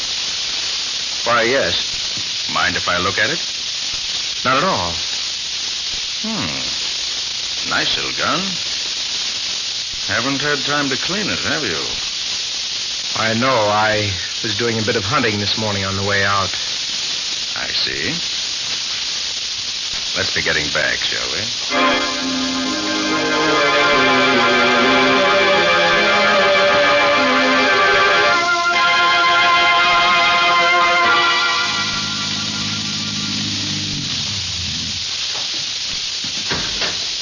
Well, that is a coincidence, Mr. Carter. Look there, just coming around the corner of the house. Uncle Roy with a rifle. Wonder what he's been shooting. Think I'll have a talk with him. Okay, I'll see you later. Hope he's not the one you're after. Get anything? No, didn't see a thing. Nice gun you've got there. May I see it? Oh, sure. Here you are. Nice balance. Yeah. Dirty, isn't it? Thought you hadn't shot it today. Haven't. I must have forgot to clean it the last time. Smells pretty fresh for that. What are you getting at with all them questions? Somebody shot Sharon a little while ago. Sharon? She hurt bad? No, but that's only because the killer missed. You know anything about it? Me? Why, Mr. Carter, I loved that girl as if she was my own daughter. And why'd you accuse her last night of killing her brother? That was for her own protection, Mr. Carter. I hoped you'd take her away someplace and lock her up where she'd be safe. Isn't she safe here? No, sirree. If she stays around here, she'll be murdered, too. I know what's going on around here. Now, who'd want to kill her? Why, there's... I'm sorry to interrupt, but Mrs. Frazier's very low. Maybe you better come up, Roy. Sure, Doc. Where's Sharon? In her room, resting. How is she, Doc? She'll be all right. Excitement and shock were too much for her. If Mrs. Fraser is really worse, maybe I better get her. Get who? Me? Yes, Sharon, your mother's pretty bad. Oh. Quiet now. Looks about the same to me. Thy life shall hang in doubt before thee, and thou shalt fear day and night, and have no assurance of thy life. Oh, don't be tiresome, Mother. Sharon, please. Well, she is. I'll wait downstairs, I guess. Oh, there you are, Carter. Thought you might like to see the results of the analysis of the milk you say killed Don Fraser. Yes, I'd like to. You have it? Sure have. According to this, Don's glass of milk contained calcium, phosphorus, lactic acid, water, and 5% butterfat. In other words, Mr. Carter, just plain milk. Here. How about the other sample I gave you? The milk from Mrs. Fraser's glass. That? Didn't even look at the report on that. She wasn't killed, was she? No, but she claims she was being poisoned. What does that analysis show? Let's see here. What's highest? A slow-acting poison. Well, I'll be darned. Says here there was enough hyacinth in Mrs. Fraser's milk to have poisoned half the county. I thought so. Then why was it Don who got poisoned instead of the old lady? Sheriff, this is all part of a well-thought-out plan. A plan to commit wholesale murder, unless we can stop it. Carter, you're crazy. You carry any guns? Why, of course I do. One. Better let me have it. Be safer that way. Why should I turn my gun over to you? As sheriff of this district, it's my duty to see that nobody carries a gun he ain't got a permit for. And I don't trust you. You see things don't exist. Okay, Sheriff. I know I have no rights in this part of the state. Just a minute. There you are, Sheriff. Look, what's the idea of taking out the cartridges before you turn the gun over to me? I don't trust you any more than you do me. I'd hate to be shot with my own gun. Why? All right. Give it back to you when you're ready to leave. I hope it'll be soon. Just as soon as I find out a few answers I don't know yet. Hello, Sheriff. Found out anything yet? Nothing that helps, man. Sharon, if you children didn't get your mother's money when she dies, to whom would it go? Well, Uncle Roy would get it. And if Uncle Roy didn't get it? It goes to some charity, I think. What are you getting at? Does your mother take small doses of hyoscine as a sedative? Yes, and it's darned expensive. Could anybody get at it? Probably. It's not locked up. What is all this? I wonder just how sick your mother really is. You coward. Trying to drag a sick woman's name into this mess. I'm dragging nobody, and I'm just trying... Not too loud, please. Mrs. Frazier's feeling better now. Where's Uncle Roy? I left him with Mrs. Frazier. You what? Great grief, get out of my way. Mr. Carter, what's the name? I was afraid of that. Vengeance is mine. Vengeance is mine. I will repay, saith the Lord. Vengeance is mine. Carter, what's happened? Sure. What? Uncle Roy. Yes, Uncle Roy. Dead. So she killed Uncle Roy. Stabbed him in the back. Yes. Must have made him lean over the bed and then drove the knife in his back. Vengeance is mine. I should have warned you, Mr. Carter. Vengeance is mine. I've known for a long time that she was dangerously insane, but I never dreamed she would go this far. First Don, now Uncle Roy. Mr. Carter, do you mean that Mrs. Fraser had anything to do with Don's death? That's ridiculous. How could she have killed Don? It was really very easy, Sheriff. Just as soon as I found the analysis showed hyoscine in her milk, I knew the answer. She coaxed Don to try it. And there was so much poison in it that even the sip he took was fatal. The poison made him sleepy, and he went to his own room to lie down. But why? Why should she want to do it? I'll get to that in a minute. Well, old Mrs. Fraser certainly wasn't the one who fired at Sharon this morning. Naturally not. But if you'd got there a little sooner, Alex, you'd have caught the murderer red-handed. He stopped his car by the road, ran into the brush, shot at Sharon, missed her because he was in a hurry, and then got back in his car and drove on. Do you know who it was who did the shooting, Mr. Carter? I do. It was the same one who was responsible for Don's death and for Uncle Roy's. You said Mother killed them. You notice I said the one who was responsible. Your mother isn't responsible. She's just the instrument the murderer used to accomplish his ends. But who is it then? Sharon, whose leather jacket is that on the chair behind you? Leather jacket? What? Yes. That's Dr. Gavin's. I remember he wore it when he helped me into the house this morning. Look at the right sleeve. The right sleeve? Oh, I see. There's blood on it. It must have come from where I was shot when I leaned on him. That isn't your blood, Sharon. You'll find more blood inside the sleeve, which certainly couldn't have come from your arm. What are you getting at, Mr. Carter? The real murderer is the one who could best work on poor Mrs. Fraser's mind with drugs and suggestions. The one who implanted in her sick mind the idea that her children were evil and wicked. The only one who could have left a surgeon's scalpel where her hand could get at it when she wanted to stab Uncle Roy, in compliance with his suggestion. Carter, you mean the Dr. Gavin? Yes, Alec, that's what he means. And he's quite right. Dr. Gavin, you... It would have worked out except for you, Carter. I was afraid of you when you first came here. That's why I tried to kill you with that urn. You overplayed your hand, Gavin. If you'd let me go my way as I wanted to, I would never have given the Fraser household a second thought. But you made me mad, and that was your mistake. I didn't dare let you go. But you wished you had this morning when my shots winged you in the arm as you tried to kill Sharon. I'll get even for that right now. Dr. Gavin, a gun! You can't... Oh, yes, he can, Sheriff. Right, Mr. Carter. I happen to know that the sheriff took your gun away from you, so you're helpless. There'll be no last-minute gun battle with you winning the fight. There'll just be one shot for each of you, and I... Sorry to disappoint you, Gavin, but the sheriff only took one of my guns. He overlooked the one on my shoulder holster, which you see is quite effective. All right, Alec, pick up his gun. Now get the sheriff. He'll know what to do with a cowardly rat like this.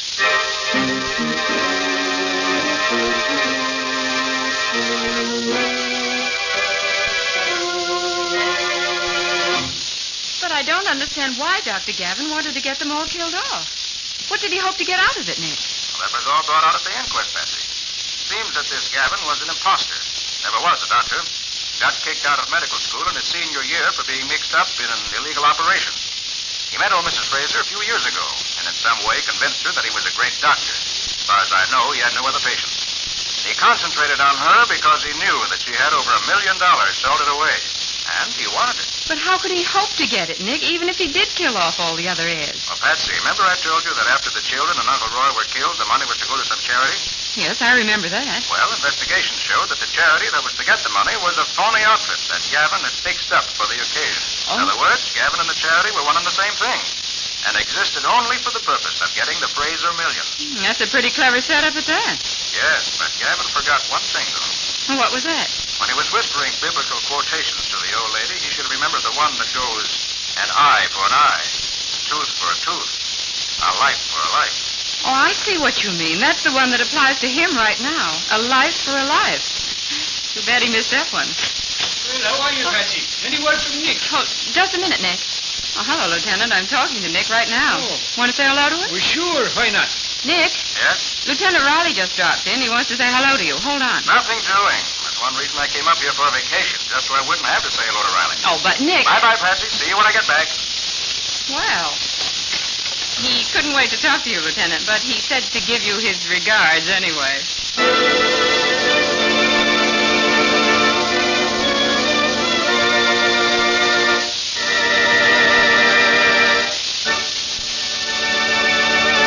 In just a moment, Nick and Patsy will give you a preview of next week's exciting case. But before they do, here's a hint to every good hostess. When you invite guests these days, it's so brisk outside, there's an added warmth of hospitality inside a home that's beautifully cared for. And your home has that look when you care for your floors, your woodwork, your furniture, with the 3 great Linex home brighteners. You'll notice, for instance, that your furniture takes on new loveliness when you've used Linex cream polish to remove that cloudy accumulation of dust and previous polish. For Linex cream polish cleans as it polishes your furniture. Yes, it's true. In one quick, easy application, you banish messy fingerprints and dirt from your furniture, leaving a gleaming luster without that oily film which attracts more dust, makes more work. Linex cream polish saves one whole step in your cleaning day routine. And you'll like the way it helps conceal ugly scratches, too. Get it at your dealers now. Linex cream polish, spelled Lin-X. Get all 3 great Linex home brighteners, Linex self-polishing wax, Linex cream polish, and Linex clear gloss varnish at your nearest hardware, paint, or department store.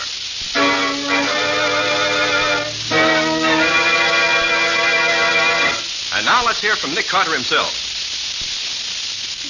Well, Nick, what can you tell us about your next thriller? A young friend of mine fell heir to a large and prosperous farm.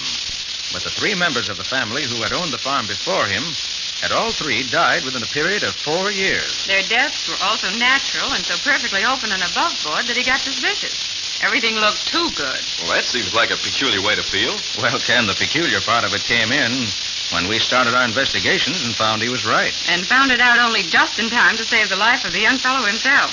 The whole thing was extremely cleverly worked out. What do you call it, Nick? Ready for murder. Or the mystery of the dead Scotty. Now, so long. So long, everybody. And so long to you both. See you again next week as usual.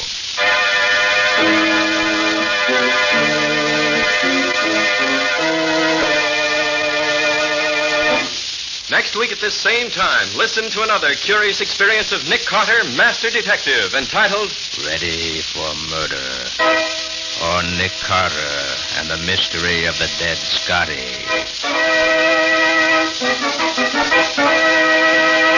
Nick Carter, Master Detective, is featured in Street and Smith magazine.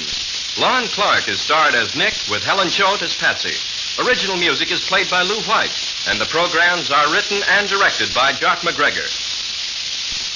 Nick Carter, Master Detective, is presented at this time and over these same stations each week by the 3 great Linex home brighteners. Linex clear gloss varnish, Linex cream polish, and Linex self-polishing wax, created by Acme, America's great producer of Acme fine quality paints. This is Ken Powell speaking for the thousands of Linex dealers all over America and saying so long until next week. This is Mutual.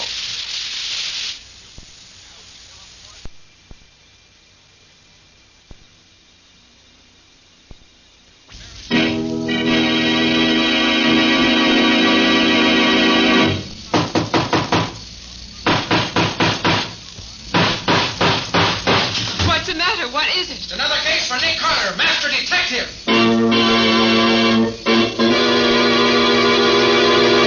Yes, it's another case for that most famous of all manhunters, the detective whose ability at solving crime is unequaled in the history of detective fiction, Nick Carter, Master Detective, presented by the 3 great Linex home brighteners, Linex clear gloss, Linex cream polish, and Linex self-polishing wax, created by Acme, America's great producer of Acme quality paints.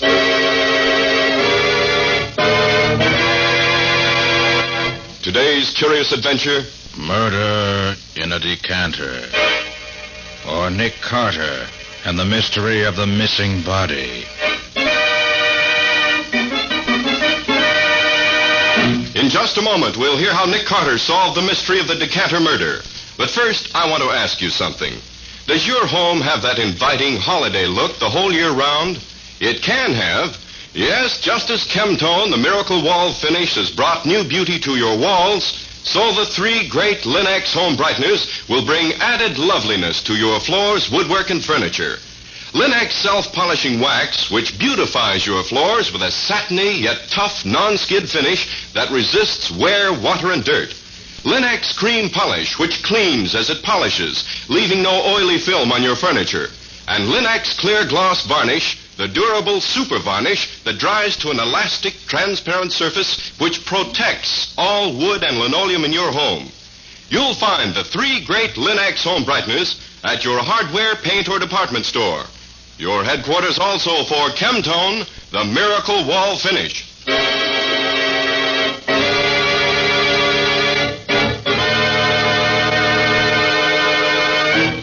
And now for today's mysterious adventure with Nick Carter.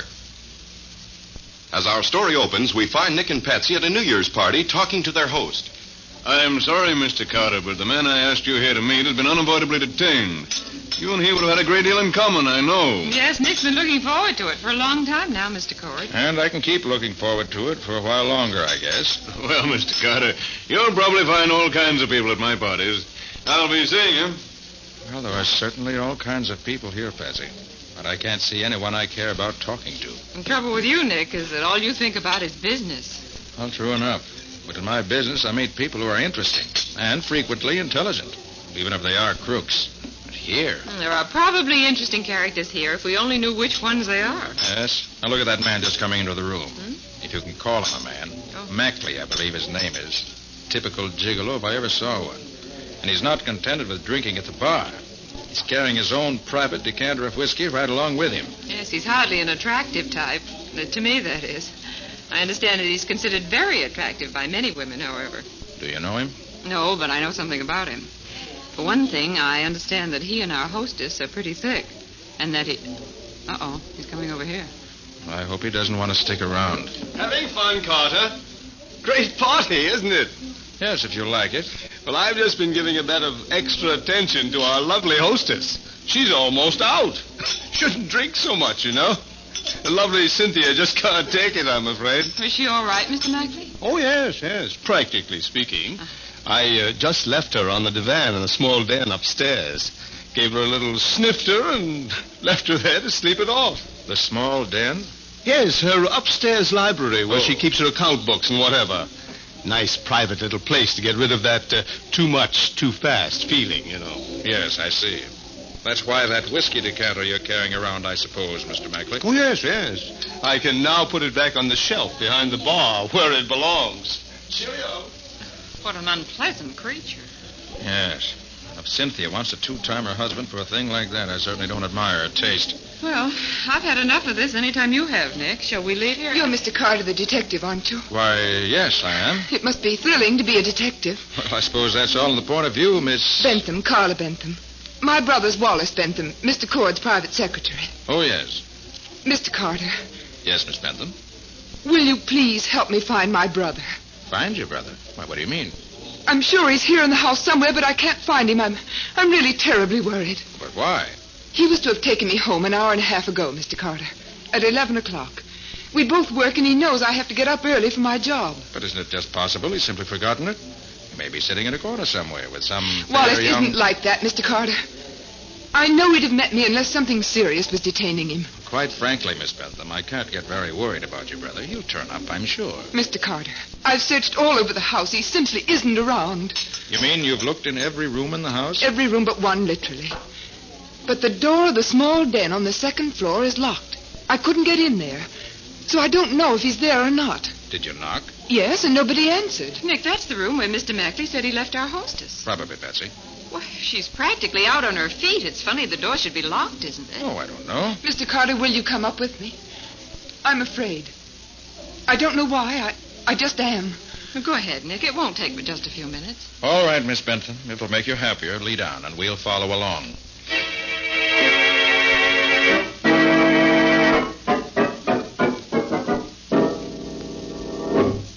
It's right over here, Mr. Carter. Is this where the 40 thieves hung out? How do you mean? Look at the size of those jars or urns or whatever you call them. 2 at the head of the stairs and 2 more on the landing. Boy. They're Oriental, I believe. Brought back by one of Mr. Cord's ancestors. This is the room. Here. The door's locked, all right. Well, let's try knocking. You see? No answer. Well, the detective's supposed to look through keyholes, so I might as well live up to my reputation. Yes, I think I will have a look in there after all. Well, something is wrong, Nick. Mr. Carter, what is it? You'll see in just a moment. And it won't be pleasant, I warn you. And let me get this door open. There.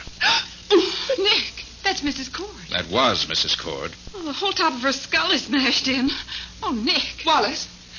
Wallace? There's obviously no one in this room but the body. But Wallace, where's Wallace? This is the only place where he could be, and he isn't here. He isn't. Please, Miss Benton. This is a matter for the police. I hope Lieutenant Riley doesn't mind being hauled out of bed in the middle of the night.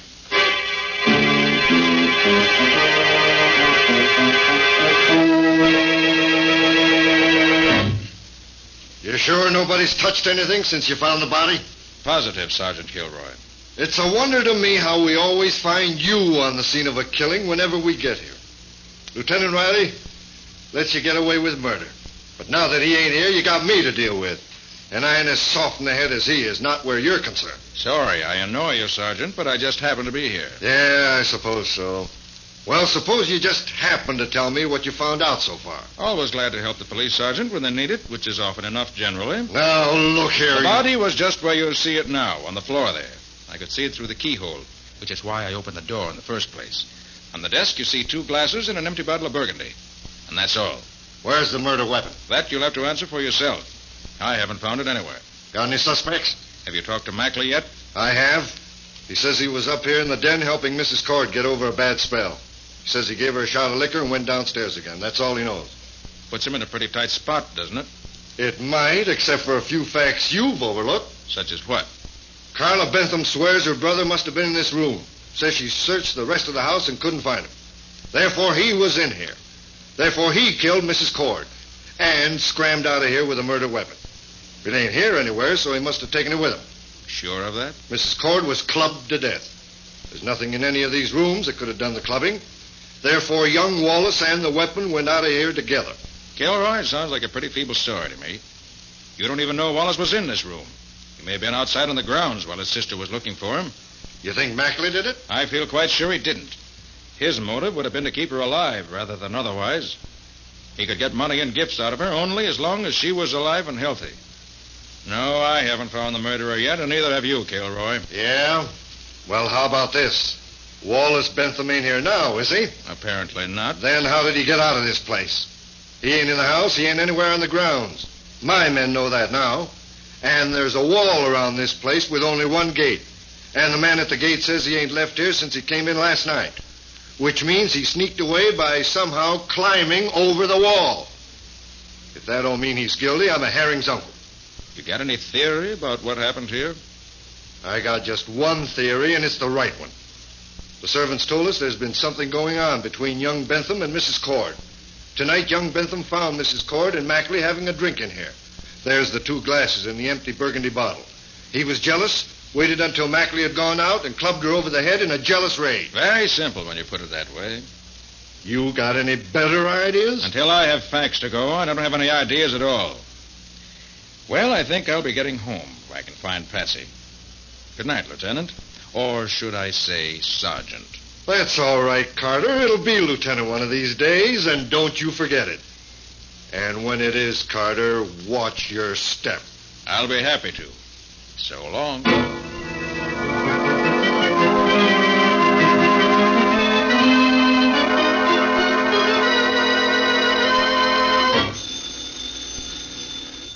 All right. Nick Carter's office. Mr. Carter, this is you-know-who. Don't mention my name. Oh, yes, I recognize your voice. Can you come? Can you come to 2343 Aldine Street at once? I'm in terrible trouble. Terrible. But what's the matter? I can't tell you on the phone. For the love of heaven, come. All right. Lucky you caught me. I was just going out to dinner. Be right over.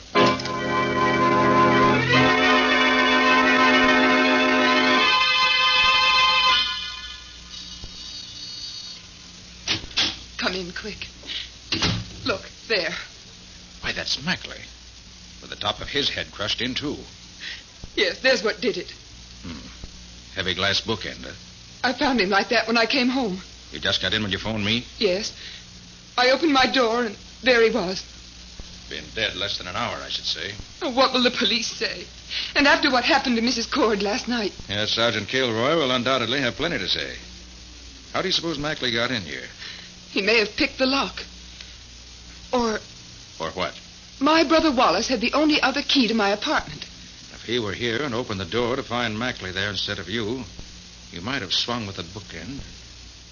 I wonder. Miss Bentham, how well do you know Mr. Mackley? I only met him once before last night. If he's almost a stranger, why should he come here to see you? I don't know. And that's the truth. Let's see what he has in his pockets. Maybe that'll tell us something. Usual junk man carries around. Pencils, pen, receipted bill, check for his car in a parking lot around the corner. See here. This is addressed to you. What is it? Says, Dear Miss Bentham, I phoned all day to try to get in touch with you. Finally, I came in person as I could wait no longer. I must see you. I have something to tell you about last night and your brother. Also, I want your help. I want you to keep... And that's all. That's a funny way for a note to end, Mr. Carter. Yes.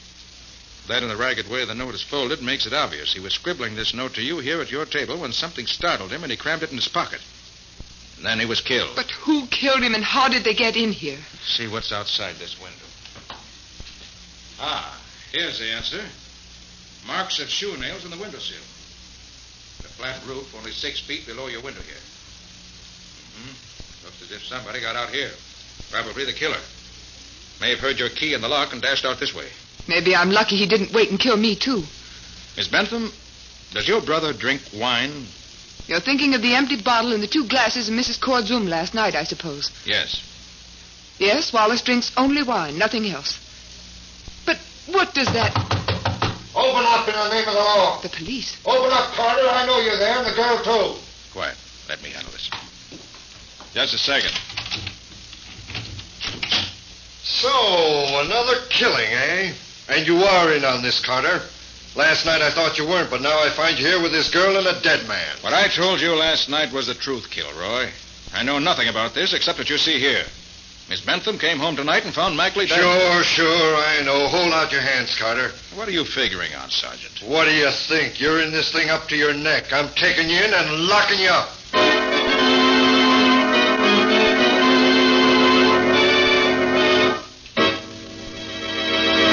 Well, what can Nick do now? Arrested and in jail for a murder he didn't commit, he can't do much to find the real murderer. What's going to be his next step? We'll see in just a moment. No matter how careful we are, we're all likely to track in mud, snow, and slush from out of doors these winter days. Save time and energy by protecting your floors. Use Linex self-polishing wax, the non-skid finish, to give your wood and linoleum floor surfaces protection plus beauty. Because Linex self-polishing wax contains genuine Carnauba wax, it wears well and may be renewed at any time without re-waxing the whole floor. Linex self-polishing wax resists water, too, so that it may be wiped up easily. And it lessens your work because Linex self-polishing wax keeps dirt on the surface where it's readily wiped away. What's more, Linex self-polishing wax gives all your floors a beautiful, satiny appearance you'll be proud of. Best of all, Linex self-polishing wax requires no tiresome rubbing or polishing. You simply wipe it on in a jiffy. So depend on the modern way to keep your floors looking their best with a minimum of work. Get Linex, Lin-X, Linex self-polishing wax now. You'll find all 3 great Linex home brighteners and Chemtone, the miracle wall finish, at hardware, paint, and department stores everywhere.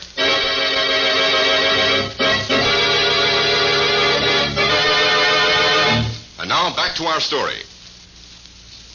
We left Nick trying to talk Sergeant Kilroy out of arresting him for murder, but without much success. You're in this thing up to your neck, and I'm taking you in and locking you up. Well, that's absurd, Kilroy. I had nothing to do with it. Put your hands out, Carter. Kilroy, you're a fool. Why, you interfere. Shouldn't hit wanted a policeman, Mr. Carter. I know it, but I had to do it. I've got to be on the loose for a time.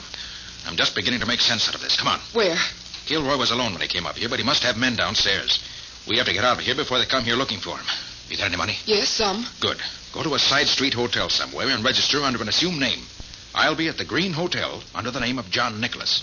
But don't call me unless it's very important.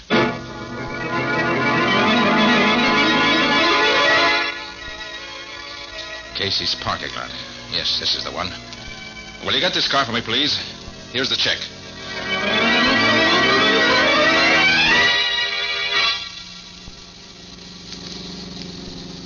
Yes, this ought to be far enough away. Now, let's see if there's anything in this car of Mackley's. Nothing inside here. Well, maybe he has something in the rear compartment. Now, which one of these keys unlocks this? There. Ah, hat box, huh? But that's a whole lot heavier than any hat box I ever... Uh-oh. I'll have to postpone this investigation for now. I better get out of here.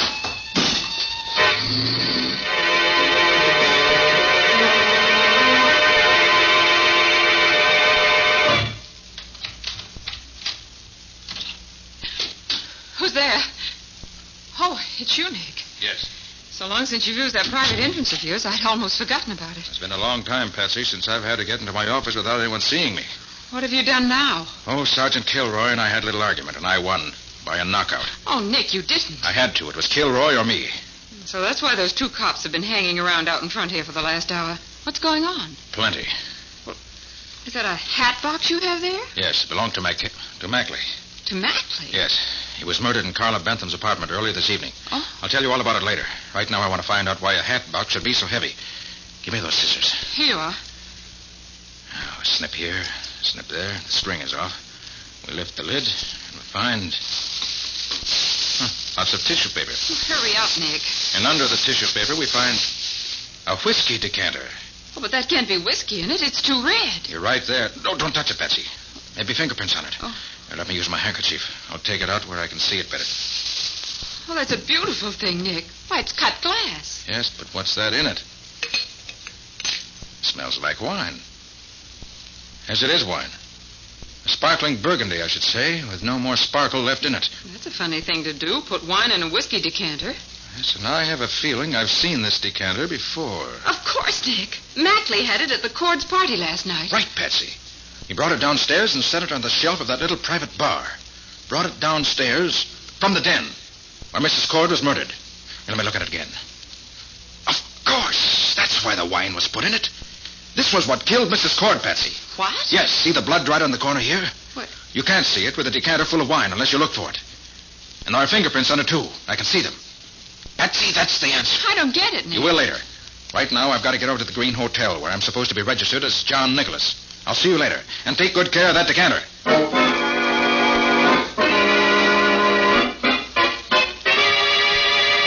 Oh, I wonder why I ever picked out such a dump to come to. Should at least have picked a radio.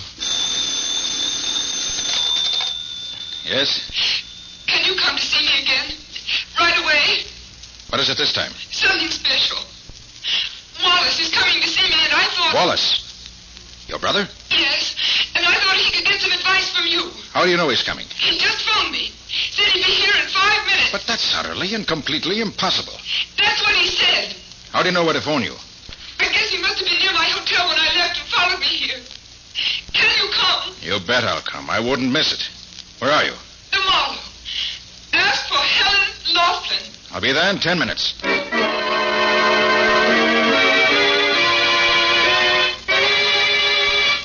Oh, clerk. Yes, sir? Miss Helen Laughlin's room. Number 211, right at the head of the stairs. Is she expecting you? No, she's not expecting me. And I don't want to phone up to her. I want to surprise her, see? Oh, sorry, sir. Rules are that all visitors have to be announced. Is that so? Well, here's a $5 bill. See it? Yes, sir. Now tear it in half. So. Here's half for you and half for me. You get the other half if you don't phone on ahead that I'm coming. If you do phone ahead, I've got something else here in my hip pocket that you'll get when I come down. And I know how to handle it, too. You get me? Yes, sir, I get you. You can go right on up. Nobody will announce you.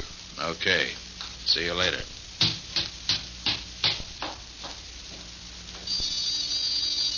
Come in. Get your hands up quick, Carter. Close the door, Arthur. Yes, Father. Oh, very nicely done. Mr. Cord and son Arthur, if I'm not mistaken. I'm sorry, Mr. Carter. They made me phone you. We did. A few twists of her arm, and she was glad to oblige. I knew they'd be here, Miss Bentham. So I notified the cops on our way up here. They should be along any minute. Hear that? We've got to get He's out. lying. The police would never believe him now. He's wanted himself. Besides, why should he expect to find us here? For the simple reason that Miss Bentham's brother Wallace just couldn't be coming here to see her. It's a physical impossibility.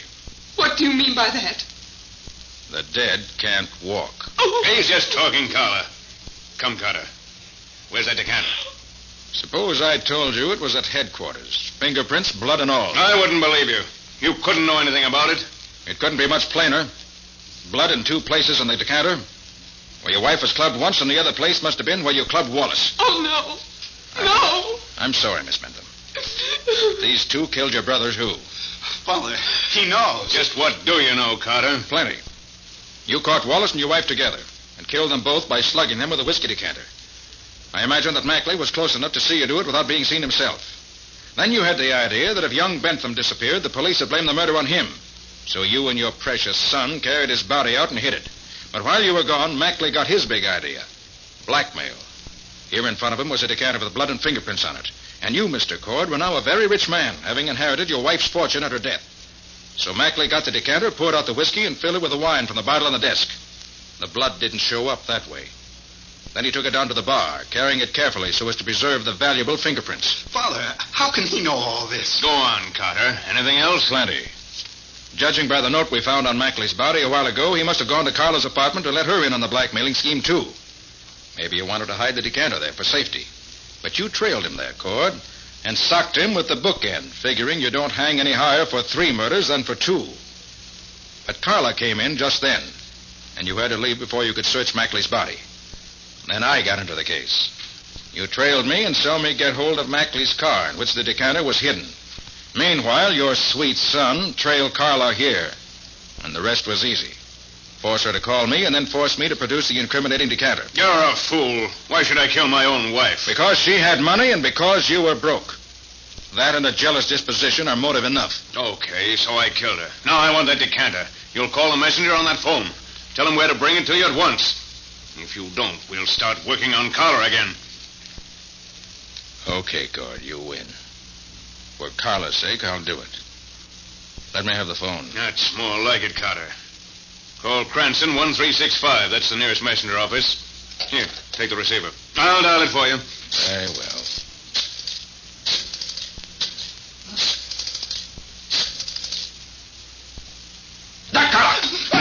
Get your hands up, Carter. No, you don't. Are you slapping little world? Give me that gun. I'll fix you. Mr. Carter, look out behind you! Hey, Carter, take it easy. I'll take over now. All right, good for you, Sergeant. Well, did you hear anything while you were out there? I heard enough to send the old boy to the chair. I'm glad you got my message okay. Message? I didn't get any message from you. The hotel clerk downstairs phoned and said... That was the message I sent you. After I threatened him with my gun and flashed a torn $5 bill on him, I knew he'd get in touch with headquarters right away. Smart fellow, that clerk. Wouldn't let anyone put anything over on him. And you're a smart fellow, too, Kilroy, recognizing his description of me and answering the call yourself. Nobody but me was going to have the pleasure of pulling you in. But look here, Carter. You said Cord and his son hid young Bentham's body. We went all over the house last night, and he isn't hidden there. Did you look in one of those big urns that Cord's place is decorated with? You mean those big vases? Heck no, never thought to look inside them. I'll send someone up right away. Well, how about me? I haven't forgotten you wanted to arrest me a while back. I ain't forgotten it, Carter, and I ain't forgotten about that sock in the jaw you gave me. But, look, suppose we decide that I broke this murder case myself. Would you have any objections? Why, no, Sergeant. Tell you what I'll do. I'll swap you a decanter complete with fingerprints and bloodstains in return for letting bygones be bygones and no hard feelings anywhere. Agreed? Okay, but in the future, keep out of my way. I don't want to have any more arguments with you. Your arguments have too much punch behind them for me.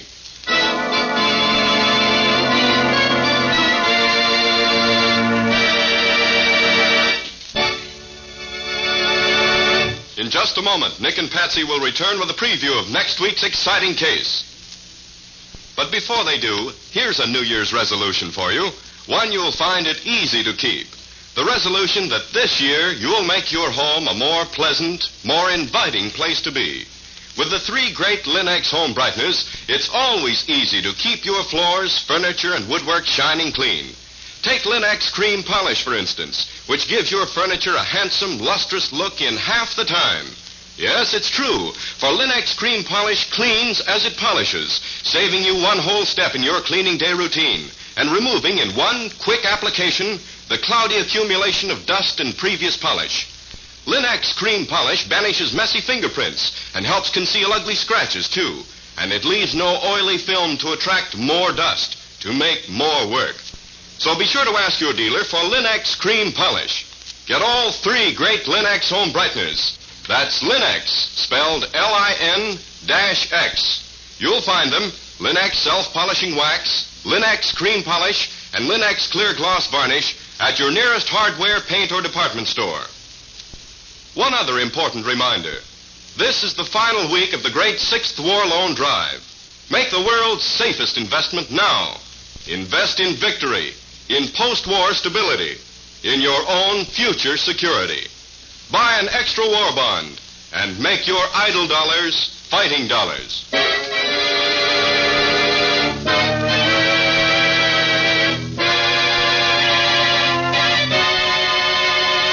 And now let's hear from Nick Carter himself.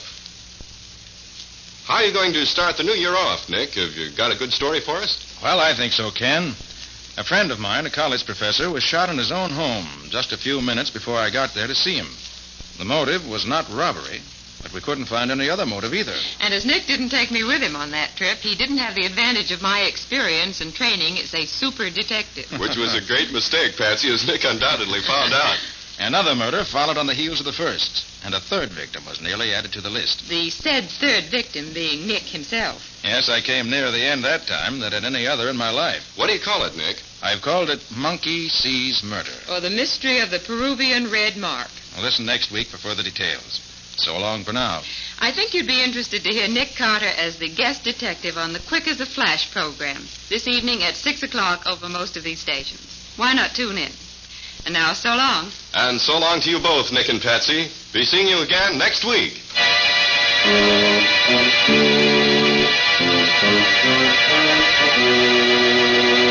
Next week at this same time, listen to another curious experience of Nick Carter, Master Detective, entitled Monkey Sees Murder.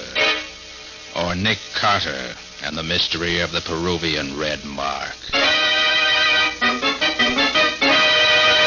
Nick Carter, Master Detective, is featured in Street and Smith magazines. Lon Clark is starred as Nick with Helen Choate as Patsy. Original music is played by Lou White, and the programs are written and directed by Jock McGregor. And now the 3 great Linux home brighteners, Linux Clear Gloss Varnish, Linux Cream Polish, and Linux Self-Polishing Wax, created by Acme White Lead and Color Works, America's great producer of fine Acme quality paints, wishes every one of you real contentment and success during the new year. Ken Powell speaking. This is Mutual.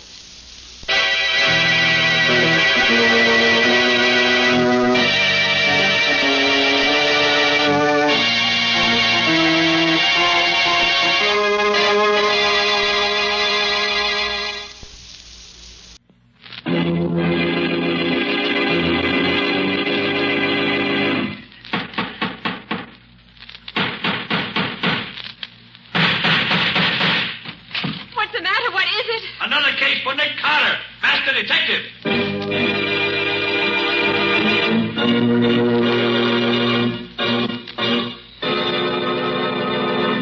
Yes, it's another case for that most famous of all manhunters, the detective whose ability at solving crime is unequaled in the case of detective fiction.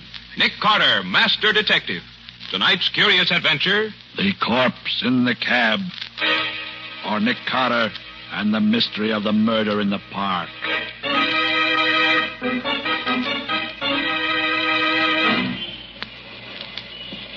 Taxi! Taxi! Mr. Ramsey, you are very kind indeed to take such an interest in this problem. My dear fellow, I consider it my civic duty. Taxi! Here's a cab now. Yes. Okay, gents, make it snappy. We're blocking traffic. All right. You get in first. My party, you know, my party. Thank you. Where to, gents? I guess the quickest way to get there is through the park.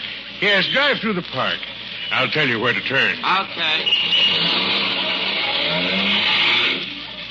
I believe it is on West 54th Street. And there's a flag out there. Excuse me, driver. Yeah? Do you mind if I shut this glass partition between us? Go right ahead, boss. You're paying the fare. Here, let me do it for you.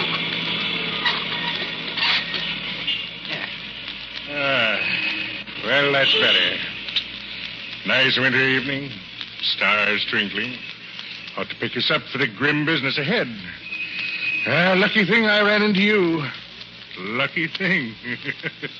Yes, indeed, Mr. Ramsey. It seems fate destined me to make your acquaintance this afternoon. Yes, lucky thing. Mr. Ramsey. Just my little way of keeping air out of the windpipe. There you are, my dear fellow. Mighty lucky thing I ran into you tonight.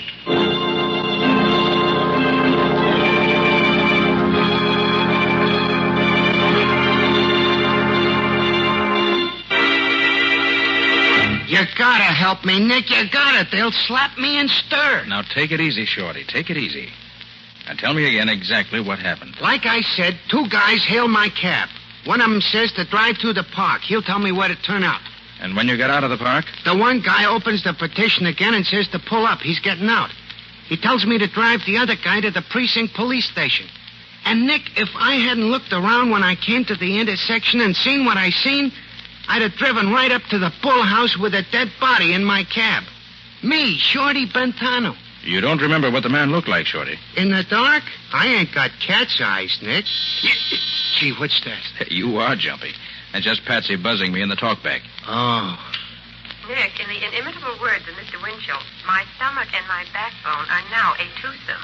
When do we eat? You'll have to order yourself a sandwich, Patsy. We got work to do. Work tonight? Mm-hmm. And, Patsy, get me police headquarters. Lieutenant Riley. Okay, Nick. You're going to turn me in, Nick? I thought you'd help me. I am going to help you, Shorty. But the sooner the police know about the murdered man outside in your cab, the better it is for you. You're crazy, Nick. I done time. I ain't got a chance. If the cops find that stiff in my buggy, it's curtains for me. I'm getting out of here. Shorty, sit down there. Nick, they'll give me the hot seat for something I never done. No, they won't, Shorty. Not while my name's Nick Carter.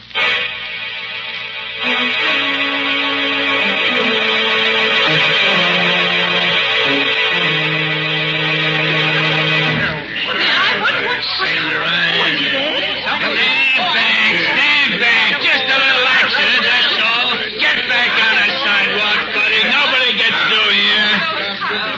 It beats all, Nick. Not one bit of identification on this body. No bullet trace, no knife, no nothing. What did you want the murderer to do, Riley? Leave his calling card? I'm always getting stuck with one of these dud cases. It takes months to solve them. We don't even know who the stiff is. Now, Riley, flash your light inside here again. Oh, sure. Yeah. You see something? I'm just looking. You see, his pockets are turned inside out. The motive was robbery, all right. No, Riley, I don't think so. Huh? Doesn't look prosperous enough to rob. Nick, you're always looking for what's not there. That might mean something, too. Now, Riley, evidently the murderer didn't care to have his victim's identity uncovered too soon. Say, what are you looking at his hands for, Nick? Riley, have your laboratory analyze this white powder under the nail of his right index finger. Well, say, there is something under his fingernail. Yes. I have an idea you'll find it's chalk. Chalk? Well, sure, you're a smart one, Nick. Yeah, with these lily white hands, hey, this guy was a pool player, a professional maybe, huh? Maybe, but don't bank on it. Now, Riley, about Shorty. I'm holding him, Nick. Never fear about that. Now, look, Riley, he's a favorite of me. Don't pull him in yet. Oh, great jumping banshees, Nick. I've got to. Listen, Riley, he had nothing to do with his murder. If he were a party to it, he'd have dumped the body out somewhere, wouldn't he? Well, certainly he would. Shorty's been on the right side of the fence ever since he got out of the big house. And he's given me a hand on cases from time to time. Yeah, I know. You owe him a favor, and I owe you a barrel of them. Well, that's about it. Well, okay. I'll shut my eyes for 24 hours. No longer, though, mind you. Thanks, Riley. Nick, where are you going? To find the murderer.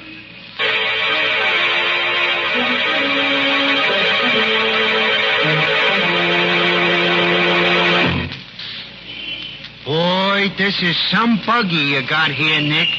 4 speeds ahead, a siren, 2 searchlights. Anytime you need a chauffeur regular, I'll hire on. Like driving my car, huh? It's like handling a baby carriage. Uh-oh, we're turning into 54th Street now, Nick. All right, Shorty. Slow down a little. Now, what was it you heard your passenger say? One says the quickest way to get there is through the park. I'll tell you where to turn off. And then the other guy says it's on West 54th Street and there's a flag out. And then the other guy shuts the partition and I don't hear no more. Well, 54th Street doesn't run very far here on this side. I don't see nothing on this block. Flags. Usually on public buildings, aren't they? You think maybe this is going to be a clue, Nick? Shorty, everything's a clue when you don't have much to go on. Nick, look. Flagpole. Yeah, very handsome flagpole. Yeah, but it's a police station. A police station? Good. What's good about it? Let's get out of here. You're safe until tomorrow night, Riley keeps his word. You want I should keep going slow? Nope. I got the first link in our chain. You can put the speed on again. Where to now? To pick up Patsy. I sent her to the Bureau of Missing Persons on 30th Street. Ah, Nick, another cop house. I don't like them places.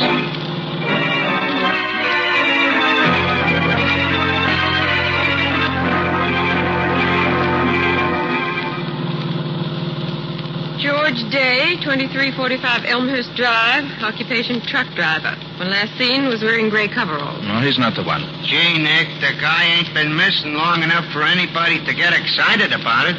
He's only been dead a few hours. I'm playing a hunch, Shorty. Oh. You want me to read the rest of the names on the list, Nick? Wait a minute, Patsy. Do you have a school teacher on the list? Yes. How did you know? Never mind. What did he look like? Well, let me see. Ivan Johnson, number 2, St. Anne's Drive. Occupation, professor of ancient history. Good. When last seen was wearing dark blue overcoat, gray hat, white shirt, blue tie, and always wears pince-nez glasses. Yes. So did our corpse. The glasses were missing at the time, but the bridge of his nose bore prints of them. Boy, I'm glad I'm going straight. Even the dead wake up and talk when Nick Carter gets on the case. Nick, how in the world did you know it would be a school teacher? Well, I didn't for sure. But nose glasses, plus chalk under the nail of the index finger, plus a sensitive face and the general appearance added up to teacher for me when I looked at the corpse. Next, I figured if he were a school teacher, he'd be expected home by 5 o'clock. His wife or family would be unduly worried if he hadn't showed up by 8 or so and would call the Missing Persons Bureau. But who'd want to murder a poor school teacher? One step at a time, Bessie. And we know this much already. Our Mr. Johnson intended going to the 54th Street police station when he and his murderer hailed Shorty's cab. Oh, I see, Nick. Then you think that Professor Johnson was killed because of something he intended to tell the authorities.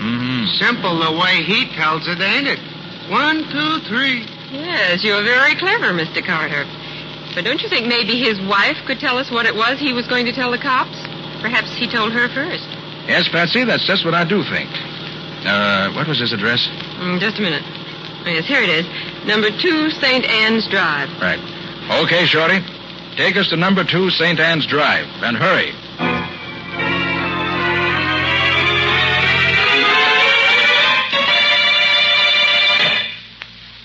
Mrs. Johnson, I'm Nick Carter. And this is my assistant, Patsy Bowen. How do you do? How do you do, Mrs. Johnson? Did the police send you, Mr. Carter? Did they find him? Did they find my husband? I'm only here to ask you a few questions concerning your husband. Oh, then they haven't found him. I really can't say. Now, tell me, did your husband mention whom he was going to see after school hours today? Ivan always comes right home after his classes. I thought that he might have had some special appointment today. Oh, no. Mrs. Johnson, how was your husband feeling when he left for school this morning? Oh, he was in such a mood this morning. Talked about right and justice until my head fairly whirled. You know, he doesn't like to see people cheated, Mr. Carter. Ivan's a very honest person. What do you mean, cheated, Mrs. Johnson? He said he wasn't going to stand by and see the students in his school tricked out of their dimes and quarters. He was going to see right and justice done. The kids are being cheated. What school is this? Central High School. Ivan is the ancient history professor. He's taught there for 12 years. And where's his office there? Why, he's had the same office all that time. Number 12 on the first floor. I've always been happy about that. It's such a sunny little room. Well, Mrs. Johnson, you've been very helpful. Do you think they'll find him tonight? Do you think something terrible has happened? Why, the police will keep you informed. Good night. Good night, Mrs. Johnson. Try to get some sleep. Oh, thank you, but I couldn't. Not till Ivan's home. Safe.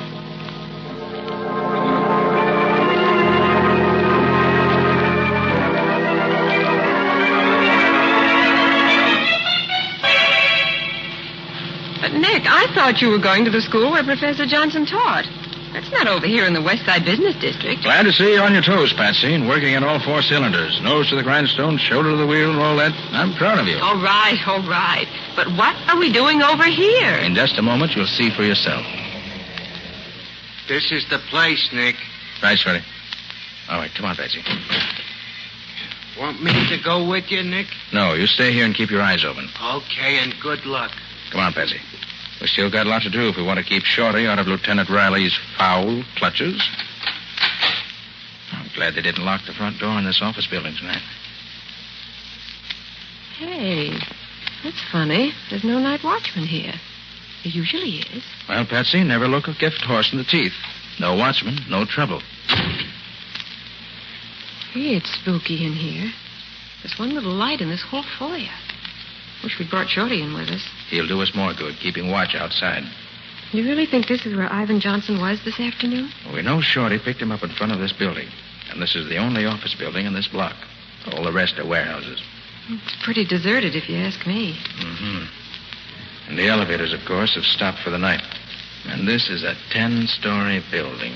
Well, Nick, maybe if we look at the directory board, we'll be able to figure out what office Professor Johnson might have visited.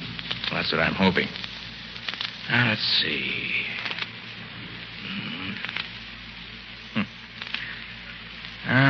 Doesn't seem to be a name on this directory that helps us out at all. There isn't, is there? Oh, Nick, what'll we do? Doesn't take much brain work to figure that one.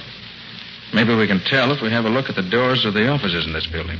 So, we'll just have to go from office to office. Now, come on. Let's start climbing.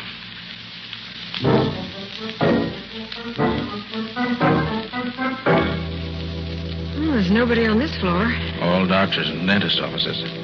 Don't think Johnson's business was with any of them today. Come on. Up we go.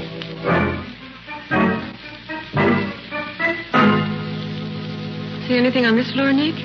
No. Nobody or nothing to interest a school teacher.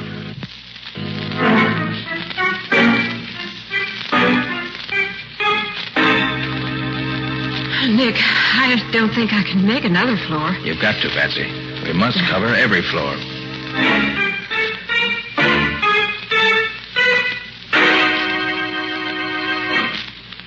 Well, this is the top.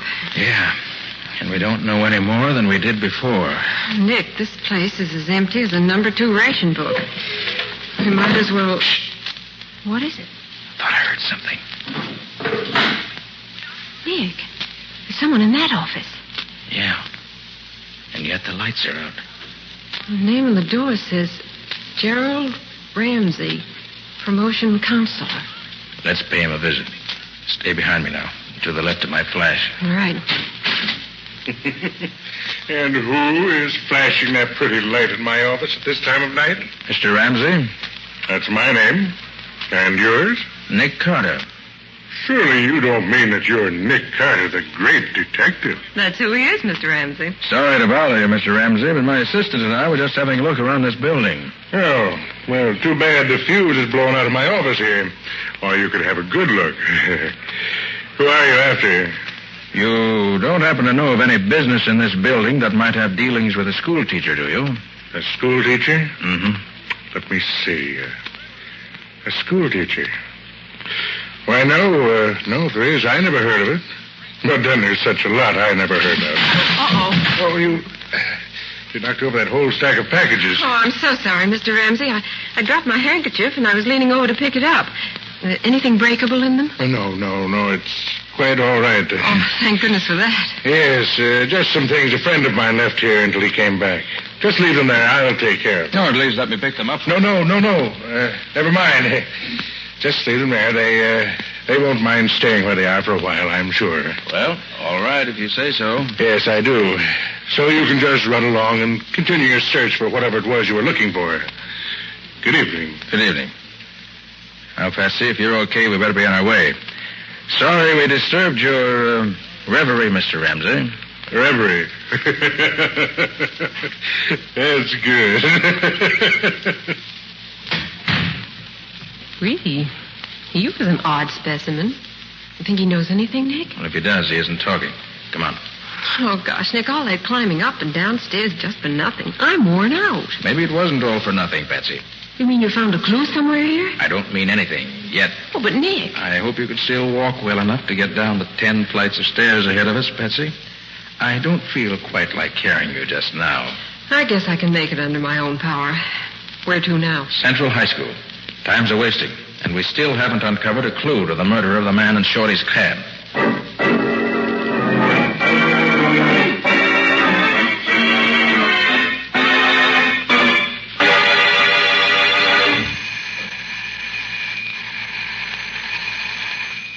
Gosh, Nick, what do you expect to find in a schoolhouse at this time of night? Clues to Johnson's murder, I hope.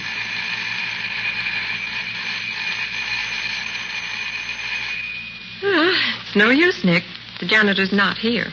I'll have one more try.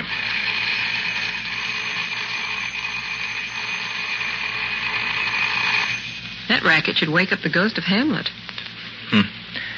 No answer. So Nick Carter's trusty pick lock will do the trick. Mm-hmm.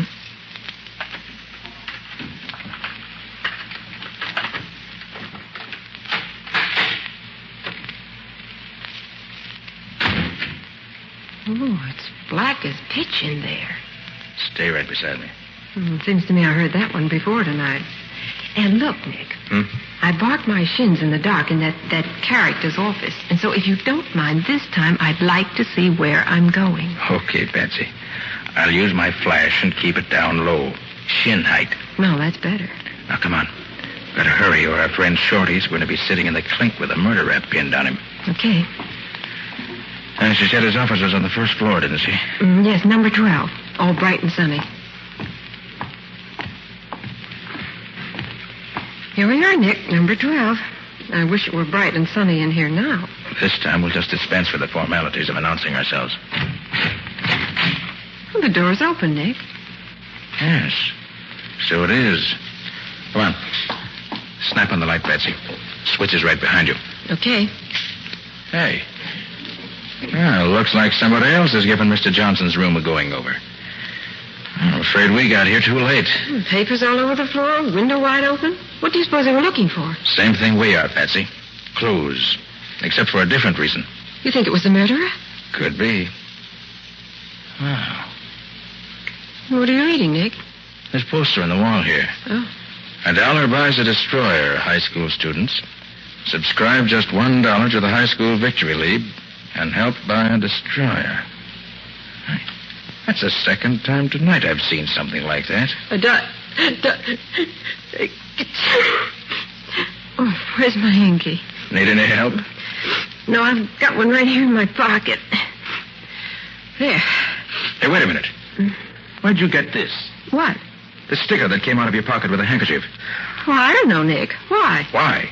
It's got the same legend stamped on it that poster has. Victory League. Well, so it has. Did you buy this sticker? No, I buy my destroyers by buying war bonds. Well, think, Patsy. Where did you get it? It was in your pocket with your handkerchief. Well, I don't know, Nick. I never put anything in this little pocket except my handkerchief. I can swear to this sticker. Well,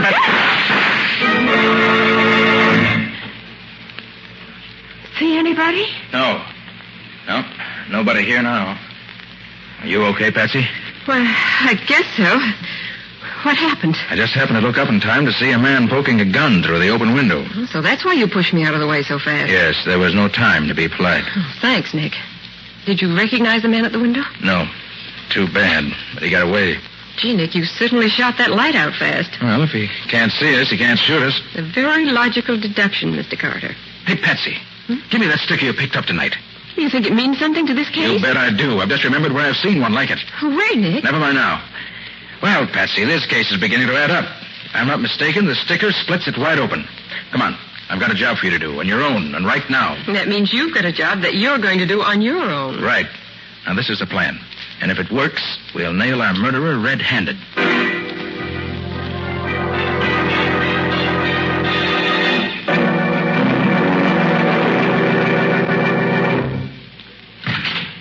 Boss, you in here? My dear fellow, you know I'm in here. Did you get the fuse fixed? Yeah, and while I was fixing it, I got something else, too. Come on in, you. Here, snap on the light and see what I picked up snooping around down the basement of this building. See? Nick Carter. Well. Mr. Carter, back again. Still looking for the same thing? No, I found what I was looking for. Oh, good. Good. It's very fine. I already lifted his rod, boss. What'll I do with him now? Huh? You've had your chance, my dear fellow. Now it's mine. You know, I have the general impression you men don't like me very well. Oh, sure, Mr. Carter. We love you. But we'll love you a lot better when you don't talk no more. Put very bluntly, Mr. Carter, but that is the idea. Now, Mr. Ramsey, just what do you think I could say that would harm you? Now, don't let him fool you, boss. When I was hiding in the bushes outside the window back there at the schoolhouse, I heard him tell the dame the case was wide open. Shut up, Lefty. Oh, so it was you who took those shots at us through the window? Yeah, and you ain't gonna do nothing about it. You was pretty smart, though, figuring out it was Mr. Ramsey what rubbed out the school teacher. You are a complete idiot. Stop that fool tongue of yours. Ah, what's the diff, boss? He ain't gonna live to tell it. True. That's true. Yes, since you know so much already, we have only one recourse, Mr. Carter. Give me the gun, Lefty. Yeah, boss. This one's on me. Just a minute, Ramsey. As long as I'm not going to live to tell it, maybe you'll confirm a deduction I made. Certainly, my dear fellow. The condemned man is always granted one last request. Speak up. This high school victory league's a phony, isn't it? You're playing on the patriotism of school kids to get them to donate their money to build destroyers and planes, but the money never gets any further than your own pocket. Isn't that it? Oh, yes, Mr. Carter. Since you put it bluntly that way, I am forced to admit that you're entirely correct. But may I ask what it was that led you to believe that I was behind the league? Yes.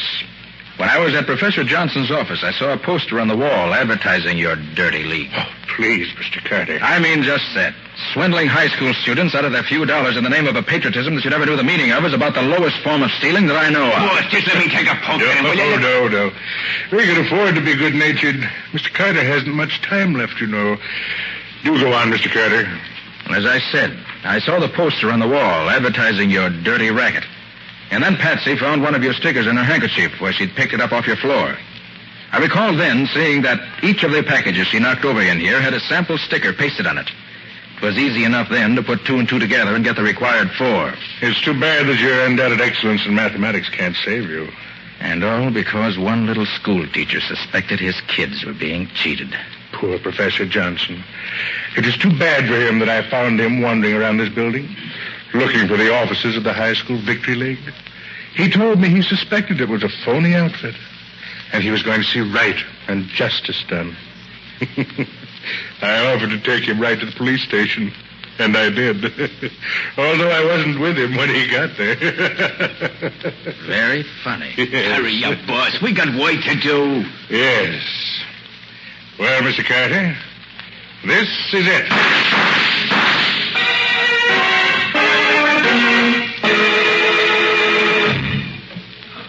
Blasting banshees, Nick. Don't do this to me again. I tell you, my nerves won't stand it. Oh, what's the matter, Riley? You got your men.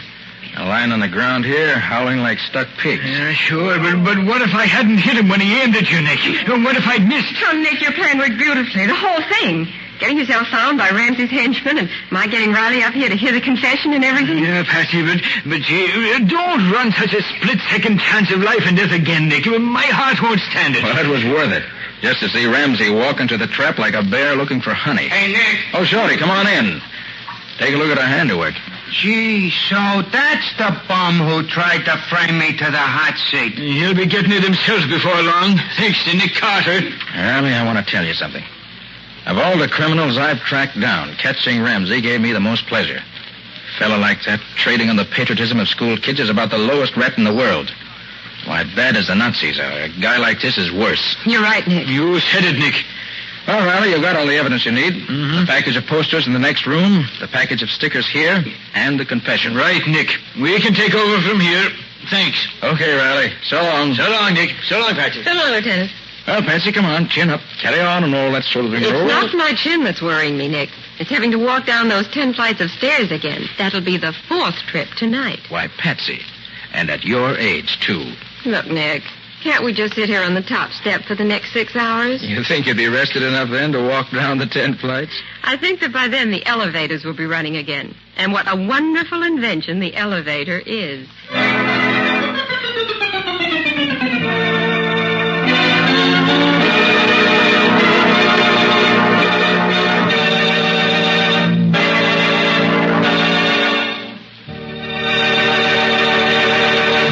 This has been another of the strange adventures of Nick Carter, Master Detective, which are brought to you regularly each week at this same time by WOR Mutual.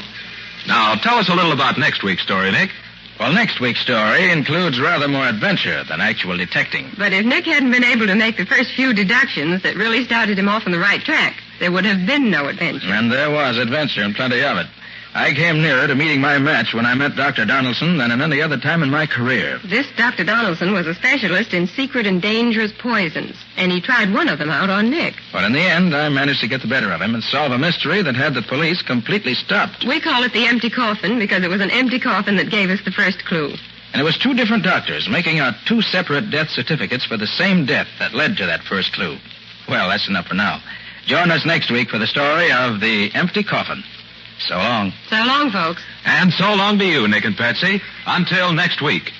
In the strange adventure you have just heard, Nick Carter was impersonated by Lon Clark, Patsy by Helen Choate. The story was written for Nick Carter by Barth Conray. Original music was played by Lou White. The entire production was under the direction of Jock McGregor.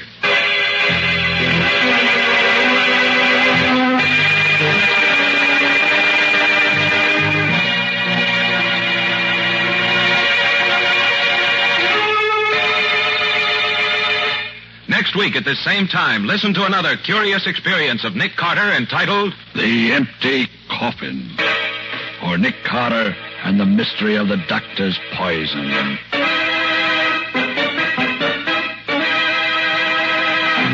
This story is a copyrighted feature of Street and Smith Publications, Incorporated. The Return of Nick Carter is produced in the studios of WOR and is broadcast over most of these stations every Saturday evening at 7 o'clock Eastern Wartime. And don't forget that the adventures of Nick's adopted son, Chick Carter, are broadcast over most of these stations Mondays through Fridays at 5:30 p.m. Eastern Wartime. This is Mutual.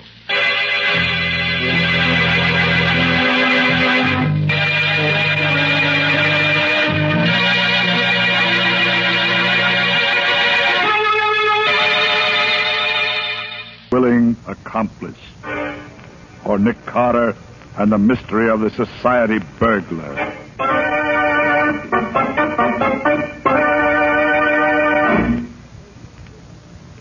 Hello, Lieutenant. What's new and interesting? Well, if it ain't my old friend Nicholas Carter, him that used to be a detective. Yeah, what do you mean, used to be? Sure, my boy, tell me, how does it feel to be old and retired? Oh, come now, Riley, I get it. You're a little peeved because I've turned down those few cases you've offered me lately. It's not a few separate cases, Nick. It's all been the same gang, I'm sure of it. They're the slickest bunch this department's ever been up against. We need your help, Nick. Look at this. Came over the wire only this morning. Another society robbery. Quite a haul. Yes, my boy, quite a haul. $75,000 in gems right out of the vault. What do you say now, Nick? Riley, I think you're right. Looks like the same hand in every job. Well, Well, I suggest that for your criminal, you look for someone who's accepted in the homes of society. And is just about the greatest safecracker in the country as well. Oh, thank you, Nick. That's a very great help, I'm sure. Oh, I'm sorry, Riley, but really, I'm not interested. You know I don't take a case unless Well, what in the name Wow, that was close. That stone missed you by inches. So, somebody's trying to bean me now, is it? Well, I'll fix that. Now, wait a minute, Riley. That isn't it. This seems to be a little matter of communication. Communication? Yes, look. There's a note tied to that stone. Well, now, hand that over here. Here you are. Let's see what is... Well, listen to this, Nick.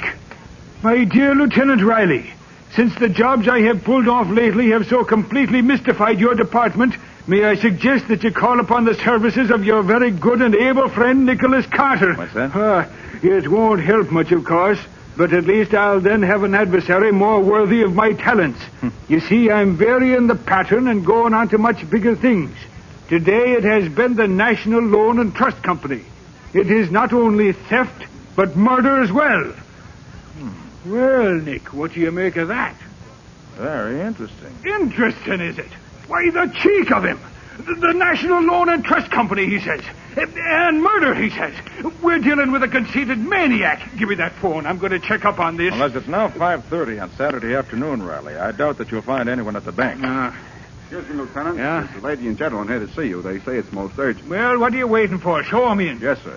This way, please. Thank you. Lieutenant Riley? Yes? Permit me to introduce myself.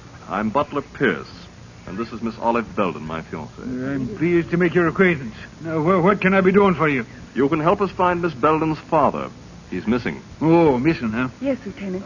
Dad's been gone for hours, and I'm beginning to fear something dreadful may have happened. Oh, excuse me. This is Nick Carter, Miss Belden, and Mr. Pierce. Nick Carter, the detective? The same, Miss Belden. Oh, I'm so glad, Mr. Carter. Would you, Isn't your alarm somewhat unwarranted? If your father hasn't been missing very long, I take it. That's true, Mr. Carter. Only 3 hours to be exact, but under the circumstances... What Miss Belden means, Mr. Carter, is that it seems as if her father had disappeared into thin air. How do you mean, Mr. Pierce? Well, the last time she saw him, it was through the living room window. From there, she could look out over the court into his private office at the bank. And when she... Bank? Did you say bank, Mr. Pierce? Why, yes. Olive's father is Wayne Belden, president of the National Loan and Trust Company. Did you hear that, Nick? The National Loan and Trust Company. Yes, Riley. There's not a minute to be lost. Come on.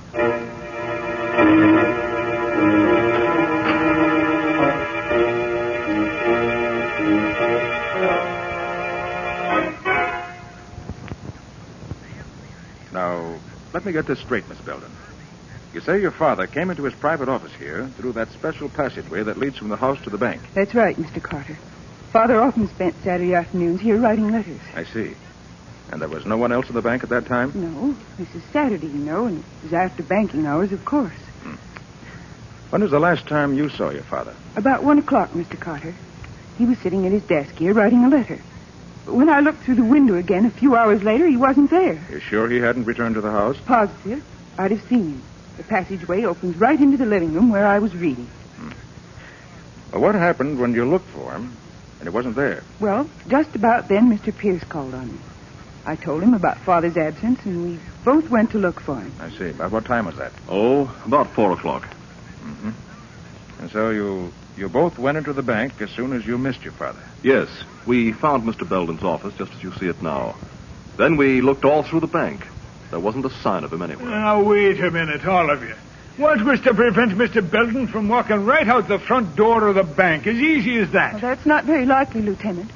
He was wearing his house slippers at the time, and he had no coat or hat. Oh. And not only that, Riley. Do you see this letter here on Belden's desk? He was writing it when something interrupted him. You notice anything peculiar about it? Well, no, except that he broke off in the middle of a sentence. More important than that, Riley. He stopped in the middle of a word. Belden was interrupted very abruptly. Oh, that must be the cashier now. Hello, Mr. Cook. Come in. Hello, Miss Belden. I got here just as soon as I could. This is Mr. Carter and Lieutenant Riley. Good afternoon, gentlemen. Now, what's all this I hear about Mr. Belden disappearing? That's right, Mr. Cook. But I've an idea he'll soon be found. What do you mean by that, Mr. Carter? I've asked Mr. Cook to come down here because as the cashier of the bank, he's the only one beside Mr. Belden who knows the combination to the large vault. And I want that vault opened. Immediately. But that's impossible, Mr. Carter. The large vault operates on a time lock. It can't be opened until 9 o'clock Monday morning. We can't wait that long. It must be open now. I'm sorry, Mr. Carter. That's impossible. Then I'll do it myself. But it's impossible, I tell you. Give me 1 hour and we'll see how impossible it is.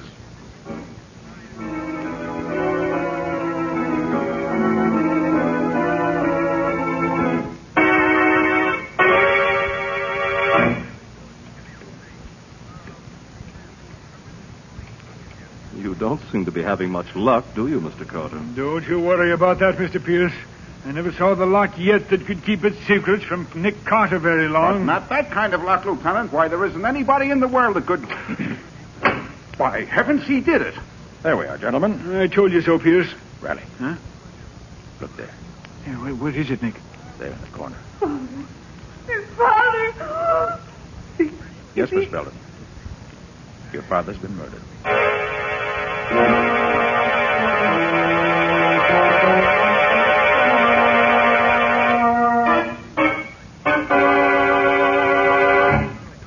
How's Miss Belden, Riley? Oh, she's all right now, Nick. Mr. Pierce took her back to the house. Good. Well, Mr. Cook, have you finished examining the contents of the vault? Yes, Mr. Carter, and you were right. There has been a robbery. $50,000 is missing. Well, I'll be just as the note said, Nick. Remember? Theft and murder. Yes, Riley. But the theft, I'm sure, was just an afterthought. Mr. Cook, did Mr. Belden have any enemies? Why, not that I know of.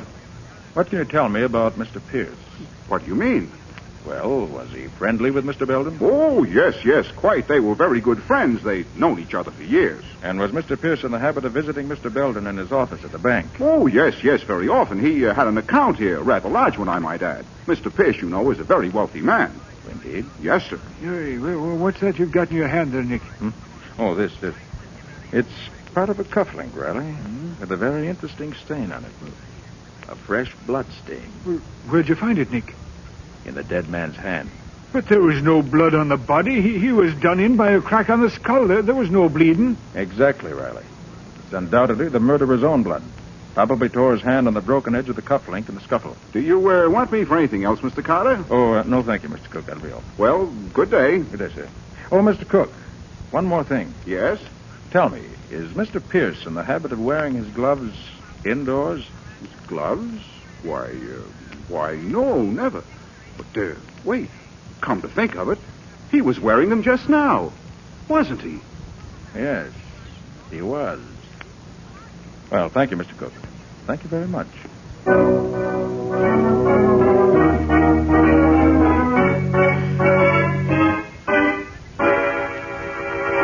Confound it, Patsy. This is the strangest case I've ever worked on. Well, you've certainly been acting strangely, Nick. Pacing up and down, muttering to yourself. There just isn't a shred of evidence anywhere, Patsy. As far as I can see, no motive whatsoever. Yet I'm positive that Butler Pierce is our man, that he's not only the murderer of Wayne Belden, but is also the society robber that's been baffling the police for months now. But, Nick, he's a rich man. And Wayne Belden was one of his best friends. I know, Patsy, but it still adds up to Butler Pierce. Look, he was thoroughly familiar with the bank, thoroughly familiar with Wayne Belden's habits. He called at the Belden house after the crime had been committed. He wore his gloves indoors, which might have been to conceal a bad scratch from a broken cufflink. He arrived at police headquarters immediately after that stone had been thrown through the window. But, Nick, Miss Belden was with him when he called to see Riley. Surely you don't think he could have thrown that stone? No, Patsy. But his chauffeur could have. While they were entering the building. His chauffeur? Yes. It was he who set me thinking on this line originally. Well, what do you mean by that? Patsy, I got a good look at that chauffeur. And I'm sure I've seen him somewhere before. A long time ago. Oh. And he wasn't on the right side of the law either. Well, it all sounds like a big hunch to me, Nick. Yes, you're right, Patsy. It's just what it is. A big hunch. Although I have to admit your hunches are usually pretty good. Patsy, I feel so sure this hunch is right, I'm going to play it for all it's worth. Well, what are you going to do? I'm going to start playing it right now. Get Scubby for me. We're going calling on Mr. Butler Pierce.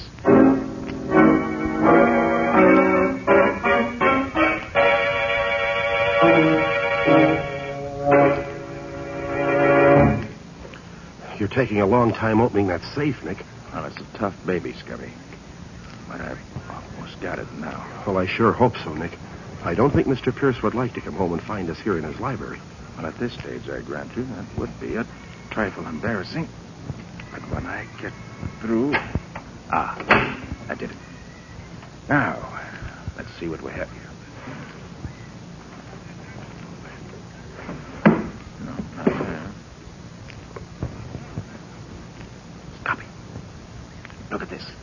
Why, it's full of jewelry. And it's the real stuff. Yes. Unless I miss my bet, every piece of it will answer the description of some stolen gem. Well, let's see what else now. Uh-oh.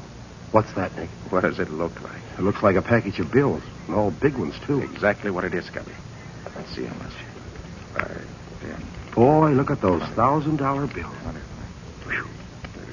40, 45, $50,000, Scubby. The exact amount stolen from the bank. Well, of course, it could be a coincidence, Nick. Yes, it could be, but I doubt it. Ah, this does it. Scubby, we don't have to speculate any further. No? This letter I found in the drawer here clears up everything. Listen to this. Yeah. Dear Butler, this is a warning to you to permit you to escape if you care to do so. I have definite proof that you're a thief, and on Monday morning I shall place that proof before the proper authorities. You have until that time to escape. Signed, Wayne Belden. Gosh, Nick. Yes, Scubby, gosh. And there we have the motive for Wayne Belden's murder. So your hunch was right after all, Nick. The rich Mr. Pierce is nothing but a thief. And a murderer, Scubby. Oh, well, look, Nick, you better get out of here. Scubby, it just came to me. What? Butler Pierce's chauffeur is really Jim Martin. I knew I'd seen him before. Jim Martin? I never heard of him, Nick. No, that was before your time. Oh. I tangled with him many years ago on the West Coast. One of the cleverest cracksmen in the business. He could open almost any safe I could. Oh, so that's it. He and Pierce have been working together. Yes. Pierce with the front and real brains, while Martin supplied the technical skills, so to speak. Oh, I see.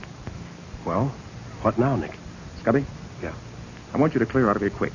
Take Wayne Belden's letter with you. Mm-hmm. Get it to Lieutenant Riley immediately and tell him to pick up Jim Martin. Oh, well, what about Butler Pierce? Don't you worry about him, Scubby. I'm staying right here. I want to tackle Butler Pierce myself.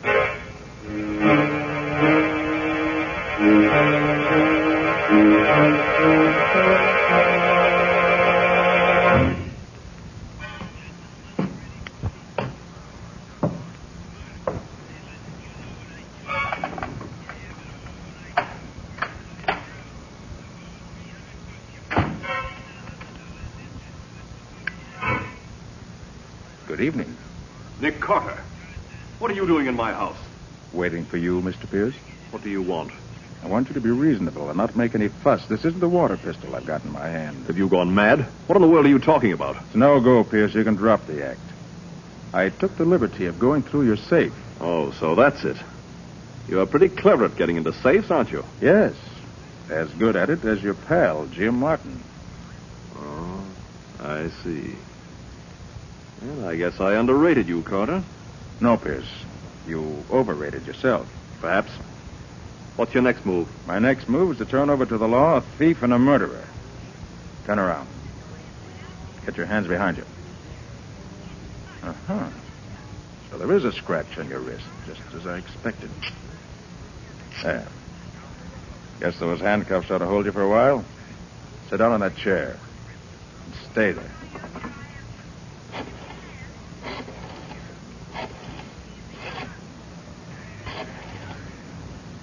Police headquarters. Lieutenant Riley speaking. Oh, hello, Riley. This is Nick. Oh, yes, Nick. What is it? Riley, I got the murderer of Wayne Belden for you. Oh, you have, eh? Mm-hmm. Good work. Who is it, Nick? Butler Pierce. Butler Pierce. Nick, are you sure you're not making a mistake? Quite sure. Scubby should be at my headquarters any minute now with all the proof you want. Where are you calling from, Nick? From Pierce's home. He's sitting in a chair right behind me with a pair of handcuffs on him. Oh. I'll expect you to... Nick, what is it? Hello! Hello!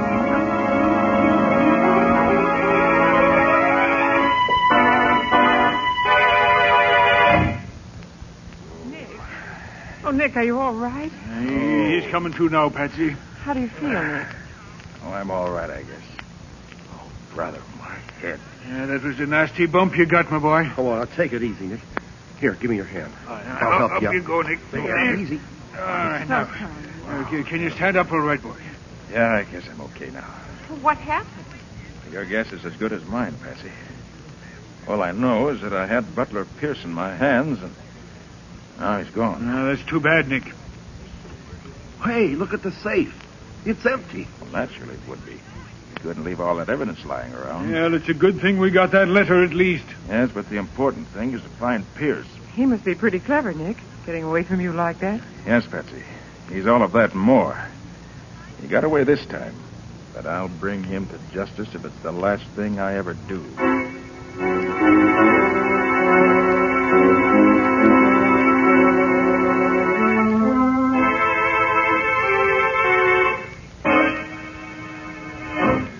Well, Nick, we got Jim Martin anyway. Picked him up late last night. Good work, Riley. Well, that's half the gang anyway. Yeah, now if we only had Butler Pierce. Yes, but I think it's going to be a lot easier now with Jim Martin in our hands. What do you mean? Got an idea, Riley. If it works, it won't be long before we catch up with Wayne Belden's murderer.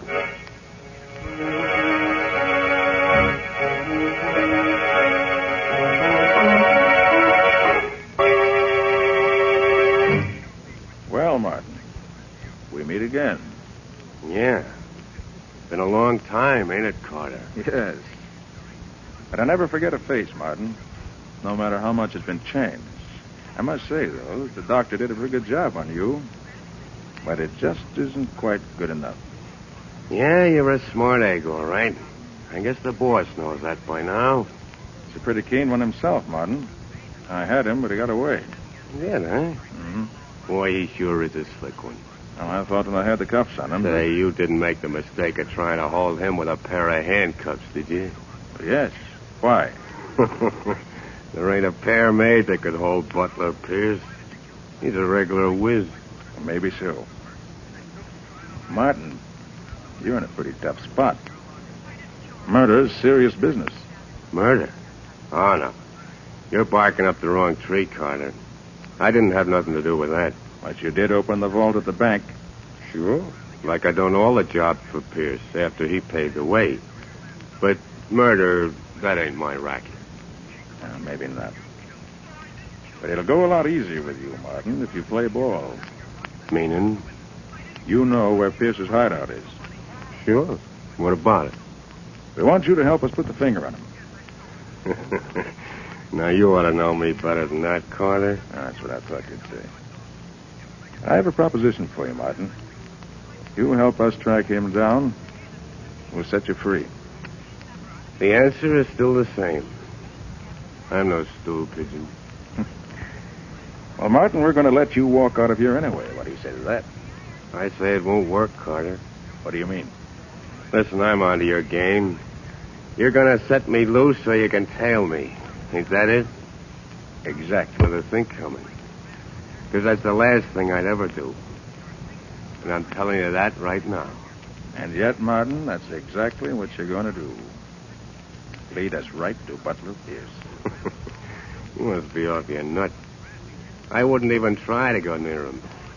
In fact, I'd do everything I could to throw you off. I know that, Martin. And yet, in spite of yourself, you're going to help us catch Butler Pierce.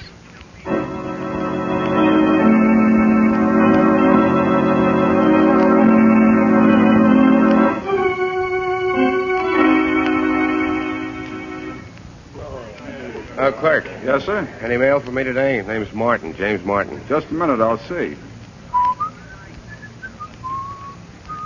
No, nothing, Mr. Martin. Thanks. Hello, Martin. You expecting a letter from someone? Who are you? I'll give you one guess.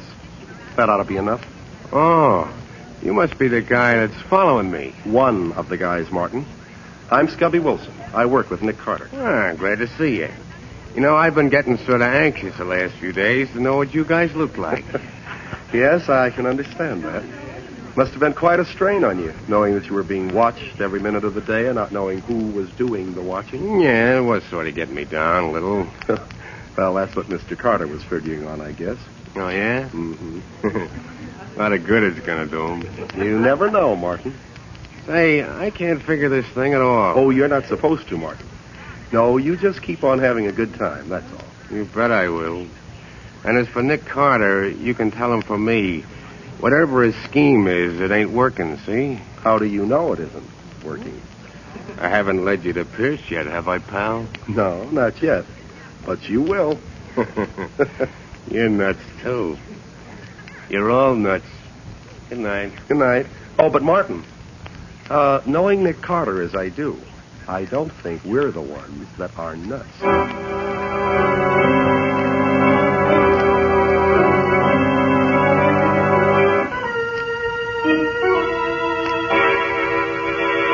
Doing is the one sure way of getting on Pierce's trail. It sure don't seem very positive to me. You've got plainclothes men and detectives out looking for him, haven't you? Well, sure. We set out a general alarm just as soon as Pierce got... No. See what I mean?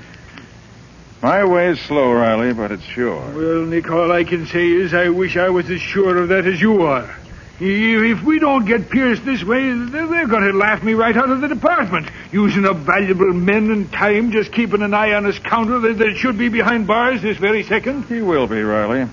Just as soon as we get Pierce, too. To keep him company. Police headquarters. Lieutenant Riley speaking. Yeah, he's here. For you, Nick. Yeah. Thanks, Riley. Oh? Oh, yes, Scubby. Yeah? Oh, you did it. Okay, that's fine, Scubby. Good work. So long, Scubby.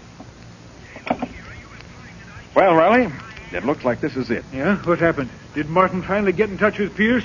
No, Riley. It happened as I expected. The mountain came to Mohammed. Huh? Who did what? Unless I'm very much mistaken, Pierce has finally got in touch with Martin.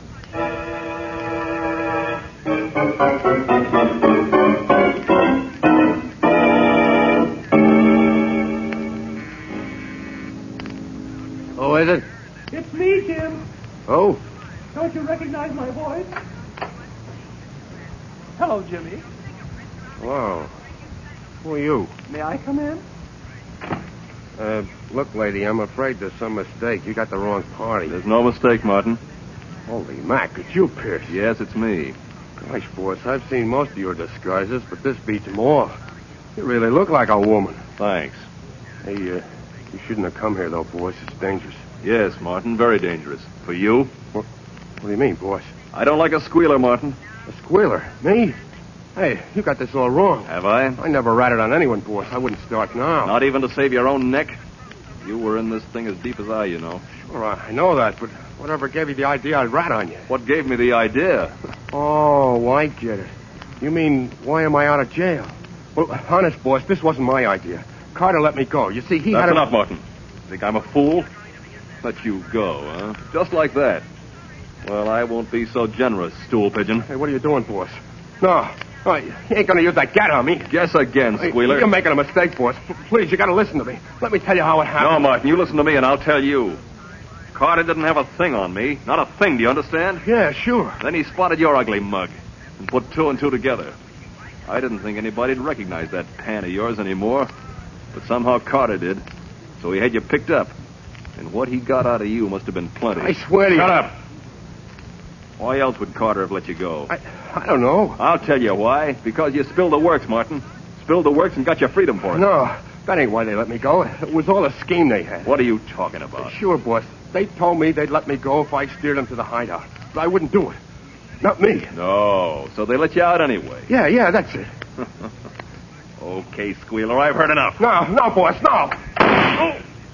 Great shooting, Nick. You knocked the gun right out of his hand. Nick Carter. Yes, Mr. Butler Pierce. We meet again. You all right, Martin? Yeah, I guess so, but you didn't get here any too soon. Oh, so I was right, you rat. You were expecting Relax, Pierce, relax. Martin wasn't expecting anyone. He played square with you right along. Yes? Then what was he doing on the loose? Just a temporary arrangement, Pierce. It was a trap we set for you. And you obliged us by walking right into it. Very clever of you, Carter. Not at all.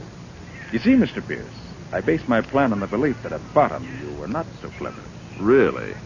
And how do you mean that? Because instead of doing the really clever thing, getting as far away from you as you possibly could, I felt sure that your personal vanity would lead you to expose yourself to almost any risk in order to get the man you thought had betrayed you. All gangsters react that way. You can hardly consider me a gangster, Mr. Carter. At heart, that's exactly what you are. And that's what I counted on. So you had it all figured out? Yes. I also counted on your pal Martin doing exactly as he did. After we let him go, he laid low for a while. He was afraid of what we were going to do. But after a few days of that, he got bored doing nothing, just as I figured he would. Bottoms you two did together, and now he wanted to spend some of it. So we stepped out, visited the high spots, stayed at a fine hotel. So I heard. Yes, I knew you would. Matter of fact, I counted on him. You figured we'd let him loose and had paid him well for squealing on you. Well, Pierce, you put 2 and 2 together all right, but you got the wrong answer. And the wrong answer you got is going to send you to the electric chair. It's the end of the road for you, Mr. Pierce. Mr. Carter, I gotta take my hat off to you. Really, Martin. And to what am I indebted for this great honor? Well, you said I'd lead you to Pierce, and I said I wouldn't. And you made me do it. And you even knew what I was thinking all the time I did it. Yes, Carter. You're cleverer than I thought you were. Thank you, gentlemen. I'm very happy I can't say the same for you two.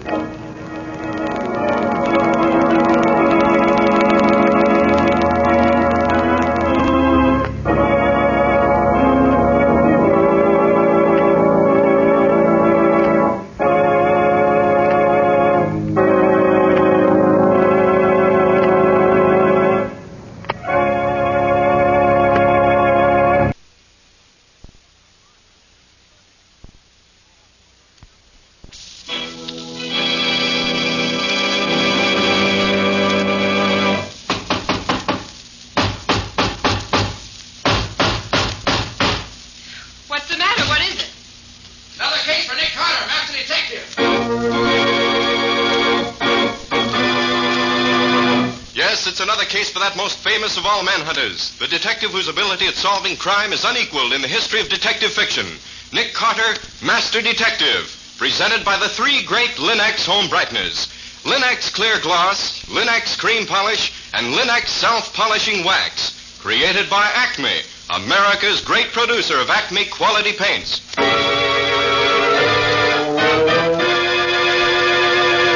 Today's curious adventure: Death by Ricochet, or Nick Carter and the mystery of the abandoned gravel pit. In just a moment, we'll hear how Nick solved the mystery of how the bullet from the abandoned gravel pit killed the heir to the Marquis' fortune. But first, here's something you should know. Millions have found what wonders Chemtone, the miracle wall finish, can do for walls. Now, millions more are learning what amazing new beauty the 3 great Linux home brighteners bring to floors, woodwork, and furniture. Linux Clear Gloss Varnish, the durable super varnish that dries to an elastic, transparent surface which protects all wood and linoleum in your home. Linux Cream Polish, which cleans as it polishes, leaving no oily film on your furniture. And Linux Self-Polishing Wax, which beautifies your floors with a satiny yet tough non-skid finish that resists wear, water, and dirt. You'll find the 3 great Linux home brighteners at your hardware, paint, or department store. Your headquarters also for Chemtone, the miracle wall finish.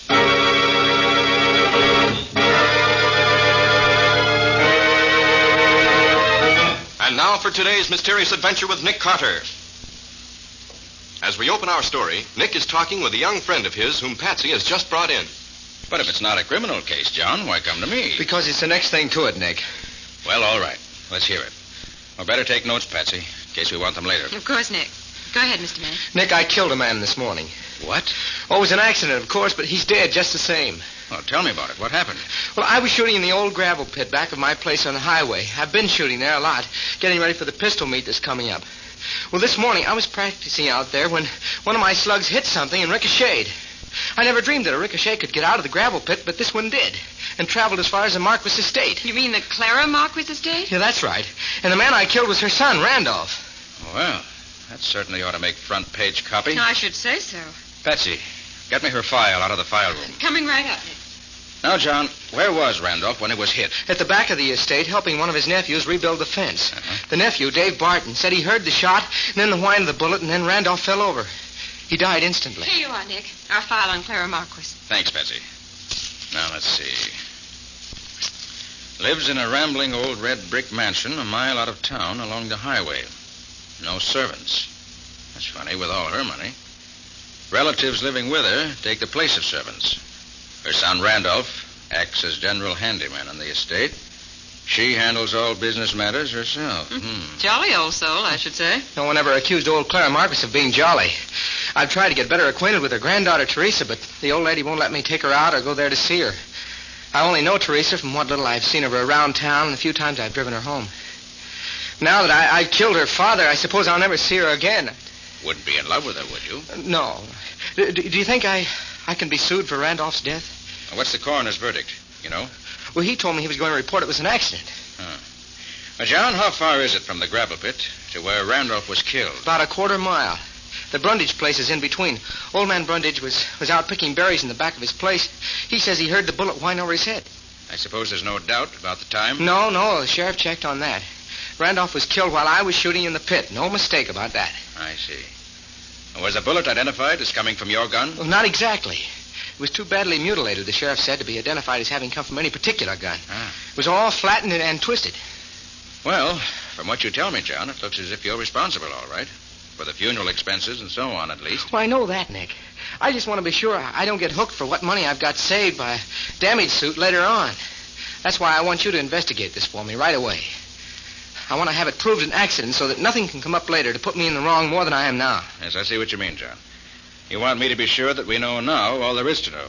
Then we file that information away and hope we never need it, right? That's it exactly, Nick. Will you do it? Why, certainly, John. If nothing else on my hands for the moment, shouldn't be a long job nor a difficult one. Now, first, I want to have a look at your gravel pit. All right. I won't be there, but Mother will let you in. I don't suppose there's any chance I didn't fire the shot that got Randolph. Now, the chances are you did, John. I want to determine the degree of negligence involved. If there's none on your part, you can hardly be held liable for the accident. Okay, Nick. I'll leave it to you. I'll be seeing you. Right, John. And don't worry. I think I can clean this up for you.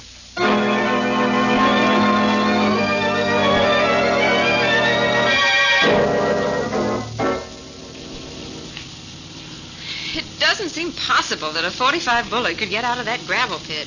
And especially not going fast enough to travel a quarter of a mile afterwards. Strange things happen with bullets sometimes, Betsy. I suppose. You heard what Mr. Brundage said. Yes, according to him, about as many bullets come out of the gravel pit as stay in. He said he's heard them whizzing over his head many a time. Well, he was probably exaggerating. But there's no question but what he heard the one that killed Randolph Marquis this morning. Said it went only about a foot or so over his head. Is that possible, Nick? Oh, yes, indeed. Perfectly possible. And from the way John May's target is set up in the pit, a bullet that did get loose might very well come right across Brundage's berry patch. Well, I certainly hope you find some way to prove Mr. May didn't do it. He's such a nice fellow. I don't expect to prove that, Patsy. You don't? By the way, how well do you know Teresa Marquis? Not too well. Think you could use her name to get us in to look over the grounds, in case the old lady objects? Oh, gosh, Nick, that's a big order. Nobody has any say around there but old Clara herself, so I understand.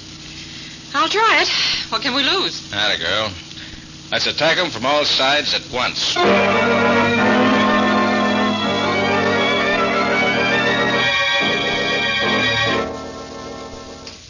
It's so nice of you to see us, Miss Marquis. This is Nick Carter. He's acting for John May. You can tell John, Mr. May, that we won't make him any trouble for the death of my father. I knew you'd feel like that. You can also tell him that I never want to see him again. Now, Teresa, I'm afraid you're blaming John May for something he couldn't help. We've just been to look over his gravel pit, and it seems utterly impossible that a bullet could get out of there and travel so far after getting out. I'm sure If you're trying to tell her what happened wasn't May's fault, you can get going. And right now. How do you do? I'm merely trying to find out just how it did happen. Mr. Carter, this is my cousin, Dave Barton. He was with my father when he was killed. You're in charge here, Mr. Barton. I'd like your permission to examine the grounds around where Randolph was killed. Nobody's got the rights to say who can snoop around here but Clara Marquis herself. Surely she could have no objection to You'll have to get out. Dave, if you won't show Mr. Carter around, I will. I know Grandmother wouldn't mind. You're a fool, Teresa. But, well, come on. If I can do anything else for you, let me know.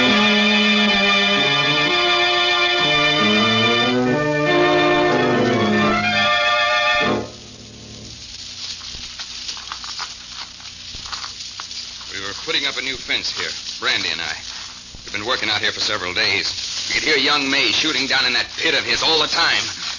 This morning it was different. The shot sounded the same, only this time I heard the whine of the bullet right after it. Now Here's where Randy was standing. I was down there. The time I got to him was deader than a doornail. If I could get my hands on that young Mr. lady... Barton, is that fence over there about 30 feet? The edge of your property? Yes. The bushes there on Brundage's side. He was picking berries out there somewhere this morning when Randy was killed. Nick, would you hear the shot before you heard the whine of the bullet going by? Certainly, Patsy. You would with an Army 45, which John was using.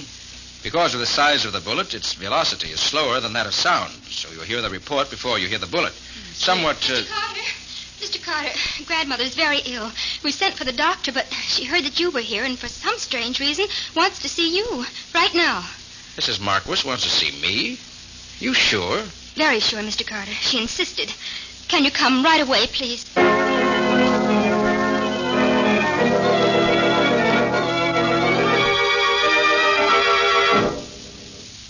I've heard about you, Nick Carter. I never thought I'd have any reason to hire you, but it's a strange world. I think heaven sent you here today. Well, Mrs. Marquis, I've been called many things, but never heaven sent. There you are this time. My time has come at last. I know it. Dr. Sutton always said a shock would finish me, and Randolph's death has done it. I know. Nonsense, Mrs. Marquis. You live for years yet. Rubbish. I'll be dead by tomorrow. And I want you to make a will before I go. That's why I wanted to see you alone like this. But, madam, I'm not a lawyer. I know what you are. And I know you're honest. You can draw up a will, can't you? Yes, of course I can. Very well, then. Do it. I've never had a will, and I want one. Very well. If you'll tell me what disposition you want made of your property, I'll draw it up for you. Well, that's easy. Half my estate goes to Teresa. The other half is to be divided equally between my other 5 grandchildren. I see. And who's to be executor? Teresa. She's the only one of the whole bunch I'd trust. Of course, I'll have to have the names of the 5 grandchildren. Of course you will. Of course you will. They're Bartons. David, Forrest, and Jack. And the twins, Myrtle and Hazel. Very well, Mrs. Marquis. I'll have this ready for your signature in the morning. No, morning nothing. You'll have it ready for me just as soon as you can get it written down on paper. There's an old typewriter in the library you can use. Now, hurry up, Mr. Carter, and let's get this over with.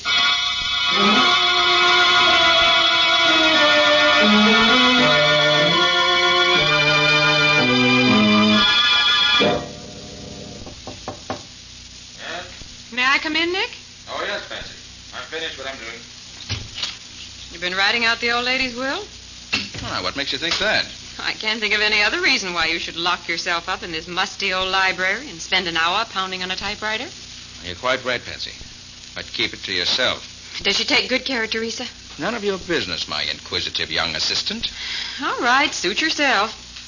I came to tell you the doctor's here. He says you'll have to wait before you can see Clara. She's lapsed into a coma. What? Says she may come out and she may not.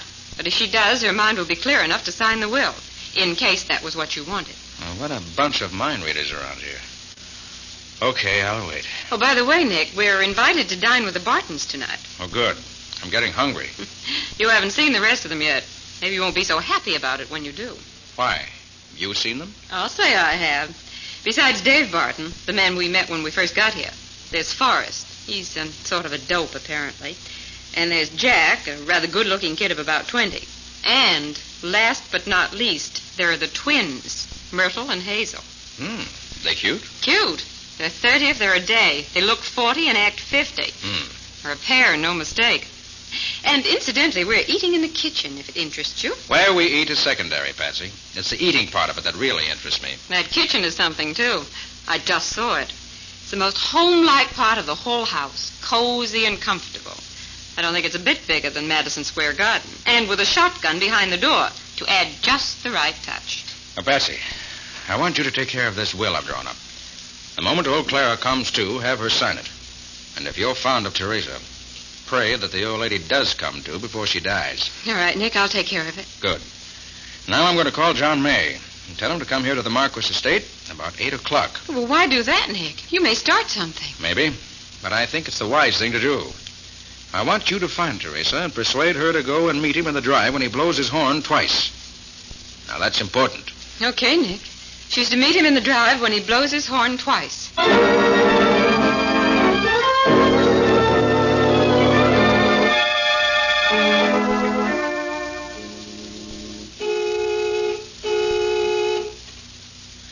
still don't get it, Nick. Couldn't you find a better time and place for me to meet Teresa?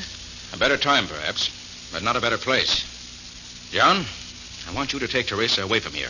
At once. Are you kidding? I am not. The odds are that you'll be saving her life. Before morning, she may be in deadly peril. Believe me. Okay, Nick. I'll take her. If she comes. Oh, John. John. Teresa. Oh, darling. John. Which is my cue to...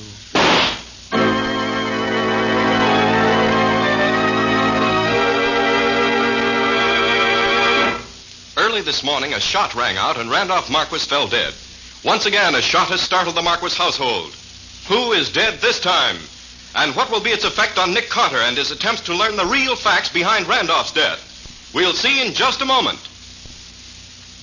If you're having difficulty keeping your floors spick and span these slushy winter days, here's the answer.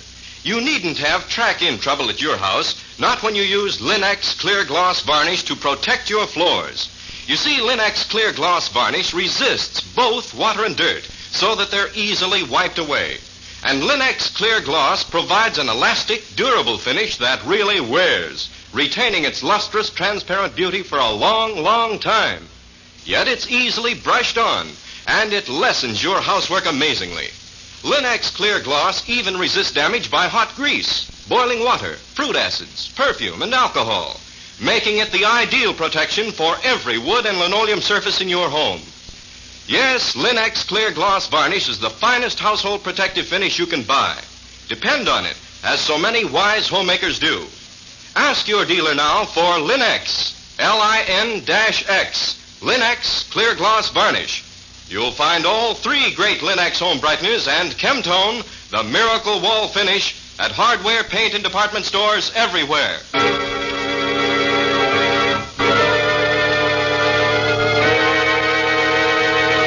And now, back to our story. The report of the shotgun, which startled Nick and the rest of the Marquis household, seemed to come from the room where Clara Marquis lay dying. Nick and Patsy raced to the door of the room, only to find the twins, Myrtle and Hazel, standing in the doorway, staring fascinatedly at the old lady's bed. What's happened? What was... Don't look at her, Patsy. Oh. Oh, it's ghastly. Her face has been blown away. Why, she's... Why, Dr. Sutton. Dr. Sutton. What's happened to him, Nick? Why, he's out cold, Patsy. Oh. A blow in the back of the head, I should say. Dr. Sutton. What's happened here, Doctor? I don't know.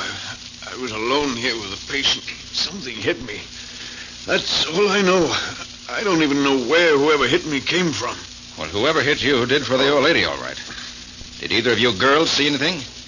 No. Where are your brothers? Where were they when this happened? Oh, come on. You might as well tell me if you know. Oh, all right. I'm going to call the sheriff's office. Do you suppose you two could sort of stay here with the body until someone gets here? We'll stay. Well, there's nothing more I can do for her now. I think I'll get some fresh air. Want to step outside with me, Mr. Carter? Why, of course. I'll be right with you. Oh, Patsy. Mm-hmm. Will you pack up the doctor's things and bring them out to the car? Surely, Nick. All right, Doctor. Let's get out of here. Terrible thing, Mr. Carter. Terrible. Yes, it is. Poor old lady. She wouldn't have lasted the night anyway. What I wanted to tell you was this. Patsy said it was very important to Teresa to get that will signed. So I gave the old lady an injection which revived her long enough to read the will. And she signed it, and Patsy and I witnessed it. Was that right? Perfect, Doctor. Perfect. You have the will now? No, I gave it to Patsy. What? Well, you trusted her with it, so I did. Clara's murderer finds Patsy, has it? Patsy will be the next victim. Oh. Come on. I wonder if she's still in Clara's room where we left her. I didn't know. I should have... Patsy. Patsy. She's not here. Do either of you twins know where she went? No, she left. We thought she was with you. Didn't we, Myrtle? Yes. We thought she was with you. Oh, come on, Doctor. We've got to search the house. There's no time to lose.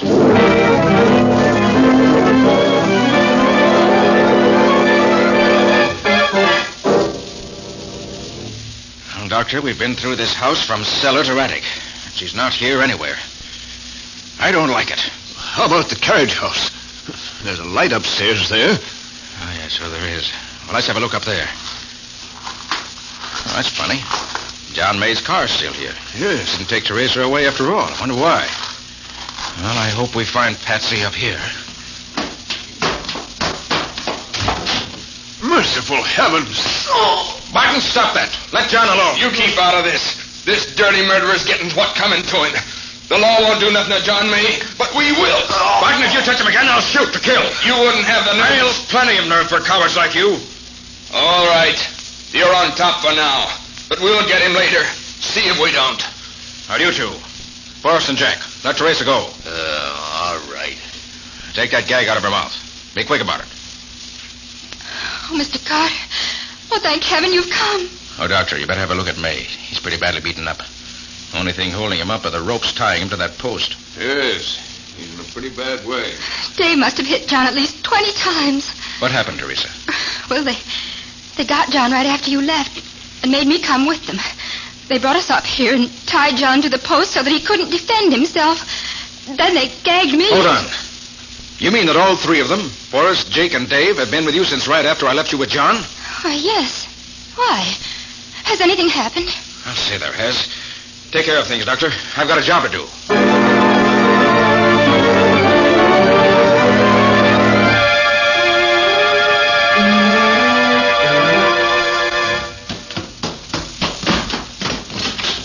Where is she? Where have you got her? Got who? What have you done with her? Oh, in the closet, I suppose. What the... Why, that's not... Drop that gun. Don't be a fool. Take that shotgun out of the middle of my back. You're the fool. Drop that gun. Very well. Here. Since the body in the closet is that of old Clara, I suppose you must have Patsy under that sheet on the bed. Yes. What have you done to her? Not much. We had to twist her arm a little to make her tell us where she put the will, that's all. Isn't it, Myrtle? Yes. We have it now. It's torn in little pieces. All right. So you've got what you wanted. Now let us go. No. We got us a lawyer, too. We know you and your girl could go to court and tell what the will was, and that would be as good as a will. Yes. We aim to take care of you both. You can't get away with this. I warn you. Yes, we can. Easy. We'll say Teresa did it. Yes, we will. You didn't suspect us, neither will anyone else. We'll blame Teresa. Well, Patsy, I've heard about enough, haven't you? Oh, you don't? Sorry to hit a woman, but...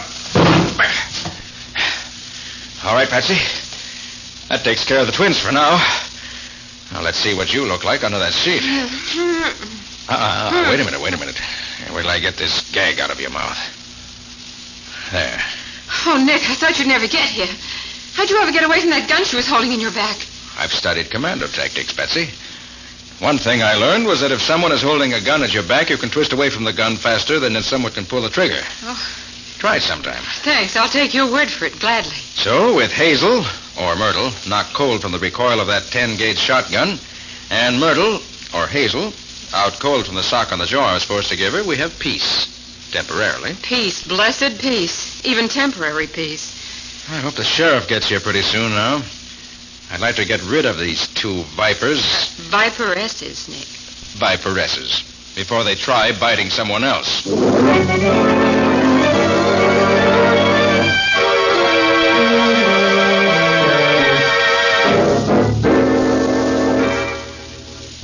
They had me fooled completely at first, Sheriff. I didn't believe either of those twins could handle as big a gun as a 10-gauge shotgun. And yet I felt sure, as soon as I saw that shotgun, that the .45 bullet that killed Randolph Marquis came from its barrel. But why? Old man Brundage said he heard it whine over his head. Well, the whine of a ricocheting bullet, John, is one of the most deceptive sounds in the world. You can't tell really where it comes from. But I was right with Randy. I didn't hear any gun fired close. It was fired from the gravel pit, and the bullet came whining. Of course it did, Barton. The twins were clever enough to pick a mutilated bullet out of the gravel pit where John May shoots. They loaded it into a 10-gauge shell and fired it from behind the bushes on Brundage's property. The bushes acted as a silencer, probably. Both Brundage and Dave heard the whine it set up and assumed it was a ricochet from the pit. Who'd ever think a woman would figure out a way to load a 10-gauge with a banged-up bullet and then lay for a guy and shoot when somebody else shoots a quarter-mile away? Why did they do it, Mr. Carter? Money, Teresa. Money they'd inherit from your grandmother, Clara Marquis. But I don't get it, Nick. How would Randolph being dead benefit the twins? His daughter would get his share, wouldn't she? Not if Clara didn't leave a will. That's the point around which everything else revolves, Patsy. But how does that work out, Nick? According to the law of the state, If the old lady left no will, Randolph would inherit 1/2 the estate. And the 5 Bartons would inherit the other half, or 1/10 each. And if Randolph was dead? With Randolph dead, the 5 Bartons and Teresa, Randolph's daughter, would each inherit equally, or 1/6 of the estate apiece. How much difference would that make? Well, figure it out, Patsy. If the estate amounts to $3 million, as I understand it does, each twin would get $300,000 if Randolph were alive. But with him dead, they would each get $500,000, or $200,000 more. Oh. Wouldn't that be worthwhile for them? Gosh, that is some difference, isn't it? So when they found that old Clara was about to make a will, they had to stop it. Of course. They knew Teresa was a favorite and would get most of the money. So they killed Clara before she could sign the will I drew up. Well, then they must have found out afterwards that old Mrs. Marquis had signed the will before she was killed. How'd they learn that? Now that, John, we'll never know. Somebody said too much or too little. At any rate, they found out just enough to know that Patsy had the will and that it was signed. So they bided their time and got it away from Patsy. Then they laid for me to get rid of any possible witness to the existence of a will. Do you suppose they would have killed me, Mr. Carter? No, Teresa. Not if they had got rid of Patsy and me. I asked John to come here and take you away because I didn't know which way the cat was going to jump. And I was afraid the killer would try to nullify the effects of the will by killing you. But fortunately, the dear twin selected Patsy and me as the victims and you for the logical suspect. Well, anyway, I'm glad you asked John to come over here, no matter what the reason was. It settled things for him and me very nicely. It's just the way I wanted it to be, Nick. Although I hadn't hoped to get it for a long time yet. Which proves that you never know where your blessings are coming from. Or something. Well, anyway, good luck to you both.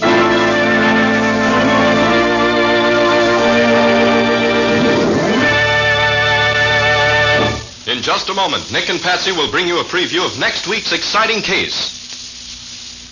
But first, here's a suggestion. On a winter night, as the family gathers cozily at home for an evening of fun together, every moment is more enjoyable when home looks its inviting best. And it always does when you depend on the 3 great Linux home brighteners to keep woodwork, floors, and furniture sparkling. Your furniture, for example, regains its original gleaming beauty when you use Linux Cream Polish. For Linux Cream Polish cleans as it polishes, removing in one quick application all the cloudy accumulation of dust and previous polish. Yes, you save one whole step in your cleaning day routine when you use Linux Cream Polish on your furniture. It's truly the modern shortcut to furniture upkeep, taking only half the time. You'll find that Linux Cream Polish banishes messy fingerprints from your furniture, helps to hide ugly scratches, too. And there's no oily film on your furniture to attract more dust, to make more work. So do ask your dealer for Linux Cream Polish. Ask for all 3 great Linux home brighteners. Remember, that's Linux, spelled Lin-X. You'll find them all. Linux self-polishing wax, Linux cream polish, and Linux clear gloss varnish at your nearest hardware, paint, or department store.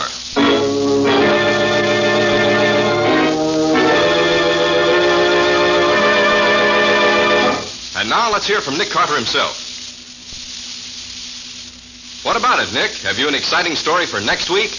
Well, next week, Ken, I want to tell you what happened when I stopped off in a little town upstate to tell a rookie cop's family how sorry we were that he'd been killed in line of duty. Well, that doesn't sound very exciting to me. It was what happened after Nick stopped off there that makes the story. He found a household ruled by fear and hate. With a mad old woman at the head of it who was convinced that she had been divinely appointed to set the world right. Oh, that's very different, Nick. Where did you come into it? Nick stopped a well-laid plan to commit wholesale murder and save the daughter of the house a fortune running into the millions. Just because the killer forgot to quote the right Bible verse at the right time. What do you call it?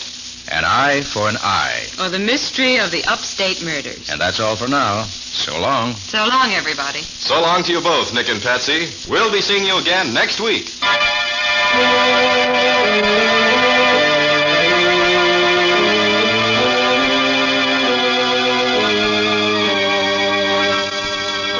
Next week at this same time, listen to another curious experience of Nick Carter, Master Detective, entitled An Eye for an Eye.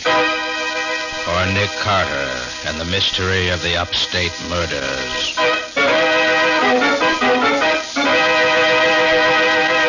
Nick Carter, Master Detective, is featured in Street and Smith magazines. Lon Clark is starred as Nick with Helen Choate as Patsy. Original music is played by Lou White, and the programs are written and directed by Jock McGregor.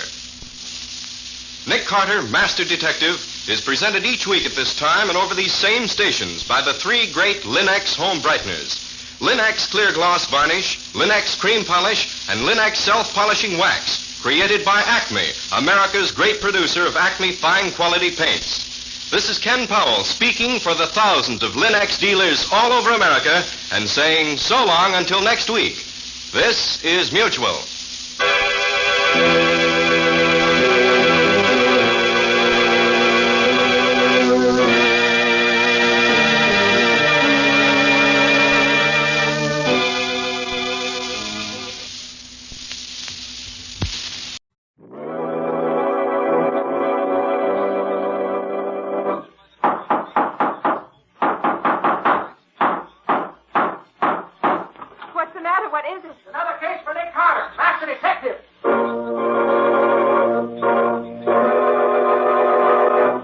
It's another case for that most famous of all manhunters, the detective whose ability at solving crime is unequaled in the history of detective fiction, Nick Carter, Master Detective. Presented by the three great Linex home brighteners, Linex Clear Gloss Varnish, Linex Cream Polish, and Linex Self-Polishing Wax. Created by Acme, America's great producer of fine Acme quality paints.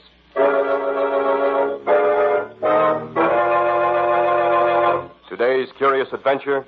Ready for murder. Or Nick Carter and the mystery of the dead Scotty.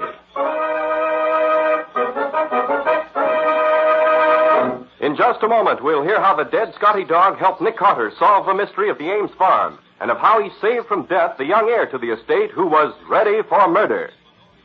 You know, it doesn't take folks long to learn what's worthwhile. That's why millions of wise American homemakers have discovered Chemtone, the miracle wall finish. That's why they're now discovering this new magic for woodwork, floors, and furniture, the three great Linex home brighteners. Linex Clear Gloss Varnish to give lustrous, longer-lasting protection to every wood and linoleum surface. Linex Cream Polish to renew the sleek, gleaming beauty of fine furniture. And Linex Self-Polishing Wax to lend rich, satiny loveliness to any floor, wood, linoleum, or tile. Take the modern shortcut to new home beauty with the three great Linex home brighteners. You'll find them all at your hardware, paint, or department store. Your headquarters also for Chemtone, the miracle wall finish.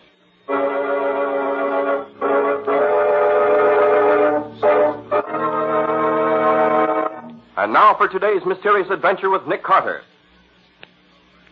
As our story opens, we find Nick and Patsy just entering the hotel room of John Ames, a young friend of Nick's. Oh, hello, Nick. Patsy. Hello. John. Glad to see you. Come on in. Thanks.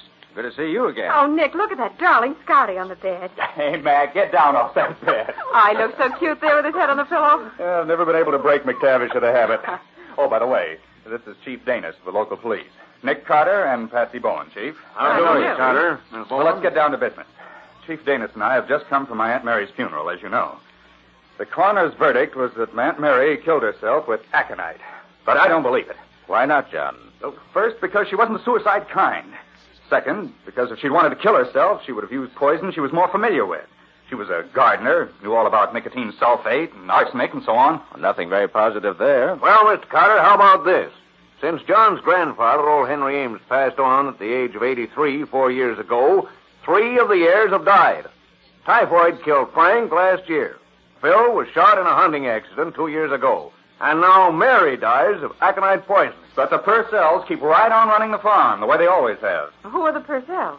Adam and Paul Purcell were first employed as farm managers by my grandfather.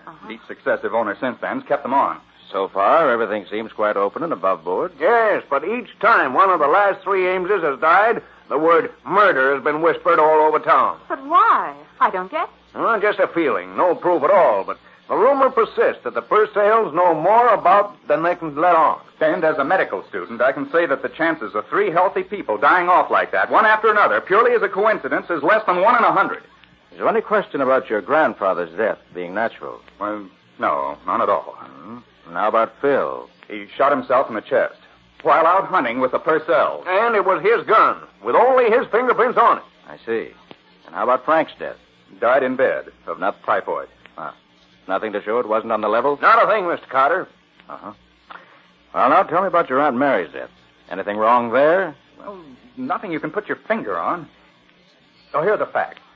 And I want to say that they've been checked and proven in every detail. That's right, Mr. Carter. What John will tell you is nothing but facts. All right, let's have them. Aunt Mary lived alone in the big house. The Purcells and Lizzie Gregg, their hired girl, lived in the tenant house. Lizzie took care of the big house and got the meals for Aunt Mary, but she didn't sleep there.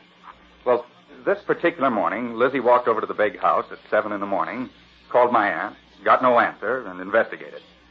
My aunt was in bed, dead. And it snowed that night before all night. And the tracks we found when we got there proved, mind you, that no one was in the house that night with his aunt. And the post-mortem shows she died of aconite poisoning, huh? Yes, a minute dose, but fatal and positive. Just enough to kill her. Well, where'd you get this aconite? Now, Lizzie used it for a heart condition for years. Kept the bottle in the big house in the kitchen cabinet. Oh, I see. The bottle was found on his aunt's bedside table, with her fingerprints plainly showing on top of Lizzie's. But it couldn't be an accident, because aconite is neither odorless nor tasteless and couldn't be taken without knowing it. And the poison was administered to my aunt through her mouth. Oh, it certainly looks like suicide to me. Except for one thing, Patsy. What's that? A person going to commit suicide would pour themselves out a good sizable portion of the poison they intended to use. Not just barely enough to kill them. She wouldn't know enough to do that.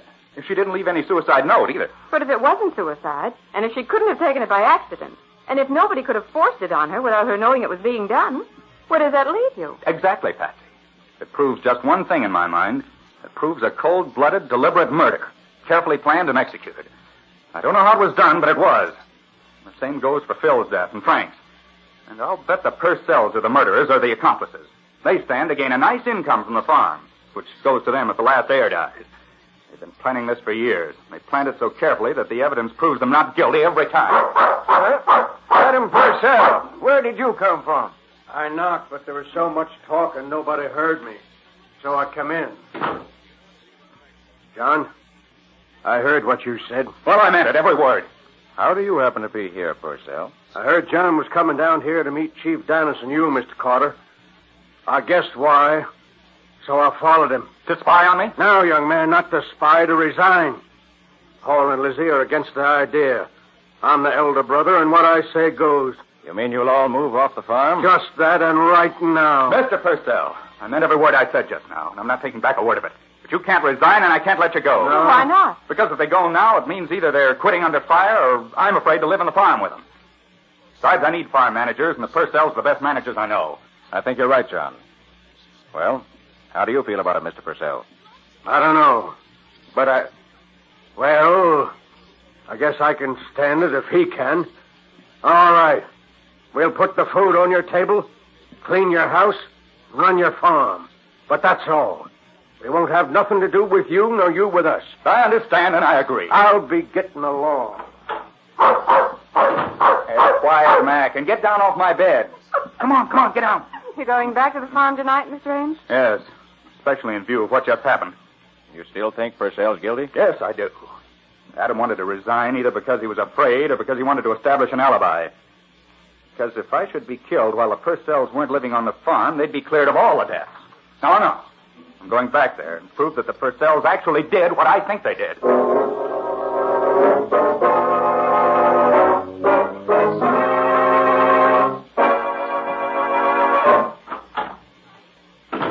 Well, Mac, this seems to be the kitchen. Oh, there's nobody here. Yes, there is, in that rocking chair. How do you do? You let your dog in the house? Why, yes. Max always lived with me in my room. Ain't fitting. Where you sleep? Why, in the master bedroom, of course. Good. Best room in the house. What time you want breakfast? About 8 o'clock. I'd like eggs, bacon, and coffee.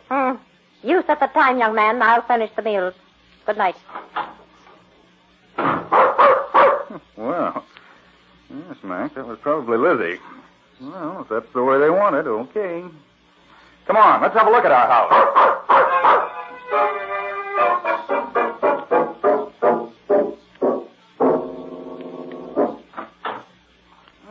So this is the master bedroom. Gosh, Mac, so furniture's beautiful. Hey, get down off that bed, Mac. You've got to turn over a new leaf in this house. Lizzie won't have you sleeping on beds, I know. stay there for now. Gosh, I wonder why the whole house smells so strongly of alcohol. Smells like a bar. The phone's here in the bedroom. Swell. Hello? Hello, John. I just thought I'd call and see how you're making out. Oh, gosh, Nick, it's good to hear your voice. This is a grand old house, but it's so quiet you can cut it with a knife. Any new ideas yet? Yes, one or two. Nick, I'd like to have you get me a permit to exhume Frank Ames' body and autopsy the remains.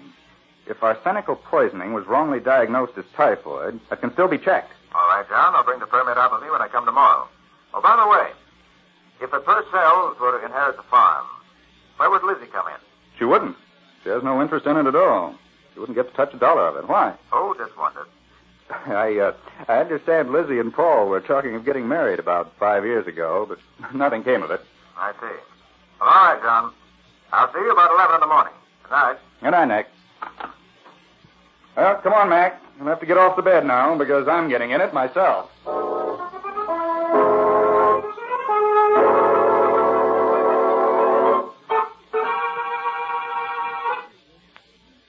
Lizzie, that was the best breakfast I ever ate. And I mean it. Yes, maybe you do. I know when I'm being made fun of. Lizzie, I wonder if you could manage to get rid of that barrel of alcohol I saw in the cellar this morning. I can smell it all over the house. You'd better speak to Paul, young man. I've been trying to get rid of that barrel all winter. It leaks. Yes, it certainly does. You'll have to get Paul to get rid of it. And he's real stubborn. Hey, where is Paul now? Plowing, of course. Where else this time of year? Well, thanks, Lizzie. See if I can find him.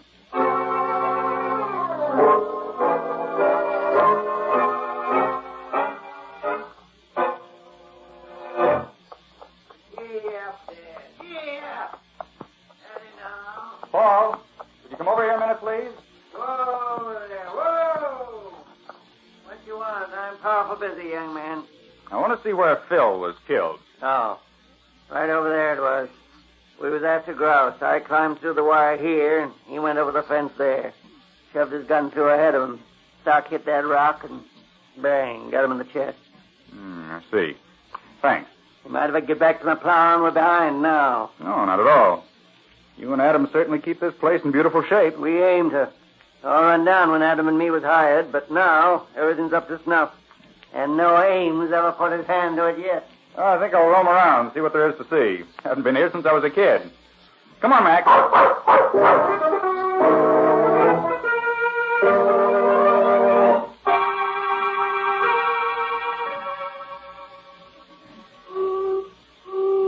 Hey, Mac, look at the time. 11 o'clock.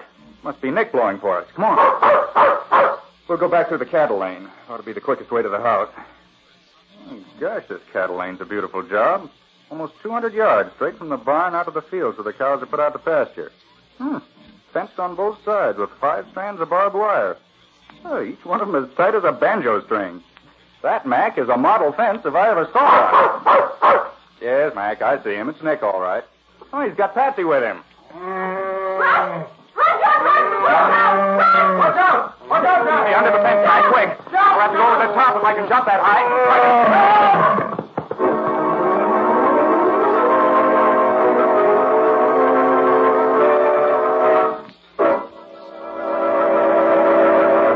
So, the series of accidents is continuing. John's first day on the farm, and already death runs to meet him. Can this murderous setup be solved in time to save John from being killed? We'll see in just a moment. When your youngsters track in mud, slush, or snow just after you've cleaned the floor, you know it's exasperating. But when your floors are protected by Linex clear gloss varnish, presto, those wintertime puddles are whisked away in a hurry. That's because Linex clear gloss keeps dirt and water right on the surface. Linex clear gloss gives a beautiful finish, too. Its gleaming, transparent luster gives that lovely, sparkling, clean look every homemaker delights in. And how Linex clear gloss wears. It even resists damage by hot grease, boiling water, fruit acids, perfume, and alcohol, which makes it especially fine for tabletops as well as for linoleum and wood floors. Best of all, Linex clear gloss is brushed on so easily, so smoothly, that it's practically no work at all. And once it's applied, your home has that handsome, well-kept appearance for a long, long time. Ask for it at your dealers now. Linex, Lin-X, Linex Clear Gloss Varnish. You'll find all 3 great Linux home brighteners and Kentone, the miracle wall finish, at hardware, paint, and department stores everywhere.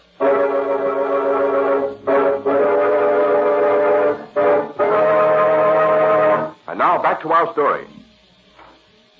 As we left John, he was in a narrow lane, hemmed in on both sides with high barbed wire, trying to escape the mad rush of a bull charging down on him from the farm. It is now a few minutes later. The bull get you, John? No, I'm all right. I never saw such a pretty villa balding as you did over the top of that fence. I can't understand it. The bull couldn't break out of his pen. Somebody must have left the gate to the pen unlatched. Well, it doesn't matter now. No damage was done. I told you that bull would get away someday. Told you to padlock the pen. But no, you men knew it all. What are you doing here, Lizzie? Get back to the house where you belong. Come down here to tell the young man he's got company. That he's found out for himself. Yes, I found him. Well, John, shall we go somewhere and talk? We won't be disturbed there.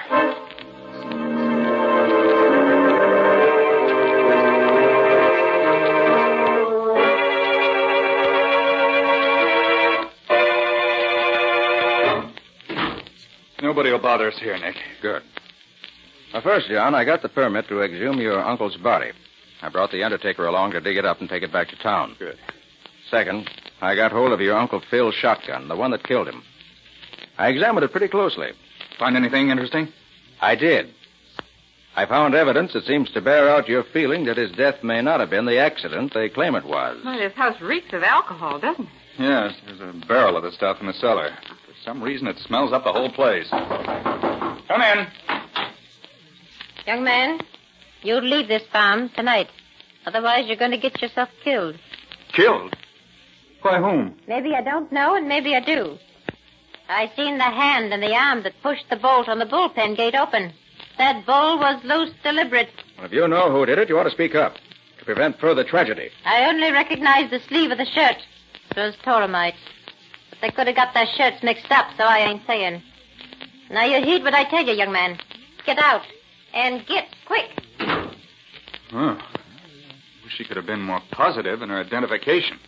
I wonder how positive she really is. Maybe she doesn't know herself. Maybe. But I'm beginning to get an idea. You mean you can see an end to this riddle? No, but I think I begin to see where we're headed. And it's not pretty. Well, I've got work to do right now. I'll see you tonight, John. And in the meantime, be careful.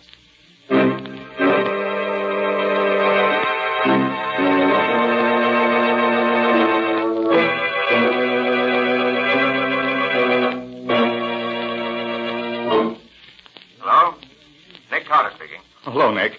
I know I'm going to see you tonight, but since you've been gone, something's happened I think you ought to know. What's that, John?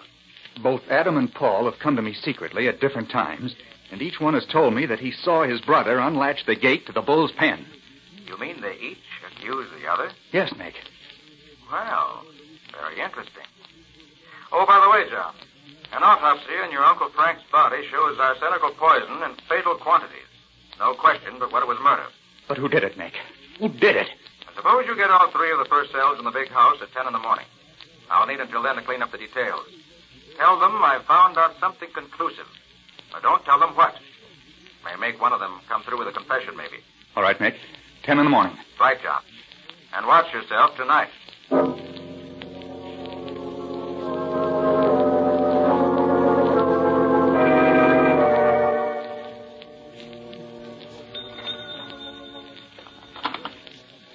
Operator. Emergency. I'm poisoned. Get me a doctor quick. And then get Nick Carter at the hotel. You got that? Get a doctor. And then call Nick Carter.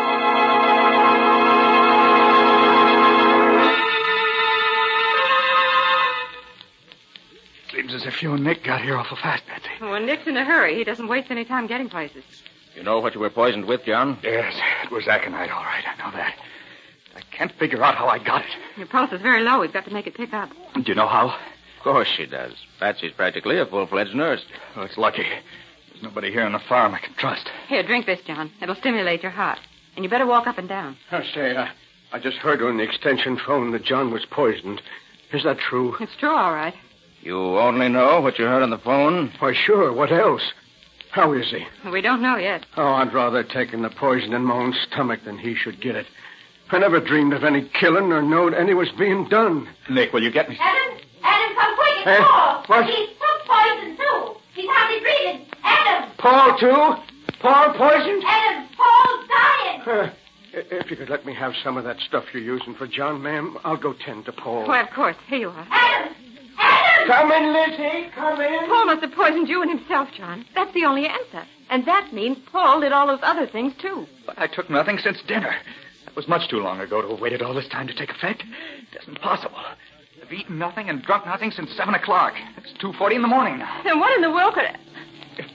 If that's the doctor, Patsy, rush him to Paul. Okay. Paul must talk before he dies. He's got to clear this thing up. John, did you say you'd had nothing to eat or drink for the last 7 or 8 hours? That's right, Nick. The same as Aunt Mary's case, exactly. She was poisoned without knowing how it was done. So was I. The answer to one is the answer to both. And Paul's killing himself looks as if he were that answer. Although I can't figure out how he could have done it. John, I'd like to have a look at your room. Feeling strong enough? Yeah, sure, Nick. Let's do it now.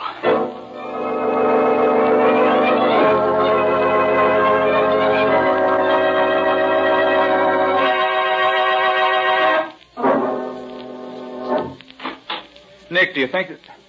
Hey, Mac, get off that bed. Hey, Mac, come on. Mac! That's funny. Usually... Nick! He's dead. Don't touch him. Why not? Look, John. His head's on the pillow in the same place yours would be if you were in bed. Yes, Nick, but so what? You slept on that pillow and almost died. Mac sleeps there and does die. Doesn't that mean anything to you? No, I'm afraid not. What should it mean?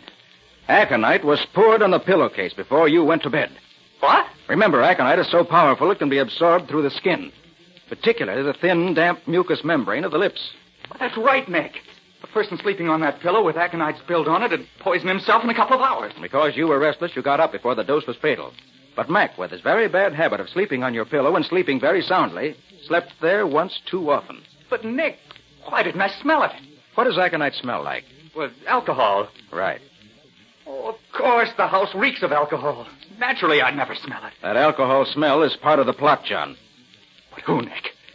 Who? Let's get everybody together and talk it over. Maybe that way we'll get along faster.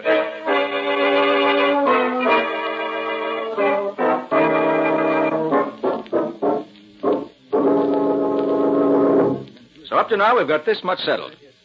I found that the safety catch on the shotgun that killed Phil 2 years ago had been tampered with, so it is no good. Lizzie swears she saw Paul fooling around the gun just before the accident.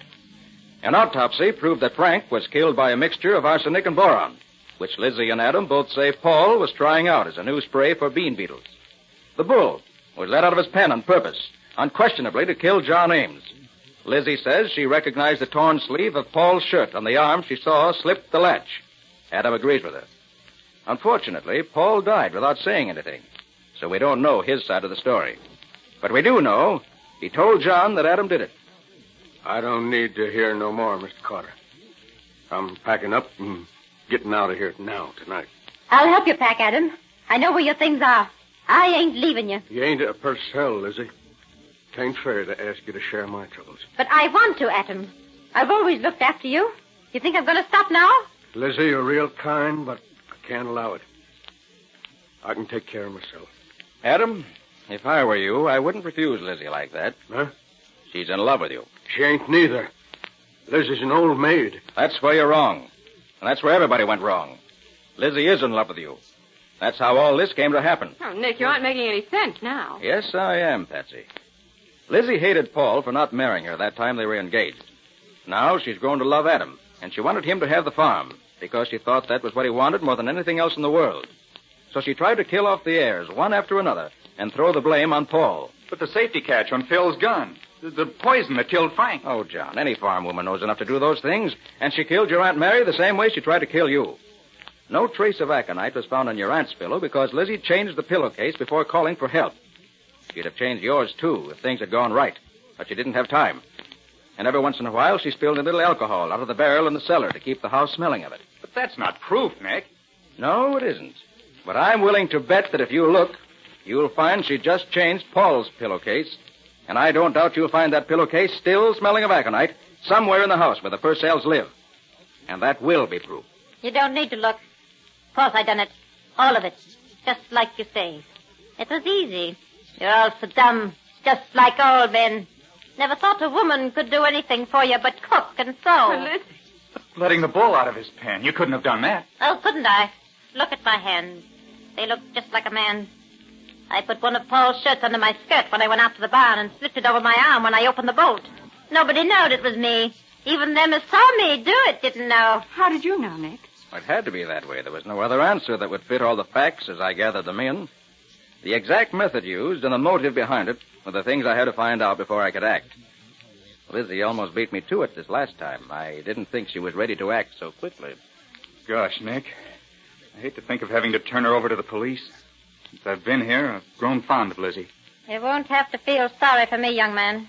I do things instead of talking about them. When you was John, I took the rest of the aconite in the bottle. Now just leave me be. I'll die without no help from any of you.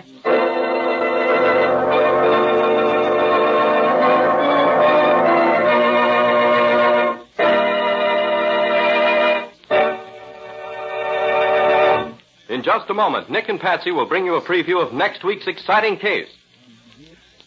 But first, a word to the ladies. Homemaking is an art that brings genuine happiness to everyone who lives in a well-kept home, everyone who visits it.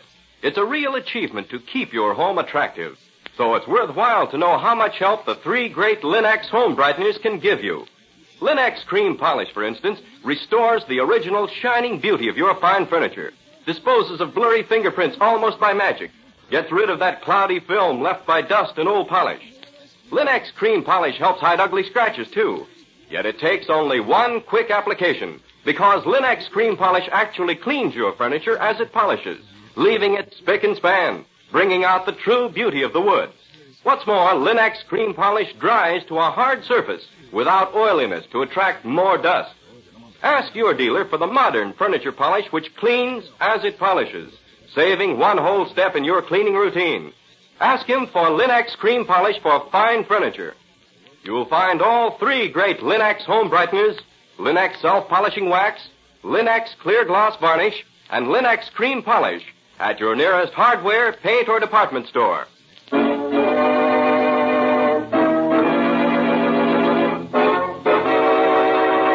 And now let's hear from Nick Carter himself. Well, Nick, what new and exciting adventure do you plan to tell us about next week? A scientist and inventor whose home was on the coast was found in his laboratory one morning with a bullet hole through his forehead. Much to my regret, because we were supposed to be vacationing up there, not capturing murderers. Well, I suppose murderers have to be captured no matter what happens. Yes, Ken. And this time I was intrigued by the killing, because the only clue that had any value was a piece of rope. A kind of rope that none of us had ever seen before. And there was a thunder shower at midnight, too, which helped to put the finger on the killer. Sounds interesting. Yes, I'll listen. What's the title of your story? I call it Crime at Cold Harbor. Or The Mystery of the Murdered Scientist. And that's all for now. Details next week. So long. So long, everybody. And so long to both of you. We'll be expecting to hear from you again next week as usual.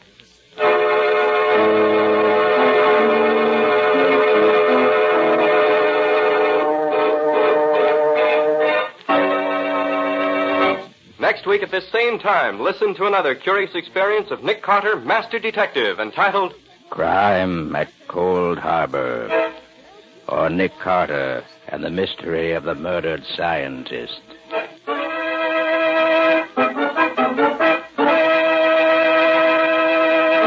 Nick Carter, Master Detective, is featured in Street and Smith magazines. Lon Clark is starred as Nick with Helen Choate as Patsy. Original music is played by Lou White, and the programs are written and directed by Jock McGregor. Nick Carter, Master Detective, is presented at this time and over these same stations each week by the three great Linex home brighteners. Linex Clear Gloss Varnish, Linex Cream Polish, and Linex Self-Polishing Wax, created by Acme, America's great producer of Acme fine quality paints. This is Ken Powell speaking for the thousands of Linex dealers all over America and saying so long until next week. This is Mutual.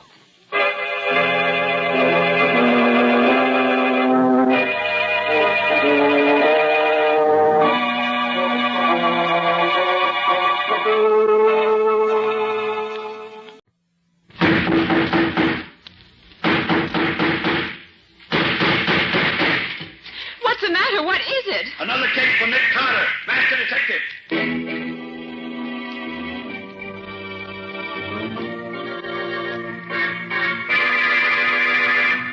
Yes, it's another case for that most famous of all manhunters, the detective whose ability at solving crime is unequaled in the history of detective fiction, Nick Carter, Master Detective. Tonight's curious adventure... The body on the slab. For Nick Carter and the mystery of the missing husband.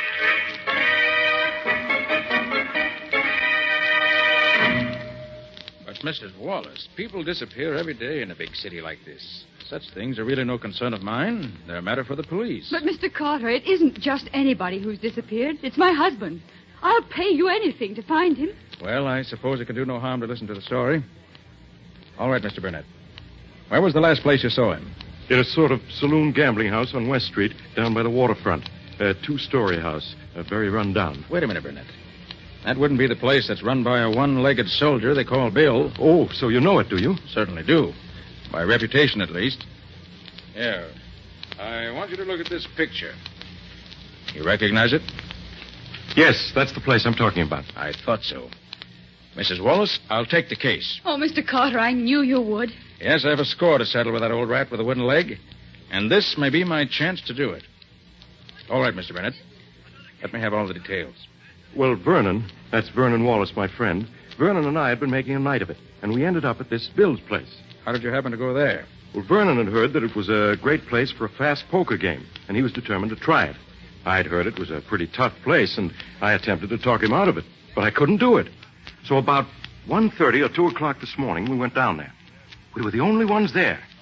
To make a long story short, Vernon and that old guy who owns the place got into a game, and no matter what the old guy did, Vernon won.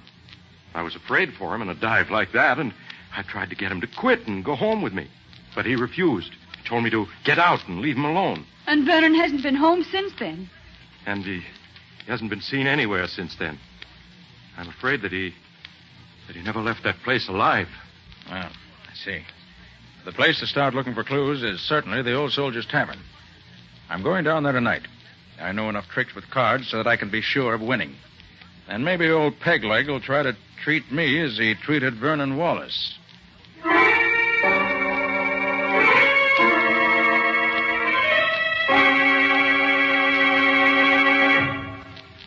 Well, stranger, I gotta admit I'm licked. You broke the bank. Yes, luck's been with me ever since I sat down here. Well, it's getting late. I've got to be getting home. How about a drink before you go, stranger? You'll not refuse me that. Why, no. I'll have a drink with you. But only one. Sure. One'll be okay. Hey, Mike, 2 beers and make it snappy. Yeah, coming up.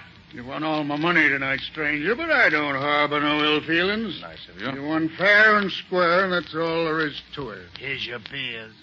Here you are, stranger. Drink hearty. Can I see a minute alone?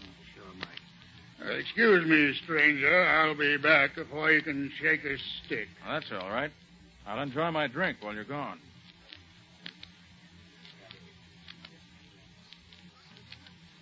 Stranger, Mike and I've taken a fancy to you.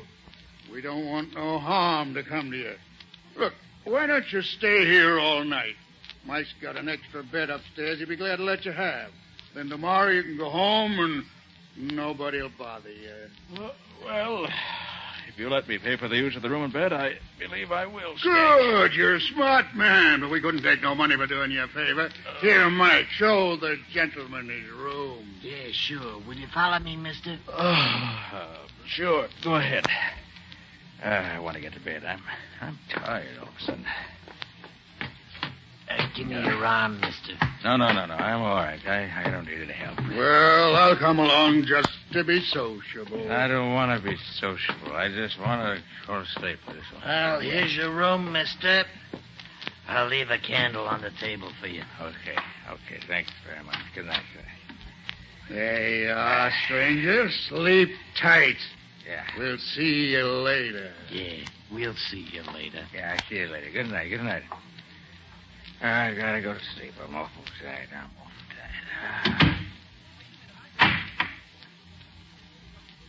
Well, got myself into this easy enough. Hope I'll find it as easy to get out again when the time comes. No light, but a candle. One it'll do to give me a look around. Let's look at this bed. It doesn't look too comfortable. But... Oh. Blood. Let's see. If the man were lying on this bed, that blood is just about where a dagger would go through his heart. If the man were drunk enough or had been drugged, he'd never know what hit him. Well, let's look a little around here. I wonder what's in this closet. Uh-huh. Locked. Well, that won't keep me out long. Not as long as I still have my keys with me. Try this one. No. This one does it. Well, this is interesting. Old clothes. Here's a vest with blood on it. And here's a shirt and a jacket. Both of them bloody. Unquestionably, these came from some of the victims. Well, nothing to do now but wait for that one-legged scoundrel and his pal to make the next move. Well, I guess I'll be safe if I merely sit on the edge of the bed now. Oh, yes, I won't need this candle anymore either. Now to wait for them. Oh, there they come.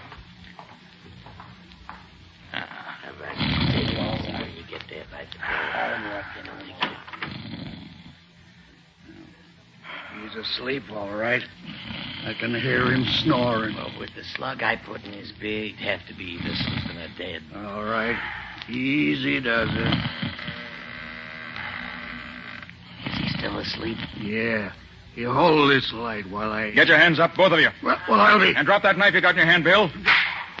How can you be awake when we... Really very simple, Bill. Keep those hands up. I just poured that drink you gave me on the floor instead of down my throat. What are you going to do with us? I'm going to turn you over to the police. With the evidence of the bloody clothes in the closet and what other evidence they'll undoubtedly find when they search this place, you both should have an interesting time of it. Why don't you kill us now and be done with it? Because I want some information first. Why should we tell you anything? Because if you do, I shall probably be able to get your sentence reduced somewhat. If you don't... I got you. What do you want to know? Last night, a young man won all your money. He hasn't been seen since. You mean that fellow with the little mustache? I do. Did you murder him the way you tried to murder me? I didn't do nothing with him.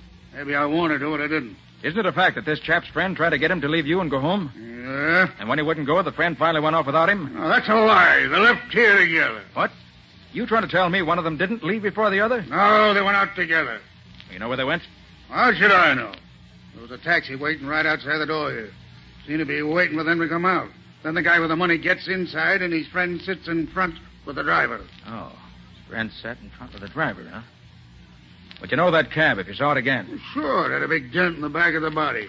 Painted with red lead. I've seen him around this part of the city before. I see. Well, Bill, as soon as I can turn you and your pal over to the law, I'll have Penny find that taxi with the dent in the back. Trail seems to lead direct to him.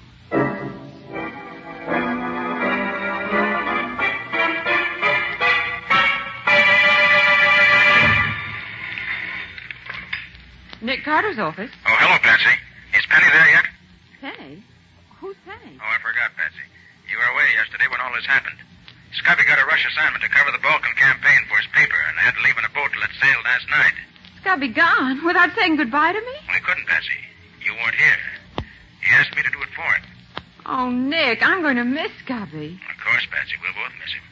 But while he's away, I'm having Penny Eagles work on my cases with me in Scubby's place. Who's this Penny Eagles? I never heard of him. Oh, he's an old friend of mine. Very clever fellow. When he was younger, he was an expert forger. How did you happen to get mixed up with him? Well, he was accused of a murder he had nothing to do with, and they had to make it clear. Then he got interested in law enforcement, turned over a new leaf, and has gone straight ever since.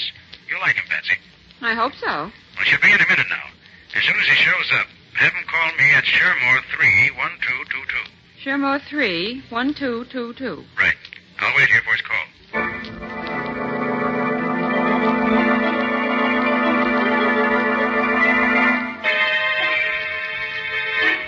You're right, Penny. That's the taxi we're looking for. And I know that driver. You do? Yes. He's John Hagan, ex-convict and confidence man. Friend of yours? Hardly. Seen him in court several times, but he's never seen me. What's he been doing since you've been watching him? Well, all afternoon and the early part of this evening, he's acted like any other cabbie. Taking whatever fares he could get. But the latter part of the evening, he's been fussy about who rides in his cab. How do you mean? Well, I've seen several parties try to take his cab, but all he's picked up in the last 2 hours were 2 drunks, and oh, were they pie-eyed. I see. I think I know what he's looking for, Penny. And I'm going to give him just the kind of a passenger I think he wants. Wish me luck. But, Nick, what are you going to do? Well, so long, old fella. I gotta be getting home now. I'll see you tomorrow, maybe, huh? Okay. So long, but don't take any wooden nickels. Okay, pal, that's fine. Don't take a wooden nickel. I had to. Hey, taxi, mister? Huh? Taxi? Taxi, Hey, mister? what do I want a taxi for? I got a car of my own. A friend of yours and told me to come for you and take you home. Oh, a friend of mine, huh? Oh, well, that's all right. It's okay. Where's the door? I can't find Hey, what's out. the address, mister? The address, it's the corner of 2nd and 5th. And don't bother me anymore, bud. I gotta get me some sleep. Okay, drive on, McDuff.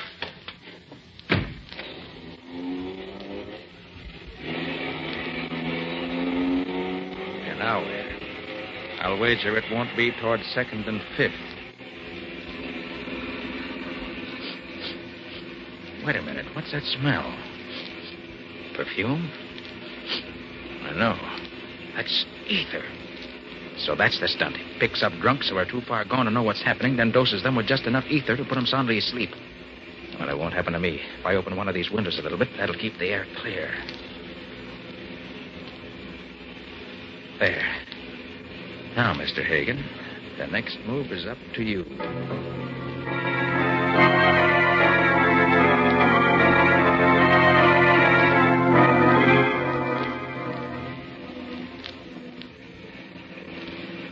Certainly plenty deserted, way out here.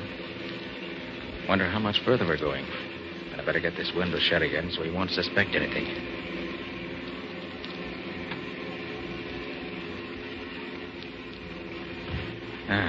So we're near the end of our journey, huh? Very well, Mr. Hagen. I'm ready for you.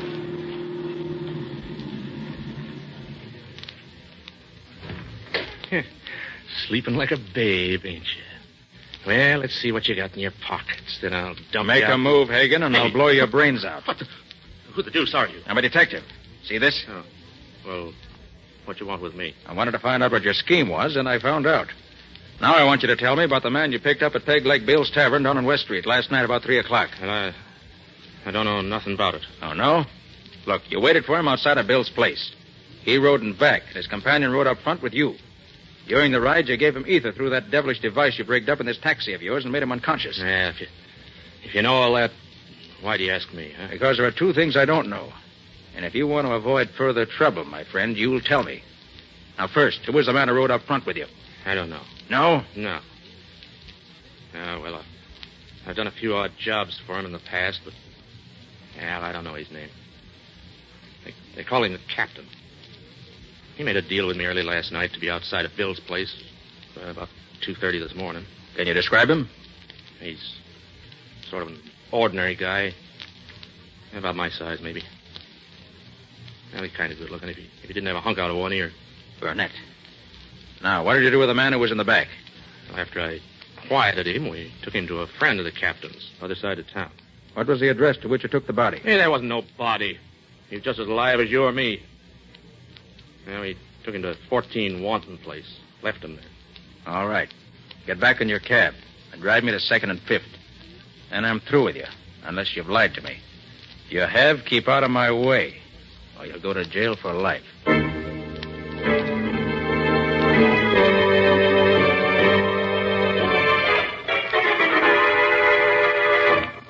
This is where Mrs. Wallace lives, Patsy. Well, I hope she's home. But, Nick, what do you expect to find out here? I don't know, Patsy. The thing that puzzles me about this case is why Burnett wanted to do away with Wallace. The bell, will you? Mm-hmm. It wasn't the money that Wallace won that tempted Burnett, as he could have taken that while Wallace was unconscious. No, there's a stronger reason. And you hope Mrs. Wallace can throw some light on it. I hope so, Patsy. If she can only help me that way. Oh, hello, Mr. Carter. Won't you come in? Thank you, Mrs. Wallace. May I present my assistant, Patsy Bowen? How do you do, Miss Hello, Wallace? Mrs. Wallace. Please sit down. Thank you. Thank you. Tell me, Mr. Carter, have you found out anything about my husband? Well, nothing definite, I'm sorry to say. We have learned, though, that he fell into bad hands, but we don't know what happened to him after that. Arthur assured me you'd find out the truth if anyone could. Arthur? Oh, you mean Mr. Burnett? Yes. Yes, he's been so kind to me. He's done so much to cheer me up. Well, except for his kindness, I'd have gone crazy. You've known him long, Mrs. Wallace? All my life. We were brought up together. And then, too, he and my husband have been business partners for, the best of friends for years. You think a great deal of him, then? Yes, indeed. Mr. Carter, at one time, before I met Vernon, I would have married him if he'd asked me. Then I met Vernon and really fell in love with him. But even after I married Vernon, Arthur continued to be my best friend. I think very highly of him. You're lucky to have such a friend, Mrs. Wallace. But he could never take my husband's place. You must find Vernon, Mr. Carter. If it's possible to find him, Nick will do it. Yes, Mrs. Wallace. You may rely on me for that. Well, shall we be running along now, Patsy?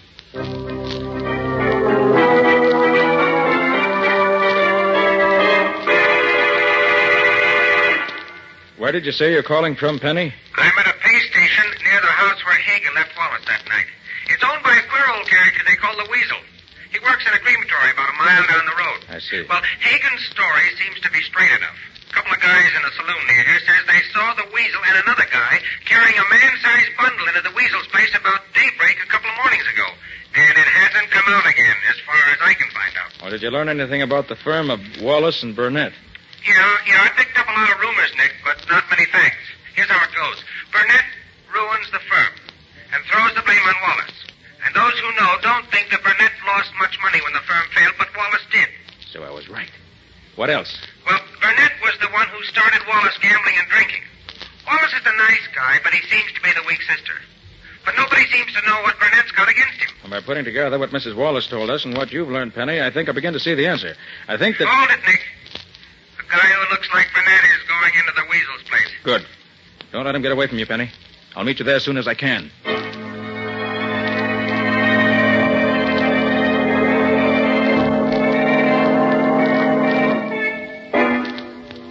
Yep. You're right. You're right, Nick. They did bring that casket here to the crematory. I thought they would. But I wish I could get closer and see what they did with it after they carried it inside. Look, Nick. That window over there is open a little. Huh? Maybe we could hear something from there. Good idea, Penny. Come on. But quiet. Yeah. But, Weasel, are you sure they won't be suspicious? Not a chance, Captain. That's why we're doing this tonight. The owners of the crematory are going to make a test of a new heating fixture tomorrow morning. And they told me to have the ovens hot by 10 o'clock. I'm just getting them hot a little ahead of time. What do you use when you make a test like that? Well, they sent me the body of a dead calf. It's over there in the closet. Yeah, but the test we're going to make tonight will be even better, eh, Captain? Yes. How does this thing work? Oh, simple. The body's laid here on this slab and strapped down the way you saw me fix this fella. In the next room, there's a lever attached to the slab. When the lever's pulled, the slab slides into the oven. The door closes behind it, and the destruction of the body begins. Do we have to watch it burn? You can't see the slab nor the ovens from the room where the lever is. How long does it take to reduce the body to ashes? 6 or 8 hours. It'll be all over by daylight. Even if the body isn't... You mean even if the body ain't dead yet? Yes, that's what I mean. Then Wallace is still alive. Well, it's a little unusual to cremate a live body, but it works just the same. You'll never know what happened. It'll be all over in an instant. Well, we got nothing more to do here. Might as well go in the next room and wait for the ovens to get hot enough. Then you can pull the lever and slide the body. You mean I have to pull the lever that sends him into... Sure. He's your friend, ain't he? Come on, Penny. There's no time to waste. We have to work fast.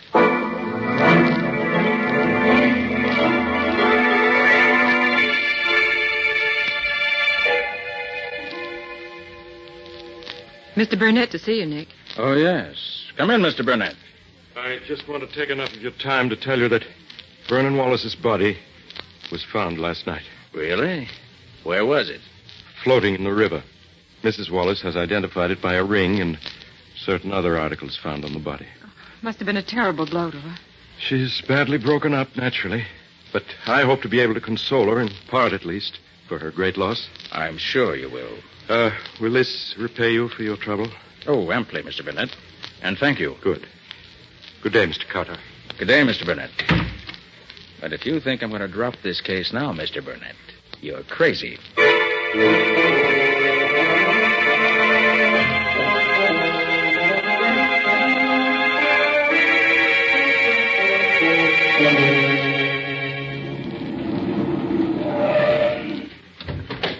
Nick, here I am. Over here. I got here as soon as I could after I got your call, Penny. Brought my new helper, too, as you see. Yeah, so I see. Hi there, helper. Hello, Penny.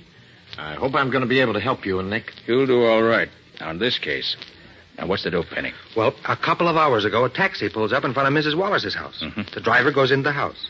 About 15 minutes later, he comes out again with Mrs. Wallace and her maid. They get in the cab, drive away. With you after him, of course. That's right. Well, they drive around and finally end up way out here. There must have been a couple of guys in the cab when the women got in.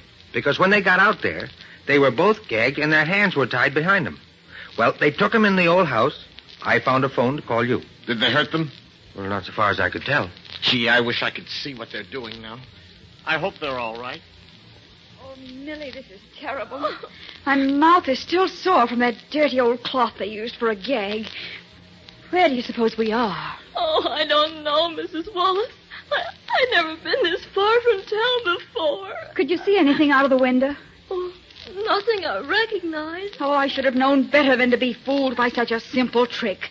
I might have known that old Mrs. Parker couldn't be so sick she had to see us at once. Why, I saw her only the day before yesterday. No, fooled me all right. I thought... I hope you're comfortable, ladies. We are not. We certainly are not. What's the idea of bringing us here? Well, I'll tell you. The Cap says as how he's going to collect some big dough from you two. You mean we're being held for ransom? Yep. Well, how much money do you want? Well, Cap says he won't take less than $50,000. Oh, Mrs. Wallace, we'll never get out of here. Nonsense.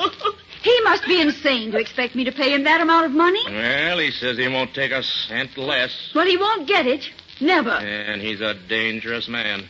You better not get him mad at you. I'll be back at 8 o'clock tonight for your answer. Oh, he'll kill us. I know he will. Be quiet, Millie. He won't kill us as long as he thinks there's any chance of getting the money out of us. But what if we get... A man at the window. It's Mr. Burnett. Oh, Arthur. Arthur, I hoped you'd come. Are you safe, Louise? Have they hurt you? No, Arthur. We're both safe. But how did you ever find us? I just climbed up the porch to the roof, then over to your window. Oh. Have they told you why they brought you here? Yes, they want ransom. $50,000. They'll kill us if you don't save us. Not while I'm here. I'll see that no harm comes to you. But what can you do? You're only one against the two of them, and they're both vicious criminals, I know. Do be careful, Arthur. Louise, if I save you from these rats, do you think that you... Ask me later, Arthur. Not now, please. Very well, if you say so. Now tell me, what time are the men coming back again? Do you know? The man we talked to said they'd be here at 8 o'clock. That gives us just over an hour. Now, here's my plan. When they come, I'll be hidden.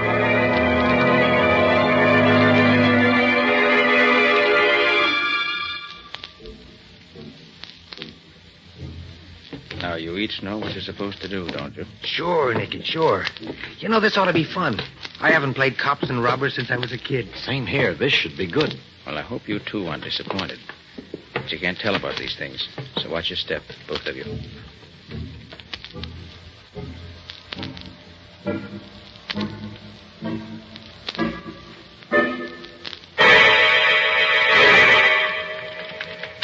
Here they are. Leave everything to me. Well, you made up your mind to pay the ransom the Cap wants? We'll pay you nothing. Not a cent. You know what that means, don't you? It means that you better get your hands up, all three of you, if you want to live. Who are you? I'm here to save these two ladies from you and your gang. Oh, yeah? Let him have it, fella. Oh, I warned you.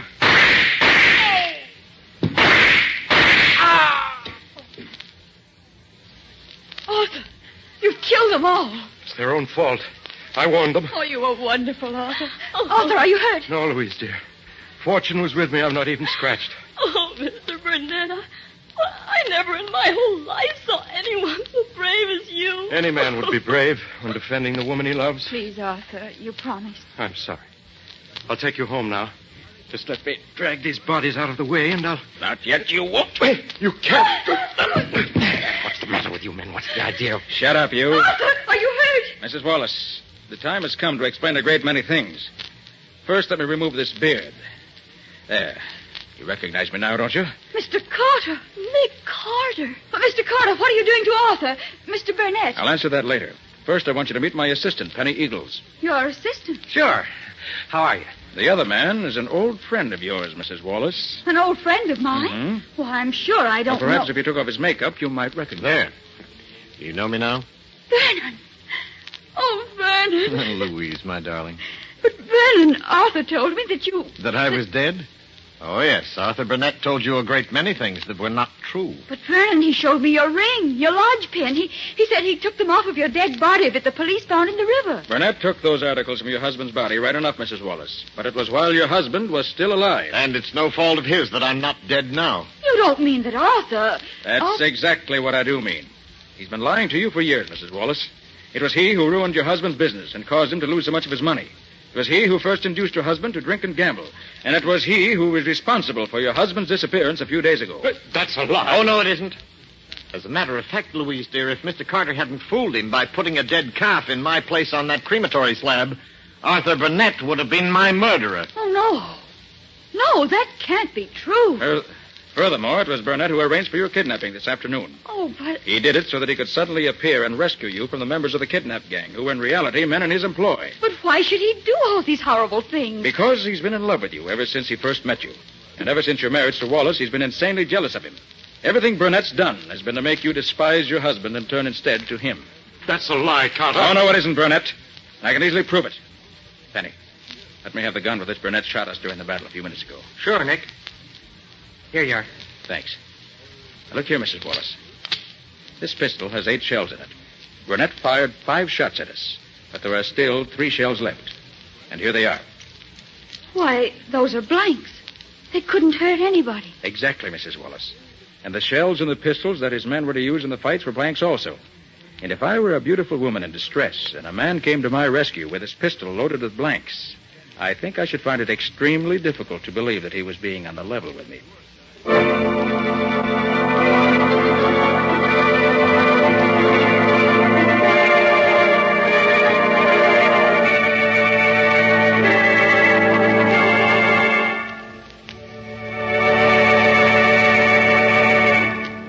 That was another strange experience of Nick Carter, Master Detective, called The Body on the Slab, or Nick Carter and the Mystery of the Missing Husband. Another of the curious adventures of Nick Carter, which are brought to you regularly at the same time by WOR Mutual. And now, Nick, how about a few hints on next week's story? It's a story of a body which was washed up on the beach, tied up in a sack. And the only identifying mark on the body was one of Nick's cards. I had to solve that murder to prove I didn't do it myself. And I found that the real culprit was the killer who used a clue that pointed directly to him to prove that he couldn't have done it. And the killer tried to drown both Nick and myself when the chase got too warm for comfort. But as you can easily see, he didn't succeed. So long until next week. So long, folks. And so long to you and Nick for now, Patsy. In the strange adventure you have just heard, Nick Carter was impersonated by Lon Clark, Patsy by Helen Choate. Original music was played by Lou White. The entire production was written and directed by Jock McGregor.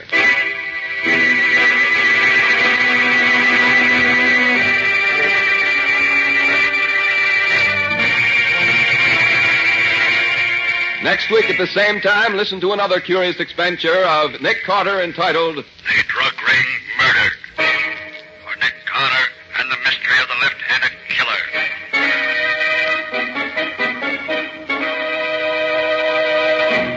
This story is a copyrighted feature of Street and Smith Publications, Incorporated. The Return of Nick Carter is produced in the studios of WOR and is broadcast over most of these stations every Wednesday evening at 8:30 Eastern War Time.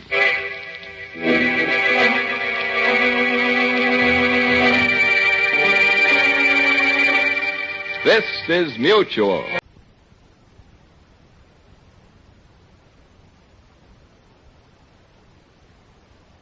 The Linux Show, starring Nick Carter, Master Detective. Presented by Acme, America's great producer of fine quality paints.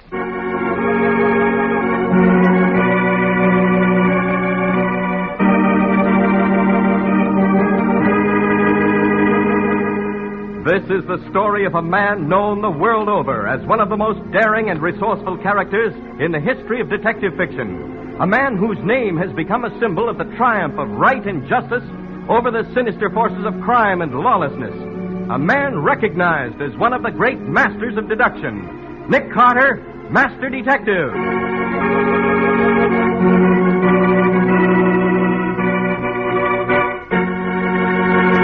Today's exciting case, The Vanishing Postman. Another exciting chapter dramatized from the life story of Nick Carter.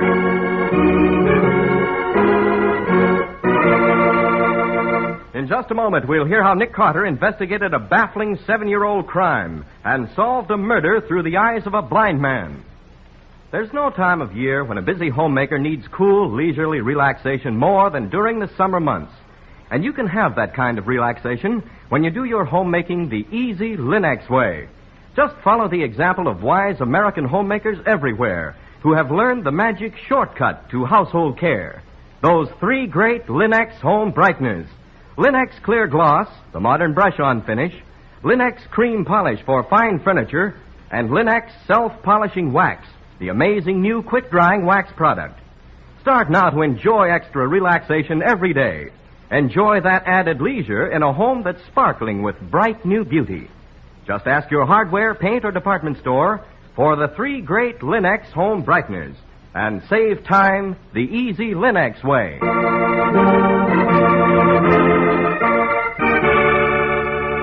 And now for today's exciting case from the life of Nick Carter. Rain has rolled in across the great city again today. The black skies thunder and crackle with lightning. The streets are glossy and slippery as glass. As Nick and Patsy drive homeward in the detective's powerful car, a torrent of rain beats against the windshield when suddenly... Nick, look out! That car! Oh, Nick! Oh. You all right, Patsy? I guess so. Oh, golly, I was scared. Lucky we went into this alley when we skidded off the street. Yes, and lucky that pile of rubbish cushioned the crash. Might have had a bad crack up. Oh. Hey, wait a minute. What is it? When we smacked into that rubbish pile, we uncovered an old leather pouch lying underneath. See? Hey, you'll get soaked, Nick. It's an old postman's bag, Patsy. Falling to pieces. Must have been here for ages. Oh, Nick, come on back. Why, there's mail in this bag. Letters. Hello. There's a name printed on the strap. R. Draper. Oh, it's probably the name of the postman. And look at these letters, Patsy. They're postmarked August 1938. 1938? Then this bag's been lying here 7 years. Hey, look here, Patsy. What, Nick? The buckle from the strap has fallen into the pouch. There's a bit of metal wedged in the buckle. Looks like a lump of lead. Well, it should. It happens to be a bullet. Well, let's get over to the post office at once. I'm afraid the explanation of this undelivered mail may be murder.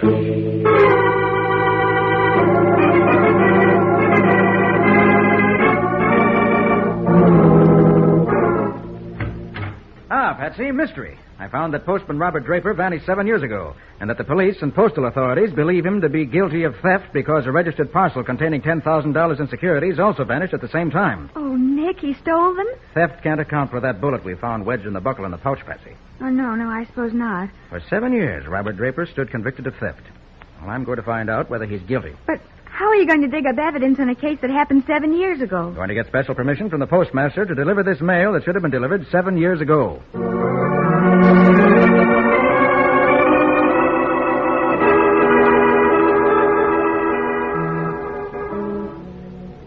Well, we've learned nothing so far in the first 47 letters we've delivered. Perhaps we'll have better luck here with the 48th. Yes? Are you Betty Barnes? Yes. I'm Nick Carter. This is my secretary, Patsy Bowen. Nick Carter? Oh, please, come in, Mr. Carter. Thank you. I have a letter here for you, Miss Barnes. Mrs. Barnes. Oh, sorry. I have a letter that should have been delivered 7 years ago. 7 years ago? I'd better explain. You see, 7 years ago, the postman who served this district disappeared. His name was Robert Draper. What's going on here, Betty? Dan, it's about Pop. What? Well, Great Scott. Don't tell me that Draper was your father. Now, look here. We fought that case 7 years ago. There's no sense raking it up again and making out Betty's dad was a crook. Pop never stole. Why should he? He'd saved $12,000. He had plenty of insurance, $20,000 worth. Mrs. Barnes, please. Well, I'm not trying to convict your father all over again. I'm trying to find out what really happened. But you'll have to help me. Oh, I'm sorry, Mr. Carter. Now tell me, what happened on that last day? Well, Pop left in the morning. You see, he lived with us, and he always used to drop in at home for lunch. Well, the day he disappeared, he just never showed up for lunch. When Dan came home that night, I sent him out Yes, to... I went out to check up Mr. Carter. They said he never returned to the post office, and that's all we know. We never saw Dad again. I see. Mrs. Barnes, you have a picture of your father I might have? I'll get him one, honey. You know, Mr. Carter, it was on my birthday that Pop disappeared. Oh, how awful, Mrs. Barnes. Here's one, Mr. Carter. He's not in uniform, but it's the best we've got. Taken a week before he disappeared. Thank you. I'll let you know how we make out. Oh, yes, here's your 7-year delayed letter, Mrs. Barnes. What? Oh. Oh, Dan, look. It's a birthday card from Pop. It says, "Happy birthday, daughter dear. Best wishes on this day. My heart would always find you near, though I were miles away. Oh, Pop. Oh, darling."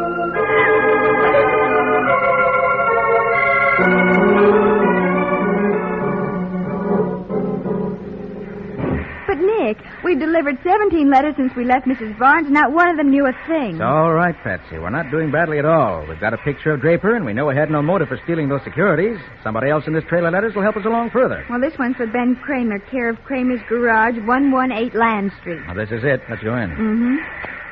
Mr. Kramer doesn't seem to be around. Now, wait a minute. I hear voices back there. Come on. You already got back double what you owe me. Now, just give me a break, Shelley, please. That's all I ask. Again, Kramer, will you? I collect what's coming to me. But I can't keep on paying. It's breaking my back. I'll break your back if you try to welch, Kramer. I give you the place before you took my dough. 1 for 10 a week. I can't do it, Shelley. I don't like to intrude, gentlemen, but I'd like some information. What? Who are you, wise guy? Nick Carter's the name. Nick Carter. Hey, Kramer, did No, you... no, honest, Shelley. Nick, what's going on? Nothing, lady, nothing. I'll be going, Kramer. I'll see you later. Nick, what's going on here? It's obvious Mr. Kramer's been caught in a loan shark racket. Something pretty well known to the police, but something that can't be stopped until the victims are willing to give evidence. What was that 1 for 10 they were talking about? Mr. Kramer pays $1 a week for every 10 he borrowed. Right, Mr. Kramer?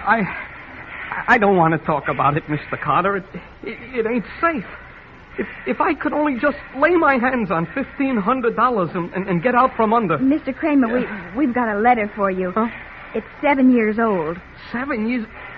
That don't make no sense. Well, this letter was mailed to you, but never delivered because something happened to the postman, Robert Draper. Remember him? Draper? Oh, yes, of course. A friendly little fella. Blue eyes he had, bald. He wore a handlebar mustache. A handlebar mustache? Yeah. I even remember the day he scrammed. Hackey, who used to keep his cab in my garage, he saw Draper. He drove him and another guy someplace. Yes, go on. Where was he driven? Who was the man? Now, leave me think, Mr. Carter. It was such a long time ago, I can't even... Kramer, I want the name and address of that cab driver. Well, let me... I remember now. It was... Someone fired from the garage Yes, door. Kramer's been hit. Oh, but Nick, the killer. You've got to get Kramer's evidence. The killer can wait. Patsy, get to a phone. Call an ambulance, quick. Right. Got me bad. Kramer, listen. Can you hear me? Who drove with Draper in the cab? Oh, no. Where'd they drive? Shelley's bowling alley. The thug we just met, huh? Good.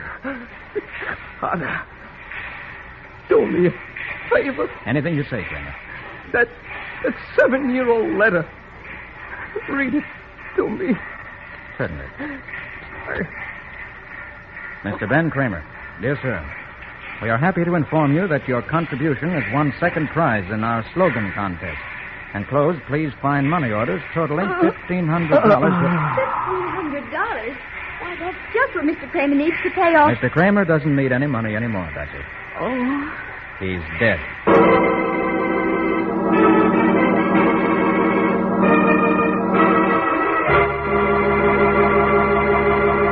Birthday greetings, 7 years old, and now murder from a delayed mail delivery. What new and strange developments will arise from Nick's odd mission? We'll see in just a moment. The wisest worker is the one who saves as much work as possible, yet gets the job done. That's efficiency. And the efficient way to take perfect care of your floors and linoleum is to depend upon Linx self-polishing wax. Try it just once. and prove to your complete satisfaction that here is the ideal way to new beauty for your floors. It takes only a jiffy to wipe Linex self-polishing wax on any hardwood, linoleum, or rubber tile floor, and it dries without tiresome rubbing to a handsome luster. You'll notice that Linex self-polishing wax gives that satiny beauty only real wax can give. You'll find, when you step on that floor, that Linex self-polishing wax is the anti-skid finish, for your floor will be less slippery than it was to start with. This fact has been proved by the underwriters' laboratories. And you'll be delighted with the way the finish lasts, for Linex self-polishing wax has the highest possible content of genuine carnauba wax. Yes, this new formula, developed by leading research chemists to give you the finest, is well worth trying. And once you've tried it, you'll follow the example of all those wise American women who use it regularly. So ask your dealer now for Linex self-polishing wax, for all three great Linex home brighteners, the modern shortcuts to household beauty.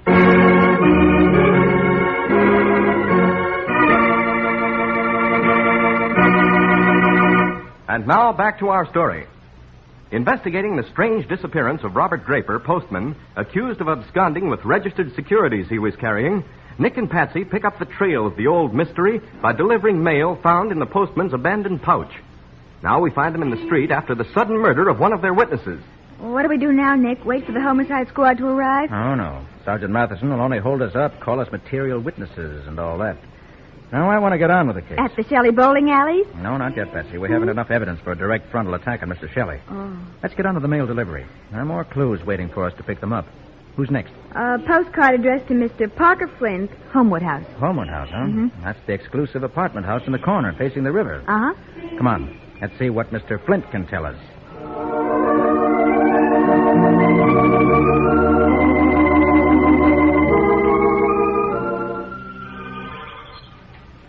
Good afternoon, Mr. Flint. Your butler said we'd find you here in your aviary. Oh, good afternoon. You've got a charming place here, Mr. Flint. Yes, I'd like it. I suppose I look silly pottering around a glass house filled with a lot of birds, but, well, I like it. Let's step into my living room. We can talk better there. Eh? We won't keep you from your hobby long, Mr. Flint. Let me introduce myself. I'm Nick Carter. This is my secretary, Patsy Bone. Get out of here. Beg your pardon? Get out of my house. Mr. Flint, now, let's get this straight. I hate police. I'll have nothing to do with police anywhere, anytime. Now, get out. Nick, what on earth is... Wait, Patsy. Parker Flint. Thought that name sounded familiar. Yes, I remember. Parker Flint, 3rd. Tried and convicted of second-degree murder 7 years ago. Oh, you remember, eh? You also happen to remember that Parker Flint III, my grandson, is serving a life sentence in state prison right now? I do. And will your capable memory recollect that he was innocent? That he was convicted on clumsy circumstantial evidence that would have made an idiot laugh? Well, what do you mean? Young Flint claimed he was on a walking tour across the country. The murder of an enemy of Parker's was committed August 30th, 1938 in this city. And on that day, he was 50 miles outside town in a village named Sampson. The defense couldn't prove it, Mr. Flint. So they convicted him. Not because he was guilty, but because they hadn't anyone else. Make an example, they screamed. Show there's the same justice for rich and poor alike. They made an example, all right. Then you'll be interested in the case I'm working on, Mr. Flint. Another man runs the risk of unjust conviction. I'll have nothing to do with the police. Go on, get out. But Nick's not a policeman. Mr. Flint, justice sometimes miscarries. Men are wrongfully convicted and sentenced. It's a human factor in law that can't be avoided. I made it my job to prevent that factor of human error as far as possible. Now, I'll help you with your case, Mr. Flint, but you've got to help me with mine. Well, what is your case? It's your old postman, Robert Draper. Draper? Oh, I remember him well. Know him well, in fact. Supposed to have disappeared about 7 years ago. Suppose? Yes, he did disappear, though. I saw him around this neighborhood 7 weeks afterwards. Acted suspicious, though he was hiding. Had his head wrapped up in a turban. A turban? Golly. Yeah, what's more, he seemed to be afraid of someone called Gray. Seemed to see this Gray everywhere. Gray, huh? That's interesting. Very interesting. Anything else that might help? No, that's all. And now, Mr. Carter, about my case. I'm sorry I lost my temper, but you understand, don't you? Do you think you could offer any hope or anything? Yes, Mr. Flint. I can give you more than hope. I'll give you back your grandson. Oh. In the form of this postcard that should have been delivered 7 years ago. A postcard? From your grandson.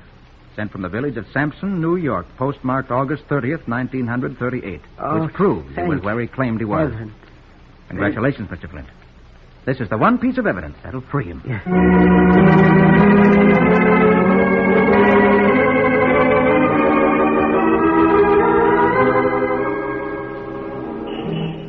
Well, Nick, how do we stand? Any closer to the vanishing postman? Yes, indeed, Patsy. Mr. Flint brought us a good deal closer. How so? That turban, for one thing, is very significant.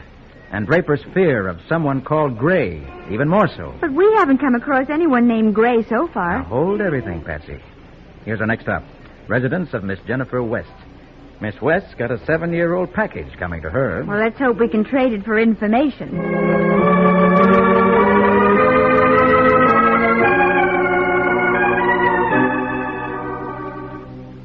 Information, Mr. Carter, about our missing postman? Yes, Miss West. Well, I really don't know it. Excuse me. Hello? Oh, hello, darling. No, you're wrong. It's the orphan's benefit. No, the 18th. I put you down for a box.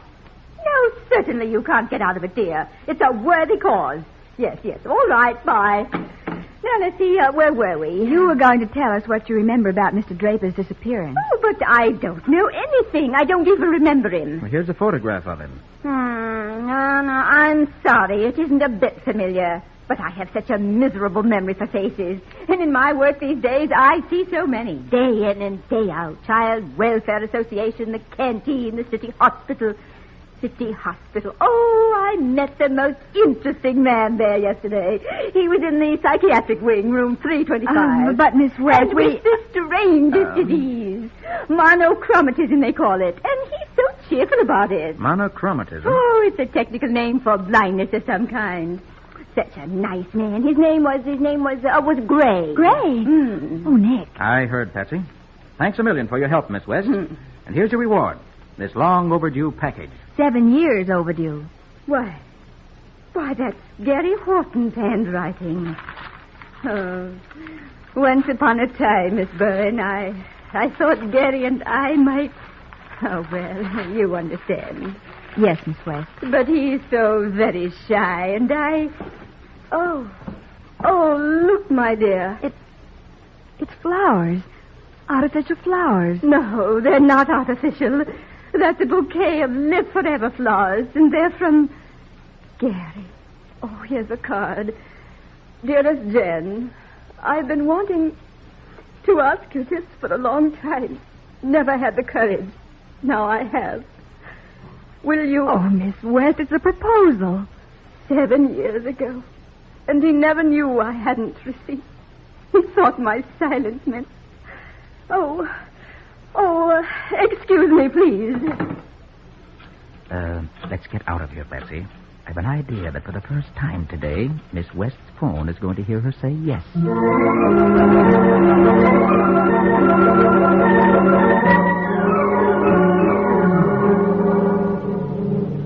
So now we're headed for Shelley's bowling alley. Huh, Nick? Right. But why now? Why don't we hustle up and see that man Gray? The one Draper was afraid of. You'll see. Huh? Here's where we stop. Let's go. Nick, what happened to the postman? Was he murdered by Shelley? Did Shelley murder Kramer, too? Come on. Golly, what a busy place. And there's our old friend, Mr. Shelley. Mm-hmm. Hello, Shelley. Mind if we have a chat? Now, look, don't come pussyfooting around my place. You got nothing on me, Carter. Oh, that's what you think. Bluffing ain't gonna do no good. Don't try and tell me Kramer talked. He knows better. Kramer can't talk. He was murdered. He was what? Murdered. Shot to death. You're lying. He was murdered in an attempt to keep me from uncovering the secret of Robert Draper's disappearance. Draper, the postman? This is a frame-up, Carter. Still innocent, Shelley? Well, suppose you come over to the city hospital with us. Oh, city hospital, eh? Now I know it's a frame. I heard one of your plainclothesmen calling City Hospital this afternoon, finding out the visiting hours, getting a beautiful frame-up all worked out, and from my own joint, too. What's that? I ain't taking cards on this deal, Carter. I'm getting out of here. Nicky, he's running out. Aren't you going to go after him? Patsy, what time is it? 5 of 8. And we've got 5 minutes. Visiting hour starts at 8 at the hospital. Nick, what are you talking about? I never thought he'd go that far, Patsy. Come on. They've got to stop a visitor at the hospital tonight. Who? His name is Death.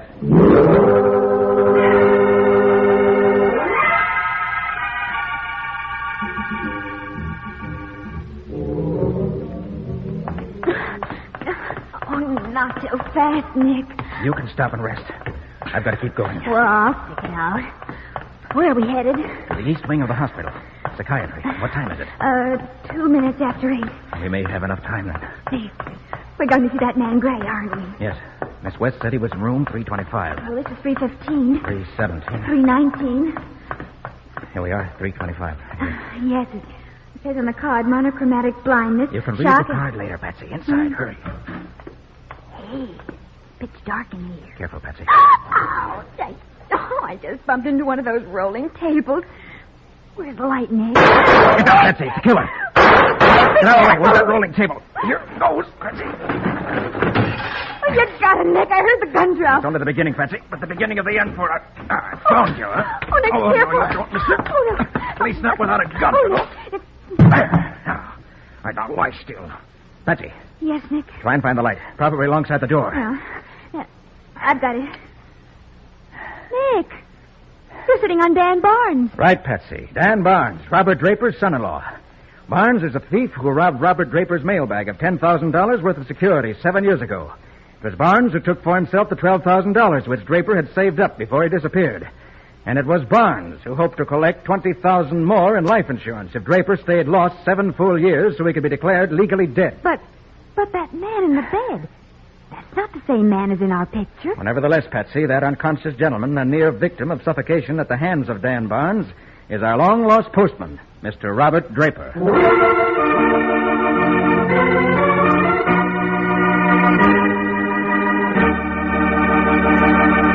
In just a moment, Nick will be back to give you the final details of today's story and tell you how he was able to locate the vanishing postman. You know, fine furniture doesn't keep its good looks without help. Not when dust and finger marks and polish accumulation combine to lessen its beauty. But Linex Cream Polish disposes of all those bugbears in short order. For Linex Cream Polish actually cleans as it polishes, renewing your furniture's original handsome appearance in one quick process. Yes, Linex Cream Polish cuts your job in two, saves one whole step in your cleaning day routine. It even acts as insurance against future work, for Linex Cream Polish dries hard, leaving no oily film to attract more dust. So begin now. Get Linex Cream Polish and learn for yourself the modern way to caring for fine furniture.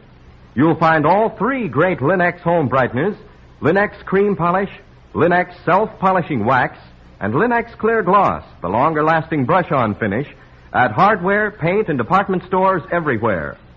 And remember that your dealer is headquarters also for Chemtone, the miracle wall finish that lightens and brightens your home at an average cost of just $2.98 a room.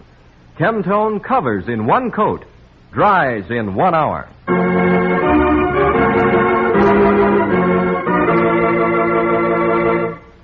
And now let's hear from Nick Carter himself. Nick, I still don't understand. What happened to Draper 7 years ago? As I see it, here's the story, Patsy. 7 years ago, Draper met his son-in-law, Barnes, as usual, to go home and have lunch with him. Uh-huh. He probably confided in Barnes that he was carrying valuable securities and a registered letter. Barnes is the only man Draper would have told, since a postman's job is highly confidential. Well, that's right. They don't go around telling strangers what they carry. All right. Well, on some pretext or other, Barnes lured Draper to the alley behind Shelley's place and shot him. Then he took the securities from the bag and left. He thought he'd killed Draper, but the bullet only creased Draper's head, rendering him unconscious. Oh, then what happened? Draper recovered consciousness, but he was badly wounded. The shock of the wound produced amnesia, and the wound itself produced a brain condition called monochromatism. That's day blindness. The victim can only see at night. By day, he's practically blind and can only see vague shades of gray. So that's what Mr. Flint meant. That's it, and that's what the turban meant. Oh. It was Draper's bewildered attempt to bandage his head. For a few days, he wandered about, dazed, without memory, mumbling that he could only see gray. Finally, he was picked up and taken to the hospital. Barnes, who must have seen him wandering around in a dazed condition, realized he was safe so long as Draper's mind was gone and Draper was lost to the public.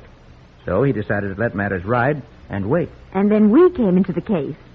Only, I can't understand one thing. Why didn't anybody identify the picture of Draper when you showed it to them? Because it wasn't Draper's picture. What? I realized that when Kramer told me Draper had a mustache, remember? Mm-hmm. Barnes was alarmed when he learned we were on the trail and cleverly handed us a photo of another person, hoping it would throw us off the scent. Oh. Then he followed us as we delivered the mail, waiting to see what would happen. And it was he who shot Kramer just as Kramer was about to give us the information we wanted. And when it became evident we were tracking Draper down, his hand was forced. And then he went to the hospital to try to murder him a second time. Right, Patsy. Unfortunately, Barnes didn't realize that murder is bad medicine. It never cures anything. Not when you're around, Nick. Well, Nick, what's the story for next week? You remember the case of the frightened social director, Patsy? The man who scattered torn newspaper in preparation for a paper chase and found... Oh, yes, I remember. The next morning when the paper chase started, they found that one of the trails was made of torn $10 bills. What are you going to call the case, Nick? The Factory of Death.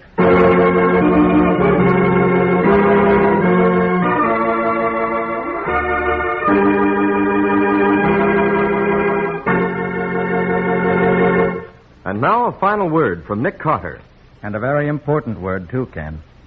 Friends, right now there is no better thing you can do for the protection of America's future and your own than to buy United States victory bonds. And by all means, hold your United States war bonds. Help to keep America secure. Help to prevent inflation.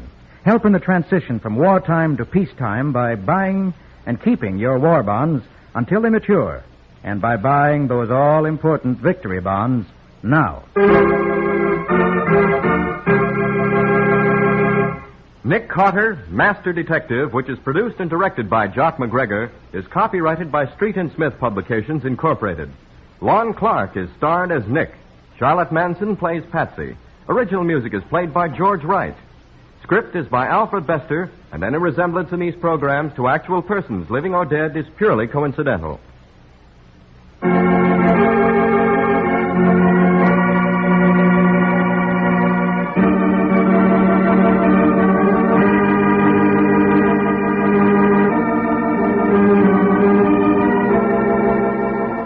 Nick Carter, Master Detective, is presented at this time and over these same stations each week by the three great Linex home brighteners. Linex self-polishing wax, Linex cream polish, and Linex clear gloss.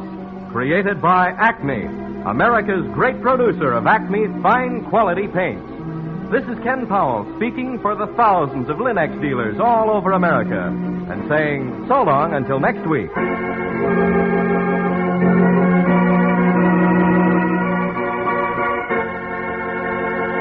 This is the Mutual Broadcasting System.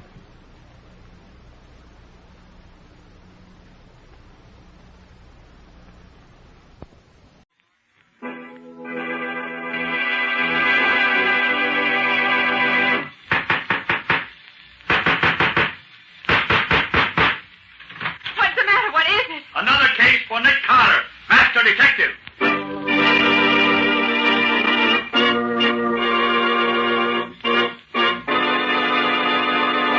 Yes, it's another case for that most famous of all manhunters, the detective whose ability at solving crime is unequaled in the history of detective fiction. Nick Carter, Master Detective. Tonight's curious adventure... A cat brings death.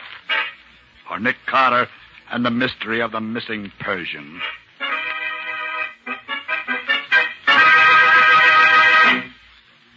The confounded doggone things to have Riley, happened you to a don't man. seem very happy to see me this morning. I ain't. Something I've done, or just things in general? Things in particular. Here's your glass of water, Lieutenant. All right. What you get it so cold for? Lieutenant, it ain't... All right. Get out. Now, where'd I put them pills? Take a give items regularly, I see. Excellent idea for anyone inclined to be nervous. Vitamins, nothing. Them's aspirin tablets for headaches. Lieutenant Riley, do you mind if I sit down this lovely morning? Sit down, but don't bother me. I've got too many troubles of my own to be bothered with yours. But I have no troubles, Lieutenant. I feel free as a bird. You would. Care to tell old Uncle Nick what the trouble is? In case you're interested, Mr. Nicholas Carter, I am. Shut up if you want to hear this. In case you're interested, I just had to release Cully Greer from his temporary residence in my jail. I couldn't get enough on him to hold him for a jury in spite of the fact that every cop in town knows he's guilty. And we've been trailing his sidekick's table for more than a week steady without a sign of results. The same with that blonde, what do you call her, Reba Dawes. You're right back where we started. 3 smooth jobs full this month without a smell of a clue. 3 big jewel robberies, and my little Boy Scouts are still out chasing rainbows.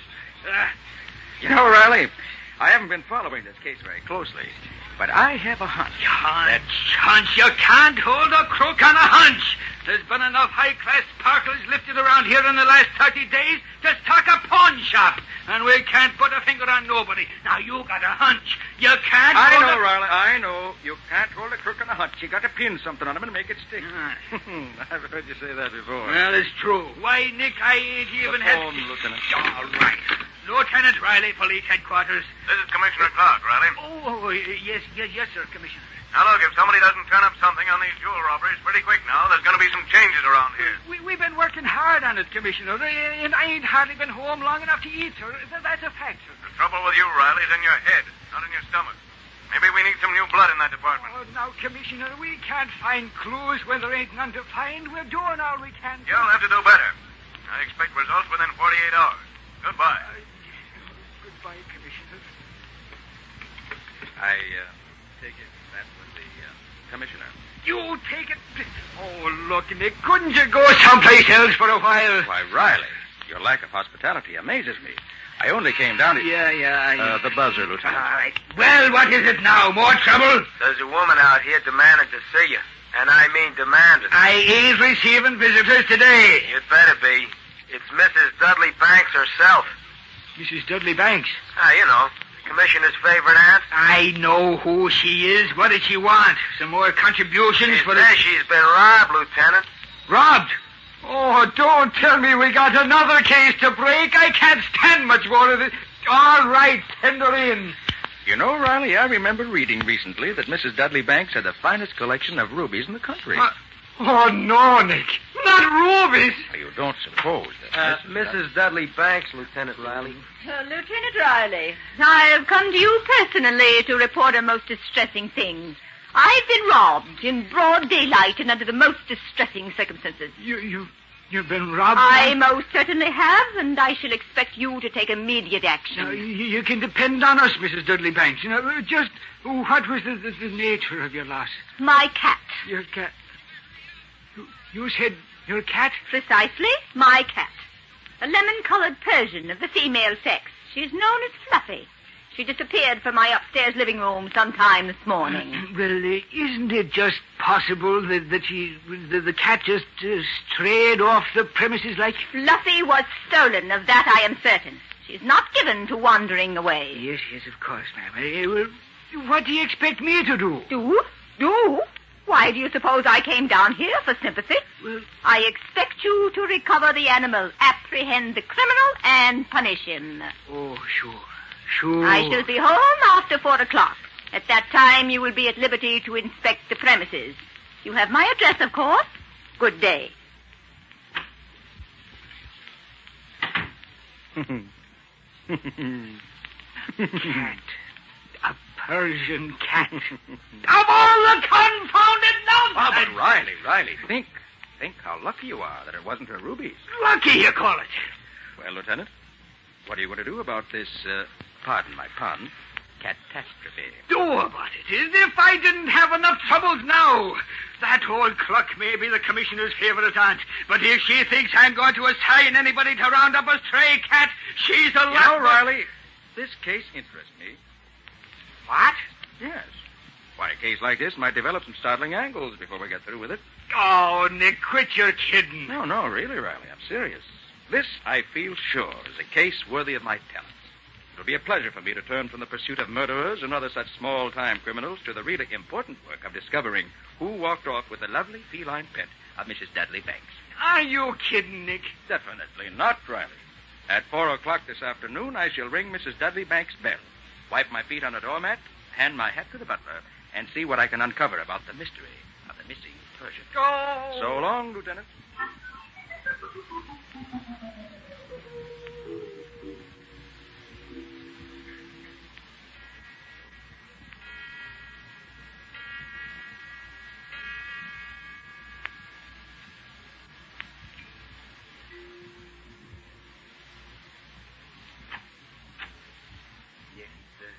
I'm from police headquarters.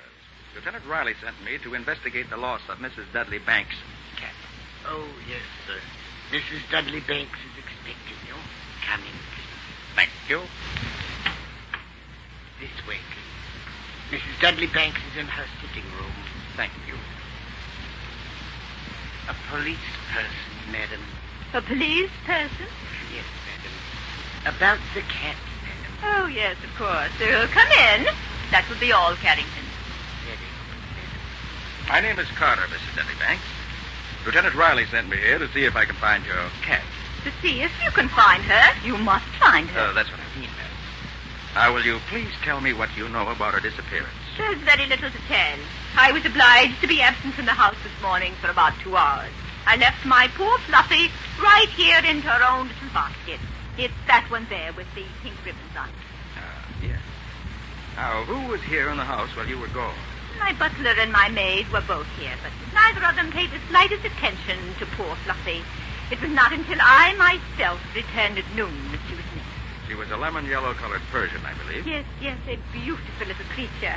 Here, let me show you her picture. Oh, I don't think that'll be necessary. Not necessary? That's absurd. Surely you can find her more easily when you know what she looks like. Very well, madam. You insist. Oh, of course I insist. Here. Now, this one was taken about 2 months ago. It's not a very good picture because the stupid photographer sent his assistant instead of coming himself. I see. Well, a very pretty cat, isn't it? She? She is. That picture doesn't do her justice. Now, what happened when you discovered she was missing? I was broken-hearted. No, I mean, did you look for her? What a silly question. Of course we looked for her. We searched the whole house thoroughly, but Fluffy was gone. Has she ever run away before? I should say not. She has gone. I see. Madam, this is a very baffling case. There are a number of angles. Are you sure nothing else is missing besides the cat? Nothing. We checked everything.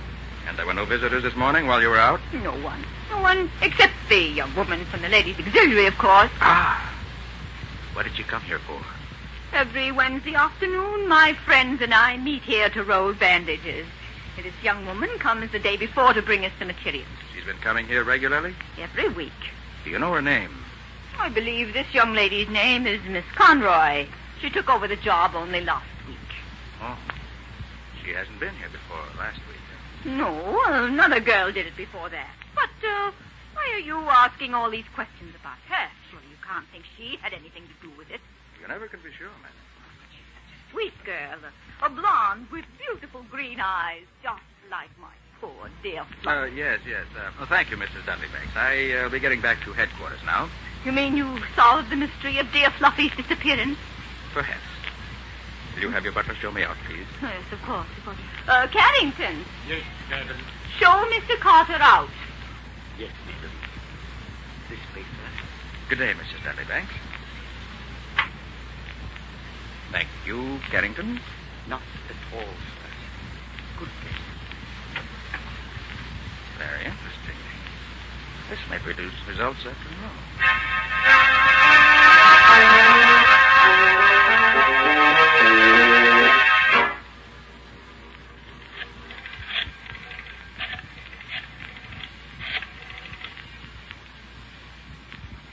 This is the headquarters of the Ladies' Auxiliary. This is the office of Brown, White, and Brown, attorneys. Yes? Could you give us the address of a Miss Conroy who works with you? We have a legal communication for her. Miss Conroy, one moment, please. Stranger things have happened. Miss Conroy lives at 76 East Dover Place. Thank you. Not tall.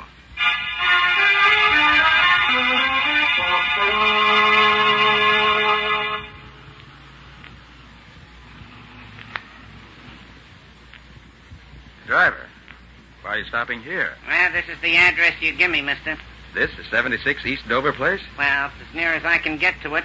Now, this is an empty lot. I can't help that, mister. It's 76 East Dover Place just the same. Oh. Okay. Take me to the Mayflower Restaurant at 56th and 34th. Right.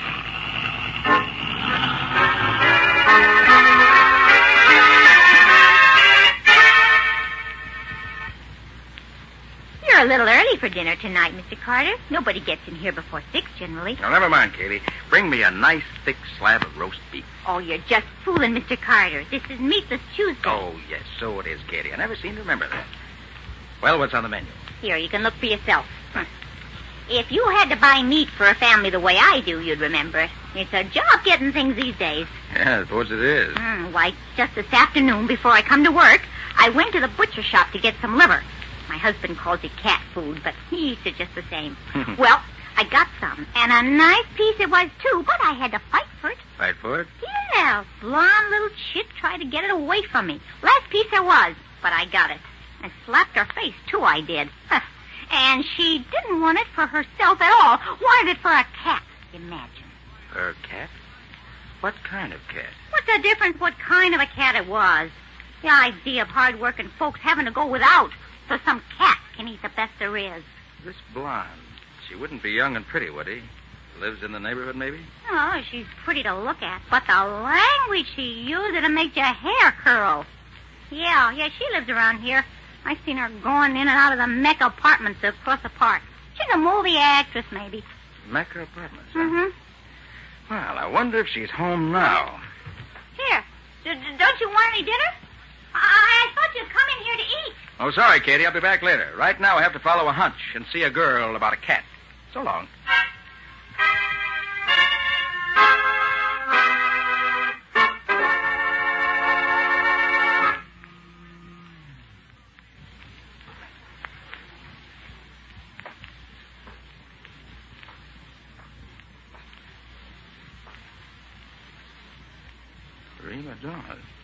The name on the door is big as life.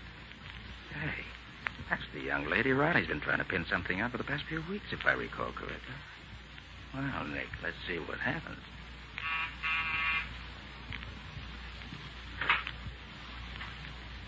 Well? Very well, thanks. Here, what's the idea of pushing into my apartment like that? Well, just dropped in to say hello. What do you want here? Kitty was right. You are good looking. Listen, fella, if you don't clear out of here, I'll... Pretty cat you got there, too. Persian, isn't it? Never mind the cat. What's the game? Come on, talk up or get out. All right, here it is. You call yourself Conroy, get to be a worker for the ladies' auxiliary, get chummy with Mrs. Dudley Banks, and then walk off with her pet Persian under your raincoat. What's the answer? Oh, a dick, are you? Could be. I think Lieutenant Riley would like to have a chat with you down at headquarters. Lieutenant Riley had me down at headquarters and had to let me go. He's got nothing on me. Then you won't have to worry, will you? We'll go down and confer with him anyway. We'll take Fluffy along with us. You let that cat alone. I'm not leaving here for you or anyone else. No? Mrs. Dudley Banks didn't like the idea of you taking her. You better answer that. You're somebody I'd like to see, and be yourself. I don't want to have to get rough. Watch yourself. I'll be right behind these curtains watching you. Oh, Scully, it's you. Sure, it's me, babe. Who'd you expect? Oh, I don't know. I just... What's the matter, babe? You look scared. No, I'm not scared. You ready to travel? We're rolling tonight. Scully, Say, you did a nice job getting us the layout of the old lady's place. I'm proud of you. You know, that lady's auxiliary racket worked out okay. Me and Sabin turned the trick in no time. The wall safe was a pipe to crack, and we cleaned it. We put the maid and the old lady to sleep and dumped them in the closet. They never got a squint at us at all. We had to get rough with the butler. The old coot tried to make a getaway. Yeah, we had to give him the works. Scully, Say, are you sick or something? I got something to tell you. There's a dick behind the curtain. Huh? Both of you. Turn around and keep your hands in sight. Get him up, Scully. Now, let's see if you're carrying a gun. What the... Just keep them up, Scully. And you too, Reba. I'm not pointing this gun of mine at you for exercise. Oh, so no gun, huh? What's the matter? Don't you wish I had one? And you could pull me for carrying a concealed weapon. Nothing doing, copper. I don't carry any hardware outside of business hours, see? Hey, what are you doing here anyhow? Just been waiting around for you to show up. Hey, look, babe. How come this dick's parked here in your place? I tried to tell you, Scully. He just busted in on me just before you came. Must have had some reason for busting in. Well, never mind that now, Scully. Let's all go down and see Riley. He should have held you in jail a little longer today. It would have queered the job you just pulled at Mrs. Dudley Banks' residence. Well, that's the answer to my problem, anyhow. Now, just stand there, you two, while I give Riley a ring. Life will be a great deal happier for him when I tell him who's coming down to see him. Police headquarters. Lieutenant Riley speaking. Oh, Riley, I have a surprise for you. I already got one, Nick. You know what was pulled off not half an hour ago? I do. You found Mrs. Dudley Banks and her maid bundled up in a closet, and the butler shot to death. Probably the wall safe had been cleaned out, and Mrs. Dudley Banks' prized collection of rubies is missing. Nick, where did you... how Very come you... simple, Riley. Katie had liver for supper tonight, see? And, hey, put on those lights again. Don't try anything. Hey, Nick. Okay, Reba. Turn the lights on. What's going on there? There's a gun. Hey, Now, what's all that Copper, noise? you stay put, right where you are. Okay, Scully, just as you say. Good work, babe. You turned these lights on just at the right time. You better pick up the table and put that phone back. Okay. Light switch was just behind me. I figured we'd have a better chance in the dark. You're awful quick, Scully. You're too quick for that copper. He didn't get a chance to spill anything to Riley. We ain't in the picture at all, and we won't be either. I was pretty scared for a minute. Hey, where's Sabin? We're meeting. I had Jake bring me here to get you. Oh. He's waiting for us downstairs. Now, you ready to travel? Sure, I've been ready for the past hour. Thought it was you at the door when this dick knocked. That's why I opened it so quick. Yeah, let's get going. Hey, ain't you going to take care of that flatfoot before we leave? Not here. The one these dead dicks found with the bulls just they might happen to tie you up with it and maybe hook me in, too. Just take him along with us for a while. And keep Riley guessing, too. How mighty nice of you to take me along to meet Sabin, Scully. Then I'll have all three of you together in one place where it'll be easier to take you in. You know, Riley'd hate to see you leave town now. Cut the comedy, Copper. You're going along, but not far. So pick up your hat, big boy, and march yourself downstairs. And don't forget, I'll be right behind you, all the way. Okay, Scully. You're the boss, now that you've got my gun. Oh, don't forget your cat, Reba. Gosh, that's right. I almost did.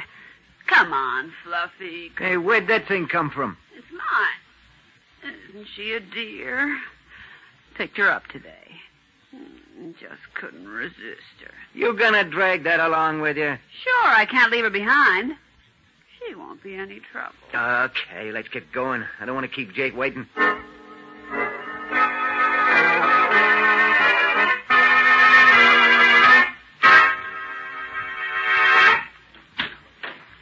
Anybody bother you while you was waiting, Jake? Nah. Say, who's that with you, Scully? One of Riley's bloodhounds. Use that up in front with Jake, Reba. Okay. Right. Dick. Hey, what's happened, Scully? It's what's he all doing right, here? Jake. Get going. Yeah, we're behind schedule now on account of this guy. Okay, but I don't like it. You ought to get rid of him. We will, when the time comes. Hey, look, Gumshoes. How come you happened to drop in on Reba tonight? Just a hunch. Yeah? Yeah. Funny how things break, isn't it? You see, it all started when Katie had liver for supper. You said that before. What about it? So here we are, the three of us.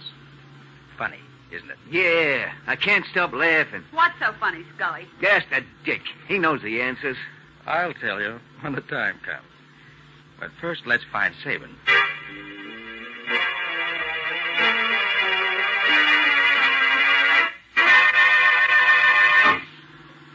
Yeah, this is the place, Scully.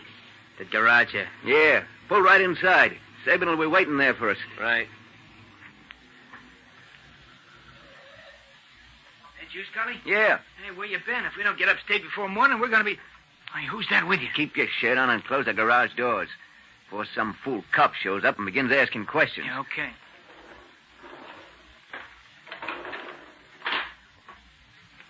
Come over here, Sabin. Yeah? I want to show you a prize package I picked up tonight. A real live bloodhound straight from Riley's kennels. Him?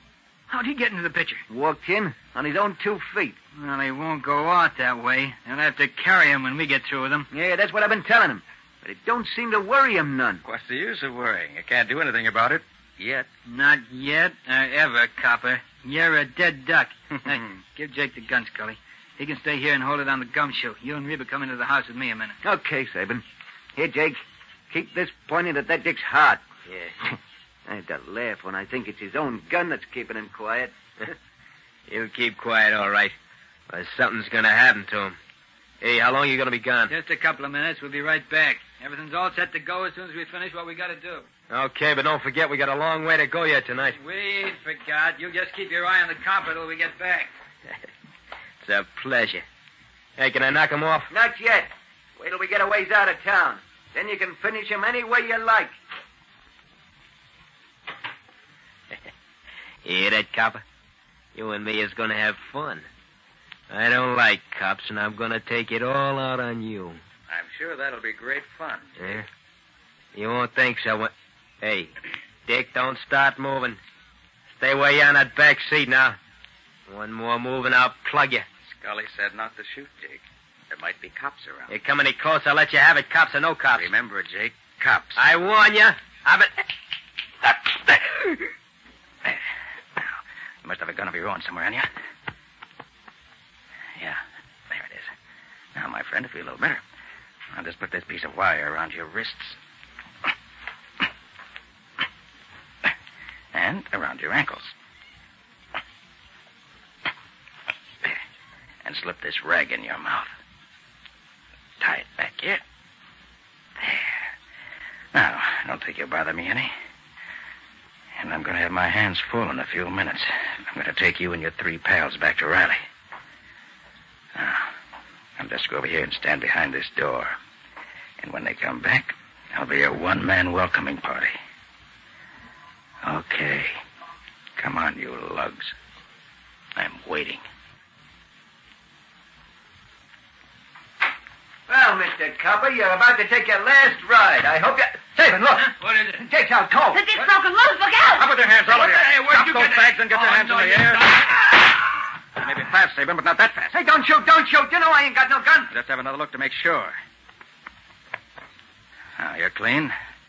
I'll just take Sabin's gun. I'll make sure he doesn't have another one on him anyway. He's clean, too.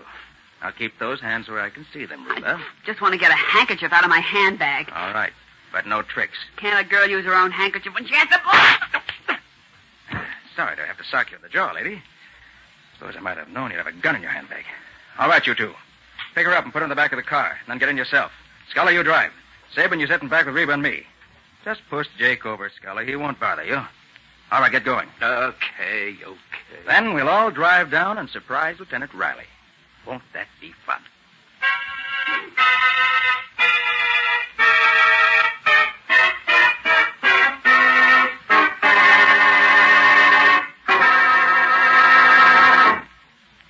And after they left you alone with Jake, then what? Well, Patsy, when the 3 of them went into the house, I knew the chance I'd been waiting for had come. Mm-hmm. I was in the back seat, and Jake was in the front seat, holding my gun on me. Mm-hmm. So I got up out of my seat, moved over to Jake, took the gun away from him, and punched him in the jaw. He went out like a light. Nick, you moved up on a man holding a pistol on you? Why in the world didn't he kill you? Sounds to me like a hairbreadth Harry story. He tried to kill me, all right, Patsy. But he didn't know what I knew. That's why I had the advantage on him. Now, stop teasing, Nick. Tell me, why in the world didn't he shoot you? As I said, Patsy, he tried to. But the gun wasn't loaded. Wasn't loaded? No. That's why I felt perfectly safe in just taking it away from him. Patsy, you should have seen the look in his face when he pointed the gun at my heart and pulled the trigger 3 times. But I thought you said it was your gun. He did, Patsy. And it wasn't loaded? No, Patsy. With shame and remorse, I admit it wasn't loaded. You see, when Scully jumped on me in Reba's apartment, I tried to shoot him with it. But the trigger simply clicked. Then I suddenly remembered that I'd been cleaning it the night before when I got that long-distance phone call. And I just forgot to load it again. That's a dangerous mistake to make, Nick, even if it did save your life this time. Quite right, Patsy, quite right. Well, I certainly had a lot of fun watching Scully pointing that empty gun at me all the time we were going to meet Sabin. You know, I really enjoyed it. I wish all my mistakes could turn out as well.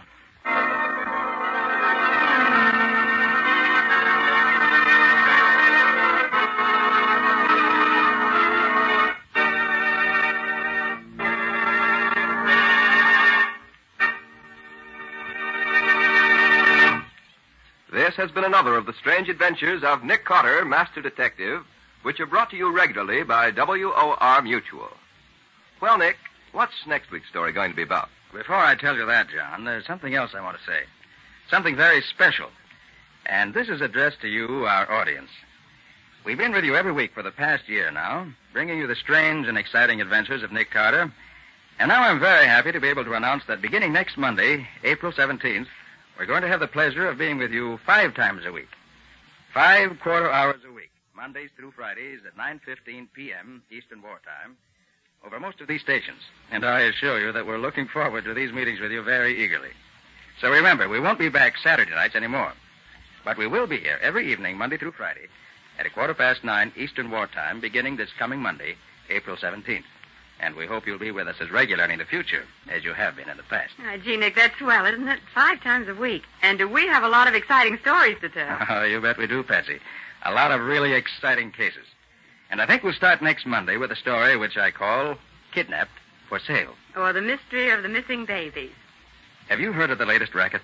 Stealing young babies from their parents, not for ransom, but to sell them to people who want the baby for their own? Well, it's one of the dirtiest and lowest forms of kidnapping found in the underworld today. And when a young mother who'd lost her baby came to Nick for help, he was glad of the chance to break up the kidnap ring and catch the fiends who stole innocent and helpless children and then sold them to the highest bidders. So if you want to be in on the beginning of one of the most exciting chases I've ever had, listen next Monday evening at 9:15 Eastern Wartime to the story Kidnapped for Sale. So long, everybody. So long. And so long to both of you, Nick and Patsy. In the strange adventure you have just heard, Nick Carter was impersonated by Lon Clark, Patsy by Helen Choate, Lieutenant Riley by Humphrey Davis. Original music was played by Lou White. The entire production was written and directed by Jock McGregor.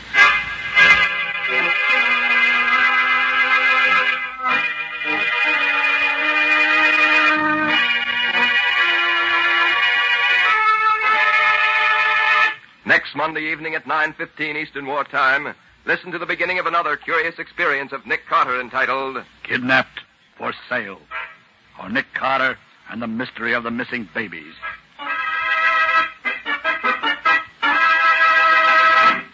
This story is a copyrighted feature of Street & Smith Publications, Incorporated. The Return of Nick Carter is produced in the studios of WOR and is broadcast over most of these stations Mondays through Fridays at 9:15 p.m. Eastern Wartime. And beginning next Saturday night, the popular series True Detective Mysteries will be broadcast over most of these stations every Saturday night at 10:15 Eastern Wartime, in addition to Wednesday afternoons at 4:30 Eastern Wartime. This is Mutual.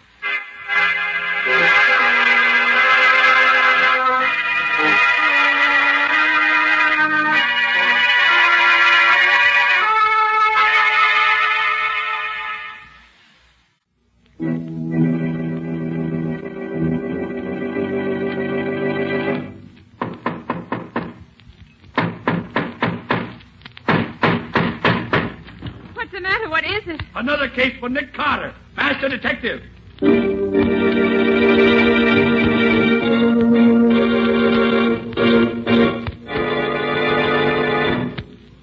Yes, it's another case for that most famous of all manhunters, the detective whose ability at solving crime is unequaled in the history of detective fiction.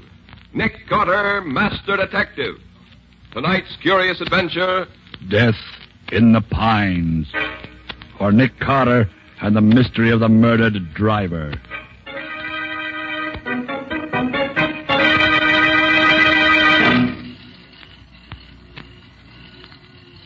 Well, let's see. There's a truck coming up the grade now. It ought to be them. Yeah. Just 1:30. That's a tape truck, all right. Now, you guys know what to do. We've done it often enough before. Sure. All right. Get going. When the truck gets close enough, I'll put the searchlight in the driver's face like before. He'll stop fast enough. He's so tight.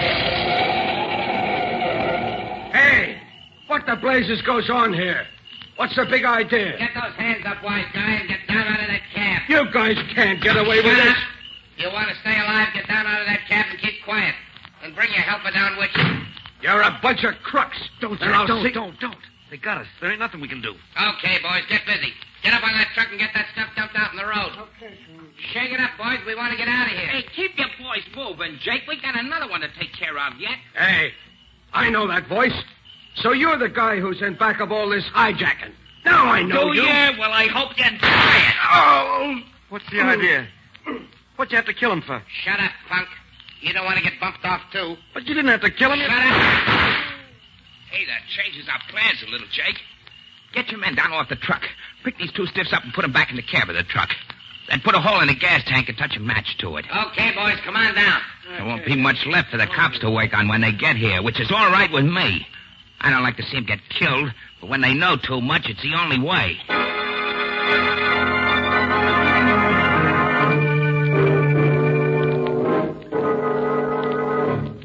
I see, Coroner.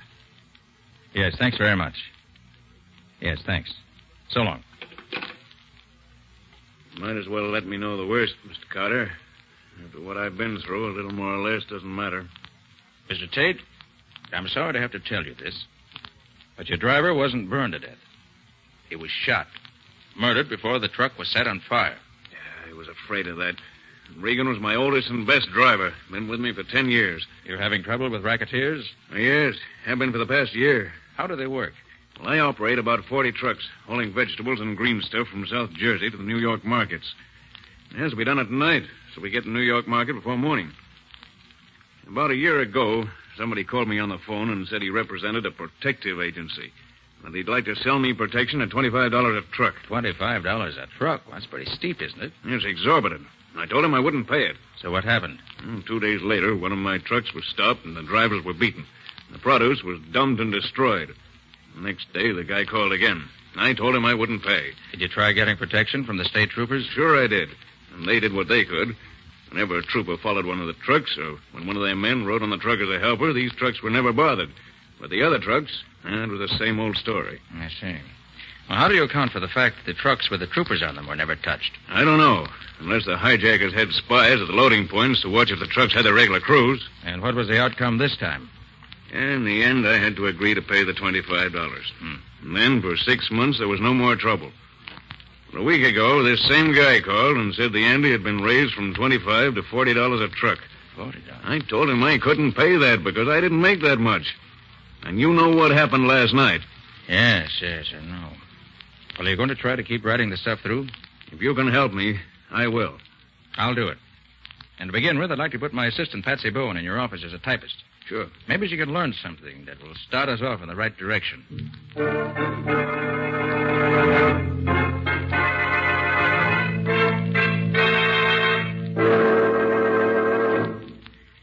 Well, Patsy, did you have a nice eventful day in Tate's office? I learned a few things, Nick, if that's what you mean. Good.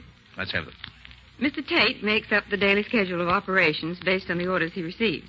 Then he turns the completed schedule over to Al Laparo, who's the fleet foreman. Mm-hmm. Only Mr. Tate, Laparo, and Dave Morgan, who's Tate's assistant, know what the orders are, as far as I can find out. I see. Any suspicions? Not yet. Laparo's been with Tate 9 years and Morgan for about 4 years. When the trouble started about a year ago, both of them rode the trucks. Morgan was one of the drivers who got beaten up, got knocked out cold before he could see anything. Doesn't leave us much in the way of anything to go on, does it? Oh, sorry, Nick, but that's all I could get today. I don't feel bad, Patsy. You did what you could. And what's the next step? I want to talk to the state trooper who found the truck in which Regan was killed. He may be able to tell me something that's been overlooked.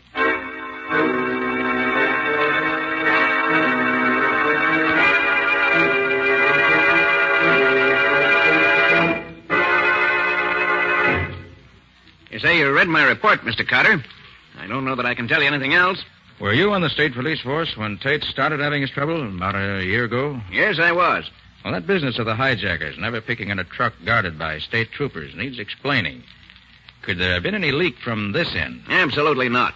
I rode several of the trucks myself. None of us ever knew where we were going until Tate's office gave us our orders.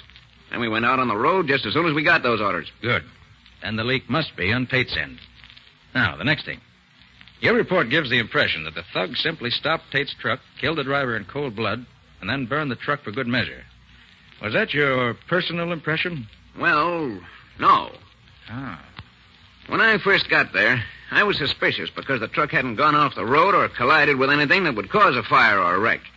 Then I remembered that Tate's trucks had been having trouble a while back. So I took another look around. And the result of that second examination? The truck was surrounded by crates which had been thrown off the truck.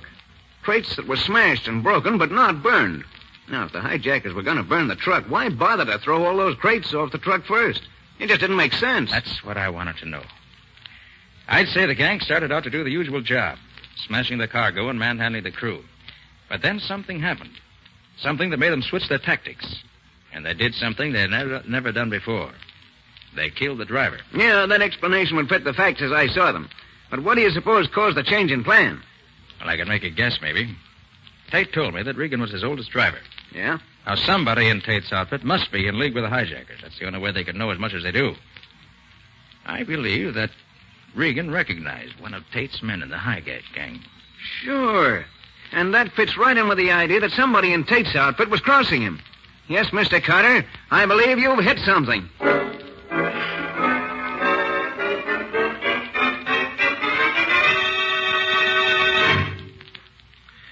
Have you arranged with Mr. Tate for me to go to work for him? Oh, no, Scubby. I haven't said anything to him. I don't want him to know. Well, then how do you know I can get the job? Tate's lost so many men since Regan was killed a couple of nights ago that he'll be glad to hire anybody. Patsy will fix you up with the necessary papers, licenses, references, and so forth. Wear your old clothes and don't wash your neck, and you'll have no trouble getting hired. And what do you want me to look for especially, Nick? Well, according to what Patsy says, the leak either goes through Tate, which hardly seems likely, through Leparo or Morgan, or through somebody else we haven't found out about yet. So get a line on things in general, on anyone who may look suspicious. Oh, and if you're riding a truck that gets held up, don't try to shoot it out, Scubby. Just let things ride. We'll see about that when the time comes. It's a 40-to-1 shot against her getting stopped, but just the same, watch your step. These men, whoever they are, have 2 murders on their head, and they won't balk at a couple more.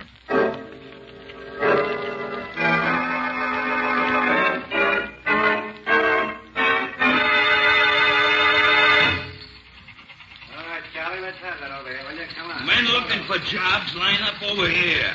New men over here. Hey, buddy, who's the guy over there at the desk? Oh, that's Al Leparo, the fleet foreman. Oh, that's the guy. Looks like a toughache. Don't worry, fella. He ain't turning nobody down these days. This outfit's got the finger on it. They had 40 men walk out on him yesterday. And I got a hunch this new gang ain't gonna last long either. Oh, you mean on account of the killings the other day? Yeah, that and the beating up of a couple of other drivers. Recently? Yeah, night before last. Hey, that ain't so good, is it? Ah, what's the difference? A job, ain't it? Hey, who's the other guy? Huh? Oh, that's Dave Morgan, old man Tate's assistant. All right. Report to the garage at once. Next? Mike Clausen's the name, Mr. Leparo. Here are me papers. Mm-hmm. You worked here before, ain't you? Sure. I drove for you Yeah, never mind that. You ain't working here no more. Right, Morgan? Right, Leparo. Nothing doing on that guy. Oh, but what's the matter? I got a good record. I ain't never had no trouble. Maybe not, but you ain't wanted here. Get out. Next. Ah, the big bum. Who's next? Oh, me. The name's Wilson. Where's your papers? Oh, yeah. Here. Mm-hmm. Wilson, huh? Yeah. Okay, you're hired. Report to Matt Steiger on truck number 11. You start as helper at $23 a week. Satisfied? Sure, boss. Okay by me. Tell Steiger he picks up his load tonight at Freeman's Farm down South Jersey. He knows where it is. Get going. Right. Thanks.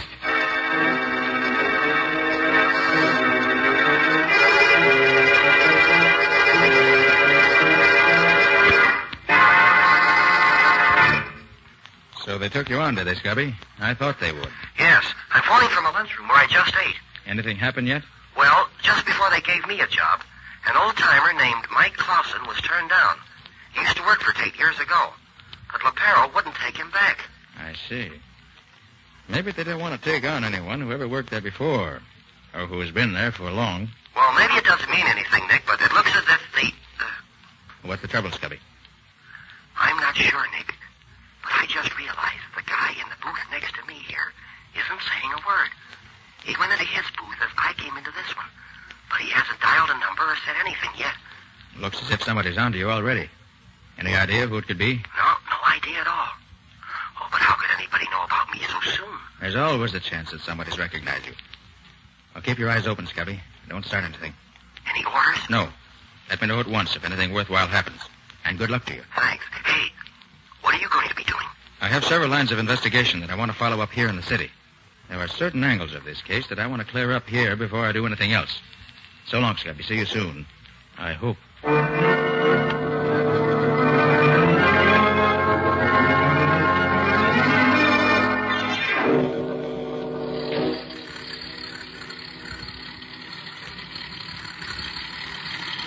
Gosh, Matt, driving one of these trucks is no cinch, is it? How do you mean, kid?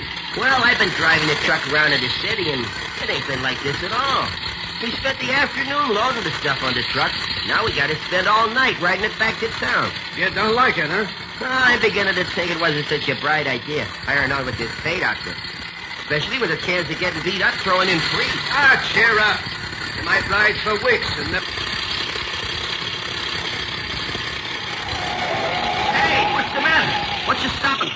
Somebody is signaling us with a flashlight to stop. I wonder what... No, don't stop, Matt. It may be a holdup. Remember old man Tate's orders? No truck stop for nothing.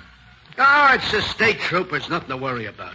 Oh, yeah. Yeah, I can see the uniform now. Okay. I'll get out and see what he wants. Hey, what's the matter, officer? What... Hey, that's a phony uniform. You're no regular cop. This is the guy, all right. One of you fellas take care of the driver. Look out, Matt! Come down out of that cab, fella. You know what's good for you. Matt, it's a trap. Shut up, Dick, and don't move. I got you covered. Now, don't try to pull it out. No! Hey, like that. Cut it out. There, that takes care of you, you rat. Now for the other. Here you are, copper. Oh, Matt! Not yet. Here. Oh. You won't do no more fighting for a while. Okay, boys, come on.